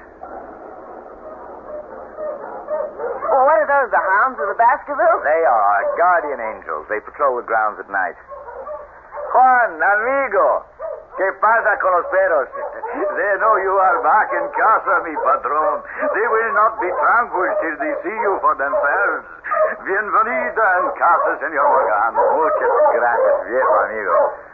Darling, this is Juan, el señor Aguilar. Juan, permíteme presentarte con nueva señora, mi esposa, señora Morgan. Juan, put the top down for the señora. I'll get the dogs quiet. Good to get some fresh air. Well, my husband didn't have any trouble quieting down the dogs. They're not really as savage as they sound. Are they, Juan? They are trained to kill, Senora. Anyone who does not belong here? Oh, goodness. I hope they get to know me soon, then. If they learn to know you belong, you have nothing to fear. You've been here a long time? Since the house was first built. Then you were here from the beginning with Richard's first wife, April. See? A terrible tragedy for all of you. You must have loved her. She was the Senora de la Casa. I hope you won't blame me for trying to take her place.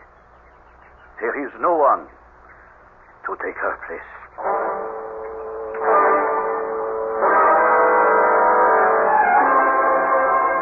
Conchita? Si, señorita. Here in the hall. Yes, Señorita Morgan. You didn't take her portrait down.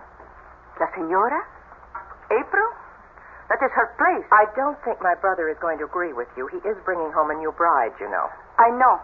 Didn't he suggest it might be a sensible idea to clear away all the portraits and memories of April from around the house? The portrait here in the hall is painted on plaster. It cannot be removed, any more than her memory can be removed. So it stays.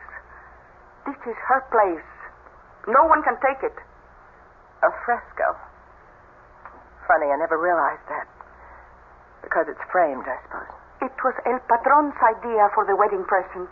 His way of saying, here is my love, which will never die, as it will never die for any of us. Except for my brother Richard. Maybe he thinks so. Maybe not. But once he returns again, I think he will know there is only one, La Senora.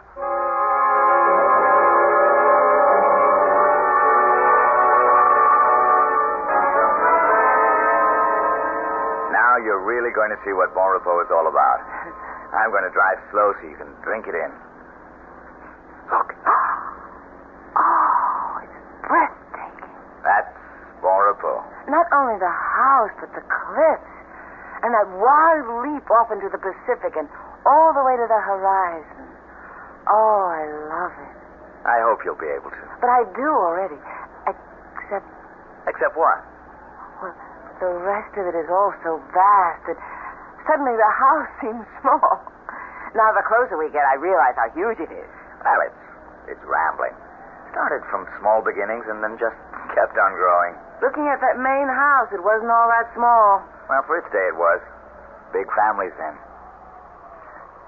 All that's left of mine I see clustered on the porch. My sister. And the lady with her? That's our housekeeper. Conchita Aguilar. She's Juan's wife. I have no one, but at least you have a sister. It makes me feel a lot less like an orphan. And the house is so lovely. I hope I've come home. I told you when we came back to America that would be your decision. Jenny, for many reasons it's not going to be an easy one. But just give it a chance. I'll welcome it, Richard. If only it will welcome me.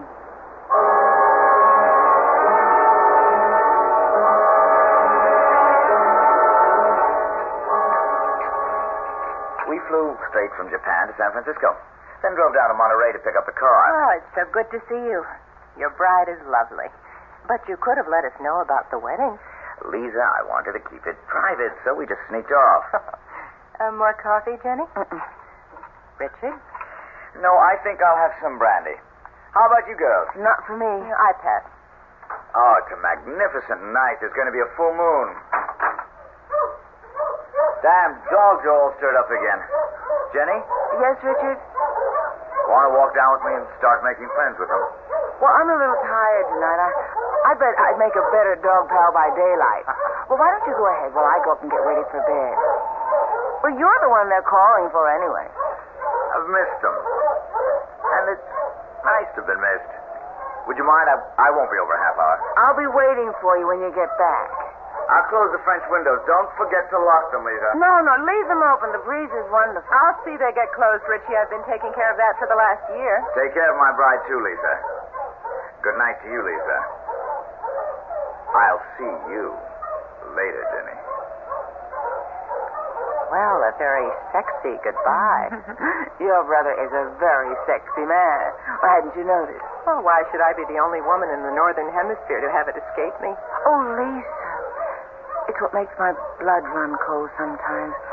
That and April. She can scarcely run you much competition anymore. Because she's dead? She is? Well, not really. In so many ways, I'm terribly naive growing up in Japan, knowing so little of my native country.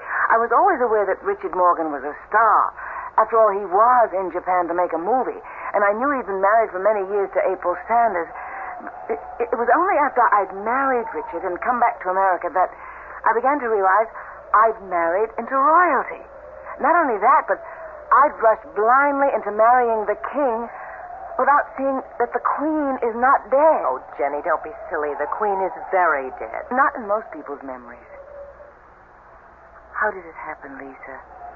How could that vibrant, overwhelmingly wonderful woman have met her death? Want to take a little walk, Jenny? I could use some air. Which way do we go? Oh, towards the sea. There's enough moonlight to light the way. Are you cold? Lord, no. I welcome the breeze. Well, where are you taking me?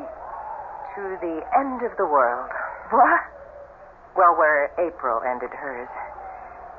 You wanted to know how it happened, didn't you?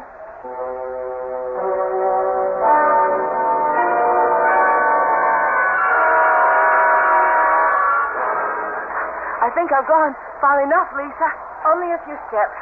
What is this path? I mean, somebody cut it out of solid rock. It's called the 7 Steps to Heaven. More like 70. Richard had them cut for April on their 7th anniversary. You'll see why now as we come out on the ledge. It's windier tonight than I thought. Most days it's calm up here. The sun pours down. You can lie out here on the ledge with the sea 400 feet below and drench in the sun as though you were the only person in the world. April treated this as a shrine. She was inveterate sun worshiper. But it's sheer heaven, bathed in moonlight. If you look up, I can't see too much of the shadows looking down. The rocks are as jagged as teeth. 400 feet straight down. This is right where she fell. Spread-eagled on the rocks, broken and mangled, but speared by the sharp edges so even the restless sea couldn't wash her away. Oh, my God, Lisa. How could she have gone close enough to fall? She didn't fall. But the papers That's the story that was given out. Conchita believes it. Richie claims he does. Others are not so sure. Come on, this place gives me the heebie-jeebies. Let's get back to the house before Richie sets those damn dogs loose.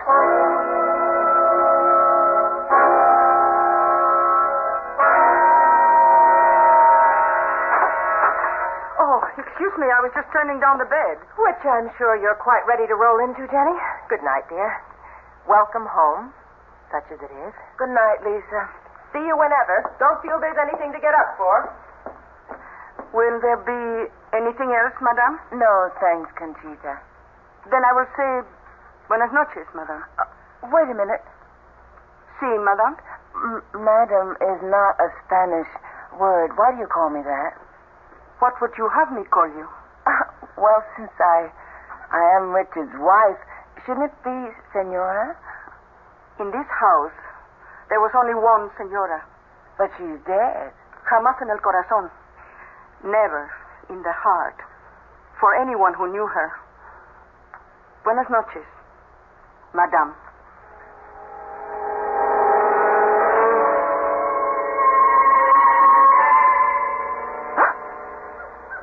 Richard? Richard, are you awake? Huh?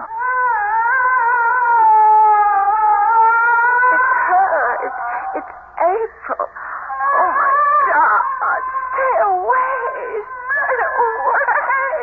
Richard, wake up. Help me. What's happening? Jenny, what is it? Listen. Don't you hear? Hear what? There's nothing. But there was... What is it, darling? You look as though you'd seen a ghost. Not seen. I heard. It was her. April, your wife. Be quiet. You're my wife. April is dead. But she still doesn't want me here. Nobody does.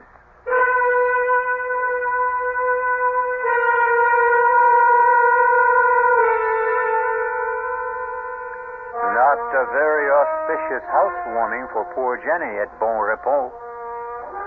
Bon Repos. A reasonable translation of the French is sweet dreams. But there will be few sweet dreams for Jenny, at least this night. As for others, we'll find out when we return shortly with Act Two.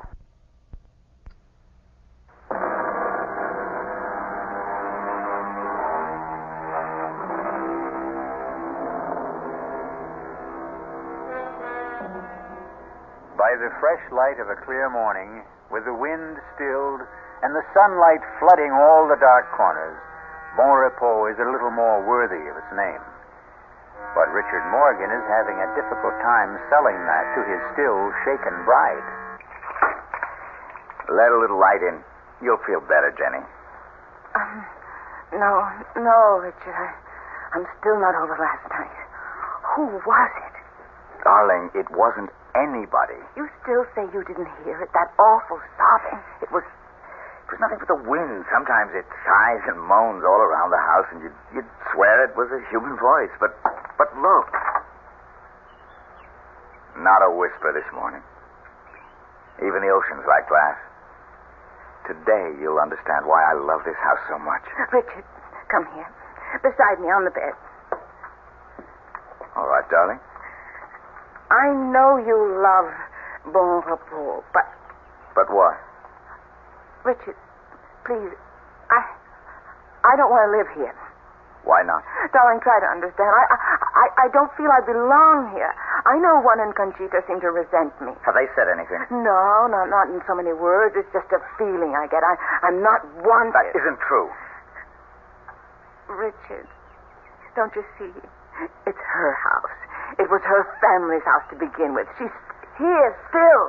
She'll never leave it. She'll haunt me every minute I'm in it. Please, take me away from here. All right. If that's what you want, I'll sell the damn place, tear it apart stone by stone. Richard. Oh, Jenny, my darling, look, it's just the time lag, the long flight from Japan. Days and nights turned upside down. I'm going to have Conchita bring us a breakfast up to the room. We'll have it out on the veranda. Give you a chance to get a good look at Juan's landscaping, all that riot of color, bougainvillea, poinsettia, camellia against the green. Maybe that'll change your mind about poor old Bon Repos. Darling, I know how much you love it, but... Oh, come on, Jenny. Give it a chance. A few more days, a week. Give it a chance to cast its own peculiar spell. All right, darling. Go get us some breakfast. I'll wash up and brush my teeth and get rid of some cobwebs while you're gone. Jenny. Yes? I love you, Mrs. Morgan. Mm-hmm. That's who I am, and I love you, my husband. Conchita. Si, patron? Come over here in the alcove. What the hell happened last night? I couldn't help it. She woke up, started to scream, and then to sob. You heard? No, House must have heard. Why didn't you stop her? I did as soon as I could. You know I don't want my wife to know about her being here. I know. Then keep her quiet. You've got sedatives. That's your job. And I want my new wife made welcome. That is not my job. Then I'll find someone else for it. You would drive Juan and me from this house? We'll talk about this later. For now, bring breakfast to the veranda for the senor and me. Si, senor. Where's my sister? In her room, I think. Muy bien. Come in. It's open. Richard, I didn't expect to see you this morning. Why not? Well, after all, brother mine, a new bridegroom. I'm an old bridegroom by now. Yes, maybe she is a touch young for you. Damn you, I didn't mean that. I didn't mean what I said either. I was only teasing you. She's a lovely girl. She's sunny and free and unspoiled. I want to keep her that way. What the devil am I going to do about her? Upstairs there. You heard her last night. Well, you know my feelings on the subject. Get rid of her. For good. I can't. After all, it's partly her house. God, why won't she die? It would be a neat solution to it all, wouldn't it? But it seems she just won't. I'm afraid you're stuck with her as long as your conscience holds you back. Please, for God's sake, don't tell Jenny about her. Just how long do you think you can keep her secret? Oh, I don't know. All I need is a few days, a week.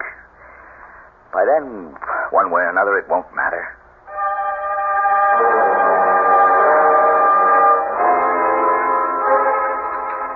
Are Are you going to start country hopping again, or are you going to stay home and make some nice, solid American movies? Well, that depends on my negotiations in the next week or 10 days.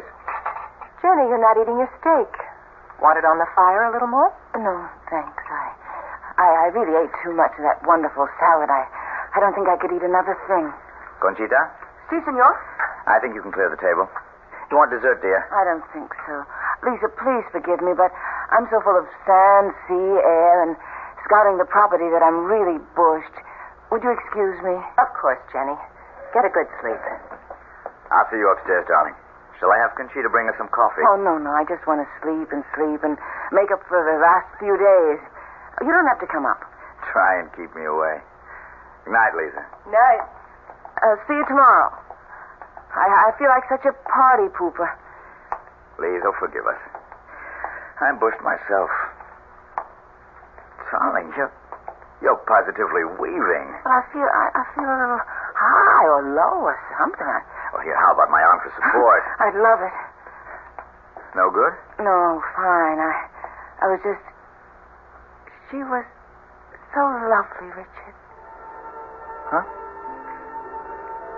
Oh. April, the fresco. That damn thing, I wish I'd never dreamed it up. I promise you it'll be removed or covered or something. Oh, no, darling. It's too lovely to destroy. Besides, no matter what you do or anyone tries to do, the memory of April Sanders in our time can never be wiped out or erased. It's something we both have to live with. She was like Jean Harlow, Marilyn Monroe, Elizabeth Taylor. She belonged to the public. But you had her painted to endure forever.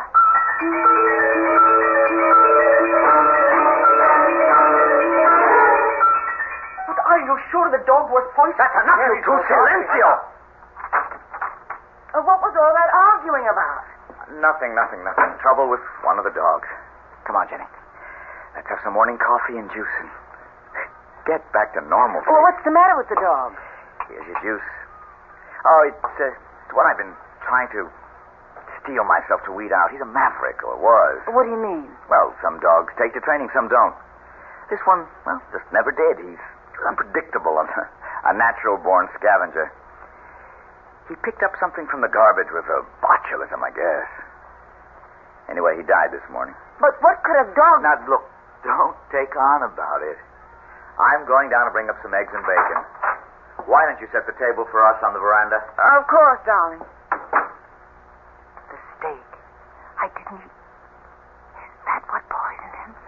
Oh, God, help me to know what to do. I love my husband, but every instinct in me tells me to run for my life.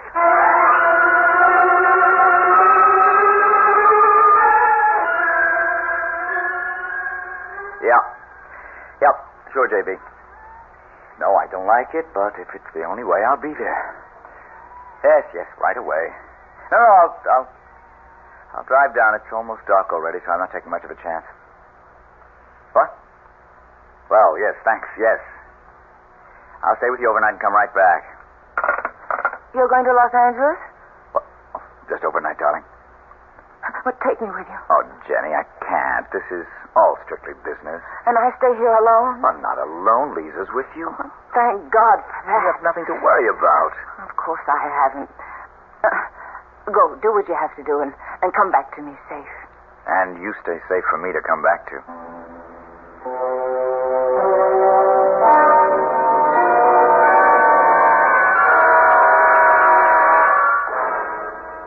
Well, wouldn't you know, the moment my brother cuts out, the local electricity has to fail.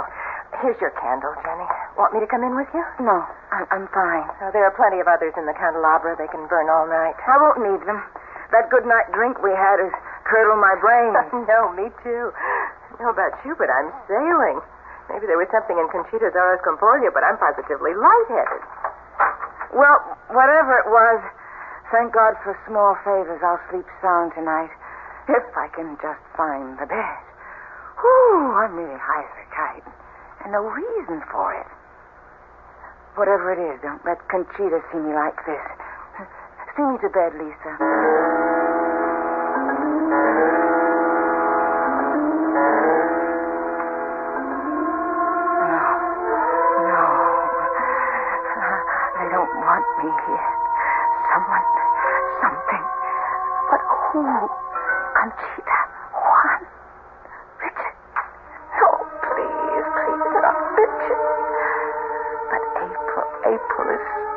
mine. April. No. I don't believe ghosts. I won't. No. Who's there? Who's there? Why don't you go away?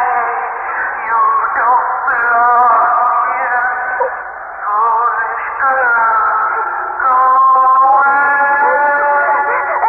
April, you're not dead. You're not.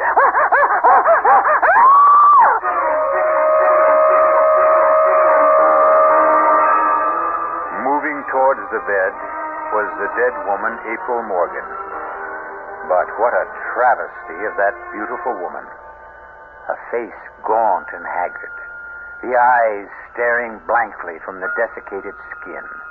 A hellish ghoul raised from the year-old grave. No wonder Jenny mercifully passed out.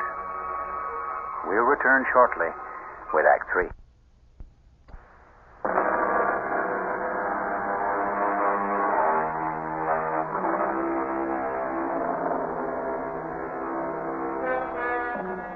The spectral figure that hovers over Jenny, motionless under the covers, stands as still as the girl lies in the bed.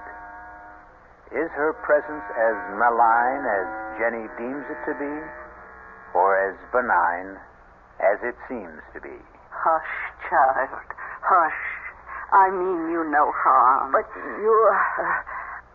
how you must hate me. Her. April. His wife. Oh, no. No, I'm not April. April is dead.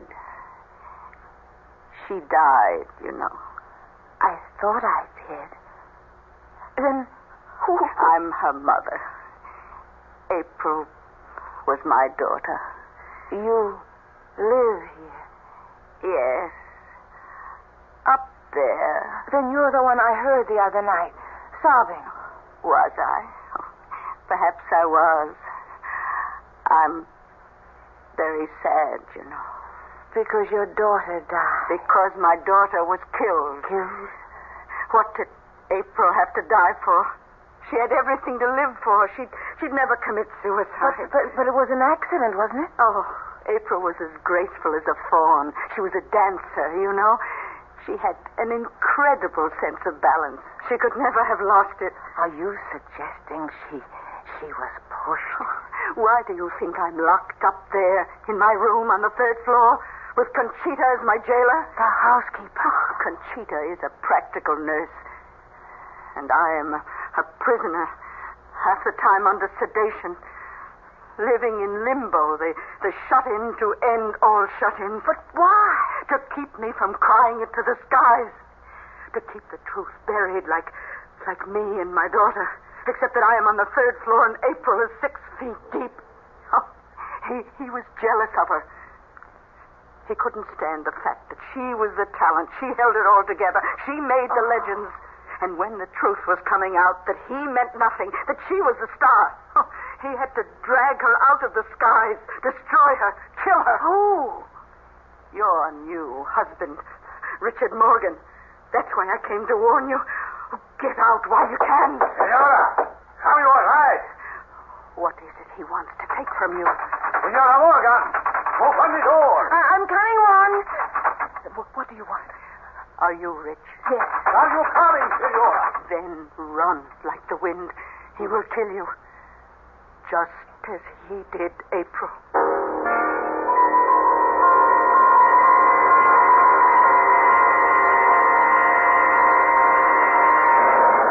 Are you all right, Jenny? Are you all right? I'll do. The lights are on again. Yes. What happened to April's mother? Juan has taken her back to her room. She's mad, you know. She's quite mad. She accused Richard of killing April. It's her obsession. She should be institutionalized, but Richie, well, he could never hurt a fly. But I don't understand why. Now what? Headlights coming up the drive. Must be Richie. I better go down and let him in.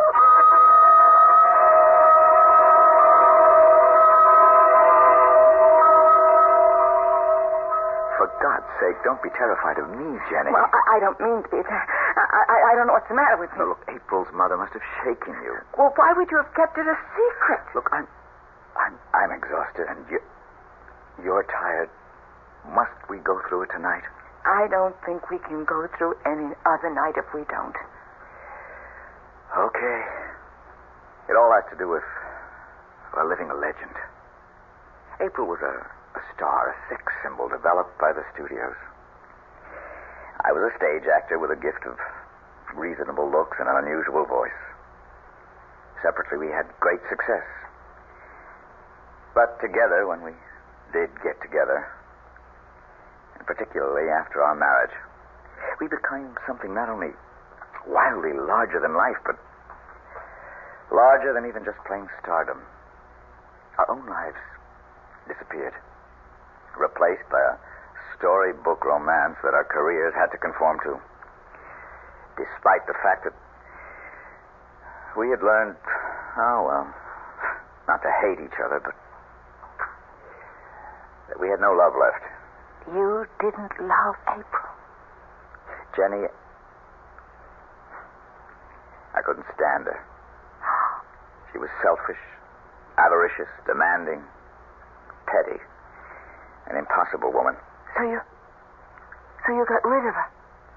You don't believe that? No. Oh, no, Richard. But how did April really die? I wasn't asking No, that. you don't have to. Half the world has speculated on that. Her mother thought I killed her. Still think so. Conchita and Juan know it was an accident. Lisa?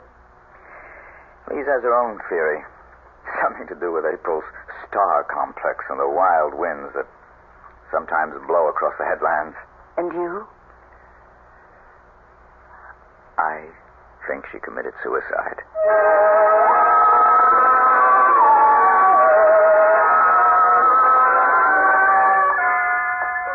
Buenos días, Conchita. Buenos días, señor. You can serve breakfast for all of us, and... Where's Juan? In the south garden. Will you tell my wife when she comes down where I am? Sí, señor. Patron, Yes? will you close up the house? If I'm going to save my new marriage, I think I must. I'm not going to argue the facts. But it's quite clear that Jenny doesn't fit here. I'll have some juice and coffee, Conchita. Sí, señorita. Oh, and for Senora Morgan, too. Sí, señorita. Morning, Jenny. Good morning, Lisa. Oh, heavenly day. Breakfast is on the way.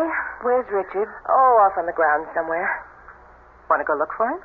I would like to get some air. Well, then let's go. Did you finally get some sleep? Yes. Well, with the new day, if you're smart, you'll make up your mind to get out of here and have Richard all to yourself. But what will you and Conchita and Juan and Mrs. Isn't that terrible? I don't even know April's mother's name. Oh, what will all of you do? Oh, life goes on. We'll manage and adjust. We might even be able to do it here in time. Oh, no, Lisa, I never could. This isn't my place. It's April. It wasn't hers either. But I thought it was originally her family's. That's why her mother is still... It was a run-down, no-account mess. The stucco peeling, the plumbing, antediluvian, the gardens a shambles. Richie cured all that. He's marvelous with his hands, and his imagination knows no bounds. He made Bon Repos what it is. It's all his. I can appreciate that, Lisa, and I know how beautiful it is, but it's dark and sinister to me. Nothing will ever change that. I remember that first evening when you took me to Seventh Heaven. Yes? That was the mark of what was wrong here. Such free, wild beauty, but somehow it was evil and destructive. Oh, Jenny, that's not fair. You went by moonlight. You knew a tragedy had occurred there, but Seventh Heaven is just what its name implies. Especially on a day like today, with no wind and the sun riding high. Come on. Let me show you. No, thanks. Jenny, you hold a lot of fates in your hand. Among them mine. I don't want to leave here. Give me a chance to show you. Cobwebs cleared away. It's not such a bad place to live.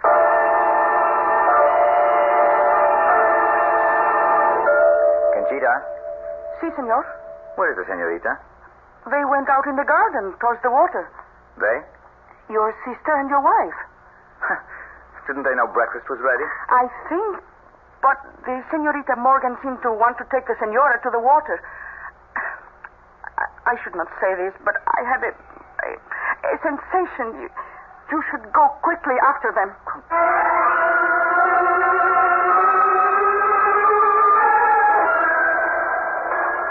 I really don't know why you insisted on me coming up here. I won't change my mind, Lisa. Even now, looking out here at that incredible view? I told you I didn't like height. You know, Jenny, you're a little person with no stature. Well, I wouldn't quite agree. Like April, really, for all her cheap beauty. She just couldn't measure up. And I had to sit by and take the fact that she had cheated and stolen Richie away from me. What? My brother? Oh, does that shock you? I've loved Richie longer and deeper than all of you. How much have I gotten in return? Do you have any notion how I hated that smug, superior, superadulated April? Would you be very surprised to find out that she didn't fall or stumble or take her life when she blew off here into eternity? She was hastened, Jenny, pushed, shoved by me, just as you're going to be. Why? Even allowing for what you confess. How can you hate me? Because you are far worse than April. He really didn't love her. They were a team. He was trapped. He had to stick with her. But you, no, you're different. Because he loves me? Because with you there's no chance for me. There's no chance at all. How could there ever be? I don't have to share his bed, only his life. I could have been the one to care for him, to console him, to love him. Love him, damn you. It'll never be you. Never anyone. Lisa, wait. Do you even... No, you can't stand against me any more than April could. You are going over. Down the rock. Look, put that glass plate down. It's a marvelous weapon. Hang on to it if you want to. Take it with you, but you're going. Steady yourself. Yes, too late. Hurry. If I cannot have you, nobody can. Oh, for God's sake, Lisa, what are you doing? Give me that.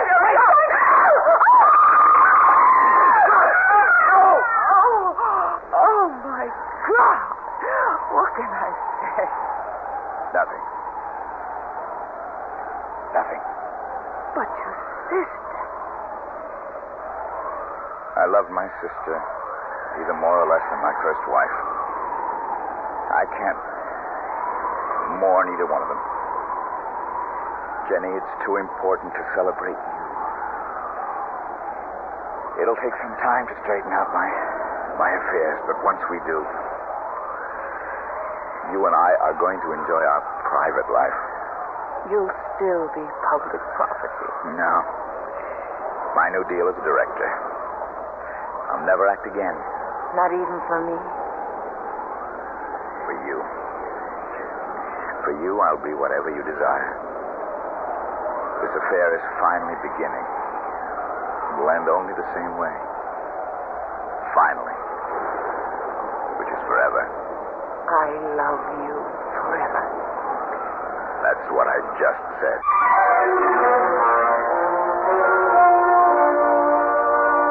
The walls still stand about Bon Repos, but the barbed wire and broken glass are gone from the parapet. The gates stand invitingly open, and the dogs are gone.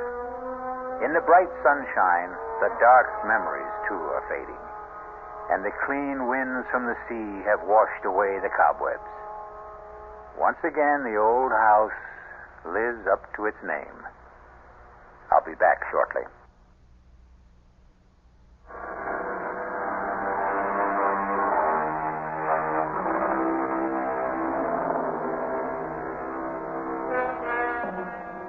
So again, we return full circle to our definition of the supernatural as it applies to tonight's tale, of or related to ghosts.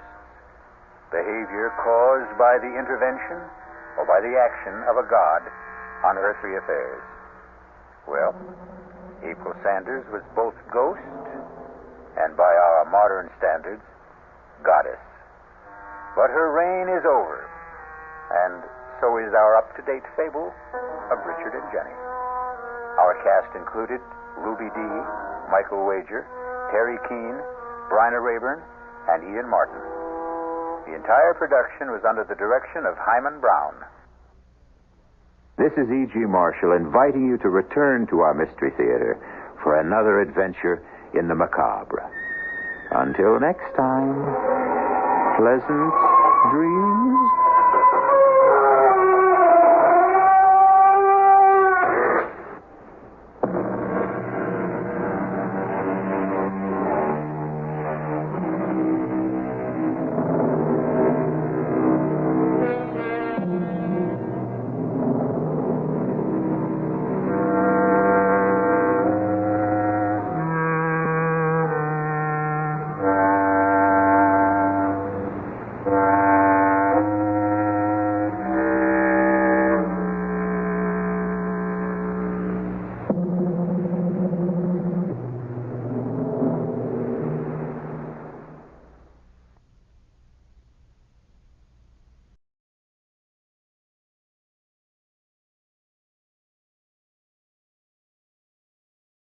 CBS Radio Mystery Theater presents...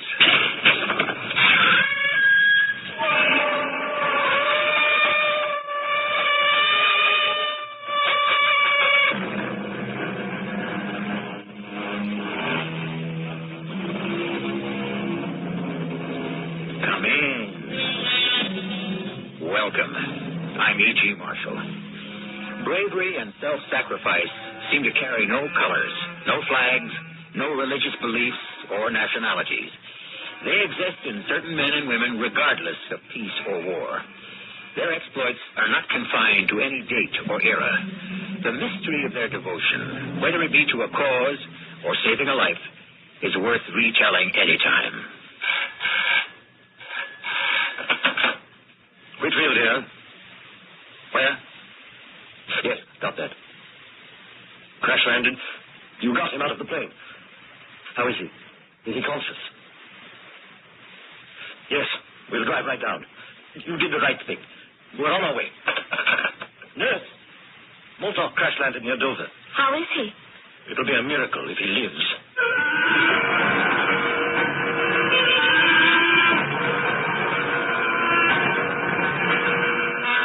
Our mystery drama entitled Rescue, based on actual wartime incidents, was written especially for the Mystery Theater by G. Frederick Lewis and stars Louis Turenne. I shall return shortly with Act One.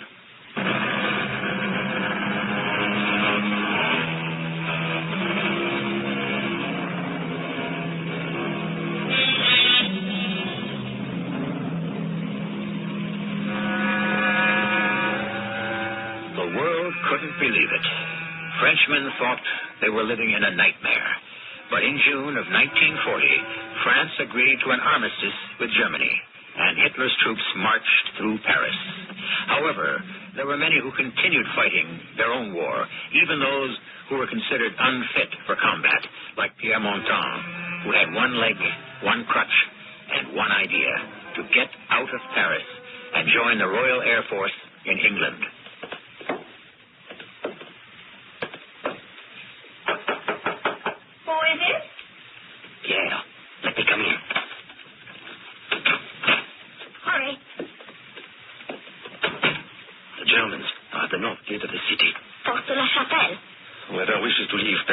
Until midnight to go. After that, all gates around Paris will be locked. To go? Which way? South, of course. Are you going? What good am I here? Tomorrow the Germans will march along the Champs-Élysées, and every Frenchman who remains in Paris is a prisoner. Yvonne, I wish you would think seriously about leaving Paris now. Who knows how long the Germans will be here? There is no future for a son or daughter of France under the whip. Yeah, how can I? My father and my mother. I'm all they have. How could they run this little hotel without me? I hope you'll change your mind. I'm going out now to buy some food to take with me. With one leg, how quickly do you think you can travel? So it will take me twice as long.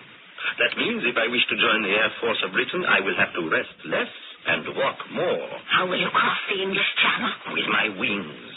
That is the one advantage of having only one leg. No one suspects you are a pilot. So when I walk into an aerodrome, people think it's just an idle curiosity. They don't know there isn't a French or German plane I cannot lift into the air in 2 minutes. Yvonne, I'm going to buy an extra bottle of wine. And when I come back with my provisions, you and I are going to share a farewell glass.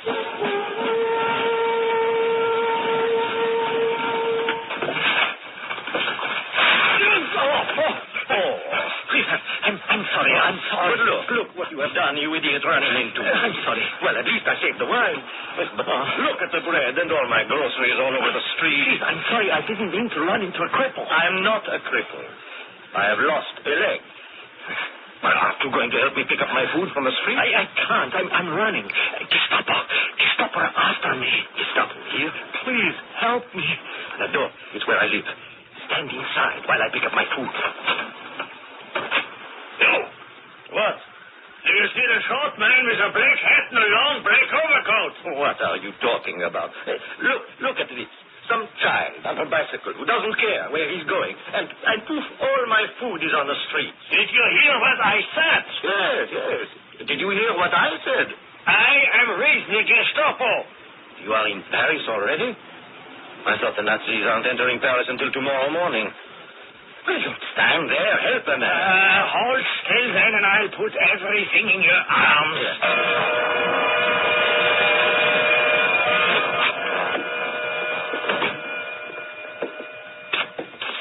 You? End of the hall is my room. Go ahead of me. The door is open. Hide in the clothes closet. Pierre, what was all that noise outside? Oh, some idiot ran into me and everything I was carrying scattered all over. But I saved the bottle. I'll miss you. Shall we open it now? No, I want to pack my things. I want to leave in an hour. Let me help you. No. Here, you keep the bottle. When I am done, I'll come back to your front room and we will pull the cord. Oh, someone's at the front door again. All I do all day is go to the door and say, no vacancies. I was afraid he would follow me. It's my friend from the Gestapo, Yvonne. Yvonne, do me a big favor. If he's looking for someone, delay him as long as you can. He will want to know which is my room. Don't tell him for at least 5 minutes. Open now, Gestapo! One moment. I'm coming. Here, you come out of the closet. I heard somebody at the front door. She's come after me. Yes. My landlady will hold him off in the front room. We have a few minutes. I'm as good as dead. Are you Jewish? Yes. Then I'm as good as dead, too, for hiding you. It's good wine, isn't it? Excellent. Mademoiselle, I must search your house. Of course you must, but another glass first. After all, if you Germans are coming to Paris to live, I want to show you how hospitable we are. I'll come back later. Who else lives on this floor? You get on the bed. No, not under the bed.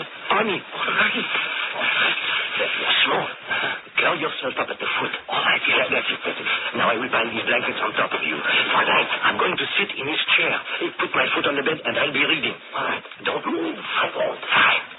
You look like a pile of blankets on a bed that's been slept in. Yes, hello, who is it? Yes, there's a gentleman here who's looking for someone. Well, there's nobody in here but me, Yvonne. But you may come in if you wish. You see, Herr Jäger, nobody but Pierre in here. Pierre, this is Herr Jäger of the German State Police. Oh, we have met. He was kind enough to help me with my groceries. I don't know who you're looking for, but I can assure you no stranger gets by my door. Well, all right. Just make sure they don't, or you are in much trouble. What about that second glass of wine before you leave? Oh, no, danke. Nein, I'd better have not any more. If my commandant smells good French wine on my breath, he will call me a traitor. Well, good night. You can come out of those blankets now. We won't come back. My name is Pierre Monton. And mine is Leon von Stuver. What do we do with you, Leon von Stuver? I have just 4 hours left to get out of Paris. All the gates will be locked at midnight. In the morning, the gendarmerie will hand over the keys to the Nazis. I am not staying for the occupation. Well, where are you going? To Britain. Can I go with you? Can I go with you, he asks. It's not enough that I have only one leg to escape with. The 2 legs you have are Jewish. That's to be thought of. Of course, you're right. You've done enough for me. Is there a back door or a way over the roof? Hans Studer, stay where you are. Don't be brave and stupid. Let's save your life. Oh, I agree to that. But I don't wish to endanger yours. Leon, this can be a long war. Are you going to spend it running from house to house? You have a better idea? My way of leaving France is better than anyone's. You use the roads? No. A boat on the Seine? Not bad, but no. The train? No. Well, what do you do? Fly? Exactly. You can fly an airplane? That's how I lost my leg. I parachuted into a tree. You were in the French Air Force? No. A flying instructor. I teach flying. Yes, it's me, Yvonne. He's gone. He was suspicious. Even of me. And I offered him some more wine. Have you thought it over? I tell you, your mother and father will be all right. Nothing will happen here to old people. Come with us. I've decided to stay. May the Lord end this horrible war soon, so that I can return to Paris. I would like to see you again, too. Au revoir.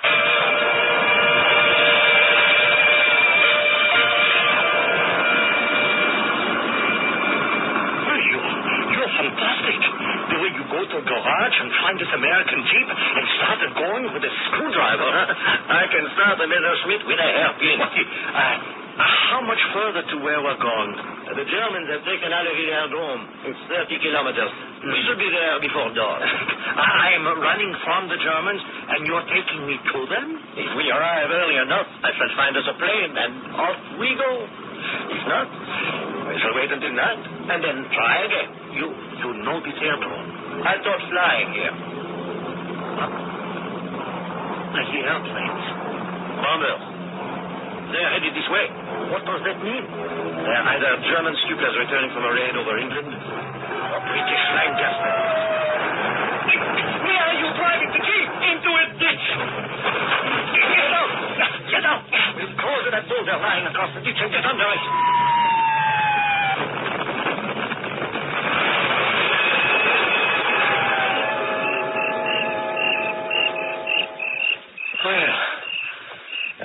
The Jeep was not hit, but the front wheels are axle deep in mud. We shall start the motor and then try to free the wheels. Leon, can you see that screwdriver I used? Huh? Oh, found it. Right on the floor. Thank you. Here, place one end into here, in this wire. There. Yes. And across. Okay. There. Clutch, neutral. Good. Now, my friend, all we have to do is rock it back and forth to get it free from the mud. Hand me my crutch. Place it on your side, under the seat. What do you want me to do?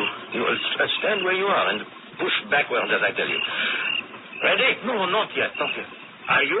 Yes, I'm behind the wheel. Good, I'm ready. 1. Push. Sorry. Hold it. I'm going to put it in reverse. We'll do better there. Ready? Yes, ready. Push. Again. Hey, push. All right. Once more. We're almost ready. Ready?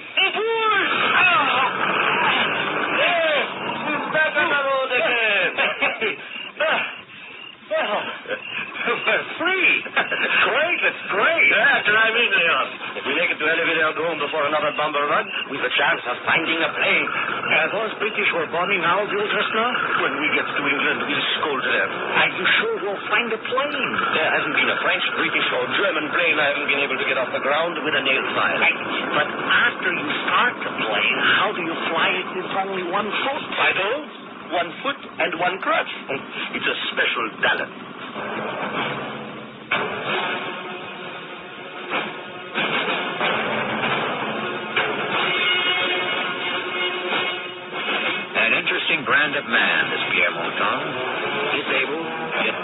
to help his crippled country by joining the Allies, and willing to risk his own safety for a man he considers in worse danger than he. I shall bring you more of Pierre Montand's twistings and turnings to escape fate when I return shortly with Act 2.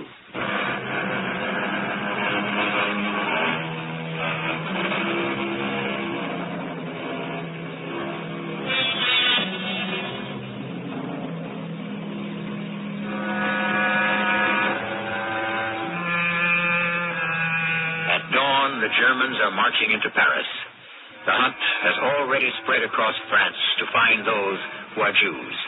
Pierre Montand, with crutch and one leg, is helping Leon Van Stuve, a Dutchman, also escaped the Gestapo. The two men are inside what remains of the hangar of Holleville, searching through the ruins for a plane that is airworthy.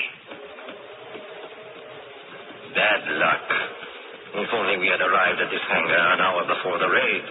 2 hours would have been better. It was this airdrome the Allied bombers were aiming at? And hit. They didn't leave one single plane that I can get into the air. Let's walk around the hangar once more. Oh, what were all these planes? Mostly German. When they captured Harreville, this was where they kept their Messerschmitt 109s and the Fokkers 190s that needed overhauling. Why is there nobody here? They must have made it a secret depot. Can you see the camouflage? Here, look. What's the kitten? Oh, yeah, fine. But I have other things to think about. Oh, it's hungry. Leon, this is no time to be kind to animals. Half of France is also hungry. I want to find an airplane to take me to England so we can have our country back. Here, kitty. Where are you going? You're not taking that cat, will you? Shoot. Now you've frightened it. It went under this tarpaulin. Here, kitty. No, it's crawled way underneath the tarpaulin. Look, an airplane we didn't see before. Fantastic. A French Moran fighter. It's been sitting under his canvas for 10 months. How do you know? I'll bet you it's never seen service. It's so clean. Look at its guns. It must have ammunition somewhere aboard, I know. Right behind here. You hear that? It's in there. The ship was hidden by the French and never used. Why not? We'll give it a test run and see how far we get. I'm going to leave you in charge, Leon. Why? Where are you going? I will show you how to fill the tanks with fuel. You see, look here, on top. You unscrew that. Back where we were standing, by that hangar door, are stone steps. Go down those, and you'll find plenty of portable tanks of gasoline. I'll be back when I can. Where are you going? I can't go without Yvonne. I have to go back to Paris and persuade her. But it will take you hours. But of course she must. The Gestapo will go back to her hotel. It's not safe for her, dear. Because I hid there? Who knows who saw you go into that house? And when the Gestapo return and find I, too, have left, they will start investigating. I am known, Leon. Until I broke my leg, I was one of their best pilots. The Gestapo will come looking for us both. Fill the plane with fuel, then hide. Pray that I can persuade Yvonne to come back with me. And tomorrow night, we take off.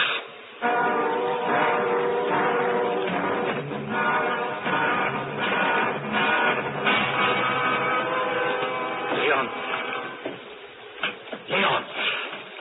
Oh, Pierre, I was beginning to be very afraid. You've been gone a long time. I know. Come.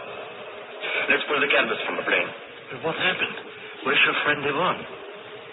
I came too late. Too late? The hotel was empty. The murderers had come and gone. No, I don't understand. Blood in the hallway, on the steps to the street. Blood running into the curb. Tire marks over the blood. I went next door. What could they tell me? No one would answer my knock. 2 o'clock in the morning, I tried another door on that street. Another. Everyone is too frightened to open. Then across the street, I found this old man. I had never seen him before in all these years. He had seen everything from his window. The Nazis had been there. There were shots. They killed Yvonne's mother and father. Yvonne tried to run. They shot her in the back and dragged her into a truck. I came too late. Too late. All we can do now is save ourselves.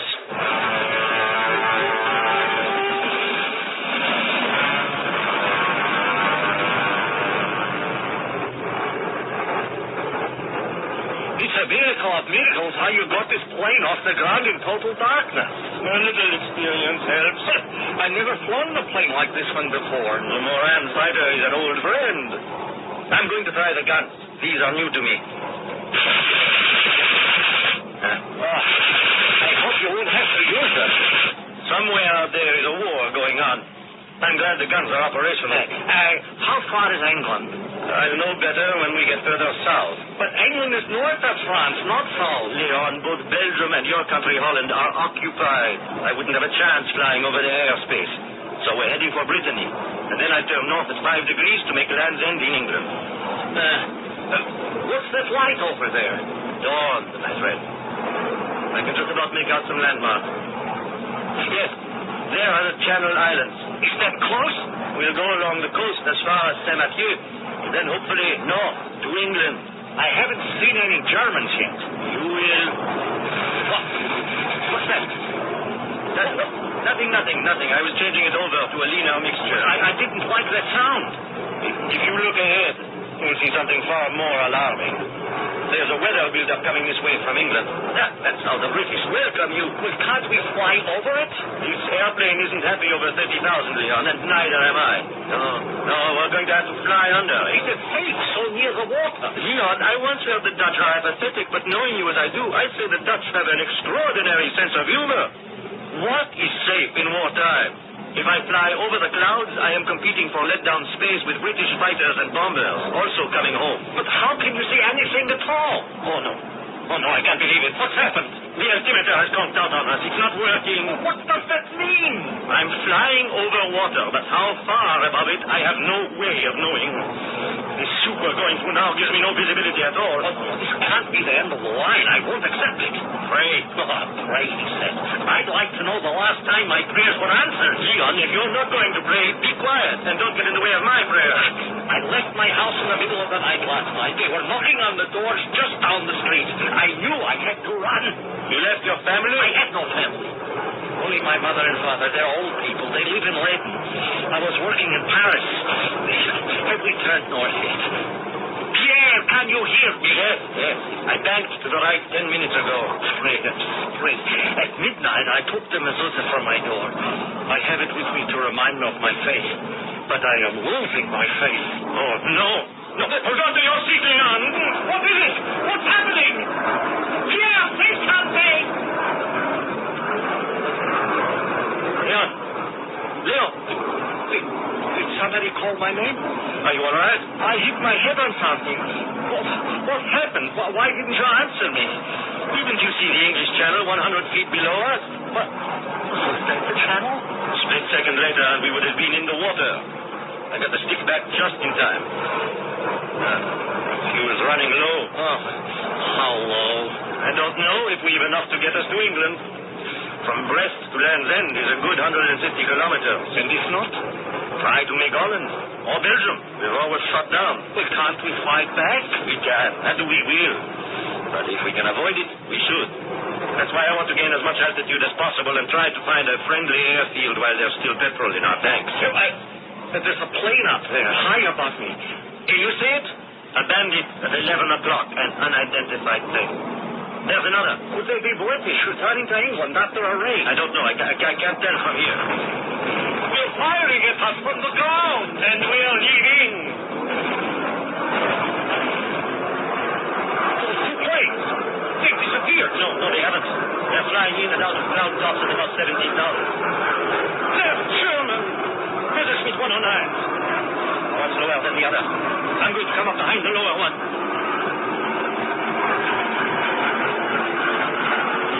My gun sight. He's German plane. He's coming apart. We're getting out of here before the other German spots us. What, you're not going for the other one? Yes, I am. Change my mind. Hold on. Upper forward. Stick back. Left rudder. He doesn't go. You're on the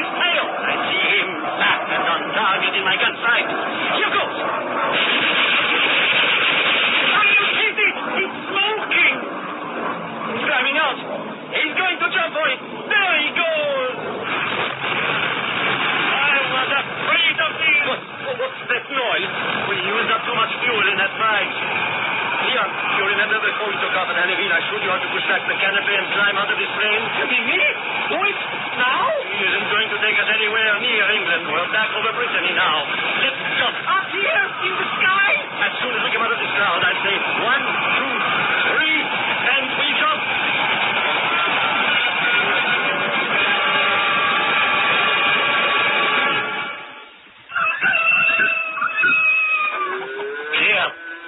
Pierre, where are you? Over here. Where are you? I can't see you. I landed on top of a haystack, but I'm all tangled up in my parachute. Stay where you are. I'll help you. I'm not going anywhere.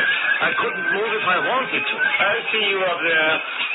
You landed in a good soft spot. How do I get out of this? It's a lesson I didn't have time to teach you. But don't move till I tell you. If you dislodge that haystack, you've no idea how angry it makes a farmer. Get your arm through here. Get it? Here? Yes. Now the other arm. Now let me slip this sideways. Unhook. You're free. Take my hand. Ease yourself off the stack. All right. Well, now what do we do? You are going to run for those woods and hide. I can't help you anymore. There's no point in staying with me. Well, what happened to the airplane after we jumped? Didn't you hear it come down, Leon?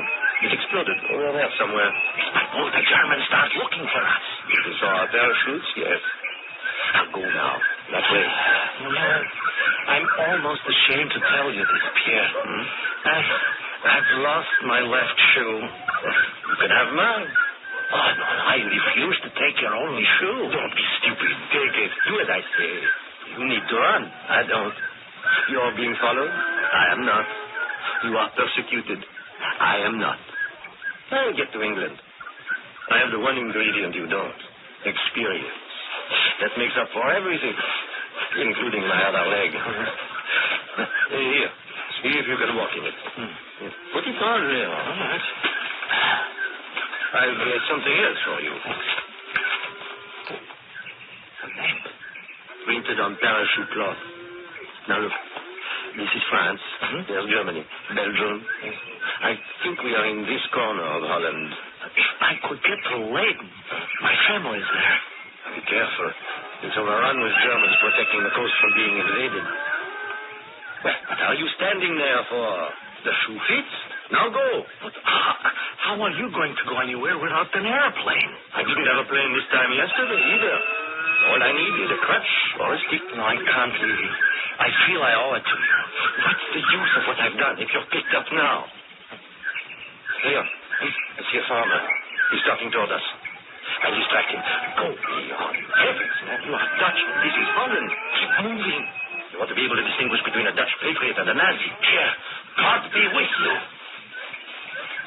You there! You with the one leg! Stand still! Shoot!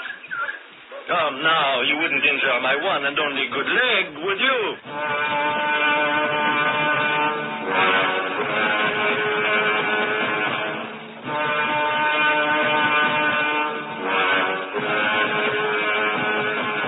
Danger was the everyday occurrence for thousands who fought silently against oppression. Our story is legend today of the ace flyer who, with one leg and a crutch, not only managed to stay alive and help others, but could fly fighter planes. How long and how well he lived this charmed life, I'll pass along when you join me shortly for Act 3.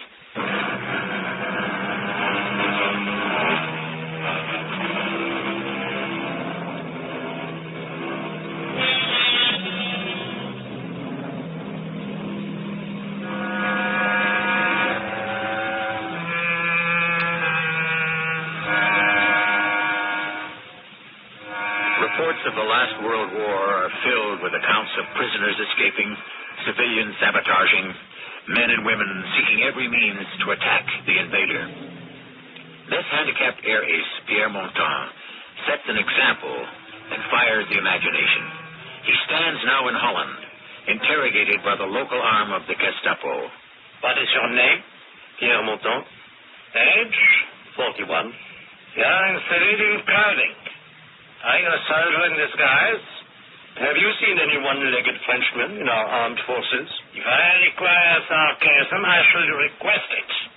Remember, so far as we are concerned, you're a spy. I am a civilian who was permitted by decree to leave Paris. Parisians were permitted to leave by the southern gate before midnight yesterday. Not fly all the way to Holland. I was testing a French fighter and ran out of fuel. It was not my intention to parachute into this country. Well, that I agree with you about. It would be hardly an escape to fly into our arms, Why have you no papers? I lost them when I parachuted this morning. So, what were you doing in that airplane? I took off from Halleville yesterday to test it. My instruments failed, and in the dark, I got lost. Oh, you really expect us to believe that? Why shouldn't you? It's the truth. You flew alone? I make all the tests alone. Have you found the plane? Oh, yes, we have. Well, then you know it was a French moron. And armed. You plan to fight the Reich Marshal's Air Force single-handedly? I told you I was testing the plane. My leg does not permit me to fly in combat. Halleville is in our hands. Now, I find it difficult to comprehend you were ordered to test. Your major did not find it difficult. He ordered me. That's all there was to it. You claim you are French, I was born in Lyon. You are Jewish? No, I'm not. Well, how can you explain this object? What object? Where? I don't touch such things with my hand. In front of you, lying on the desk. I see it. What is your question? Please tell me what that is.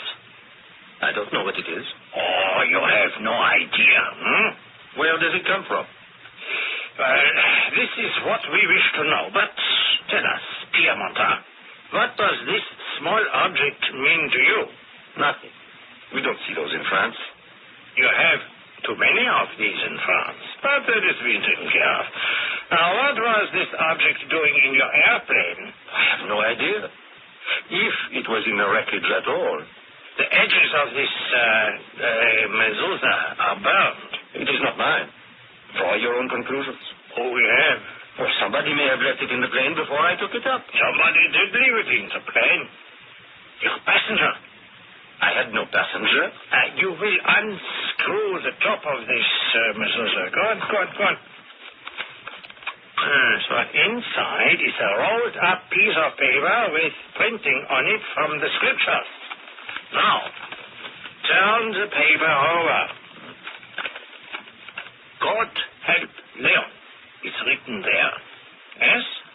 So, who is Leon? I have no idea. Tie his hands behind him to the pole.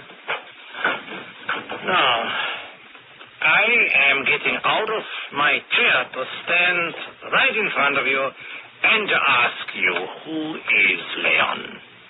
The name means nothing to me. Oh, you have forgotten? Oh, does that help you to remember, I don't remember because I don't know. Perhaps if I shake your brains a little, it will jog your memory. Now, who is Leon? I have no idea. I didn't examine the passenger seat before I took off. Are you certain? I tell you, I don't know any Leon. And you have any idea, perhaps, whose left shoe this is, also found in the plane? That shoe?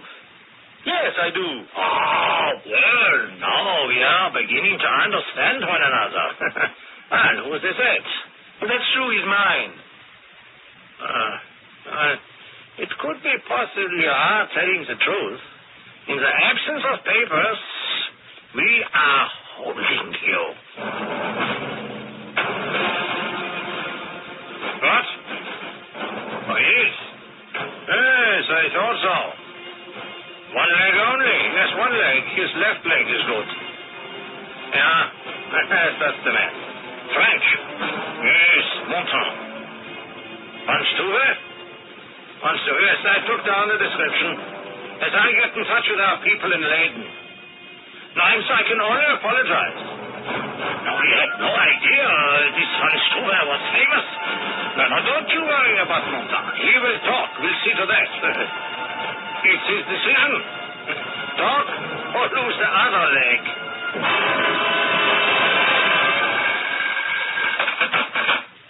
Yes, Hans, I did call you. This place is full of traitors. There's Pierre Montan escaped. I said he escaped. Yes, is probably halfway to England by now. Yes, I will.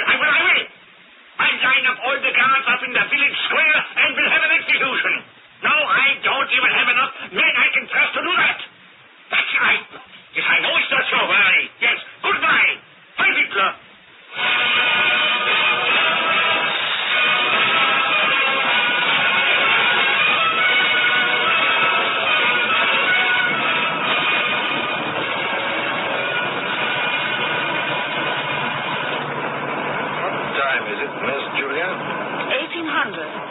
Dr. Whitfield, are they overdue? I'm afraid so. All the Lancasters returned, but not all the fighter escorts. When were they due back from the Essen raid? 45 minutes ago. In 11 months, the squadron leader hasn't lost a man. That gives me hope. Luftwaffe is getting smarter. For a flyer with one leg and a crutch, Pierre is a miraculous leader. There isn't a nurse here at Halesworth who doesn't have a crush on him. So I can hardly blame you, Julia. Oh, it isn't that. Maybe it's because he's French, or maybe even because he's disabled. There's a kind of foolhardiness about Pierre, but I can't say it's that either. I think I admire him because he's so disciplined and so careful. Well, he wouldn't be rotated to squad leader that often if he wasn't. What I've noticed about Montan since he joined the RAF is that he appears driven, like a man fighting his own private war. He's never spoken about it, but I have a feeling he's lost someone very dear to him. The Spits are back. What did I tell you? They're coming in. Here comes the first. He's peeling off. There's the second. Second's in trouble. There's smoke. How many Spitfires have you counted so far, Julia? I'm trying to keep track. Is that awful? They're coming in so fast on top of one another. Whitfield here. Where? Got that. Crash landed. You got him out of the plane. Now is he unconscious? Yes. You drive right down. You did the right thing. All we can do now is pray. Yes, we're on our way.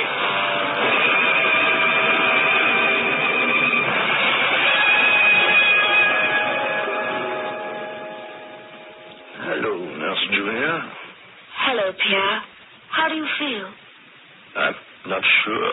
Hello, Nurse Julia. And I'm not sure. Those are the first 6 words you said in 12 days. I'm so glad.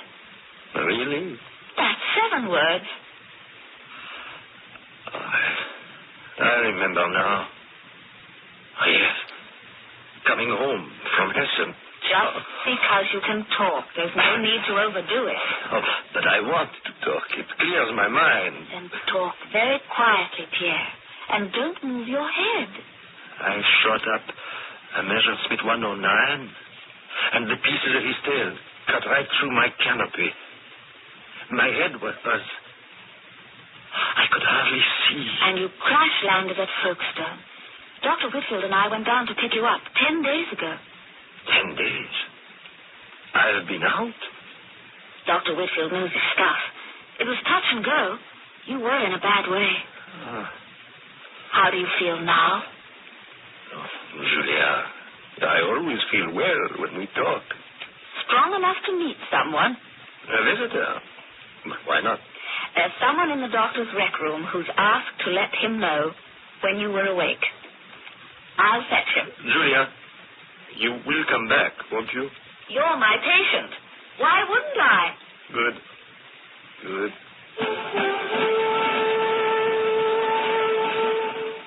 Pierre? Pierre? Huh? What? Oh, I must have dozed off. Do you remember me? Leon. Leon van Stoel. Yes. Glad you did no damage to your memory. Leon, you of all people. How did you find me? What are you doing here at Halesworth? Is that what they give visitors to? Well, you look like a doctor. Listen, I would say for a man in the condition they found you, you've made a remarkable recovery. Leon, you are a doctor. How do you find him, Doctor? Oh, well, better than I would have hoped. If it wasn't for Dr. Van Stuver, Pierre, I don't know if you'd be here today. Yeah, I'll tell you something, nurse. If it were not for Pierre Montan, I wouldn't be here today either. I'm not sure I can follow her this. But I want to know what happened to you, Leon, after we split up in the field in Holland. Well, I did get to my family in Leyden. And then I heard you'd been arrested in Rotterdam. Yes. I went there, and my friends told me you had escaped. Yes, I did. How did you get out of Holland? Very slowly and carefully. I ended up in a hospital in London. I never knew you were a doctor. Well, 2 weeks ago, I was told a French flyer with one leg returning from a mission had crash-landed. He had a fractured skull, so I got him to fly me here. I knew it was you. You came to be with me? I came for a little more than just a reunion. I had a chance to do something for you. To thank you the only way I could for rescuing me from the Gestapo. Pierre, you didn't understand what I meant about Dr. Van Stoever. I'm a brain surgeon. The day before yesterday, I operated on you. Leon, shall we say, a life for a life.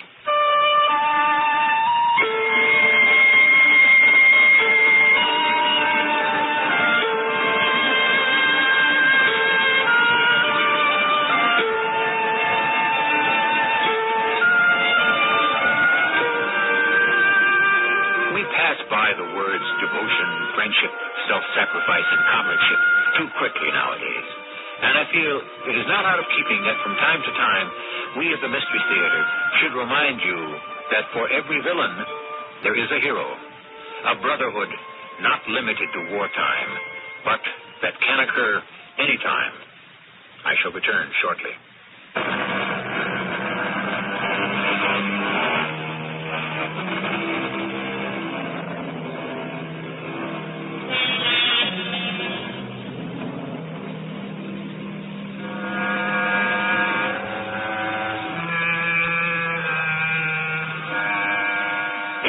That requires armies and police for people to live in harmony with one another, in a world of jealousy and greed and anger, where the bywords are, what's in it for me, and I'm taking care of number one, we like to recall these words of St. John's.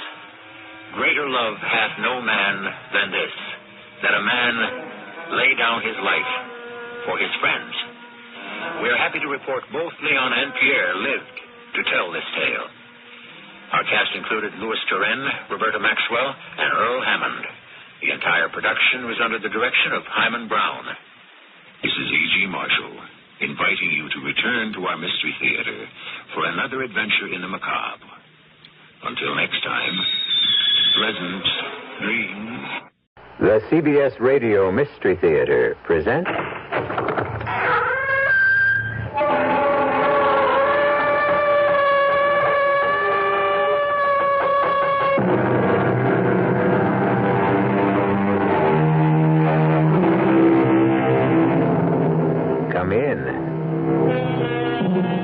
Welcome. I'm E.G. Marshall, bidding you welcome to the sound of suspense. Welcome to the fear you can hear. Welcome to the world of mystery. This is a tale of young love. The love of a charming young man for a charming young girl. It is also the story of a mother's love for her child. As you can see, this story is positively dripping with love. But don't be dismayed, because love, like a door, has two sides. And when the other side is hatred, it can drip with venom and gore. You're a liar, Mr. Snowden. Don't you think I know what you are? You're wrong, Mrs. Daniels. I love your daughter. Why? Because I do, that's all. You can't explain something like that. Listen to me, young man.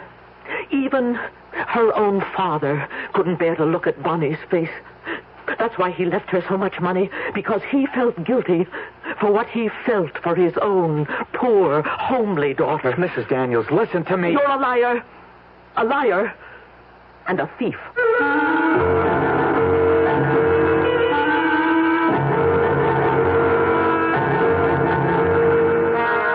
Our mystery drama, The Locked Room, was written especially for the Mystery Theater by Henry Slessor and stars Jack Grimes and Corinne Orr.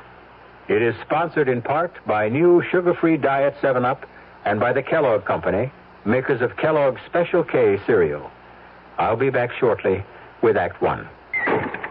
Oh, somebody's been drinking my sugar-free Diet 7-Up, and it's all gone. Oh, actually, I saved a little. Oh, a bear! Hiya, Goldie. What's brewing? That's Miss Goldilocks to you. Oh, come on, kid. You mean you don't remember me? The cottage, the 3 chairs, the porridge? Baby bear! In the fur. Been a long time, Goldie. But baby bear... Just call me BB. You drank all the sugar-free Diet 7-Up, and I have to conduct another diet drink taste test today. Well, yeah, I saw the sign on the door, a professional taste tester, huh? But how can I conduct my taste test now? Why bother? I tried those other diet drinks, too. You'll notice there's still plenty of them around. Why not ask me? Well, okay, BB. Tell me, why did you drink all the sugar-free Diet 7-Up? I like the taste. Light, fresh, natural. Sugar-free Diet 7-Up is definitely unbearably delicious. Mm-hmm. I don't know, but it's always something, isn't it? You just about get over paying for the holidays, and April 15th is staring you in the face again. Well, Dawn was griping about doing her taxes. What else is new? And I remembered hearing that CIT has an income tax service. So I said, look, honey, unless you enjoy torturing yourself, why don't you let CIT do our taxes? Well, I guess I caught him at a weak moment, because that's just what he did. You know, he came home all smiles, said they were fast, computerized, had a $5 minimum charge, and saved him a lot of time and aggravation. And if he needed extra cash, he could have applied for a unilone right there at CIT. Don said the CIT man was so nice, it was almost a pleasure doing the taxes.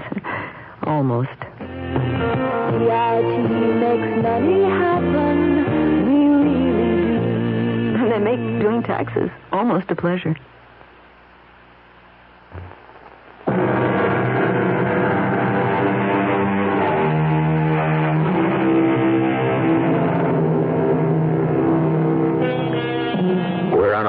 Highway that winds its way into the hilly regions upstate.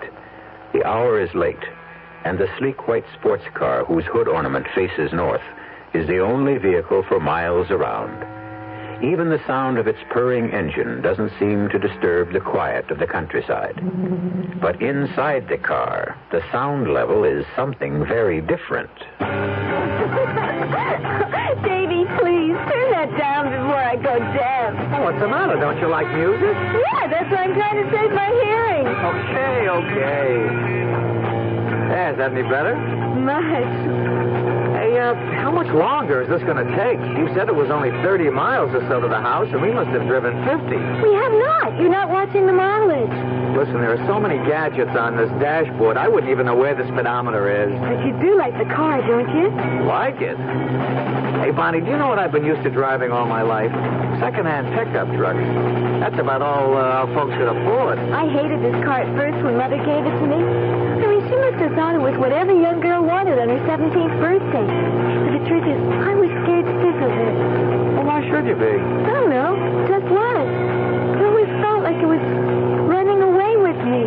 Ah, but now you're running away with it. And me. Oh, don't put it that way. I don't feel we're running away, baby. Oh, of course not, kid. That it was just a figure of speech. Davy, look! We're almost there. Oh, there's the old red barn I told you about. Hey, great. Do I make a right here? Yeah, a sharp right. And then straight up the hill until you come to the sign. Is it still there? When was the last time you were here, anyway? About 10 years. No kidding. Yeah, that's right. I was only 8 when we left. Oh. Davy, there it is. You can see the chimneys. Oh, wow. Now, how many chimneys does the house have? It seemed like hundreds. There was a fireplace in every room except the bathroom. Wait till you see it, Davy. Oh, just wait.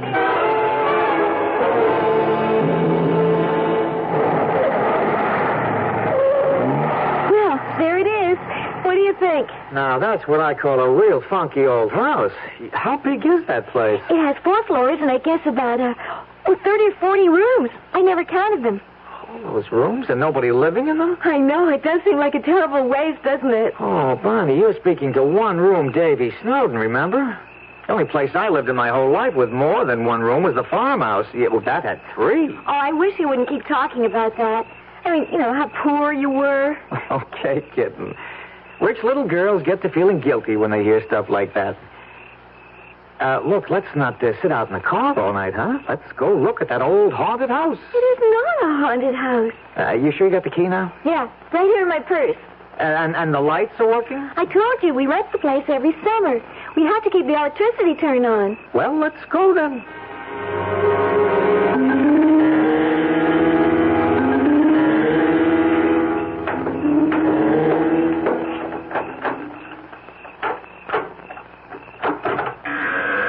I think there's a light switch right near the door. Yeah, here it is. There. Look at the size of this place. I know, it's a terrible old barn of a place. That's what my father called it. When he died, well, Mother just thought it was foolish, the 2 of us living here all by ourselves. Looks kind of run down. I'm afraid it is. But the foundation is still solid. Plenty of furniture. Hey, come on, show me the rest of the house, huh? What would you like to see first? Well, upstairs. That's where the bedrooms are, right? Yes. Well, that's the first thing we have to do. Decide which bedroom we want. Oh, Davy. Do you love me, Bonnie? Oh, you know I do. Say it. I love you. Say, I love you, Davy. I love you, Davy.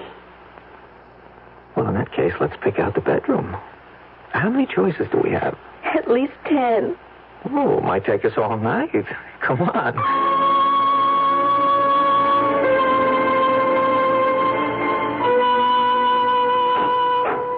No, I don't like the look of that one. It's too gloomy. That was my mother's room.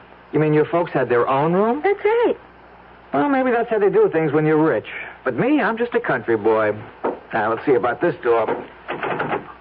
Hey, this one's stuck. No, it's locked. It's always been locked. What for? I don't know. Well, what's behind it? Another bedroom? Honestly, I don't have the faintest idea. It's been locked ever since I can remember. Daddy once told me never to go near this room. I once remember my mother talking about it, sort of nervously. Oh, that sounds very mysterious. What do you say we break it in, huh? Oh, Davy, no, we can't do that. Well, gee, aren't you curious? Maybe it's full of hanging women, like in Bluebeard's castle. Or maybe that's where the family jewels are hidden. Oh, let's leave it alone, Davy. I was always scared of that door. Yeah, but what's it locked for? Seems to me when a door is locked, that means there's something pretty interesting behind it. Stands to reason, right? Well, I'm sure it's just some old storeroom or something. Bonnie, listen, there could be something valuable in there, something worth money. And since the house is yours, I mean, this is your house, isn't it? Your father left it to you, didn't he? Yes. Well, if there's anything valuable in there, it belongs to you. Oh, Davy, all those promises not to talk about money. I'm not talking about your mother's money. I'm talking about what's yours, rightfully yours. But the house isn't really mine. Not yet. Not until I'm 21, and that's almost 4 years from now. Now, don't be technical. Oh, Davy. Okay, if that's how you feel about it. We got plenty of time anyway. Davy, remember what you said about the fire? It's getting late, Bonnie. Don't you think we should be in bed? Couldn't we have a fire first, please? Sure. Anything you say. We want this night to be perfect, don't we?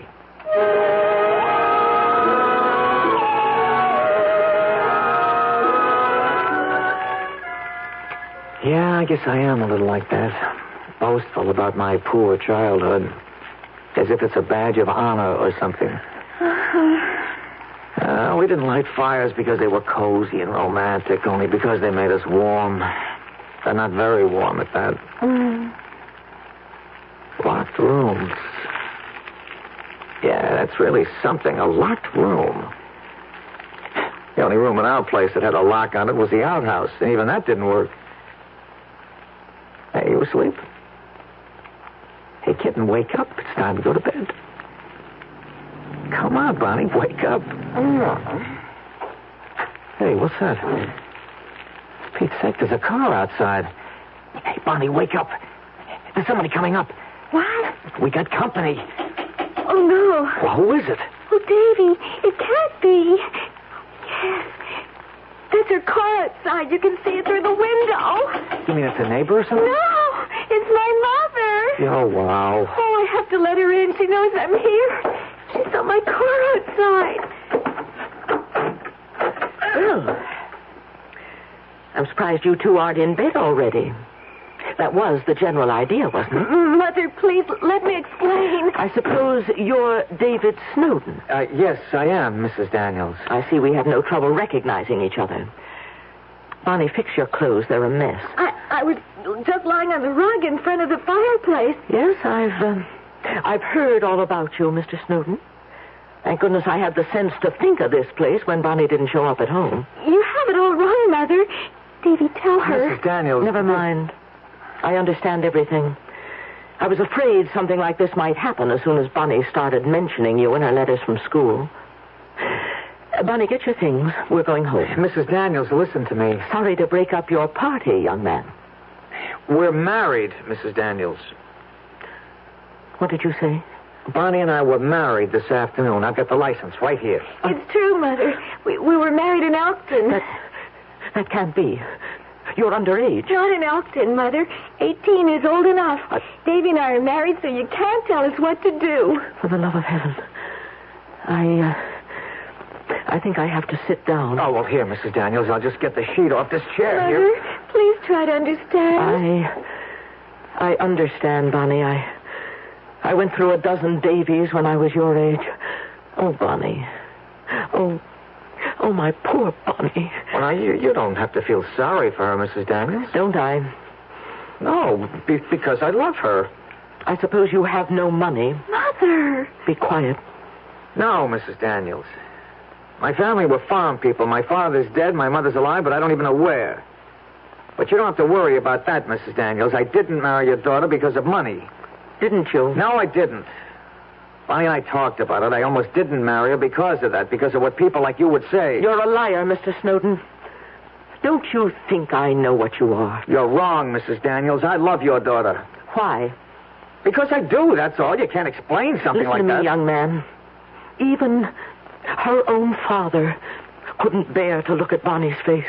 That's why he left her so much money, because he felt guilty at what he felt for his own poor, homely daughter. Oh, Mother, don't, please. Mrs. Daniels, listen to me. You're a liar. A liar. And a thief. Stop it. Stop You've got a smooth tongue, Mr. Snowden. A handsome face and a smooth tongue.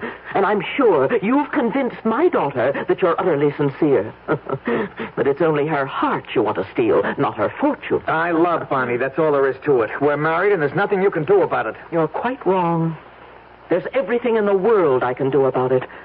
I intend to have this marriage annulled immediately. You can't do that. You have no idea how much money can do, young man. Bonnie, I'm going home now, and I want you to come with me. No, I Don't won't. Don't make it any worse than it is now. I won't go with you. You see how it is, Mrs. Daniels? Yes. I see how it is. Very well, Bonnie. But you'll regret this. Mark my words. Mother, I can't live without Davy. If you make us separate, I'll never forgive you. You will, darling. Strangely enough. I'll kill myself. Do you hear, Mother? I'll kill myself if you do this. Now, don't talk nonsense. You think your heart will break. But it won't. A heart doesn't break. It withers. That's what I don't want you to find out. Goodbye, Bonnie. I mean it. I'll kill myself. Oh, Davy.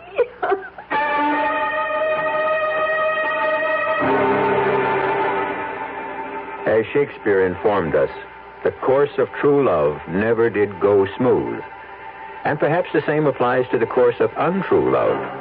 But let's not judge the sincerity of young Davy Snowden just yet. Let's wait and see what happens next to the newlyweds when we return shortly with Act 2. And now, another story of the ball and chain, as Kellogg's Special K presents The Library. Welcome to the public library. May I help you, sir? Yes, I'd like to check out. I'd like to check out Famous Laundromats of the World by Audrey Schnorbart. Sir, excuse me, but isn't that ball and chain you're wearing just like the ones they use in the Kellogg's Special K commercial? This ball and chain? Yes, that one. How are you going to get rid of it? Well, lots of good exercises, and by eating smart at every meal, starting with the Special K breakfast. Don't you have to watch your calories? Yes, and the Special K breakfast is less than 240 calories. Less than 240 calories? Right. A 1-ounce bowl of high-protein Special K, 4 ounces of skim milk, tomato juice, and coffee. It's really tasty, and it's going to help me get rid of this ball and chain. I'd say it's long overdue, get it? Your happy ending could begin with the Special K breakfast from Kellogg's. You're probably well aware of the advantages of a well-tuned car in helping you obtain better gas mileage. A well-tuned car can run more efficiently, more economically. If all cars were properly tuned and operating efficiently, we could save millions of gallons of gas. To help you evaluate your car's efficiency, your participating GM dealer has 2 new energy checks available. One is an economy checkup that includes an engine diagnosis along with several other inspections to see if your car is up to specs. The other is an economy tune-up to help give you a smooth-running engine that performs efficiently. Making the most out of the gasoline around is one of our country's basic challenges. It's important to you and to us at General Motors. That's why we're inviting everyone to come in now for a GM energy check at a Chevrolet, Pontiac, Oldsmobile, Buick, or Cadillac dealer. Get together with him and get more of a run for your money.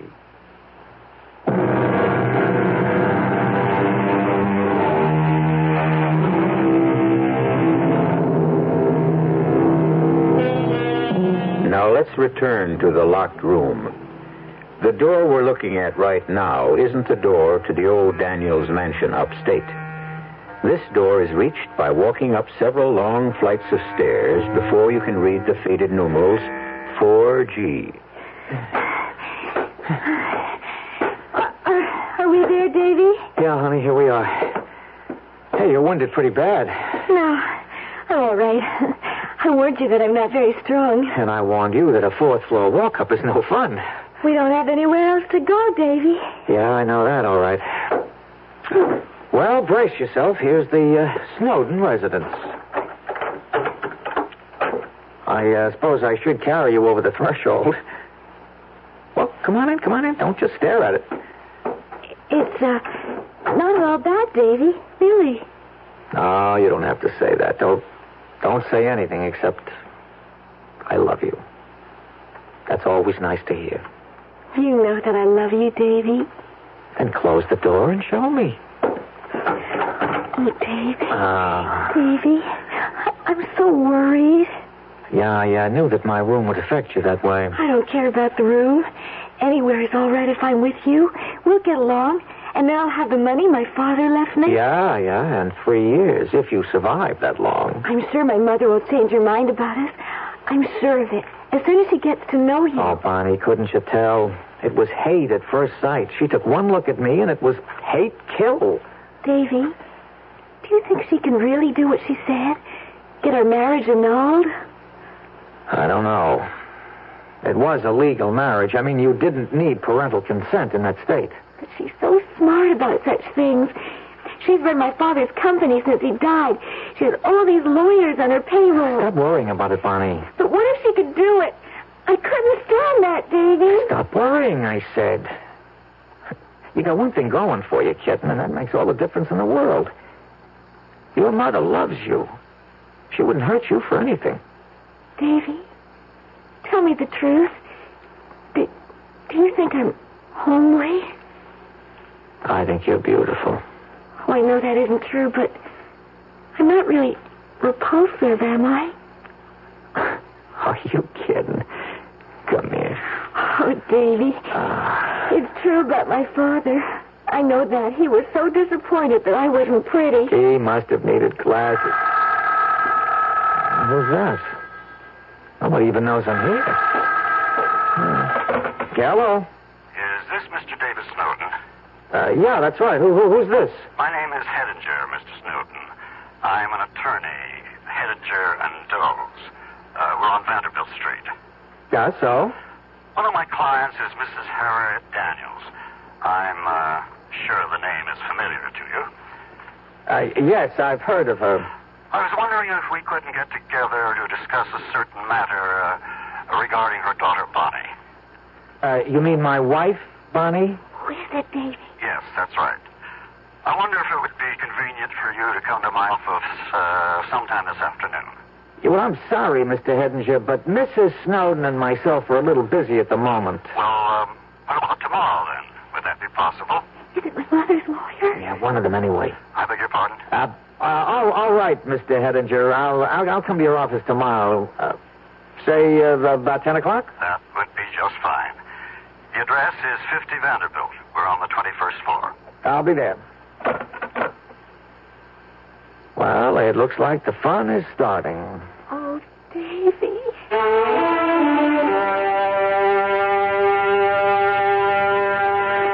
Please sit down, Mr. Snowden. I think you know the situation as well as I do. And you've probably anticipated my first question. Well, I'm not sure I have, unless it's, why don't I just go away and stop bothering her daughter? It's something like that.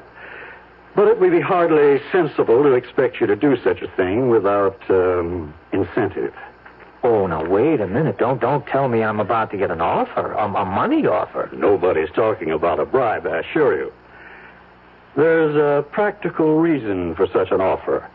Annulment proceedings, no matter how certain we are of success, cost money. Mrs. Daniels could actually realize quite a savings if you cooperated for some flat figure, say $5,000. Not unreasonable of her. Do me a favor, huh? You tell Mrs. Daniels that I wouldn't give up my marriage license for $1 million. I notice you specify $1 million. So long, Mr. Hedinger. Please sit down. Huh? That wasn't all I had to tell you. Okay. What else is there? We can sue for annulment on a few other bases. Such as what? Falsification of your marriage certificate, for instance. Falsification? What the heck are you talking about? Your age, for instance. You're not 24, Mr. Snowden. You happen to be 30. Well, what's so important about that, for Pete's sake? You gave your age as 24. Well, so what? Everybody knocks a few years off their age at some time or other. It's just business.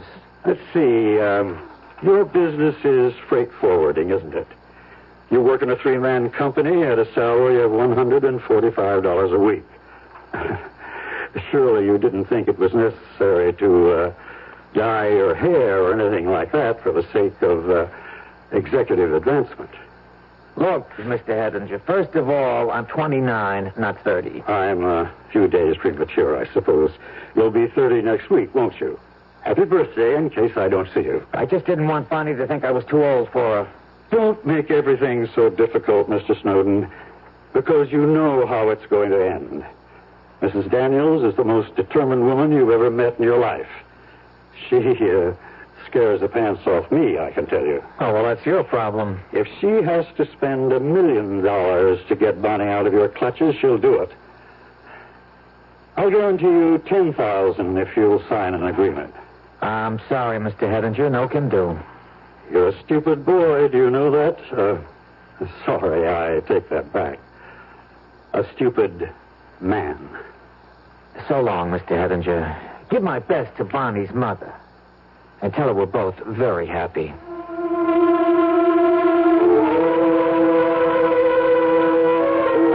Davy, it's horrible. We don't have a chance. I know we don't.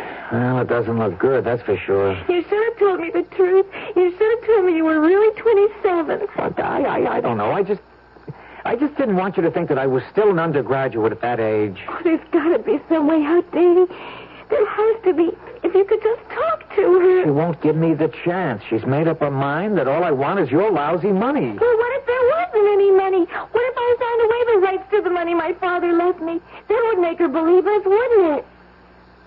Well, that's pretty drastic, kitten. I mean, that money is yours.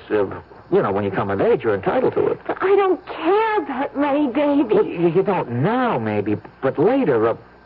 I couldn't have you making that kind of sacrifice for me. Bonnie, you probably hate me for it later. Oh, I could never hate you. I love you so much.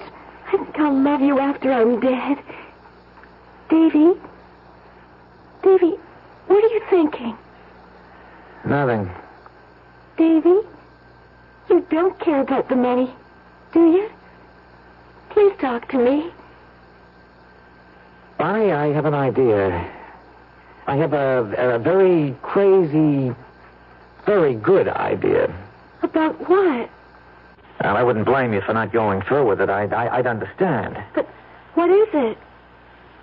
You remember what you said, what you told what you told your mother up at the house about your killing yourself? Yeah, I remember. Well, she didn't believe you, of course. What if your mother really thought you were serious about killing yourself? Wouldn't that make her change her mind in a hurry? Well, yeah, I suppose it would, but we could never fool her about such a thing. No. If we were smart, we could. No, she's smarter than both of us put together. I know her, Davy. There's just no fooling her. Wait a minute. Wait. Don't throw it away so fast. Let's talk about it. Let's think for a minute. But it just wouldn't work. Yeah, but if you really did try, Bonnie, only you didn't try too hard, only enough to make it look good. Well, how can I do that? There's a couple of ways. Gas, for instance. We could fix up a phony gas suicide. Bonnie, don't look like that. I'm sorry. All right, forget it. Forget I ever said it. No, go on. It could be something like, sleeping pills. You've got sleeping pills, haven't you?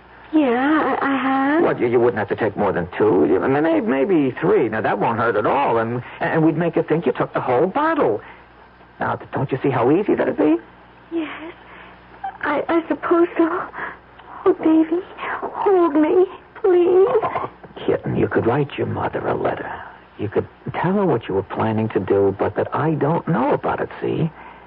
You could say you were going to swallow the whole bottle of pills. But you'll actually take just a few.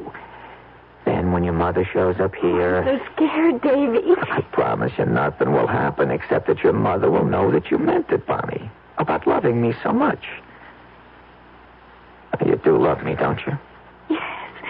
Yes, Davy. I do.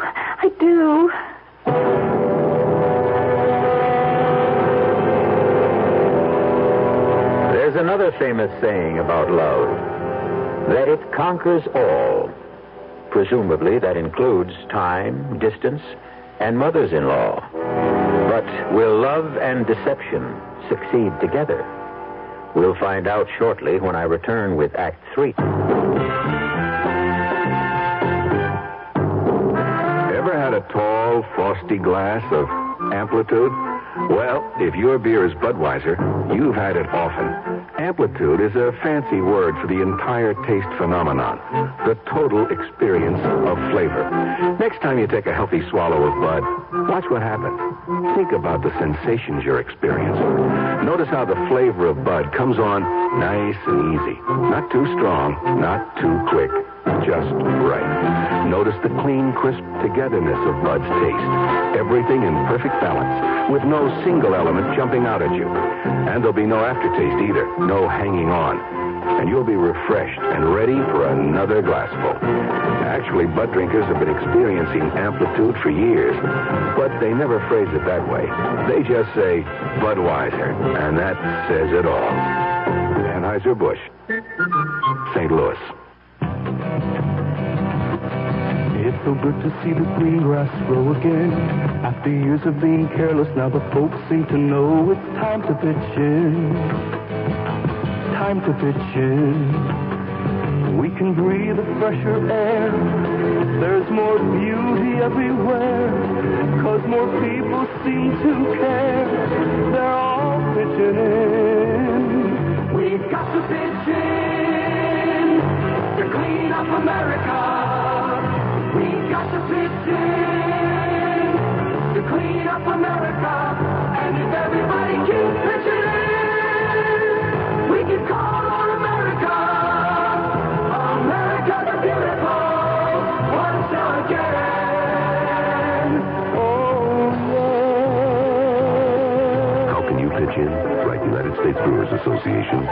2570 Washington, D.C.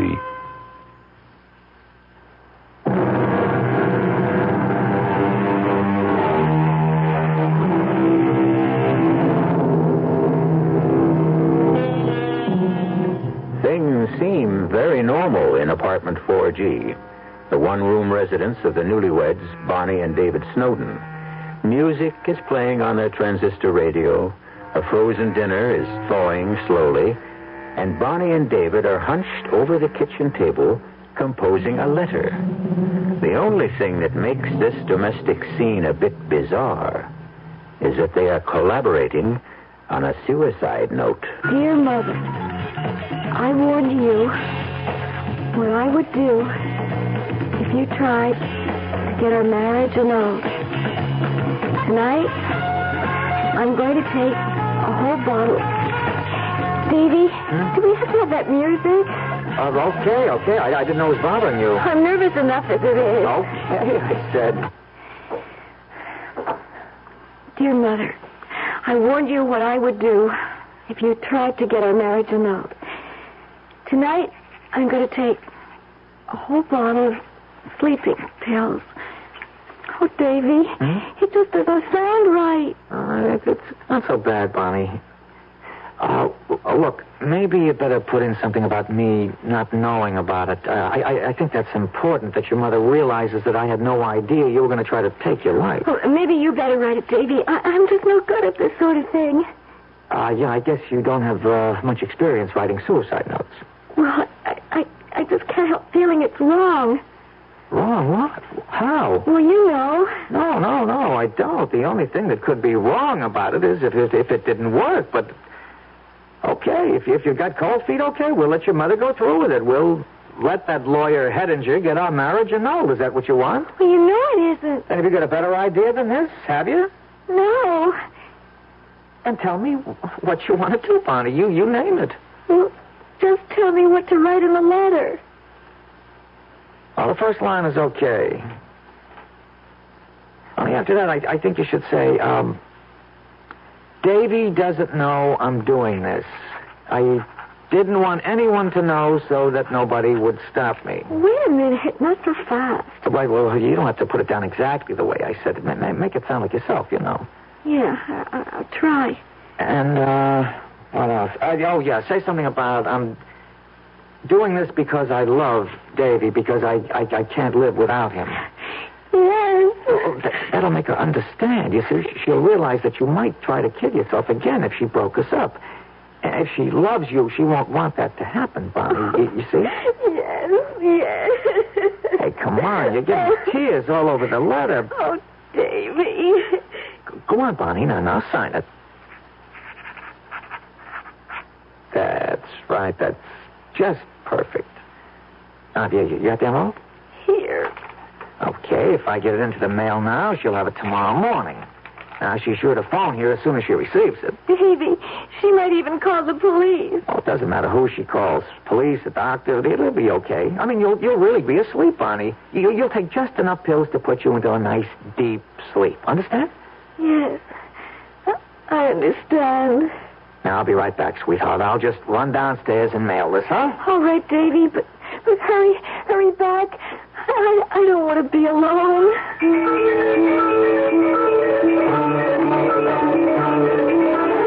What time is it, Davy? 9:15. Do you think Mother got the letter this morning? Well, you never know with the post office these days. But it could happen. Even if the letter gets there, she might not be home. She might have left the house early. Doesn't matter, Bonnie. Sooner or later, she'll see it. Well, I just don't think it's going to work, Davy. There. That must be her. Do you think it is, really? Well, there's no doubt about it. I don't know anybody who'd call me this early in the morning. Well, how about the people at your office? No. I'm away on a 2-week honeymoon, remember? They don't even know I'm in town. Well, Davy, shouldn't you answer it? No, kitten, no. Don't you understand? She's got to get worried enough to do something. And you've got something to do, too. You mean take those pills? That's right, Bonnie. Hey, you see? She stopped calling. She's probably on her way over here right now. Get the pills, Bonnie. Yes, I have them right here. There are only 3 of them. Okay, yeah, get you a glass of water. All right. Davy, you're sure it'll be all right? I'm sure, Bonnie. It takes like a dozen of these things to hurt you. You just take a couple. Yeah, no, you better make it all 3, just to make sure you're fast asleep when your mother gets here. She's only about half an hour away. Well, that's time enough if you take them now. Yeah, all right. You can trust me, Bonnie. You know that. I won't let anything happen to you. Yeah, I know that. I know that, Davy. Okay, now, come on, take the pills, sweetheart. Yes. There. That wasn't so hard, was it? No. Now, all you have to do is go back to bed. Go to bed and sleep. That won't be so hard either. Even without the pills. I slept so badly last night. Yeah, I know. Davy? Yes, kitten? Please kiss me. Kiss me. Good night.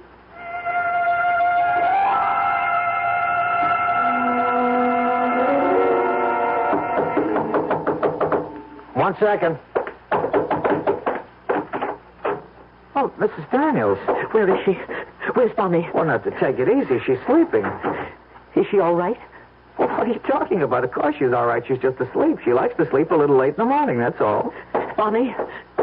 Bonnie? Hey, now, what do you think you're doing, Mrs. Daniels? Let her sleep, would you? She's had a bad night. Look at her color. Look at her. Can't you see this isn't normal? Well, she's always a little pale. So what? Bonnie, can you hear me? It's Mother. Oh, dear God. Hey, what's the matter with you? You idiot. Where were you? I phoned here about an hour ago. The phone just rang and rang. I was out. I went out to get the paper. I just got back a couple of minutes ago. Bonnie, darling, wake up. Wake up. Oh, why didn't I call somebody? Why didn't I call a doctor? A doctor? What for? Here. Read this. Well, what is it? Where's your telephone? Where is it? Good Lord, this letter is... We need a doctor, you idiot. Bonnie, maybe... Oh, no. Mrs. Daniels. She's dead. She's dead. Oh, she can't be. She's just sleeping, Mrs. Daniels. She took the pills. All those pills. There weren't that many in that bottle. Maybe she'll be okay. I'll get the doctor. It's too late. It's too late. Dad, I tell you. Bonnie, wake up, kitten. Wake up. It's all right. Everything is all right. Bonnie, for Pete's sake, it's all over now. You've got to wake up. Oh, she's so cold. Bonnie, wake up. Leave her alone. Can't you leave that poor girl alone, even now?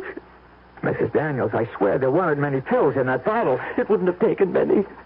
Not with Bonnie's heart. It wouldn't take... Well, it wouldn't take many. What are you talking about? Bonnie had rheumatic fever when she was 12.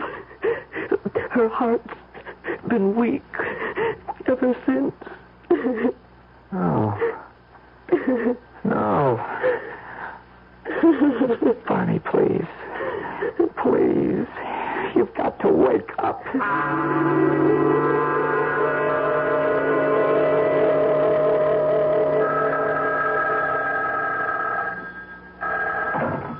Hello?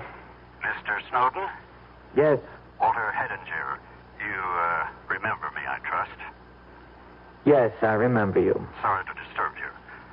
I realize that you're still in mourning, of course. What do you want? I was wondering if you might be able to attend a meeting at our offices at 10:30 tomorrow. A meeting? What for? It concerns your wife's estate.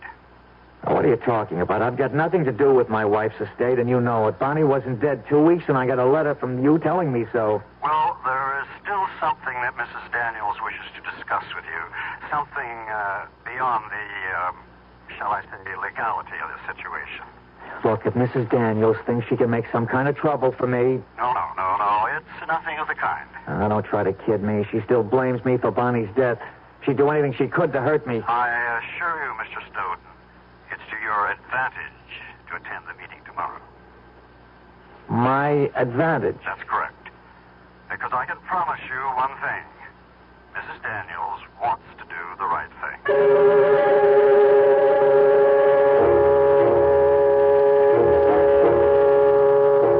Please come in, Mr. Snowden. Yes. How are you, Mrs. Daniels? I'm as well as I can be, thank you. Yes, of course. Don't look stricken, young man. Nobody's going to hurt you. Have a chair. Thank you. Well, let's get started, shall we? Mrs. Daniels, as you know, we've already informed Mr. Snowden that he has no legal claims on your daughter's estate. Yeah, I know all about that. Did you explain why? You see, Bonnie's inheritance from my late husband wasn't due until she reached the age of 21. Since her death, it automatically reverts to me. I didn't expect anything, Mrs. Daniels. Very kind of you, I'm sure. However, Mr. Snowden, the fact that you did marry Bonnie imposes a certain kind of obligation on me. Some kind of gesture regarding your welfare.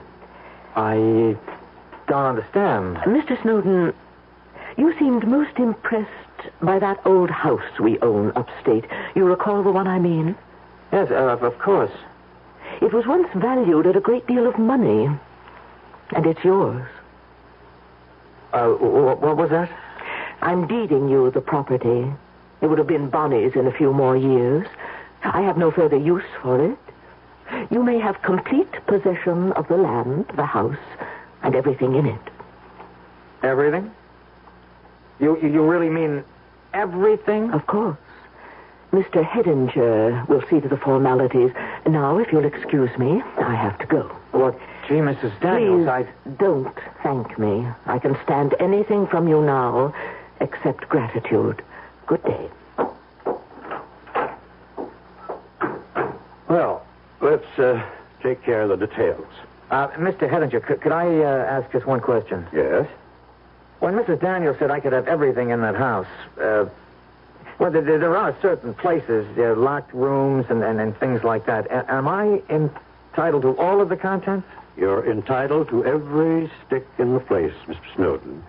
In fact, Mrs. Daniels left you this full set of keys.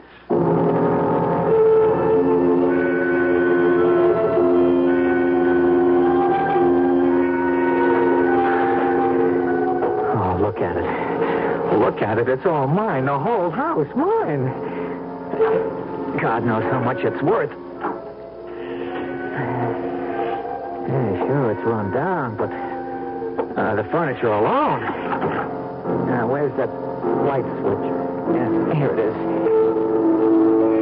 Yeah, what did Bonnie call it? A terrible old barn. Yeah, but it's all mine, sweetheart. It's Davy's barn now. Maybe it's not $1 million, but it's something. Now, where are the rest of those keys? A dozen keys, but one of them must open that door. Yeah, one of them will do it, so let's just get going, Davy boy. That was really something, her giving me this house. No bless oblige, I guess. I gotta give the lady credit. She's got class. Let's see, it wasn't this floor. No, it was the next. There's gotta be a very good reason for locking up a room. There's gotta be something very valuable inside. Yeah, that's the door. That's the one. Okay, now to find the key. No, not that one. This is, it's obviously too small. How about this one? No, that didn't do it. This one's too big. No, not yet. I hope it's here. The lawyer said they were all here. I'll try this one. Well, it slipped in all right, but will it turn? Wait a minute, it's stuck, but I think it's going to do it. I think it's going to work. That did it. The lock's open. All I got to do is open the door.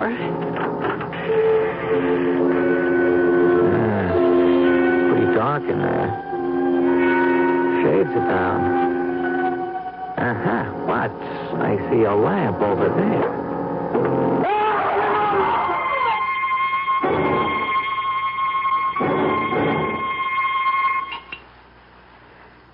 Some more sherry, Walter? No, thank you, Mrs. Daniels. Oh, stop looking so grim, Walter. Sit back and relax. Mrs. Daniels, I can't help but worry about what happened. Worry? About that scoundrel? You know what I mean. When that police lieutenant questioned me about Snowden's death, well, I didn't actually lie to him, but I didn't tell him the whole truth either. You were completely honest, Walter. I'm sure you were. No, I wasn't. You see, I'm absolutely sure you knew what you were doing when you deeded that house to him. Of course I knew what I was doing. I was being generous. But you knew what would happen, didn't you? Yes, Walter, I knew. I knew there was no treasure behind that door. Only the rotten floorboards that made us shut up the room 15 years ago. I used to argue with my husband about it. I used to say that we should have the floor repaired before someone fell through to the basement. But he was a strangely miserly man sometimes. Not nearly as generous as I am. Now drink your sherry, Walter.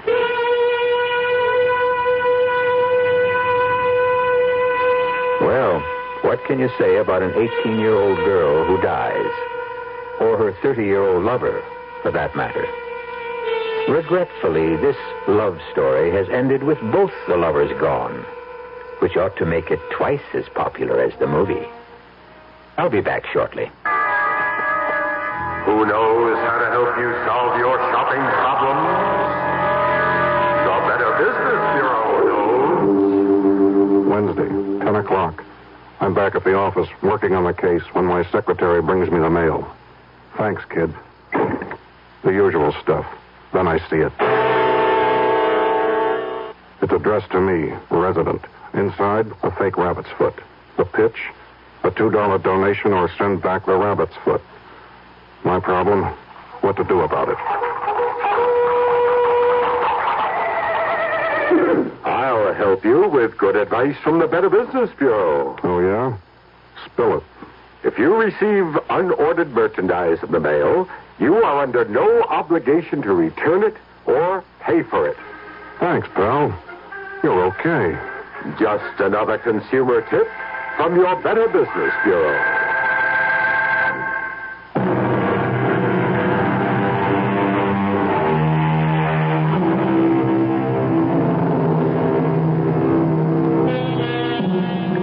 Snowden isn't the last victim you'll hear about on our Radio Mystery Theater. We intend to bring you the final dying screams of many, many more. That's a specialty of radio, of course, which explains why we give all our actors scream tests. Our cast included Carmen Matthews, Corinne Orr, Jack Grimes, and Sidney Smith. The entire production was under the direction of Hyman Brown. And now, a preview of our next tale. I know I'm no sort of expert, but can't you talk about your work with me? There's a reason for it, Lisa. There's a reason. Well, what? I told you, my nightmares, they're all visions in black and gray and slashes of red. Well, then if you won't talk about your paintings, why not tell me about your nightmares? You wouldn't enjoy hearing about them. Or rather, about it. It? I have only one nightmare. Just one. I have it virtually every night. Sometimes it follows me into the daylight. I can close my eyes, and there it is. For years, I've tried to destroy it by painting it. Not its details, just its colors. But the therapy hasn't worked. Radio Mystery Theater was sponsored in part by Anheuser-Busch Incorporated, brewers of Budweiser. This is E.G. Marshall inviting you to return to our Mystery Theater for another adventure in the macabre. Until next time, pleasant dreams.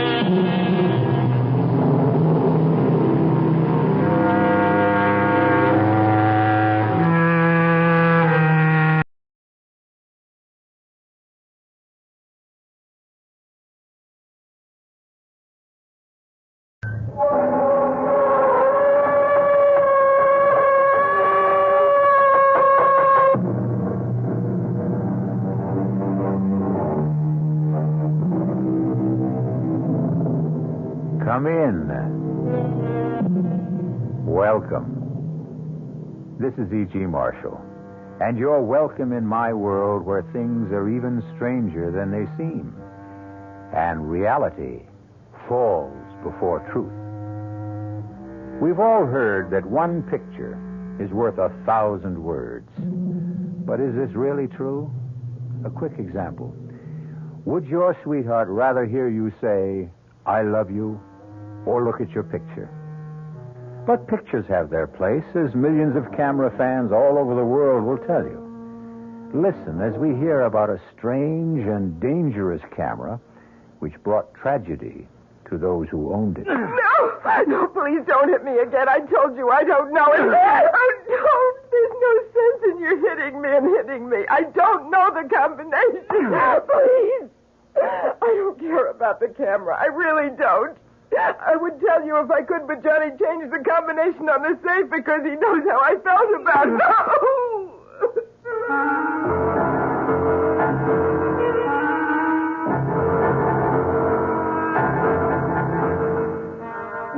Our mystery drama, Die, You're on Magic Camera, was written especially for the Mystery Theater by Murray Burnett and stars Nick Pryor and Terry Keane. How do you feel when your host or hostess pulls out the old family album for a quiet evening looking over family snapshots? Some people find this enjoyable. Johnny Carlin loved picture taking. At the time our story opens, Johnny had attained a cherished ambition. He was the proud owner of a brand new Volecta S60, a magnificent camera, and the very last word in self-developing photography. To add to his happiness, he was taking the very first picture on the Volecta of his beautiful and bubbly girl, Lisa Kane. Move to your left, Lisa. If you can sort of lean against the pillar of the bank there. Yeah, that's it. Hold it. Good. I can't wait to see it. Neither can I. What happens now? You just push this button and wait for the picture to develop. Seems like a miracle. It's a brilliant piece of scientific work. Someday I'll explain how it works. Now, we open this back, and here's your picture. But, well, how strange. Is that the picture you took? It sure isn't. Wait a minute. I can't figure out what happened. Look how clear the inside of the bank is. Is that a holdup going on? Well, yeah, it looks like it. But there hasn't been a holdup. Look, everything's normal. Yeah, I can see it is, but the camera doesn't lie. There are 3 guys with guns and people lying on the floor. This is crazy.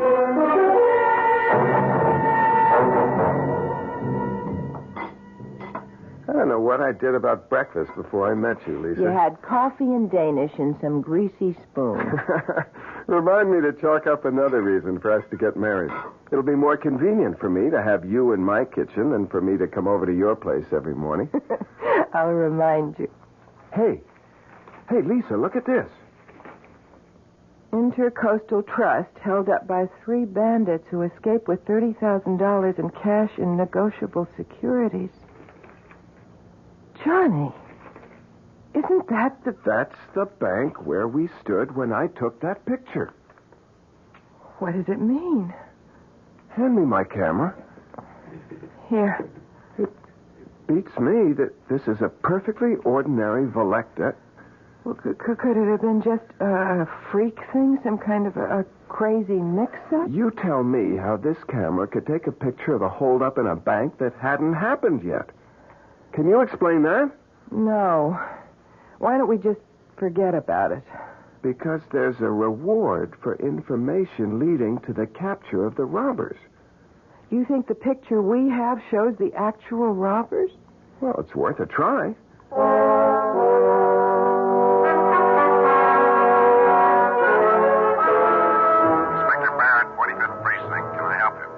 Yeah, I'm calling about the Intercoastal Bank robbery yesterday. I think I have something that'll help. Thank you for calling. What do you have? Well, I can't tell it over the phone. Why not? Because it's a photograph. A photograph? Yeah, I was taking a picture of my girl outside the Intercoastal Bank yesterday, and somehow I got a picture of the holdup. Where are you now? My office is 1 Central Park South. I'll be there in an hour. The name is Carlin Communications. I'm John Carlin. See you in an hour, Mr. Carlin, and thanks. You didn't say anything about the reward. There's time for that when I get him in the office. You expect anyone? No. You'll forgive me, but the door was open. What, that's impossible. I always double lock that door. We're all forgetful at times. You're John Carlin. Who are you? My card. Electra Camera Corporation, Nicholas Scarlett, sales representative. Yes, Mr. Scarlett? I'll come straight to the point, Mr. Carlin. Our records show that you purchased a Volecta S60 on the 27th of this month, correct? That's right. Well, it was our mistake. No question about it. A very grave error. That model was sold to you by some stupid clerk. It is an experimental camera that should not be on the market. So, since it was our error, we are going to give you your choice of any 2 Volecta cameras you wish, including our motion picture line, when you return the experimental model. Fair? What kind of experiments were you doing with this model? Not my department, Johnny. I'm just here to get the camera back. Well, suppose I want to keep the camera. Why would you want to do that? Suppose I did. Bad move, Johnny. I wouldn't advise it. You mean there's a chance that the Volecta people might try to grab it sometime? Rip me off? Oh, never. You paid for the camera. It's yours unless you return it voluntarily. That's the rule of the company, and that's the way it works. Now, what do you say? Do we have a deal? I'd like to think it over. Oh, sure thing. But believe me, Johnny, this camera wasn't meant for you.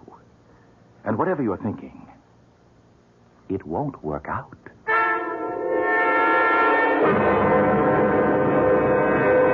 When did you take this shot, Mr. Carlin? Well, I don't remember the exact time, Inspector, but it must have been during the robbery. When else could it have been? I don't know. But maybe you can explain how it is that the faces of the hold-up men are so sharp and clear. Well, the Volecta S60 is a marvelous camera. Yeah, it must be, since the bank camera shows that the men were wearing stocking masks.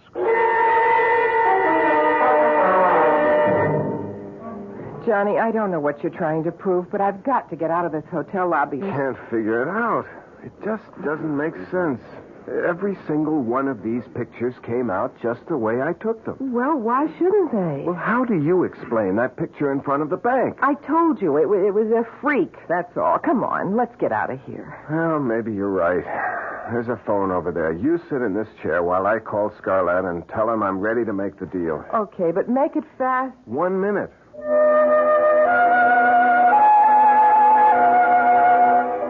Volecta, good afternoon. Mr. Scarlett, please. Who? Mr. Nicholas Scarlett, sales representative. I'm sorry, we have no Mr. Scarlett here. No, you must have. I have his card right here. It says Nicholas Scarlett. I'm sorry, sir. There's no Mr. Scarlett working for us. Is it all set? Can we go now? Volecta never heard of Nicholas Scarlett. He doesn't work for them. What? Well, that's impossible. He offered you... He's a phony. He just wants the camera. I've got to figure this thing out from every angle. Johnny, I'm tired and I'm hungry. I just want to get out of this hotel. Okay. On our way out, I just want to take one more shot. Johnny, that's an empty passenger elevator. I can see that. Okay, there. Now let's go. We'll look at what comes out in the restaurant.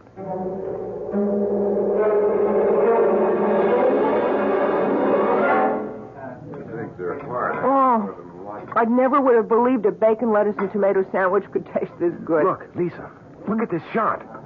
What, the empty elevator? It isn't empty on this picture. Look. Johnny. Johnny, I'm frightened.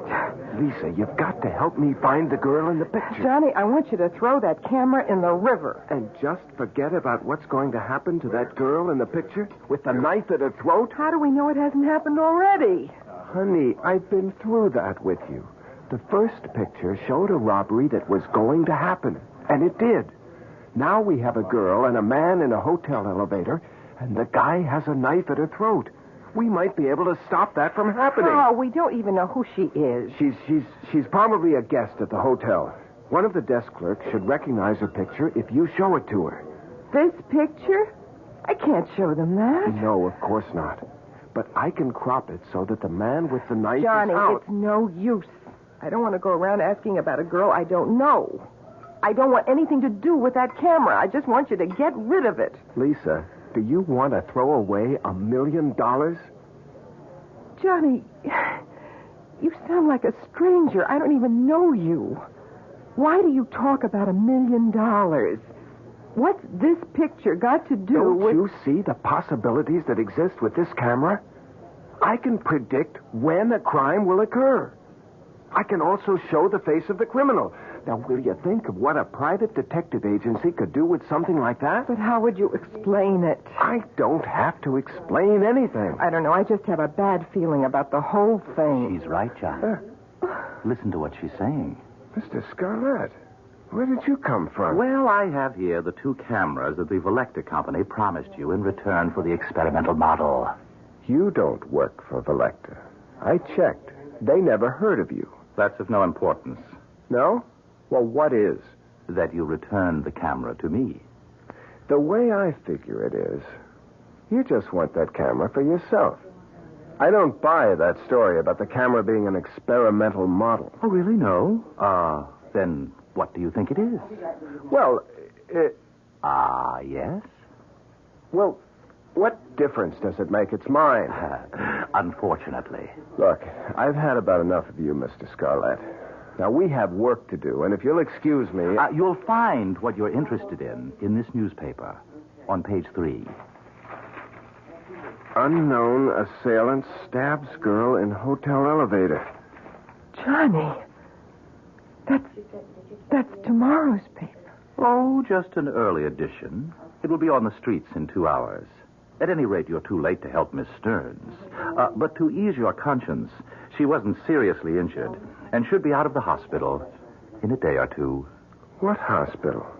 It doesn't say here. And how do you know so much? Oh, you know, it's always embarrassing when we're forced into this position, especially in this atomic computer age, but I see there's no help for it. Now, through an error, a piece of equipment used by my organization has come into your possession. I don't think it's necessary to explain that this shouldn't be in the hands of any mortal. Hold it. Hold it right there. You said mortal. Are you trying to tell me that you're not a human being? Johnny, be careful. Come off it, Lisa. Now, look, Scarlett, if you're the devil and you want my camera, you'd have no problem in getting it.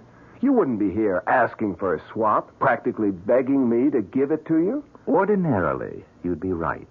But there are unalterable rules which govern my organization, and one of them is that when a mortal makes a legitimate purchase from us, we're bound to a bargain.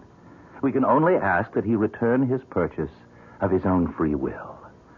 Now that I've revealed this much to you, I suggest that you take the... No deal, Nick. Or whatever your name is. You made a bargain, and you're stuck. May I make one correction? It is not I, Johnny, who is stuck, but you, who are doomed.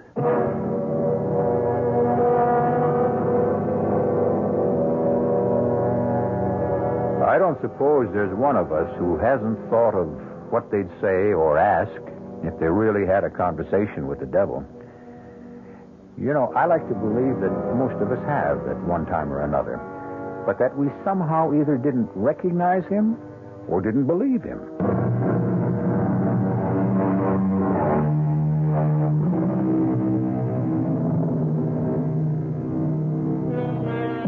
When a man looks back on his life, it's easy for him to pick out the mistakes he made. where, if he had done things differently, his life would have been better.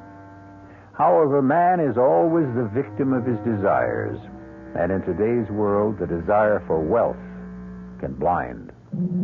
Johnny Carlin had become the owner of a strange camera, a camera which seemed to be able to take pictures of the future.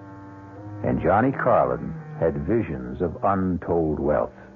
He had also been warned, but greed has its own way of muffling warnings. I hate all of this. I wish you'd give it up, Johnny. I can't stand all this lying and maneuvering with people who are calling for help. Who's lying? We can deliver.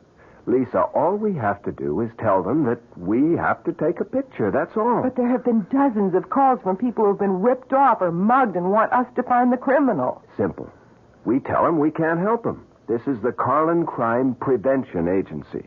We can forestall a crime. We can't solve it. You don't have to do anything except tell them the truth. All right? Now, what have we got today? You must be kidding. Here, look. Here's just a few of the latest messages. Uh-huh. Banks? Hey, these are good. Banks will be regular customers when we get set up properly. Nothing. Hey, Andrea Scudder. What do you know? You know her? Well, the same way you do. Heiress to the Scudder millions, beauty, playgirl, athlete, and all-around hellraiser. She said she wanted to talk to you about a personal problem. Uh-huh. Andrea Scudder. That's money. Call her and make the appointment.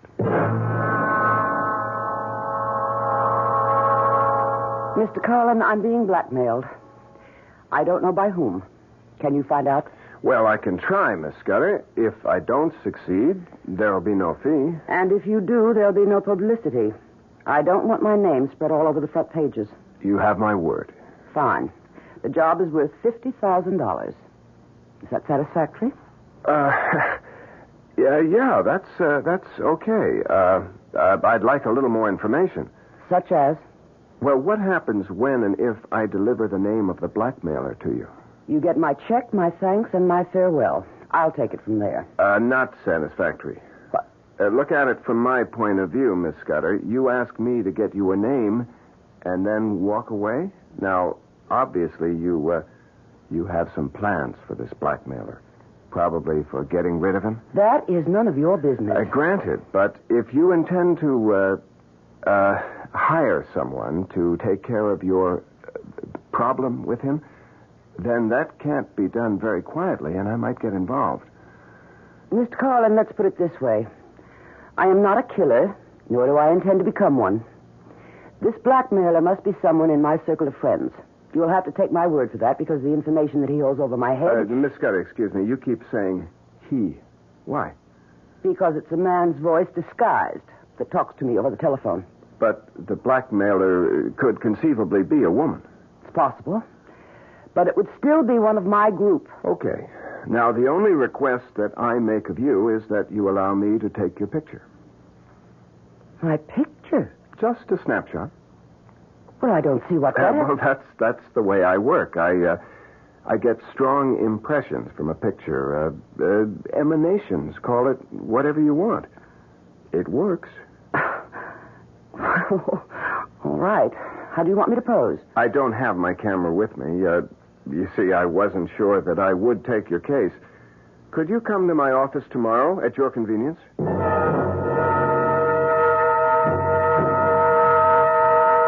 Full face, if you please. Whatever you say. Thank you. That's it? That's it. Thank you for coming to the office. Well, what happens now? Well, I'll study the picture and hopefully get some vibrations which will enable me to name the blackmailer. How long do you think it will take? Not long. I may be in touch with you this afternoon. All my instinct tells me that this was a waste of time. But if it doesn't work, it'll cost me nothing. Exactly, Miss Scudder. See you later. I hope. You will, Miss Scudder. You certainly will. Lisa? Yes? She's gone. Come on. Let's see what the picture looks like. I don't know what you expect to come out of this. What is it? She said she wouldn't. She said she wasn't a killer. Who's the man? I've never seen him before. But from the looks of this picture, she's pumping a few bullets into the blackmailer.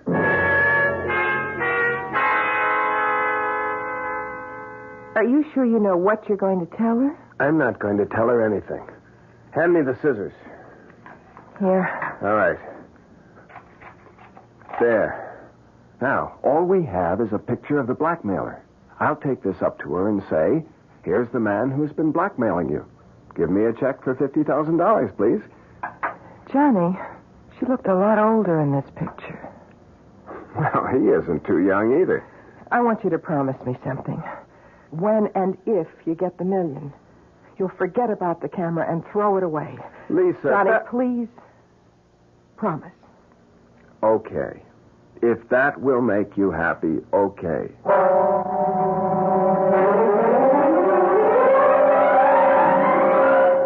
Come in, Mr. Carlin.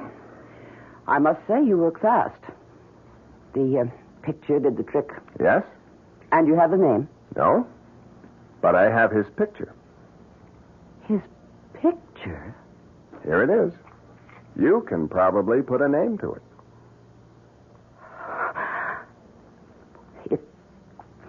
If this is your idea of a joke, Mr. Carlin, I am not amused. But I don't understand. Something must Get have out. gone wrong. Now, wait a minute. I meant what I said, Mr. And Carlin. I've got something to say to you, Miss Scudder. You asked my help in locating a blackmailer. Now, I came up with this picture, and it's obviously upset you. I don't know who the man in the picture is. The man in the picture is Tracy Kingsford, my fiancé.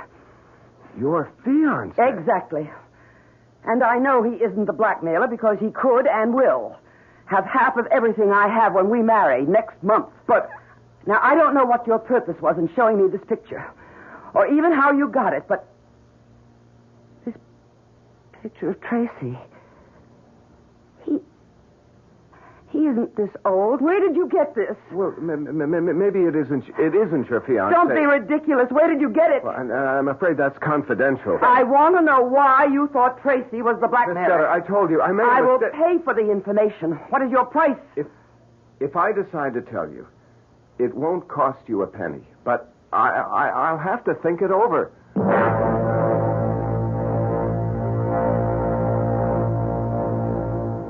What are you going to do, Johnny?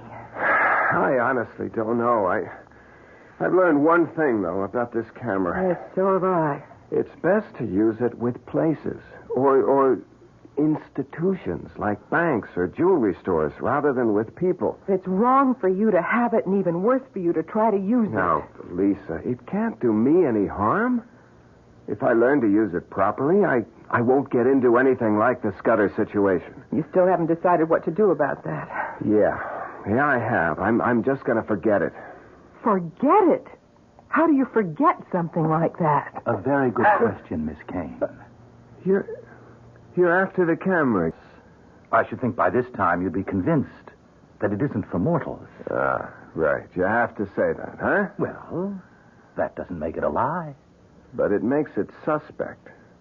I can take whatever you say with a grain of salt. Well, let's get back to Miss Scudder. You know that she's going to kill her husband, and you're going to let her. Can you live with that knowledge? Well, can I stop her? You can try. Okay. Tell me how. You can tell her the truth. That would be interesting. Tell me, Miss Kane. Suppose someone came in here and told you that you were going to kill Johnny after you're married. Would you believe him? What? Would you? No. Johnny, you could put the picture back together and show her the picture. Show her shooting him. Yeah, but she'll ask me how I got the picture. You're getting to be good at lying. You'll tell her you have this gift of... Prophecy? Yes. That somehow when you take pictures of people, it shows the future somehow. That you've only recently discovered the gift. You could tell her that. Oh, interesting. Look, we don't need you here. You don't know how wrong you are. Why don't you just give up? I'm not going to give you the camera. That's final? You can bank on it. All right. Then I'll ask you for a favor, and I give you my word. You won't regret it. Yeah. Well, what is it? Permit me to take one picture. What for? As a favor. No deal. Once you get your hands on the camera... Johnny, I give you my solemn promise that I will take only one picture and immediately return the camera to you. Well, why should I believe you? Because I've already told you that I can only get the camera from you if you give it to me. I cannot trick you. Johnny, please, let him. Well, all right. So long as it's clearly understood that you're only taking one picture. Understood. All right. Lisa, get the camera. Right away. Wait a minute. What picture are you going to take? That wasn't part of our bargain. The only right you have, Johnny, is to keep the camera and destroy yourself. That right has been granted to you. Here's the camera, Mr. Scarlett. Thank you. No, wait a minute. Not so fast. I told him... Thank you. And here's your camera, Johnny. Well, what about the picture? You just snapped something at random. Oh, the picture, Johnny. The picture is mine. I hope that I will not have to show it to you.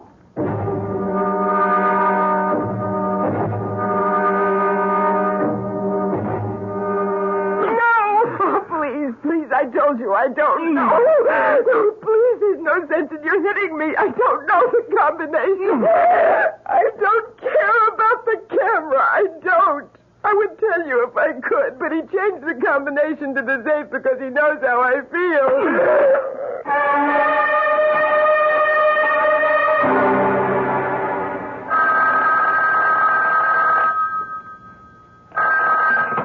Hello? John Carlin? Speaking. Inspector Barrett. Remember me?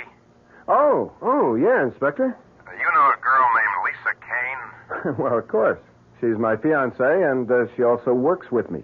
Well, forgive me, but I've been through this before. I've got the kind of news that can't be broken gently. What is it? Something happened to Lisa? She was beaten up.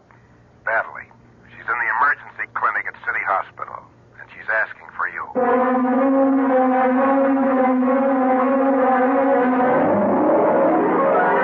Since the days when Homer smote his blooming lyre and regaled Grecian nobles with the stories of Greek gods and men, which have become part of our Western heritage, man has sought to pierce the veil of the future. And ever since those days, from Cassandra on, man has consistently ignored the words of prophecy, no matter from where they came. Now, Johnny Carlin has been given more than a warning. Whether he heeds it or not, we'll find out.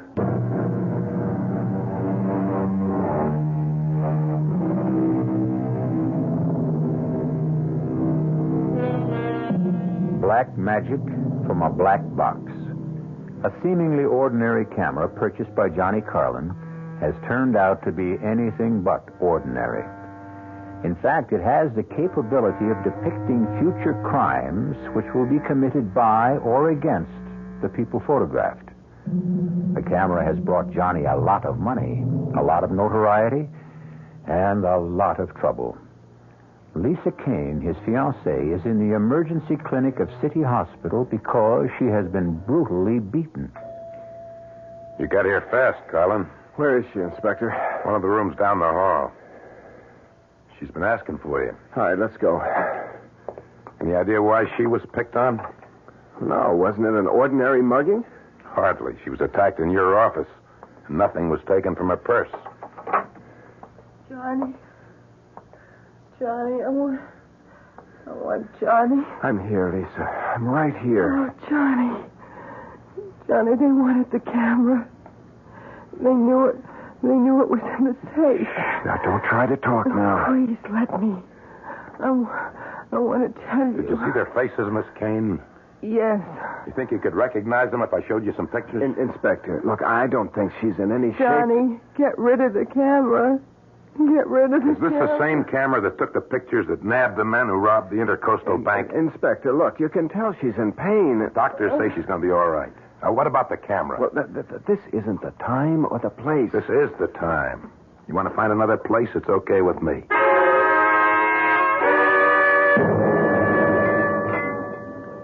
It's good coffee. Another cup, Inspector? Forget the coffee. Give me some facts. Look, I've told you everything I could. The camera. Now, what's with the camera? It's one of the new Volectas. You've seen them. Sure, they all take pictures of masked stick-up guys and show their faces, right? Look, Inspector, I can't explain how that happened. I'm going to level with you, Carlin, and then you better level with me. Look, Inspector, are you threatening me? I didn't press you about it before because you did me a favor. I got a lot of brownie points for bringing in those bank robbers. But now the heat's on me again. The new commissioner is throwing his weight around. And I'm looking for something that'll help me score with him. Well, I'm afraid you're looking in the wrong direction, Well, let me Inspector. see the camera. I've told you. I know what you told me. And I know you haven't leveled with me. Two guys don't beat up a girl looking for a combination to a safe that holds nothing but a camera. Unless they want that particular camera awfully bad. Inspector, that's pure speculation. Now, they may have thought there was a lot of cash in the safe. The girl says all they wanted was the camera. Inspector, she's like you. She's got a thing about it. Well, I sure have. Take a guy named Johnny Carlin in the communications business. He buys a camera, and all of a sudden he's in the crime prevention business, and doing very well. How come, Carlin? I discovered I had a special talent. Yeah. I checked with some of your satisfied clients. They tell me you use ESP. Yeah, that's right. And a camera. Yeah, that's right again. Well, I don't buy it. Well, I'm not trying to sell it to you. Yes, you are, Carlin. You're trying to sell me a phony story. Now, I want that camera you use for your ESP bit. It seems to me that you're a lot more interested in the camera than you are in getting the guys who beat up Lisa. I haven't heard you screaming at me to find them. If I thought that would do any good, you'd hear me on the moon. Meaning? Meaning that I think we'll get those guys one way or another. You think you have a way? Maybe. Something to do with a camera. You have your methods, I have mine. If I come across anything, and I expect to, I'll let you know, Inspector.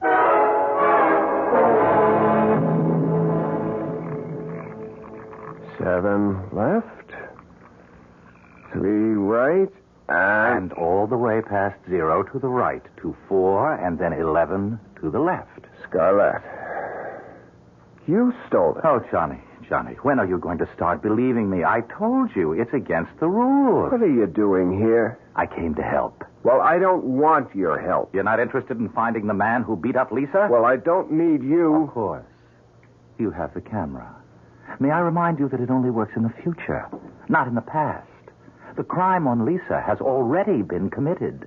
And that's all you came here for? And to give you this snapshot. Remember the one I took in this office when you lent me the camera? Let me see it. Here it is. These are the guys. Here they are. It's a perfect picture. Excuse me. Where are you going? I'm going to show it to Inspector Barrett.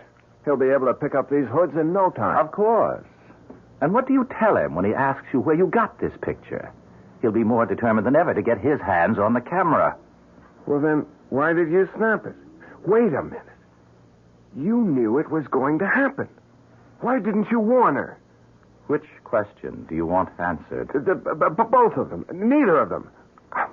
Look, I don't know. I just want to do something. Johnny, give me the camera. All right. Look, I'll make a deal with you. That's what I'm here for. Which 2 cameras of the Volecta line do you want? Yeah, you're pretty sharp, all right. I'll give you the camera for $1 million. Sorry, Johnny.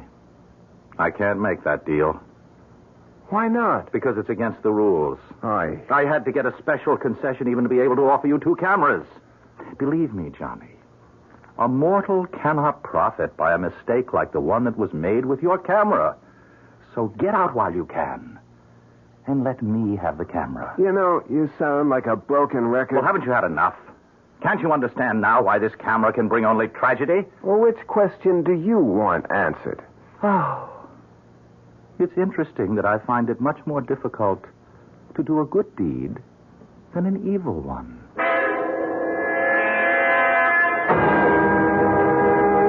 I'd like to know what makes you think you can pick out these mugs, Carlin. You've never even seen them. Yeah? Well, what have you got to lose, Inspector? Time. I could be showing these mugshots to your girl. She's the one who saw them. You looking for someone you know? I'm just looking for a couple of faces. I think... Wait a minute. Yep. Here you are. Here are your men. Joe Horn and Spence Vogel. Are you sure? I'm positive. How do you know? What happened since I saw you at the hospital? Will you stop asking questions and pick these guys up? What if you're wrong? I look like some kind of... I'm not wrong.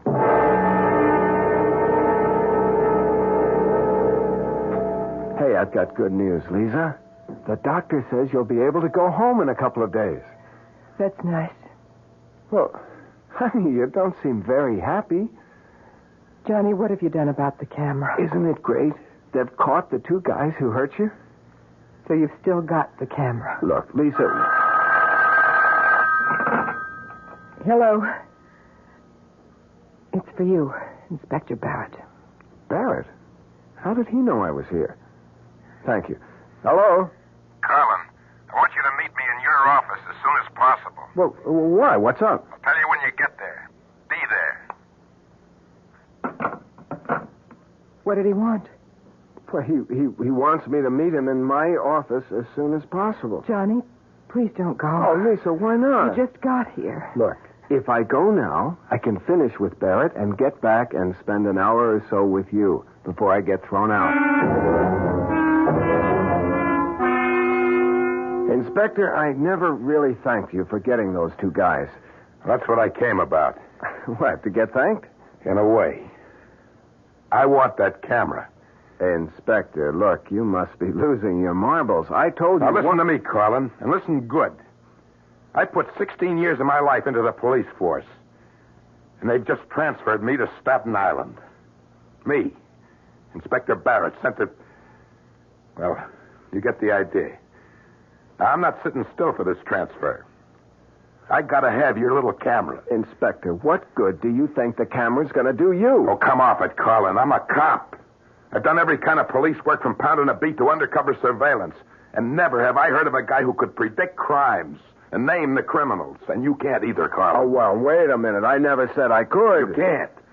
But you got some kind of newfangled device on that trick camera of yours, and I want it. It's going to make a big difference to my career. Look, Inspector, I'm sorry about the transfer, but it's upset you. Now, you're dreaming. You don't believe for a minute that I've got a gadget on a camera that can look into the future? That's just what I believe. It's the only thing that makes sense. All right. Now, suppose I prove it to you. How? I'll show you the camera. Fine. You'll look at the camera, and if you know anything about cameras, you'll see that it's a perfectly ordinary Selecta S60 with no extra gadgets on it. That's why you keep it in a safe.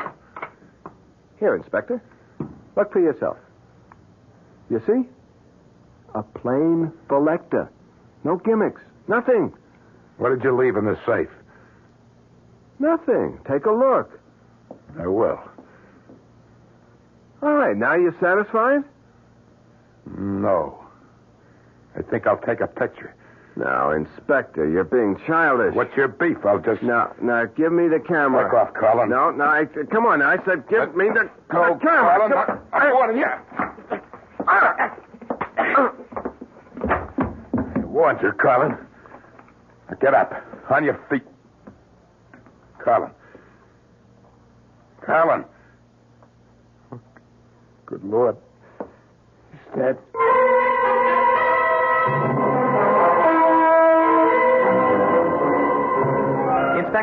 Inspector Barrett. Hold up a second. Who are you? Nick Scarlett. I'm a friend of Johnny's. Oh? He asked me to pick up his camera. I see you're carrying it. I'll check with him. Oh, really? That won't be necessary. Look, I've never seen you before in my life. I know that this camera means a lot to Johnny. You don't expect me to hand it over to some stranger simply because you know Johnny and you ask for it. Inspector, you're in a better position than most people to know what happens to people who try to hang on to this camera. You'd be well advised to hand it over. You're the smoothest con man I ever met. Now get lost before I take you in for loitering.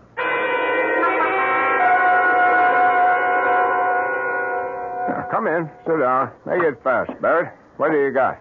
Commissioner, This camera is the greatest crime prevention device that's ever been invented. What? Barrett. Please, Commissioner, listen. You must know that I came up with the guys who stuck up the Intercoastal Bank and those mugs who beat up that girl in the office of the Carlin Detective Agency. I know that. I did it with this camera. And look, I'll prove it to you, Commissioner. I'm going to pull a picture out right now. Here. I'm going to pull it out and lay it on your desk. That's not going to prove anything. Here, you just look at it. And then tell me what you think of this camera. Well, you convinced? Yeah. You've convinced me, Barrett. Francie, you and Sergeant White come on in here. I want to put Inspector Barrett under arrest. Arrest? What's the charge? Murder 1. According to this picture, you've killed this man in his office. What? Well, take a look. Picture's clear as a bell. That's you standing over what looks like a very dead man. I don't know how you got past my secretary. My card, Commissioner. Nick Scarlett. Interpol? Yes, that's right. You see, Commissioner, we've been after that camera that Barrett handed you for the past 2 months. Now, look, Mr. Scarlett, you're not going to tell me that Interpol... The camera was used to smuggle heroin. Oh, yes. Very clever arrangement behind the shutters. Very clever. I'll give you a receipt and take it along if you don't mind. No, not at all. Just as long as you leave me the picture that Barrett took when he was killing Johnny Carlin. Oh, Commissioner, that will be my pleasure.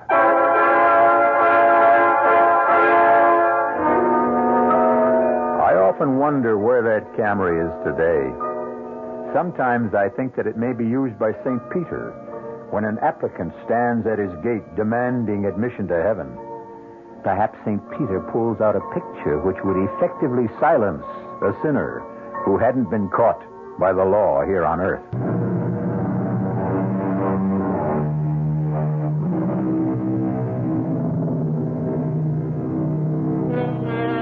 How about it? Would you love to know the future? To be able to see exactly what's going to happen to you tomorrow, next week, next year? I hear a chorus of no's. It would be unbearable to know the exact date you're going to die or be mugged or be involved in a fatal accident. I agree. But I leave you with this. Why do so many people consult fortune tellers? Our cast included Nick Pryor, Terry Keane, Joan Lovejoy, Joseph Julian, and William Redfield. The entire production was under the direction of Hyman Brown.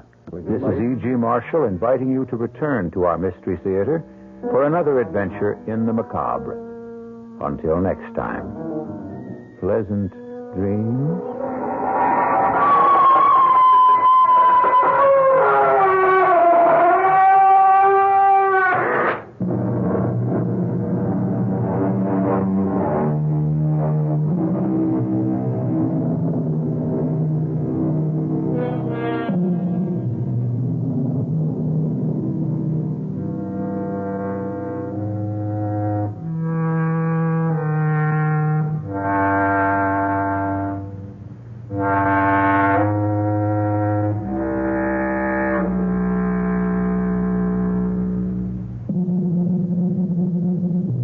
The preceding Mystery Theater program was furnished by the CBS Radio Network.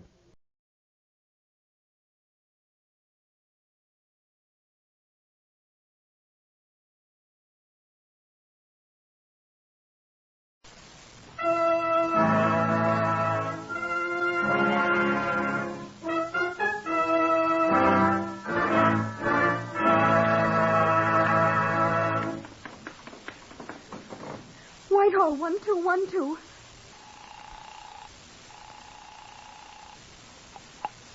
This is Scotland Yard.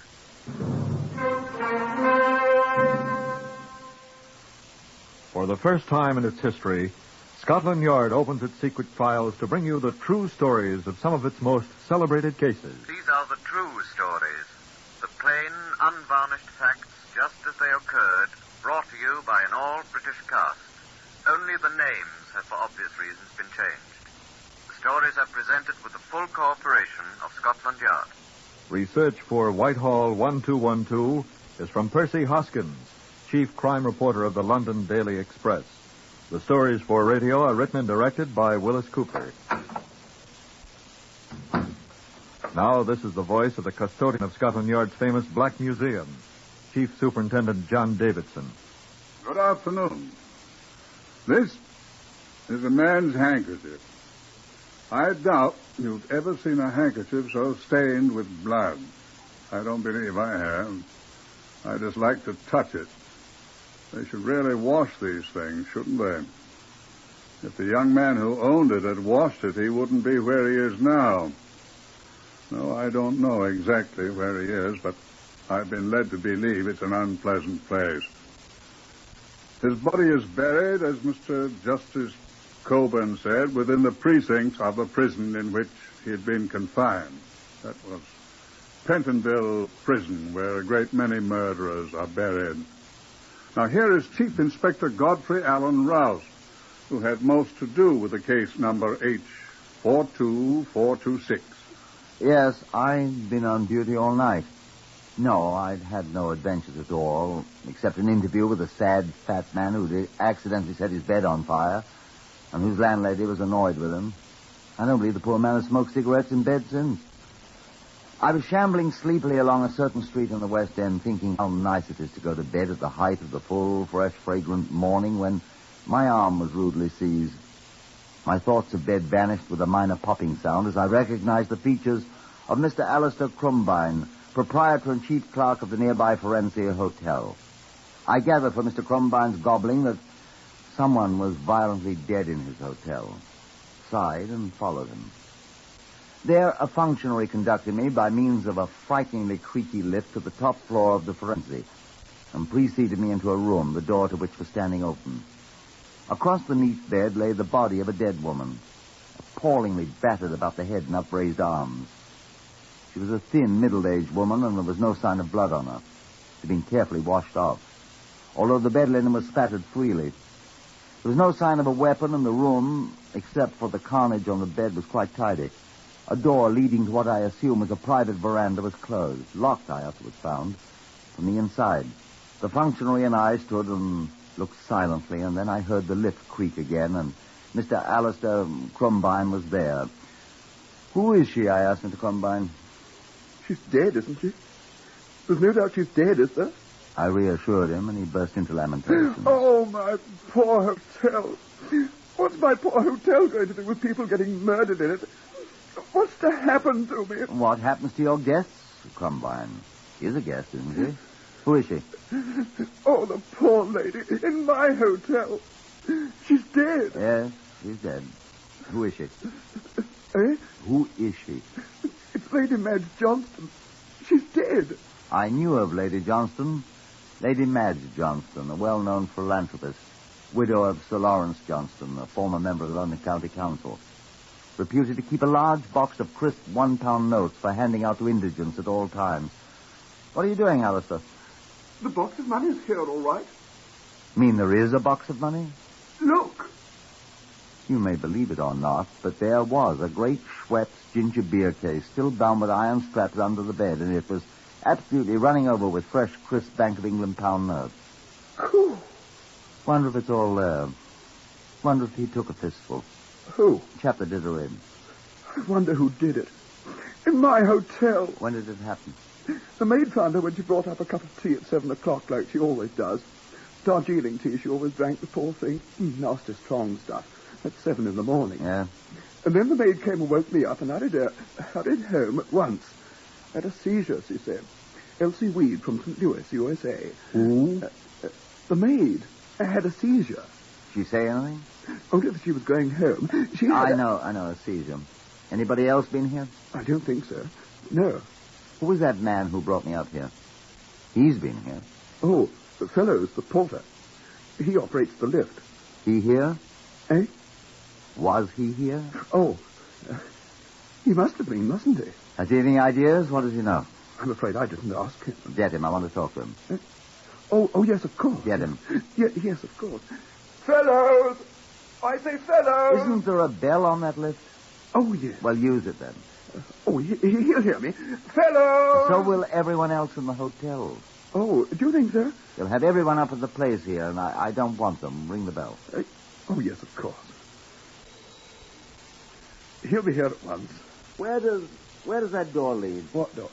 Oh, to the veranda. Wonder if he got in that way. Don't open the door. Oh, don't be careful. You'll fall. Be careful. What on earth happened here? Oh, I should have told you. Oh, I hope you didn't fall. Oh, no, you're still there. There's no floor on the veranda. What? We have the carpenters here, you know. They're making a few changes. Some new floors in the verandas. A man could break his neck here. It is quite a fall, isn't it? Where are these carpenters? Have they got ladders? Ladders? Yes, of course they've got ladders. How do you think they get up here? Do you suppose it was a carpenter that did it? Oh, but they all go home at night. They leave the tools and... I say, she might have been struck by a hammer, mightn't she? Let's see.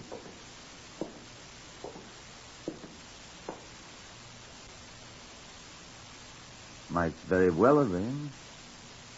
What about their tools? I was saying, they leave them in a storeroom, locked down on the ground floor. We shall go down there and look presently. Best send for these carpenter chaps. Do you suppose... I say, do you suppose one of them could have done this? Good heavens. They do use hammers, don't they? We shall see. I think we should have them here at any rate. Oh, by all means, old boy. Oh, here's the lift. I'll tell Fellows to ring up the carpenter foreman and have him... Oh, Fellows, would you... Oh, it isn't Fellows, is it? Oh, good morning, Sepperly. Where's Fellows? Good morning, sir. He went home. His time was up. I'm on duty now, sir. I'm here. Oh. Oh, dear. Who is it? Sipperley, sir. I'm the dayman. Fellows went home. Get him back here at once. Yes, sir. But I don't know where he lives, sir. In Southend, I think, sir. Or Hammersmith? Or perhaps it's Shepherd Bush. I'm not sure, sir. Houston? Well, do you know where that carpenter foreman lives? Get him at once. Yes, sir. So I'm not sure. Here. Wait Wait a sec. Yes, sir. Yes, sir. Sipperley isn't as bright as he might be. No, sir. Oh, there's Lady Johnston. Morning, Lady Johnston. She said. Oh, what's the matter with Lady Johnston? Please go, Sipperley. Run along, old boy, do. Yes, sir. Shall I, sir? Oh, is something wrong with Lady Johnston? She hurt? Is she? What shall I tell the boy? He'll find out sooner or later.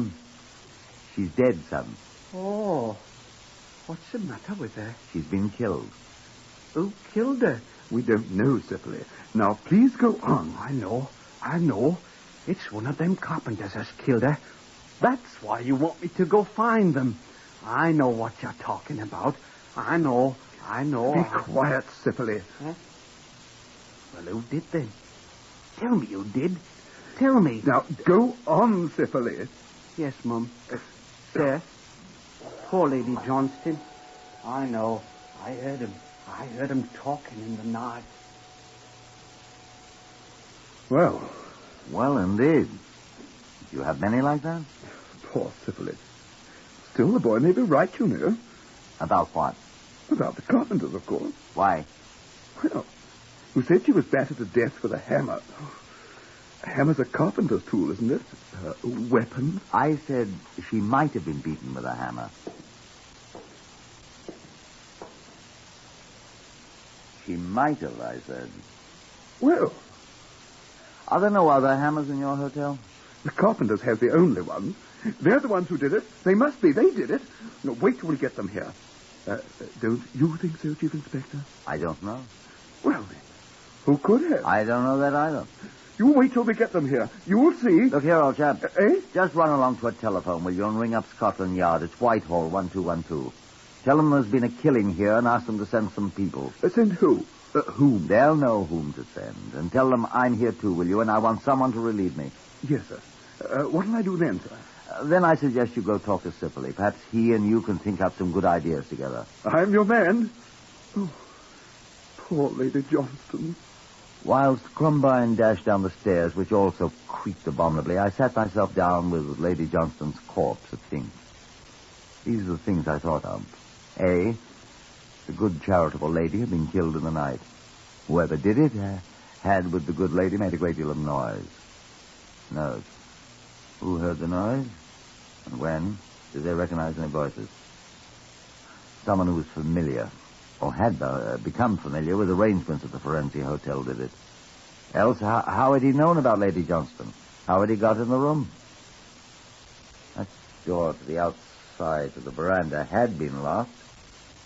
And the veranda 5 floors above the street is no floor anyway. How did the intruder get in? Or had he not had to get in? Had he been inside all the time? And what had the night porter been doing?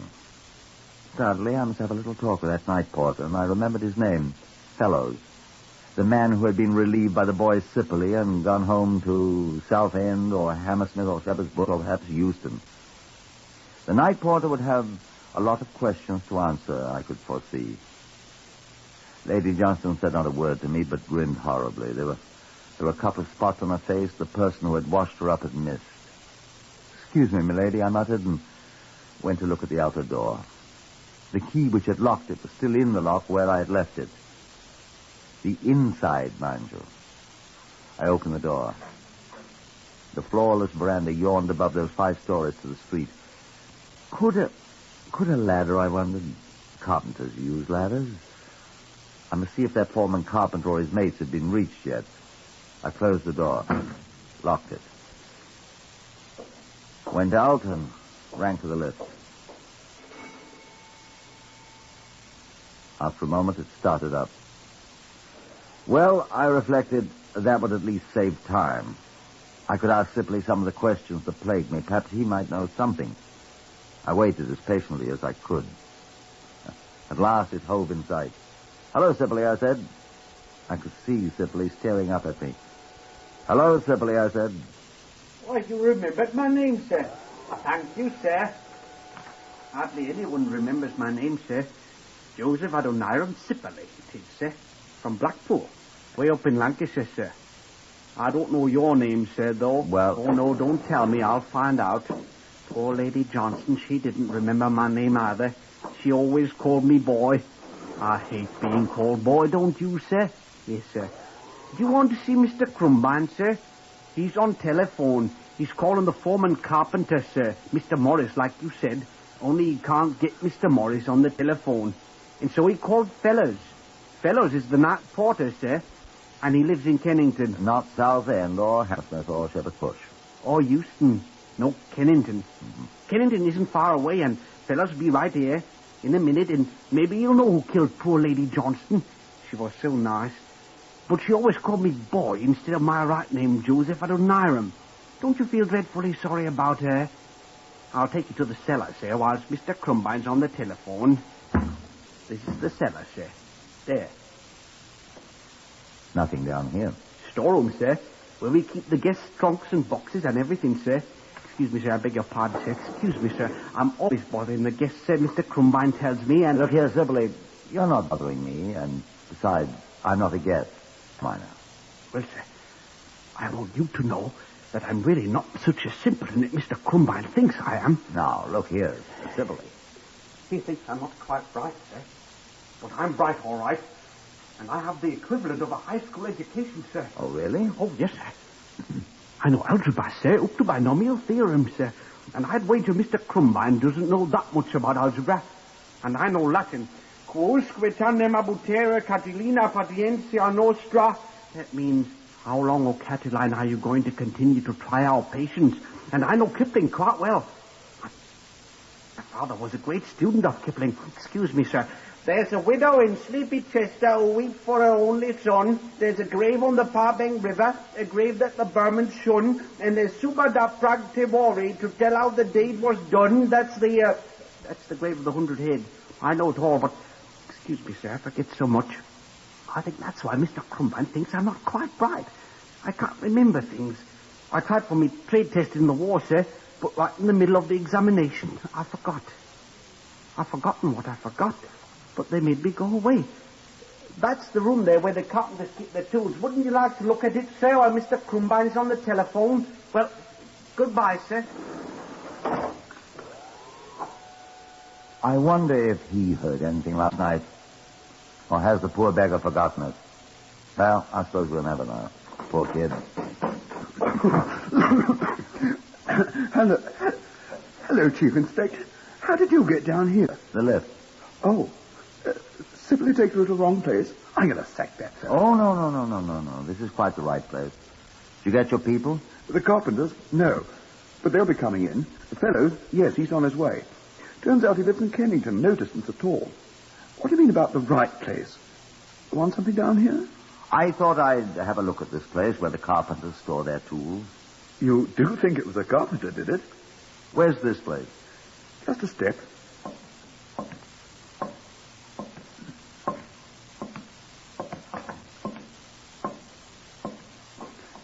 Here. Not locked up? Well, they go in and out all day. Come on, I'll show you. Here they are. The carpenters? No, old chap. The tools. Let's have a look. Saws. Whatever these things are. Planes. Levels, drill braces. Miter boxes. Hammers. I say, let's have a look at these. Suspicious, eh? Suspicious, eh? Yes. Well, let's have a look. Looks all right. So it's this one. There's only three. Three what? Hammers. Hammers. Matter. This one's clean. Beautiful. These carpenter chaps. I mean it's clean. Oh. You mean... Like the old lady was. Carpenters don't usually wash their hammers, do they? Well, I don't know. I'll tell you, they don't. Look at the others. See? Sawdust, rust here, paint. I see, but I know. Maybe it's new. I don't know. But I don't think so. Well, have you found the murder weapon, gentlemen?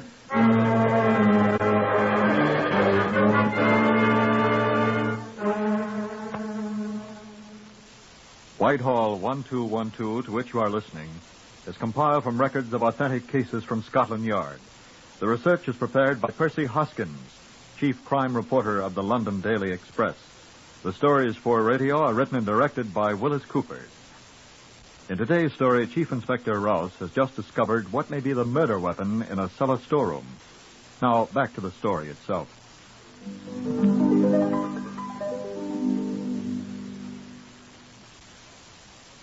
The people from Scotland Yard for whom I had asked, photographers, fingerprint men, all the rest, including a relief for me, had now arrived, and I sent an earnest young constable back to the yard with the extraordinarily clean hammer, with instructions to take it to the forensic laboratory people for a thorough examination.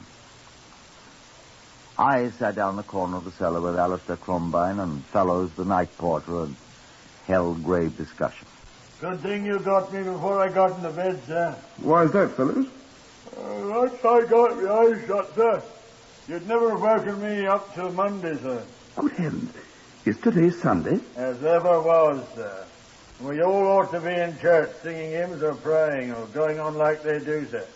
As I say, sir, it's a good thing you found me sitting there eating the last of my liver and onions in my Sunday night shirt, or I should never have waked up until 8 o'clock Tuesday night and Monday being my night off, sir. At which time you'd have been sacked, because you're due on the job at 6:30, my dear fellows. I'm sorry, sir. That's why we weren't able to reach those carpenters. All at Nonconformist Chapel, sir. Well, you can arrest them Monday, Chief Inspector. Why should I arrest them? Well, it was their hammer that Lady Johnston was murdered with, wasn't it? We don't know that yet, you know. Wait till I hear from the Have laboratory. to be certain you know, sir. You know what Sybil has been saying, sir? Oh, that nonsense. What's Sipley been saying? If you listen to everything Syphilis been saying. What's Sipley been saying? He says he recognized them, sir. At least 3 or 4 times he told me, sir. What's Sipley been saying? Oh, a lot of nonsense. What, fellows? Well, sir, excuse me, Mr. Cumberland. He's been hearing voices. Voices? Voices? What kind of voices, fellows? Well, may I tell him, sir, what Sybil has been saying? If you want to make a fool of yourself. I believe him, sir. That lad wouldn't tell a lie. Hasn't brains enough to tell a lie. Well, what's he been saying about voices? He's been hearing him, sir, nearly every night for a week. What sort of voices, fellows? Sibylle, let's have him in here and ask him. He's gone, sir. I met him when I came in. I sent him out for some coffee for all these Scotland Yard fellows. Oh, thank you, sir. We're all very grateful. Wonder where all my men are. All over the place. Well, sir, Sibyle's been telling me he sleeps here at night, sir, the other end of the cellar. That 3 times, I think it is, he's been waked up and by strange men and voices whispering. He's balmy. Now, wait, sir. I thought I heard them myself. And Sibylle and me we've gone hunting for them all over the hotel. Find them? Well, no, sir, but I believe they're the ones who stole that hammer, if they did, and killed poor Lady Johnson with it. Sibylle swears he's heard them. Unless it's an hallucination. Might be, you know. He's been waking me up every night, practically. You don't believe it. Well, clues sometimes come from the strangest places. Well, there might have been somebody planning to. Yeah. Still, we never found anybody. It'd be extraordinary if you did, fellows. Beg your pardon, sir? It isn't that simple. But, sir... But it's interesting enough to make me want to know more, I can assure you of You that. see, sir? Oh, nonsense. The man's daft. Well, we'll see. And at that moment, the earnest young constable I'd sent to the laboratory with the too-clean hammer arrived. Well, Constable, I said? Yes, sir. They've examined it. There's a preliminary report, sir. I was being a little too Sherlock Holmes. No, sir. Eh? No, sir. Why? Well, should I be for these gentlemen, sir? Eh? Oh, Crumbine. Well, it's your hotel, fellows. Perhaps we may find your whisperer. Sibylle, sir. Speak up, Constable. Well, sir, first the laboratory said the hammer looked too clean to be true. Huh. It was. It had been wiped clean. Exactly what I said. Yes, sir. Mm-hmm. Well, when they started to examine it under a low-power microscope, sir... What did they find? A drop of blood. A blood stain, sir. Well. Yes, sir. Under one of the claws, here, where the cleaning rag missed it. The type? AB, sir. Wonder what type Lady Johnston's is. We got a sample, sir. That's what took me so long. What type? They're identical, sir. This is the weapon she was killed with. Constable... There's something else, sir. What's that, Constable? Well, sir... Will you gentlemen excuse me for a moment, please? Oh, yes, of course. Well, Constable? I stopped by the CRO, sir. The Criminal Records Office, Well, that's quite right. There should be a check made of every person concerned and every crime investigated, of course. I have some checks, sir. Good. Here. Both these people? Yes, sir. Let's see. Better turn your back to them, sir. Yes. Crumbine and Alistair. No record. Well, I'm glad of that. Yes, sir. Read the other. Fellows George, no record. Well. The other one, sir. Sibylle, Joseph Adoniram. Oh, no. Read it, sir. I needn't need to more than glance at the card. Sibylle Joseph Adoniram had been convicted twice. Once for robbery, once for causing grievous bodily harm. Both felonies. He was not quite bright.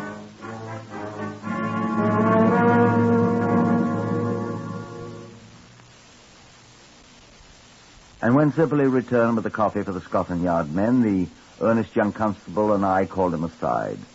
In Sibylle's own room, we showed him the card containing the notation from the Criminal Records Office. He looked at me with something of a sneer, and his voice wasn't the same. Well, Copper, I suppose you want to search me. I turned away while the constable frisked him, as the Americans put it. Nobody said anything. When I turned back, Sibylle was grinning at me. The constable looked at me in horror. There on the little table before him lay a blood-stained handkerchief. It was in his pocket, sir. Don't let that give you any ideas, Chief Inspector. I was boxing the day before yesterday with good old fellows, and he blooded me nose. Ask him. Get him, Constable, please. Yes, sir. Mr. Fellows. Hello! Come in here, please, Mr. Fellows. Right. Come in.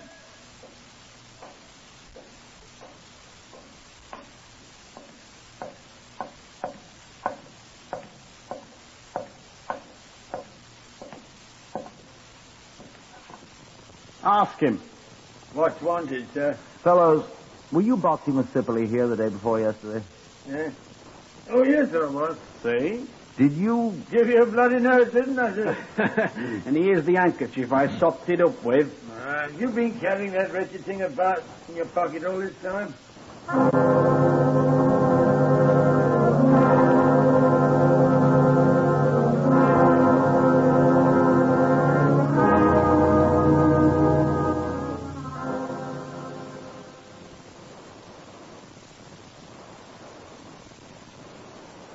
But when we sent the blood-stained handkerchief to the laboratory, they found the blood on it was not type A, Sipperley's own, but type AB, which was Lady Johnston's.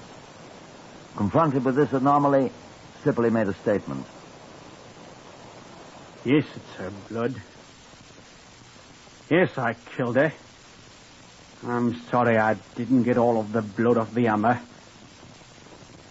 I made up the story of the people whispering, so if I couldn't blame it on the carpenters, there'd be somebody else.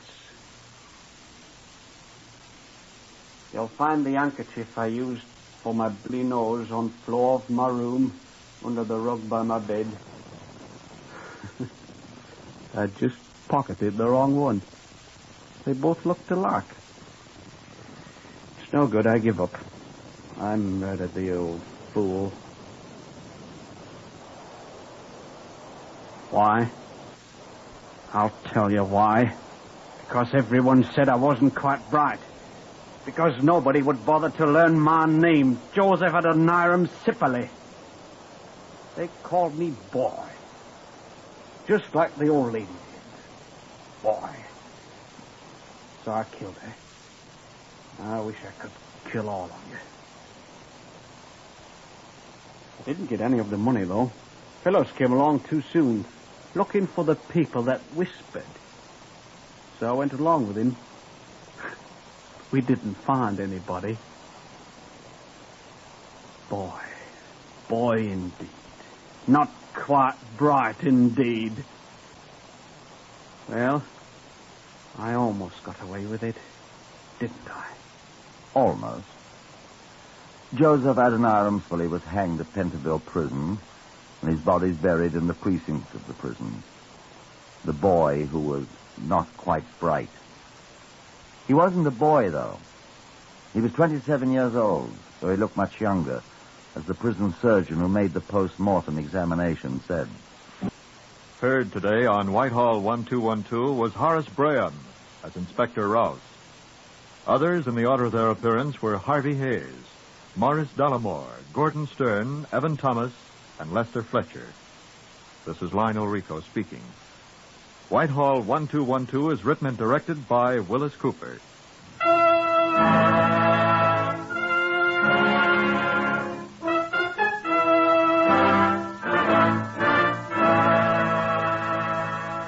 This is NBC, the National Broadcasting Company.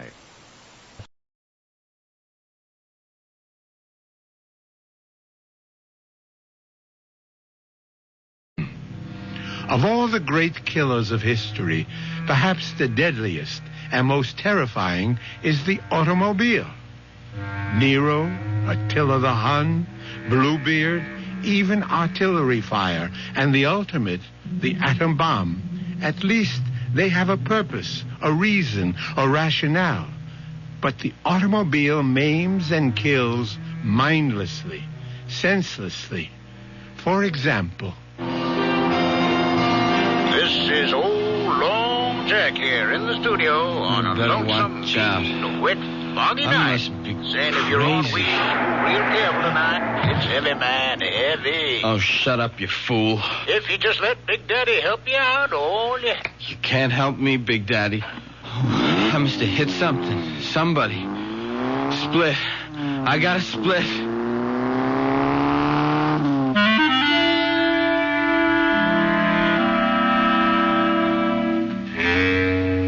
Our mystery drama, And Nothing But the Truth, was written especially for the Mystery Theater by Ian Martin and stars Arnold Moss. I'll be back shortly with Act One.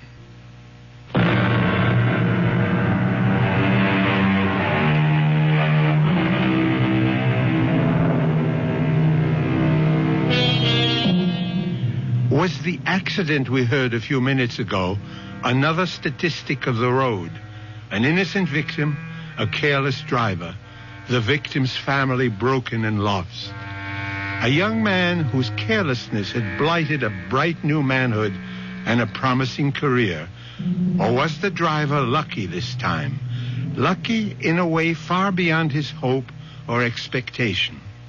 We are about to find out with David, the young driver, as he paces his living room floor, waiting for his father to come home. Dad? David. David, what are you doing up at this hour? I didn't hear you come in. I thought you'd never get home. Where you been? Well, now do I have to start answering to you for my whereabouts? What? What? Oh, you mean like Mother? Yes, like your mother. I'm sorry, Dad. Well, for your information, I was working, correcting term papers. It wasn't that I... David, I'm very tired. You all right, Dad? You look like you had an attack or something. Well, don't be silly. I said I was tired. What's wrong with you? You've been drinking. Yes, I wish I hadn't, but I did. Oh, okay, son. Take it easy. Whatever it is, we'll work it out. Well, where's your sports car? Didn't you have it out tonight? Yes. I left it parked on the street. Well, you better put it away. There's no sense in leaving it out in this rain. Dad, I've got to talk to you. It's about the car. What about the car? I didn't know what to do. I hit the panic button. I ran. Well, what else did you hit? Someone. A man. I'm pretty sure. Down near the railroad. You know where the big curve comes around by the station opposite Franny's place? I think it was one of those old winos that hang around there. Dad, I swear I never saw him with all that rain and the fog. Was there anyone else around? I didn't see anyone. I should have stopped. But all I could think of was that I'd been drinking and the scholarship coming up, and if anything happened, it would kill Mom.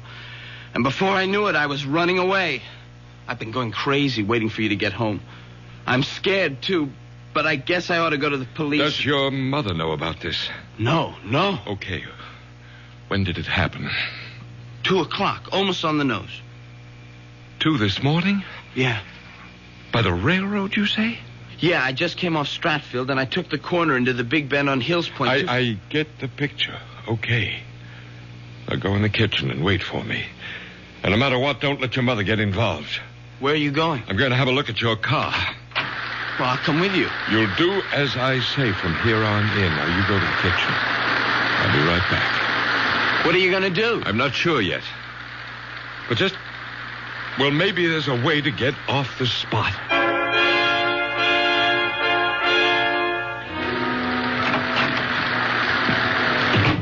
Is your mother still asleep?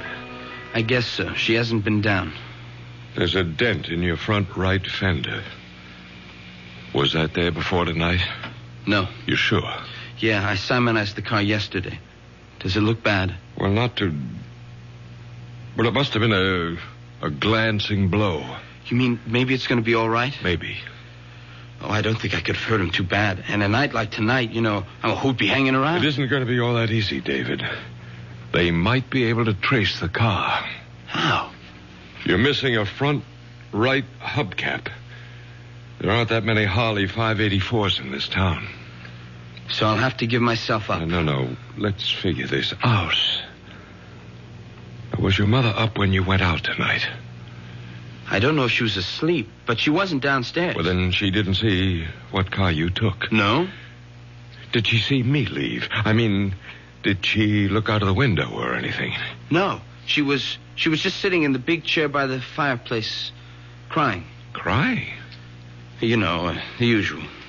Well, that I was off once again to the arms of another woman, Like that. Well, you don't believe all that talk, do you? Look, Dad, we've been down this road before. I'm not making any judgments. I'm not asking you to sit in judgment on me. I asked for a simple reaction between a father and his son. I'm sorry, David. I didn't mean to blow up. I guess we're both a little shook tonight.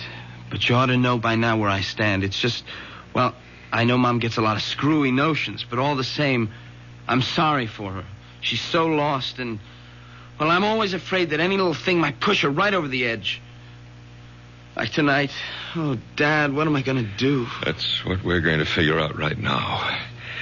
I got a few more questions. You say the accident happened at 2 o'clock or so, right? Just as I said, almost exactly. Now, how do you know that?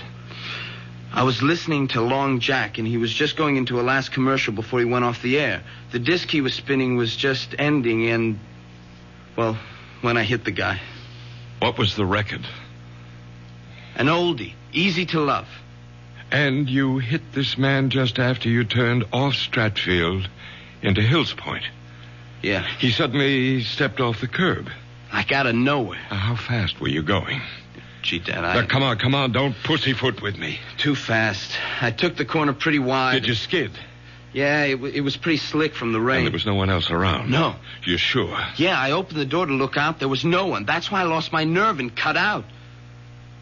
Well, I better get down and find out. You stay right where you are. It's after 4. The longer I wait, the worse it will be for me. You're not going to be involved in this at all, David. What do you mean? I mean, you were driving the station wagon tonight. I was the one who was driving the sports car, and I'm going to the precinct house right now to report that I hit a man and left the scene of the accident. Dad, I can't let you do that. Don't be a fool. I'm not on the verge of getting a full scholarship to Harvard. I haven't been drinking. I'm not a teenager with 2 strikes against him as a driver to begin with. I'm a full college professor with a distinguished record who is coming home on a foul night with visibility almost zero, dead tired, after correcting 200 term papers. I can stand the gaff, and you can't. No, sir, Dad. I thank you and I admire you, but I hope to God I'm enough of a man not to hide behind my father's pants. You'd better think of it as your mother's skirts. Your mother couldn't care less what happens to me, but you're a different story. You get in big trouble over this and it could kill her. Worse still, drive her over that edge we both worry about. But, Dad, Don't argue. This is the way it's going to be. You just let me handle it, and you keep your mouth shut no matter what happens. I don't know what to say. I'll tell you what you're going to say. Nothing. Nothing to anyone. But, Mom... Least of all to your mother. Okay, Dad, if that's the way you want it. Oh, how can I thank you? You're some kind of a guy. No, David. Just the most sensible way out of a bad situation. I'd better get down to the police. Don't wait up. I may be a while. It's still raining. You got the keys? Sorry, right here. And thanks, Dad, for everything. This will all work out for the best. I think I hear your mother moving about. If she comes down, what do I say? What we've agreed on is the truth. That I've gone to the precinct house to report that I'm a hit-and-run driver, right? Right. I'll never forget what you're doing for me. And for your mother. For all of us. Grant, that you? No, Mom, it's me, David. Oh, I thought I heard your father come home a little while ago. What are you doing at the front door? Oh, I better come down. What's going on? I heard voices, angry voices. That was Dad and me. Not angry. We were just discussing something. Then where's Grant now? Yes, I heard a door slam. Did he go out again? Yes. Not another woman. Not 2 in one night. Why don't you give him a break once? He was at the college correcting papers. Then where's he off to now? Mom, it's kind of damp in the hall. Let's go into the living room and sit down. Don't tell me he's finally taken off for good with one of his bed partners. Oh, Mother, have a heart. Why can't you see what a right guy Dad is? Maybe I've known him too long. So what errand took him out of the house again at 4:20 in the morning? He's gone to the local precinct to confess to a hit and run.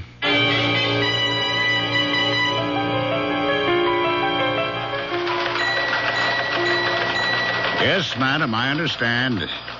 I'll have some officers on the way immediately. Well, these are experts in the bomb squad. Oh, yes, ma'am. All the latest equipment.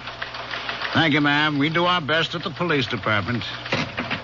Full moon time again, huh, Lieutenant? Oh, yeah, so the crazies are out on the broom tonight.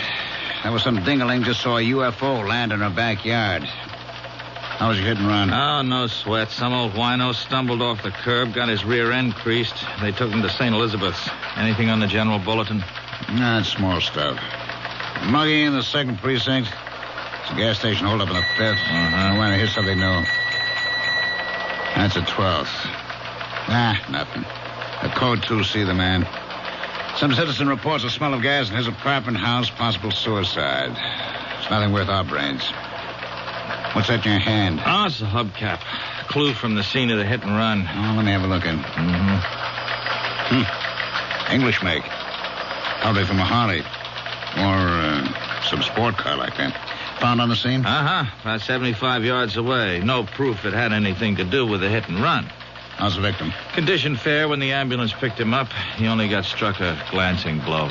That still don't make no never mind. The perpetrator cut out. I want him brought in. Oh, so do I. But it may be a little rough. Even if we find the car this belongs to, it doesn't prove it was lost hitting the victim. Could have been loose and just fallen off. So you think we don't make the guy, eh? My educated guess is that the odds are not so high. Yeah, Brady, what is it? You don't say. Right with you now, huh? Well, how about that? Yeah, bring him right in. Educated guess, huh? I was wrong. Couldn't be wronger. Guy named Williams just came to the desk and confessed to making the hit and run. He's on the way in. You and he should get on together just dandy. Guy's a college professor.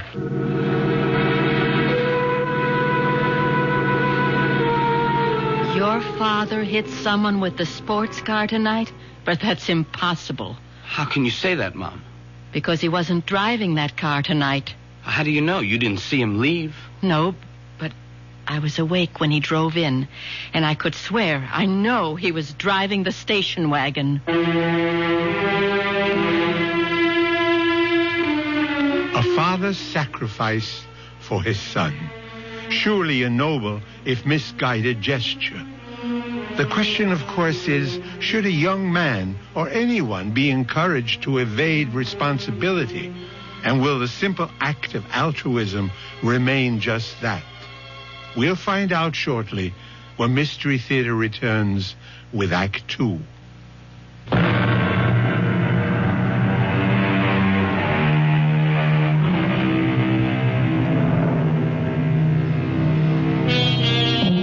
A precinct house in a large city, even at the best of times, is never the most prepossessing spot. In the dog hours of the morning, dusty, dingy, tired paint peeling from the walls, half-empty coffee containers with cigarette butts floating in them, it's certainly one of the most depressing times. Or so Grant feels as he dictates his full confession. It was only when I was putting the car away in the garage and I noticed a dent in the fender and found that one of the hubcaps was missing that I began to realize with horror that I might have hit an animal, an opossum or something. It never occurred to me that it might have been a human being.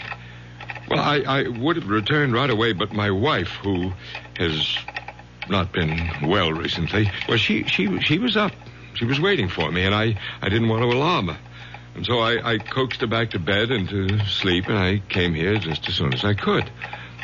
And this was what time, Professor? Almost exactly 2:00. And you could fix the time because you were listening to Long Jack on the car radio and he was signing off. You like acid rock, Mr. Williams? I beg your pardon? You know, the big hard beat, loud enough to blow your mind? Oh, no, I don't. Why? Well, that's Long Jack's bag. It's most of what he plays, you know. I didn't figure you'd dig his scene.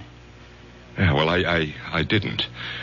I turned on the radio to keep me awake, not for music appreciation. As a matter of fact, I remember the last number he was playing just before he signed off was easy to love, and I wouldn't call that exactly contemporary. The main point is that you made the turn at 2 o'clock. You felt a jarring feeling, which jives with our information, right, Rizzo? Right, Lieutenant.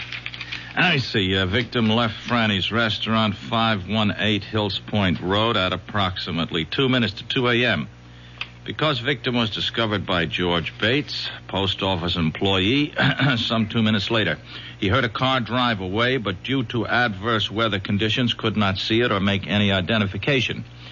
Victim was Dominic Capello, unemployed, 61 years old. Well, I hope he's all right. He's at the hospital. We don't know the extent of the injuries yet. I feel terrible, that poor old man. Professor Williams, let me point out something. From your story and our evidence, there is no clear-cut evidence that you did hit this man. Now, if I were you, before I went any further, I'd get a lawyer. Oh, there's no need for a lawyer. I'm quite willing to face my responsibilities. If you'll prepare a statement for me, I'd be very glad to sign it. All right. I'll leave you here with Patrolman Foster, who'll type up a statement. You just check it over when he's finished, and then if you still want to, you can sign. I'll be right back. Lieutenant, see you a minute outside. Okay. All right, Rizzo, what's biting you? I think the guy's lying. About what, for Pete's sake? Why would he lie? To cover up. Cover up who? How do I know? His daughter, son, wife. Why would he want to take the rap for that? That's what'll take some digging to find out. Oh, boy. 15 precincts in this city, 4 detective divisions, and I have to get stuck with you. You want to make a federal case out of one sneaky little hit and run, where the guy comes in like a good citizen and confesses, and just for once make the job easy? What do you got to do, go looking for trouble? Now, Lieutenant, it isn't just the few small discrepancies, it's the whole psychology of the man. Psychology, that's all I need. The new breed. Now, look, Rizzo, will you for once just forget the college education and get back in there and have that statement signed, sealed, and delivered, and stop making waves?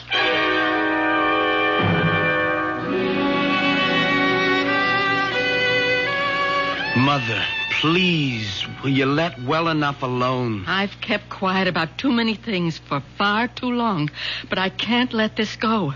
I know your father wasn't driving the sports car tonight. Okay, so he wasn't.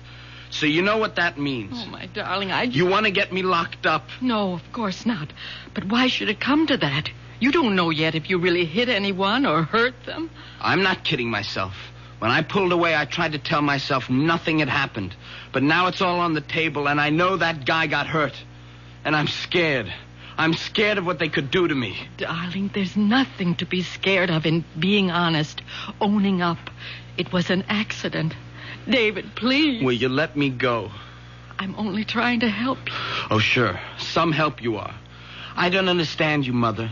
Look what Dad's willing to do for me, and all you want is for me to turn myself in. I want you to be honest. This is for laughs. Look, Dad went down there to take the blame so he could protect you as well as me. Protect me? Yes. He said it would kill you if anything happened to me. Grant was worried about me? Yes. Don't you ever believe it. Mom, how can you be so bitter? Look what he's done for me. He's got to have an angle. That's unfair. I know you and Dad have problems. I'm not going to try to make any judgments about... Oh, but you do. You make them every day in spite of yourself. And always against me. Mother, I've had just about as much of this as I can take. You know, the curious thing is that I know you love me in spite of everything. Just give me a moment. What is it? I don't stand much chance, do I? I spend so much time upstairs with myself. Very lonely with just yourself. I'm a woman not quite able to cope. A woman with hallucinations. It's something out of Dickens. Living among cobwebs of near insanity and the ghosts of what never was. Mother. Look, it's time I told you. Time I try to tell somebody. I'm a prisoner with a life sentence because I can't stop loving. To everyone else, I'm the ghost. But the truth is that the real corruption lies rotting in the very man we both love. David, I don't want to ever see you become like him. I would rather see you dead. That's why I want you to take your own troubles on your own shoulders. Mom, don't you think you ought to lie down? I mean, you're not... It's easy, isn't it, to find a scapegoat, to make someone else responsible. Poor, mad, wasted Marion Williams, married to that intelligent, handsome man, respected by his faculty, worshipped by his students, particularly the girls. Oh, yes, particularly the girls. Oh, Mother, for Pete's sake. No, this time you don't stop me. I loved him so much I forgave all those early affairs. The young children invaded, cheapened. I saved him. I went to those girls. I begged them off. And after you came, the pattern continued. I began to retreat farther and farther. I had the money. That's why I could always keep him. And I couldn't stop loving him. That was the saddest part, wasn't it, David? What? I was the one who ruined him. Without me to cover for him, he'd have been found out long ago. So you see... I don't know what you mean, Mom. I can't discuss what you've been talking about. But that has nothing to do with what Dad is doing at this moment. I'd been drinking. I couldn't have gone to the police. Dad can handle this. Please, leave it alone. And let you spoil yourself just as he did. The rot spread so fast, David.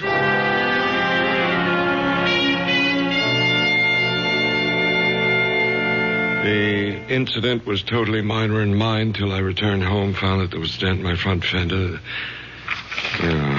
Well, I've read this through, Lieutenant, and there's nothing here that isn't consonant with my earlier confession. It's a formality, Professor. I prefer to have you read it aloud before you sign the statement. If you insist. It's better, Professor Williams. There is much more. Go ahead. It's quite evident that I must have been responsible for striking with my automobile one Dominic Capello, 61, at approximately 2 a.m. on the above date. This statement is a true and unsolicited confession of my responsibility and... Excuse me, Lieutenant. Have you warned the professor again that he should have legal representation? No, I don't need a lawyer. I'll have to warn you, sir, that you may. The man was hit, just died in the hospital without regaining consciousness. It isn't just an accident anymore. It could be homicide. Oh, come on, Rizzo. Manslaughter. But it does change things, Professor. If you sign this, I'll have to book you. You should have a lawyer before you sign. Well, nonsense. I want to sign.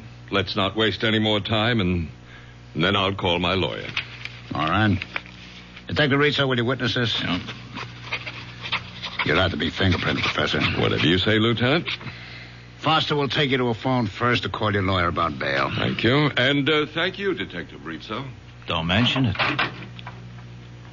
All right, now, Rizzo, don't say it. I've got to. Something's out of kilter. I never saw a man so anxious to get arrested in my life. He just wants to get it over with and get back to bed. Now, who doesn't? It's wrong, Lieutenant. It's wrong. A cool, collected individual like that doesn't go around hitting panic buttons and taking a powder out of a bad situation. Now, Joe, drop it.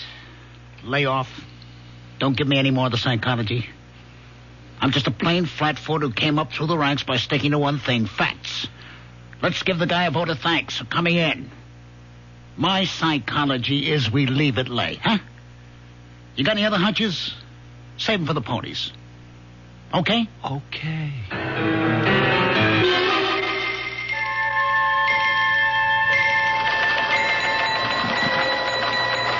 What's on the bulletin, Rizzo? Oh, same old noise, nothing special. They picked up that mugger in the second, a repeater. What's happening with Professor Williams? Huh? Williams, the professor. You remember the guy we spent most of the night with? Oh, yeah. Well, he got fingerprinted and his lawyer sprung him. He's going home. Hey, look at this, Lieutenant. What? That code 2. See the man in the 12th? That suicide was no false alarm. There was a DOA. Only now it looks like homicide. They figured the girl was strangled before the gas was turned. Oh, what do I care about some dame in the 12th? The 7th is my baby. Let the 12th worry about their headaches. I'm taking you off.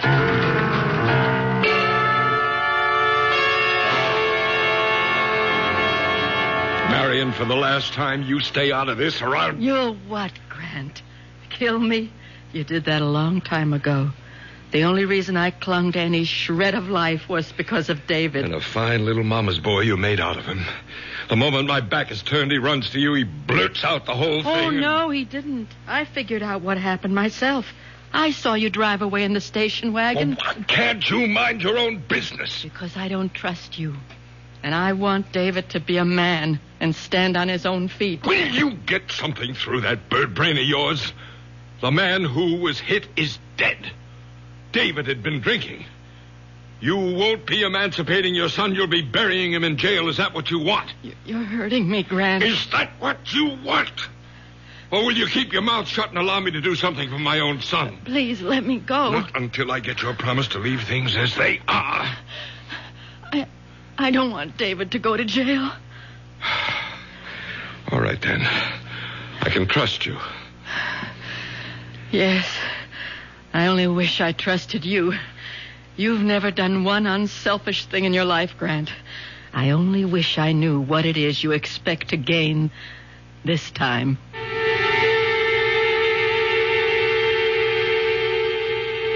A torturing dilemma for a mother and a father. Is the father right to protect his son, or the mother to feel it would be better for her son to take his medicine? So many other questions pose themselves. Questions which will be answered when Mystery Theater returns shortly with Act 3.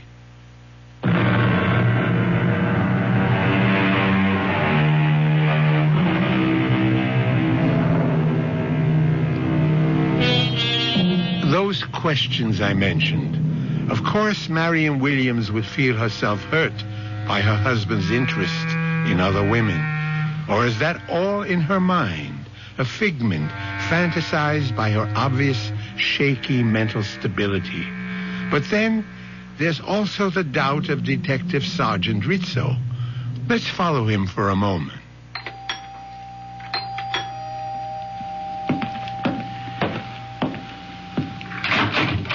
Yes? Is Professor Williams at home? No, he has classes this morning at the university. Oh, yeah, that's right.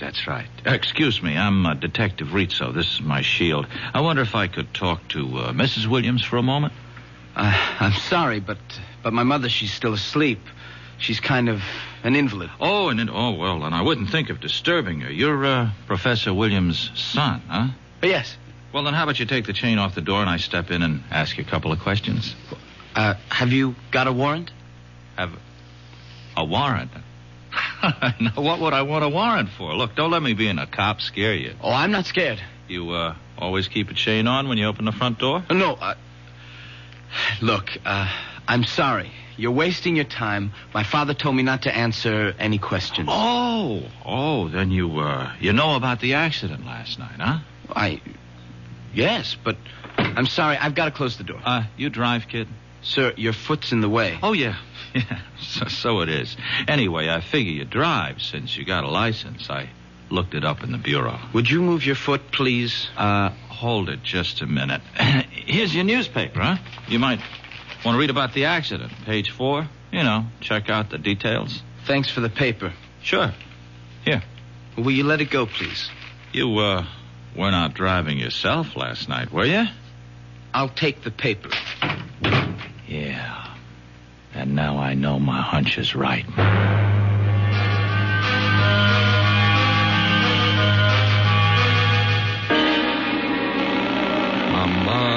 on. Where are you?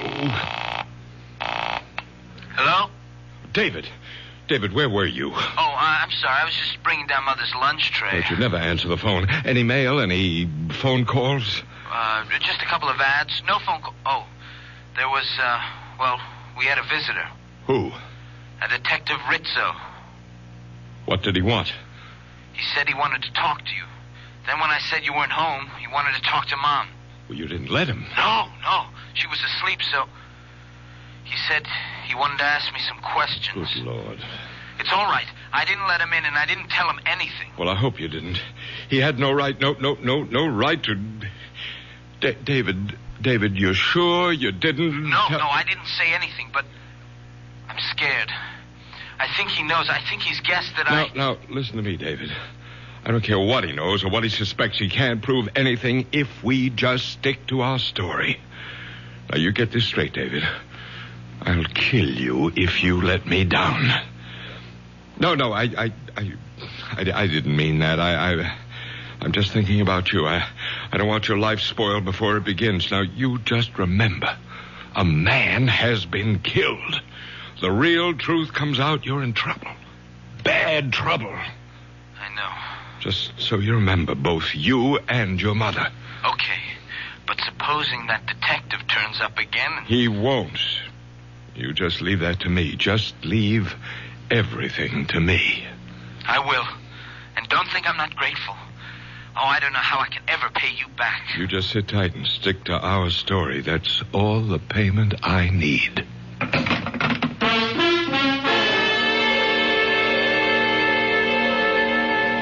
I quite understand, Professor. Detective Rizzo exceeded his orders. I promise you he won't bother your family again. I'm sorry if I lost my temper, Lieutenant. I don't blame you, sir. You'd feel better if you could get a load of how I'm going to lose mine. Good afternoon, Professor. Detective Rizzo check in yet? All right, tell him to lug his rear end here on the double. I'd have bust him right down a patrolman. You, looking for me, Lieutenant? Yeah, come on in and close the door. Jarvis on the desk tells me the Williams guy was on the phone having a fit. Didn't I tell you to stop making waves? Well, yes, Did Lieutenant, I tell you the Williams case was closed? It can't be closed as long as there's a charge. That's up to the judge. Now, we've done our part. We have a statement and a confession. That's all we're supposed to provide. Uh-huh. A phony confession. What does that mean? Now, look. That professor has a kid. Around 17, 18, huh? I talked to him today. I'll lay you dollars to donuts. He was the one driving the car with that accident. You have any proof of that? No, but give me an hour with that kid and I'll crack this case. Detective Rizzo. Strong-arm methods from a member of the new breed? I thought today's young cop was exchanging the third degree for a college degree. You know I didn't mean anything like that, but if you just give me a chance to get to the bottom... Why would a respected college professor, a guy as prominent in this town as he is, why would he risk his reputation to cover up something his son did? I don't know. I mean, this guy's a teacher. The last thing in the world he'd do is let his son run out on a responsibility. Yeah, that's the way I see it. Psychologically. Psychologically. Now, let's not get tangled up with that bull again, huh? We have a confession, Detective Rizzo. Lieutenant, give me a break. I got the strongest hunch. It isn't any stronger than mine. And mine is, if you don't let this lay like I told you, you're going to be back in your boondockers walking a beat as far uptown as these city limits stretch.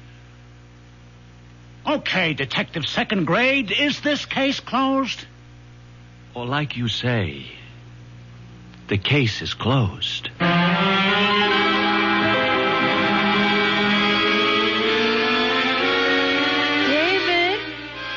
Study, Mom. You all right? I just want to talk a minute. What are you doing? Just catching up on some homework. David, that man, that detective you said came here, are you sure all he asked you about was the accident? Look, Mom. I promised Dad I wasn't going to talk about it anymore. So did you. It's a closed book. We're going to have to open it again. Did he ask you about anything else than the accident? No, but... Look, David... You have got to go to the police and tell them the truth. Now, I promised Dad... David, don't make me go. You promised him, too. You don't understand. Everything's changed. He has to be stopped. There must be some justice. Mom, why don't you go upstairs? Look, don't treat me like an invalid, or worse, a half-wit. Have you read the newspaper that you brought up to me today? No. Do you know a girl named Susan Rowland? Susan? Yeah, kind of. I mean, she was a class ahead of me at school. I guess I rapped with her here and there, but we never dated or anything like that.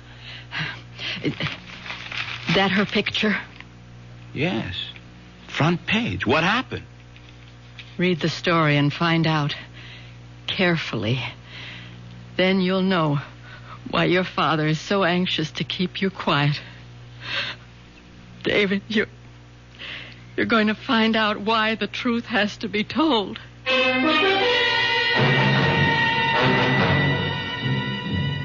Lieutenant Klamath here. How's everything with the tough, John? You know how it goes with lieutenants in the police department, from bad to worse.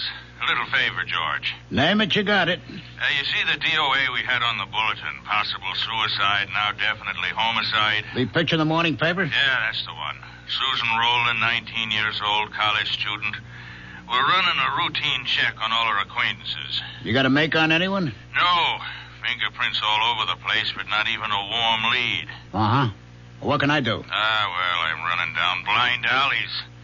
Like in her address book is the name of a guy, Grant Williams, domiciled your precinct.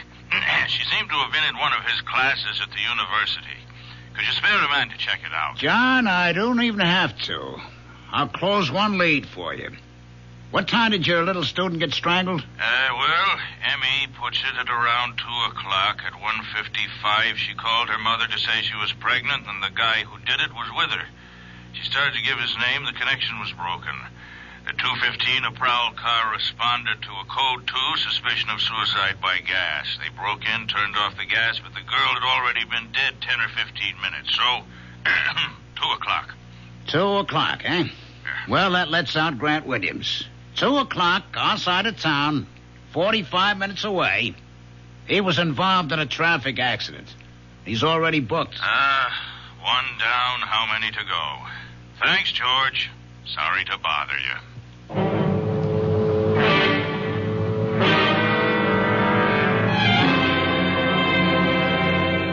How long ago did he leave? Too late for you to stop him. Oh, I ought to kill you for this. Like you did that poor little girl. No. I didn't mean to. The little idiot refused to have an abortion. She wanted me to marry her. Marry her, for heaven's sake. Oh, and divorce your meal ticket. Marion, please help me. No, not anymore. Anyway, I couldn't even if I wanted to. But David, maybe I can still stop David. If you could, you'd still have to stop me.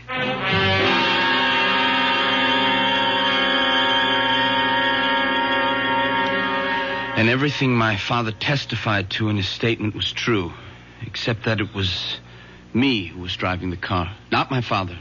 I hit that man, panicked, and drove off. Well, don't look at me, Lieutenant. I have nothing to say. You wouldn't have to, Rizzo. I know the boy's telling the truth. Yeah, you were right all along. I had a phone call about a half an hour. I demand to see my son. It's all right, Sergeant. Let him in. What is it, Professor Williams? David, I don't want you to say one word until I've talked to you and we can get legal advice. It's too late, Dad. I've said everything I have to say. You don't know what you're doing. The first time in my life, I do. I'm taking care of myself. Oh, how could you do it, Dad, to a nice kid like Susan? I don't know what you're talking about. I can clear that up, Professor. We're booking you for the murder of Susan Rowland. Oh, you can't. I have an alibi. Correction. You had an alibi. But I'm not guilty.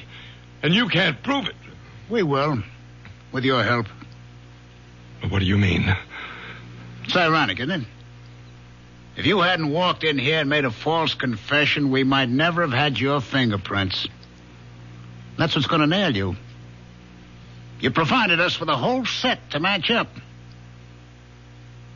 You were just a little too clever. You managed to hang yourself. All right, take him out and book him, Jarvis. Dad, Let him go, kid, huh? Let him go. There's nothing you can do for him. Now you go on with Foster. Let him type up your statement, huh? What's going to eat my hat, Rizzo, huh? But I'd rather just say I'm sorry. Oh, no. Me too, Lieutenant. This is one time I wish I could just have been wrong. When you're a cop as long as I've been, there'll be a lot more. I wish I could say get used to it. Come on. Let's try the squad room coffee. All right. Bad as it is, it's better than the taste I got in my mouth right now.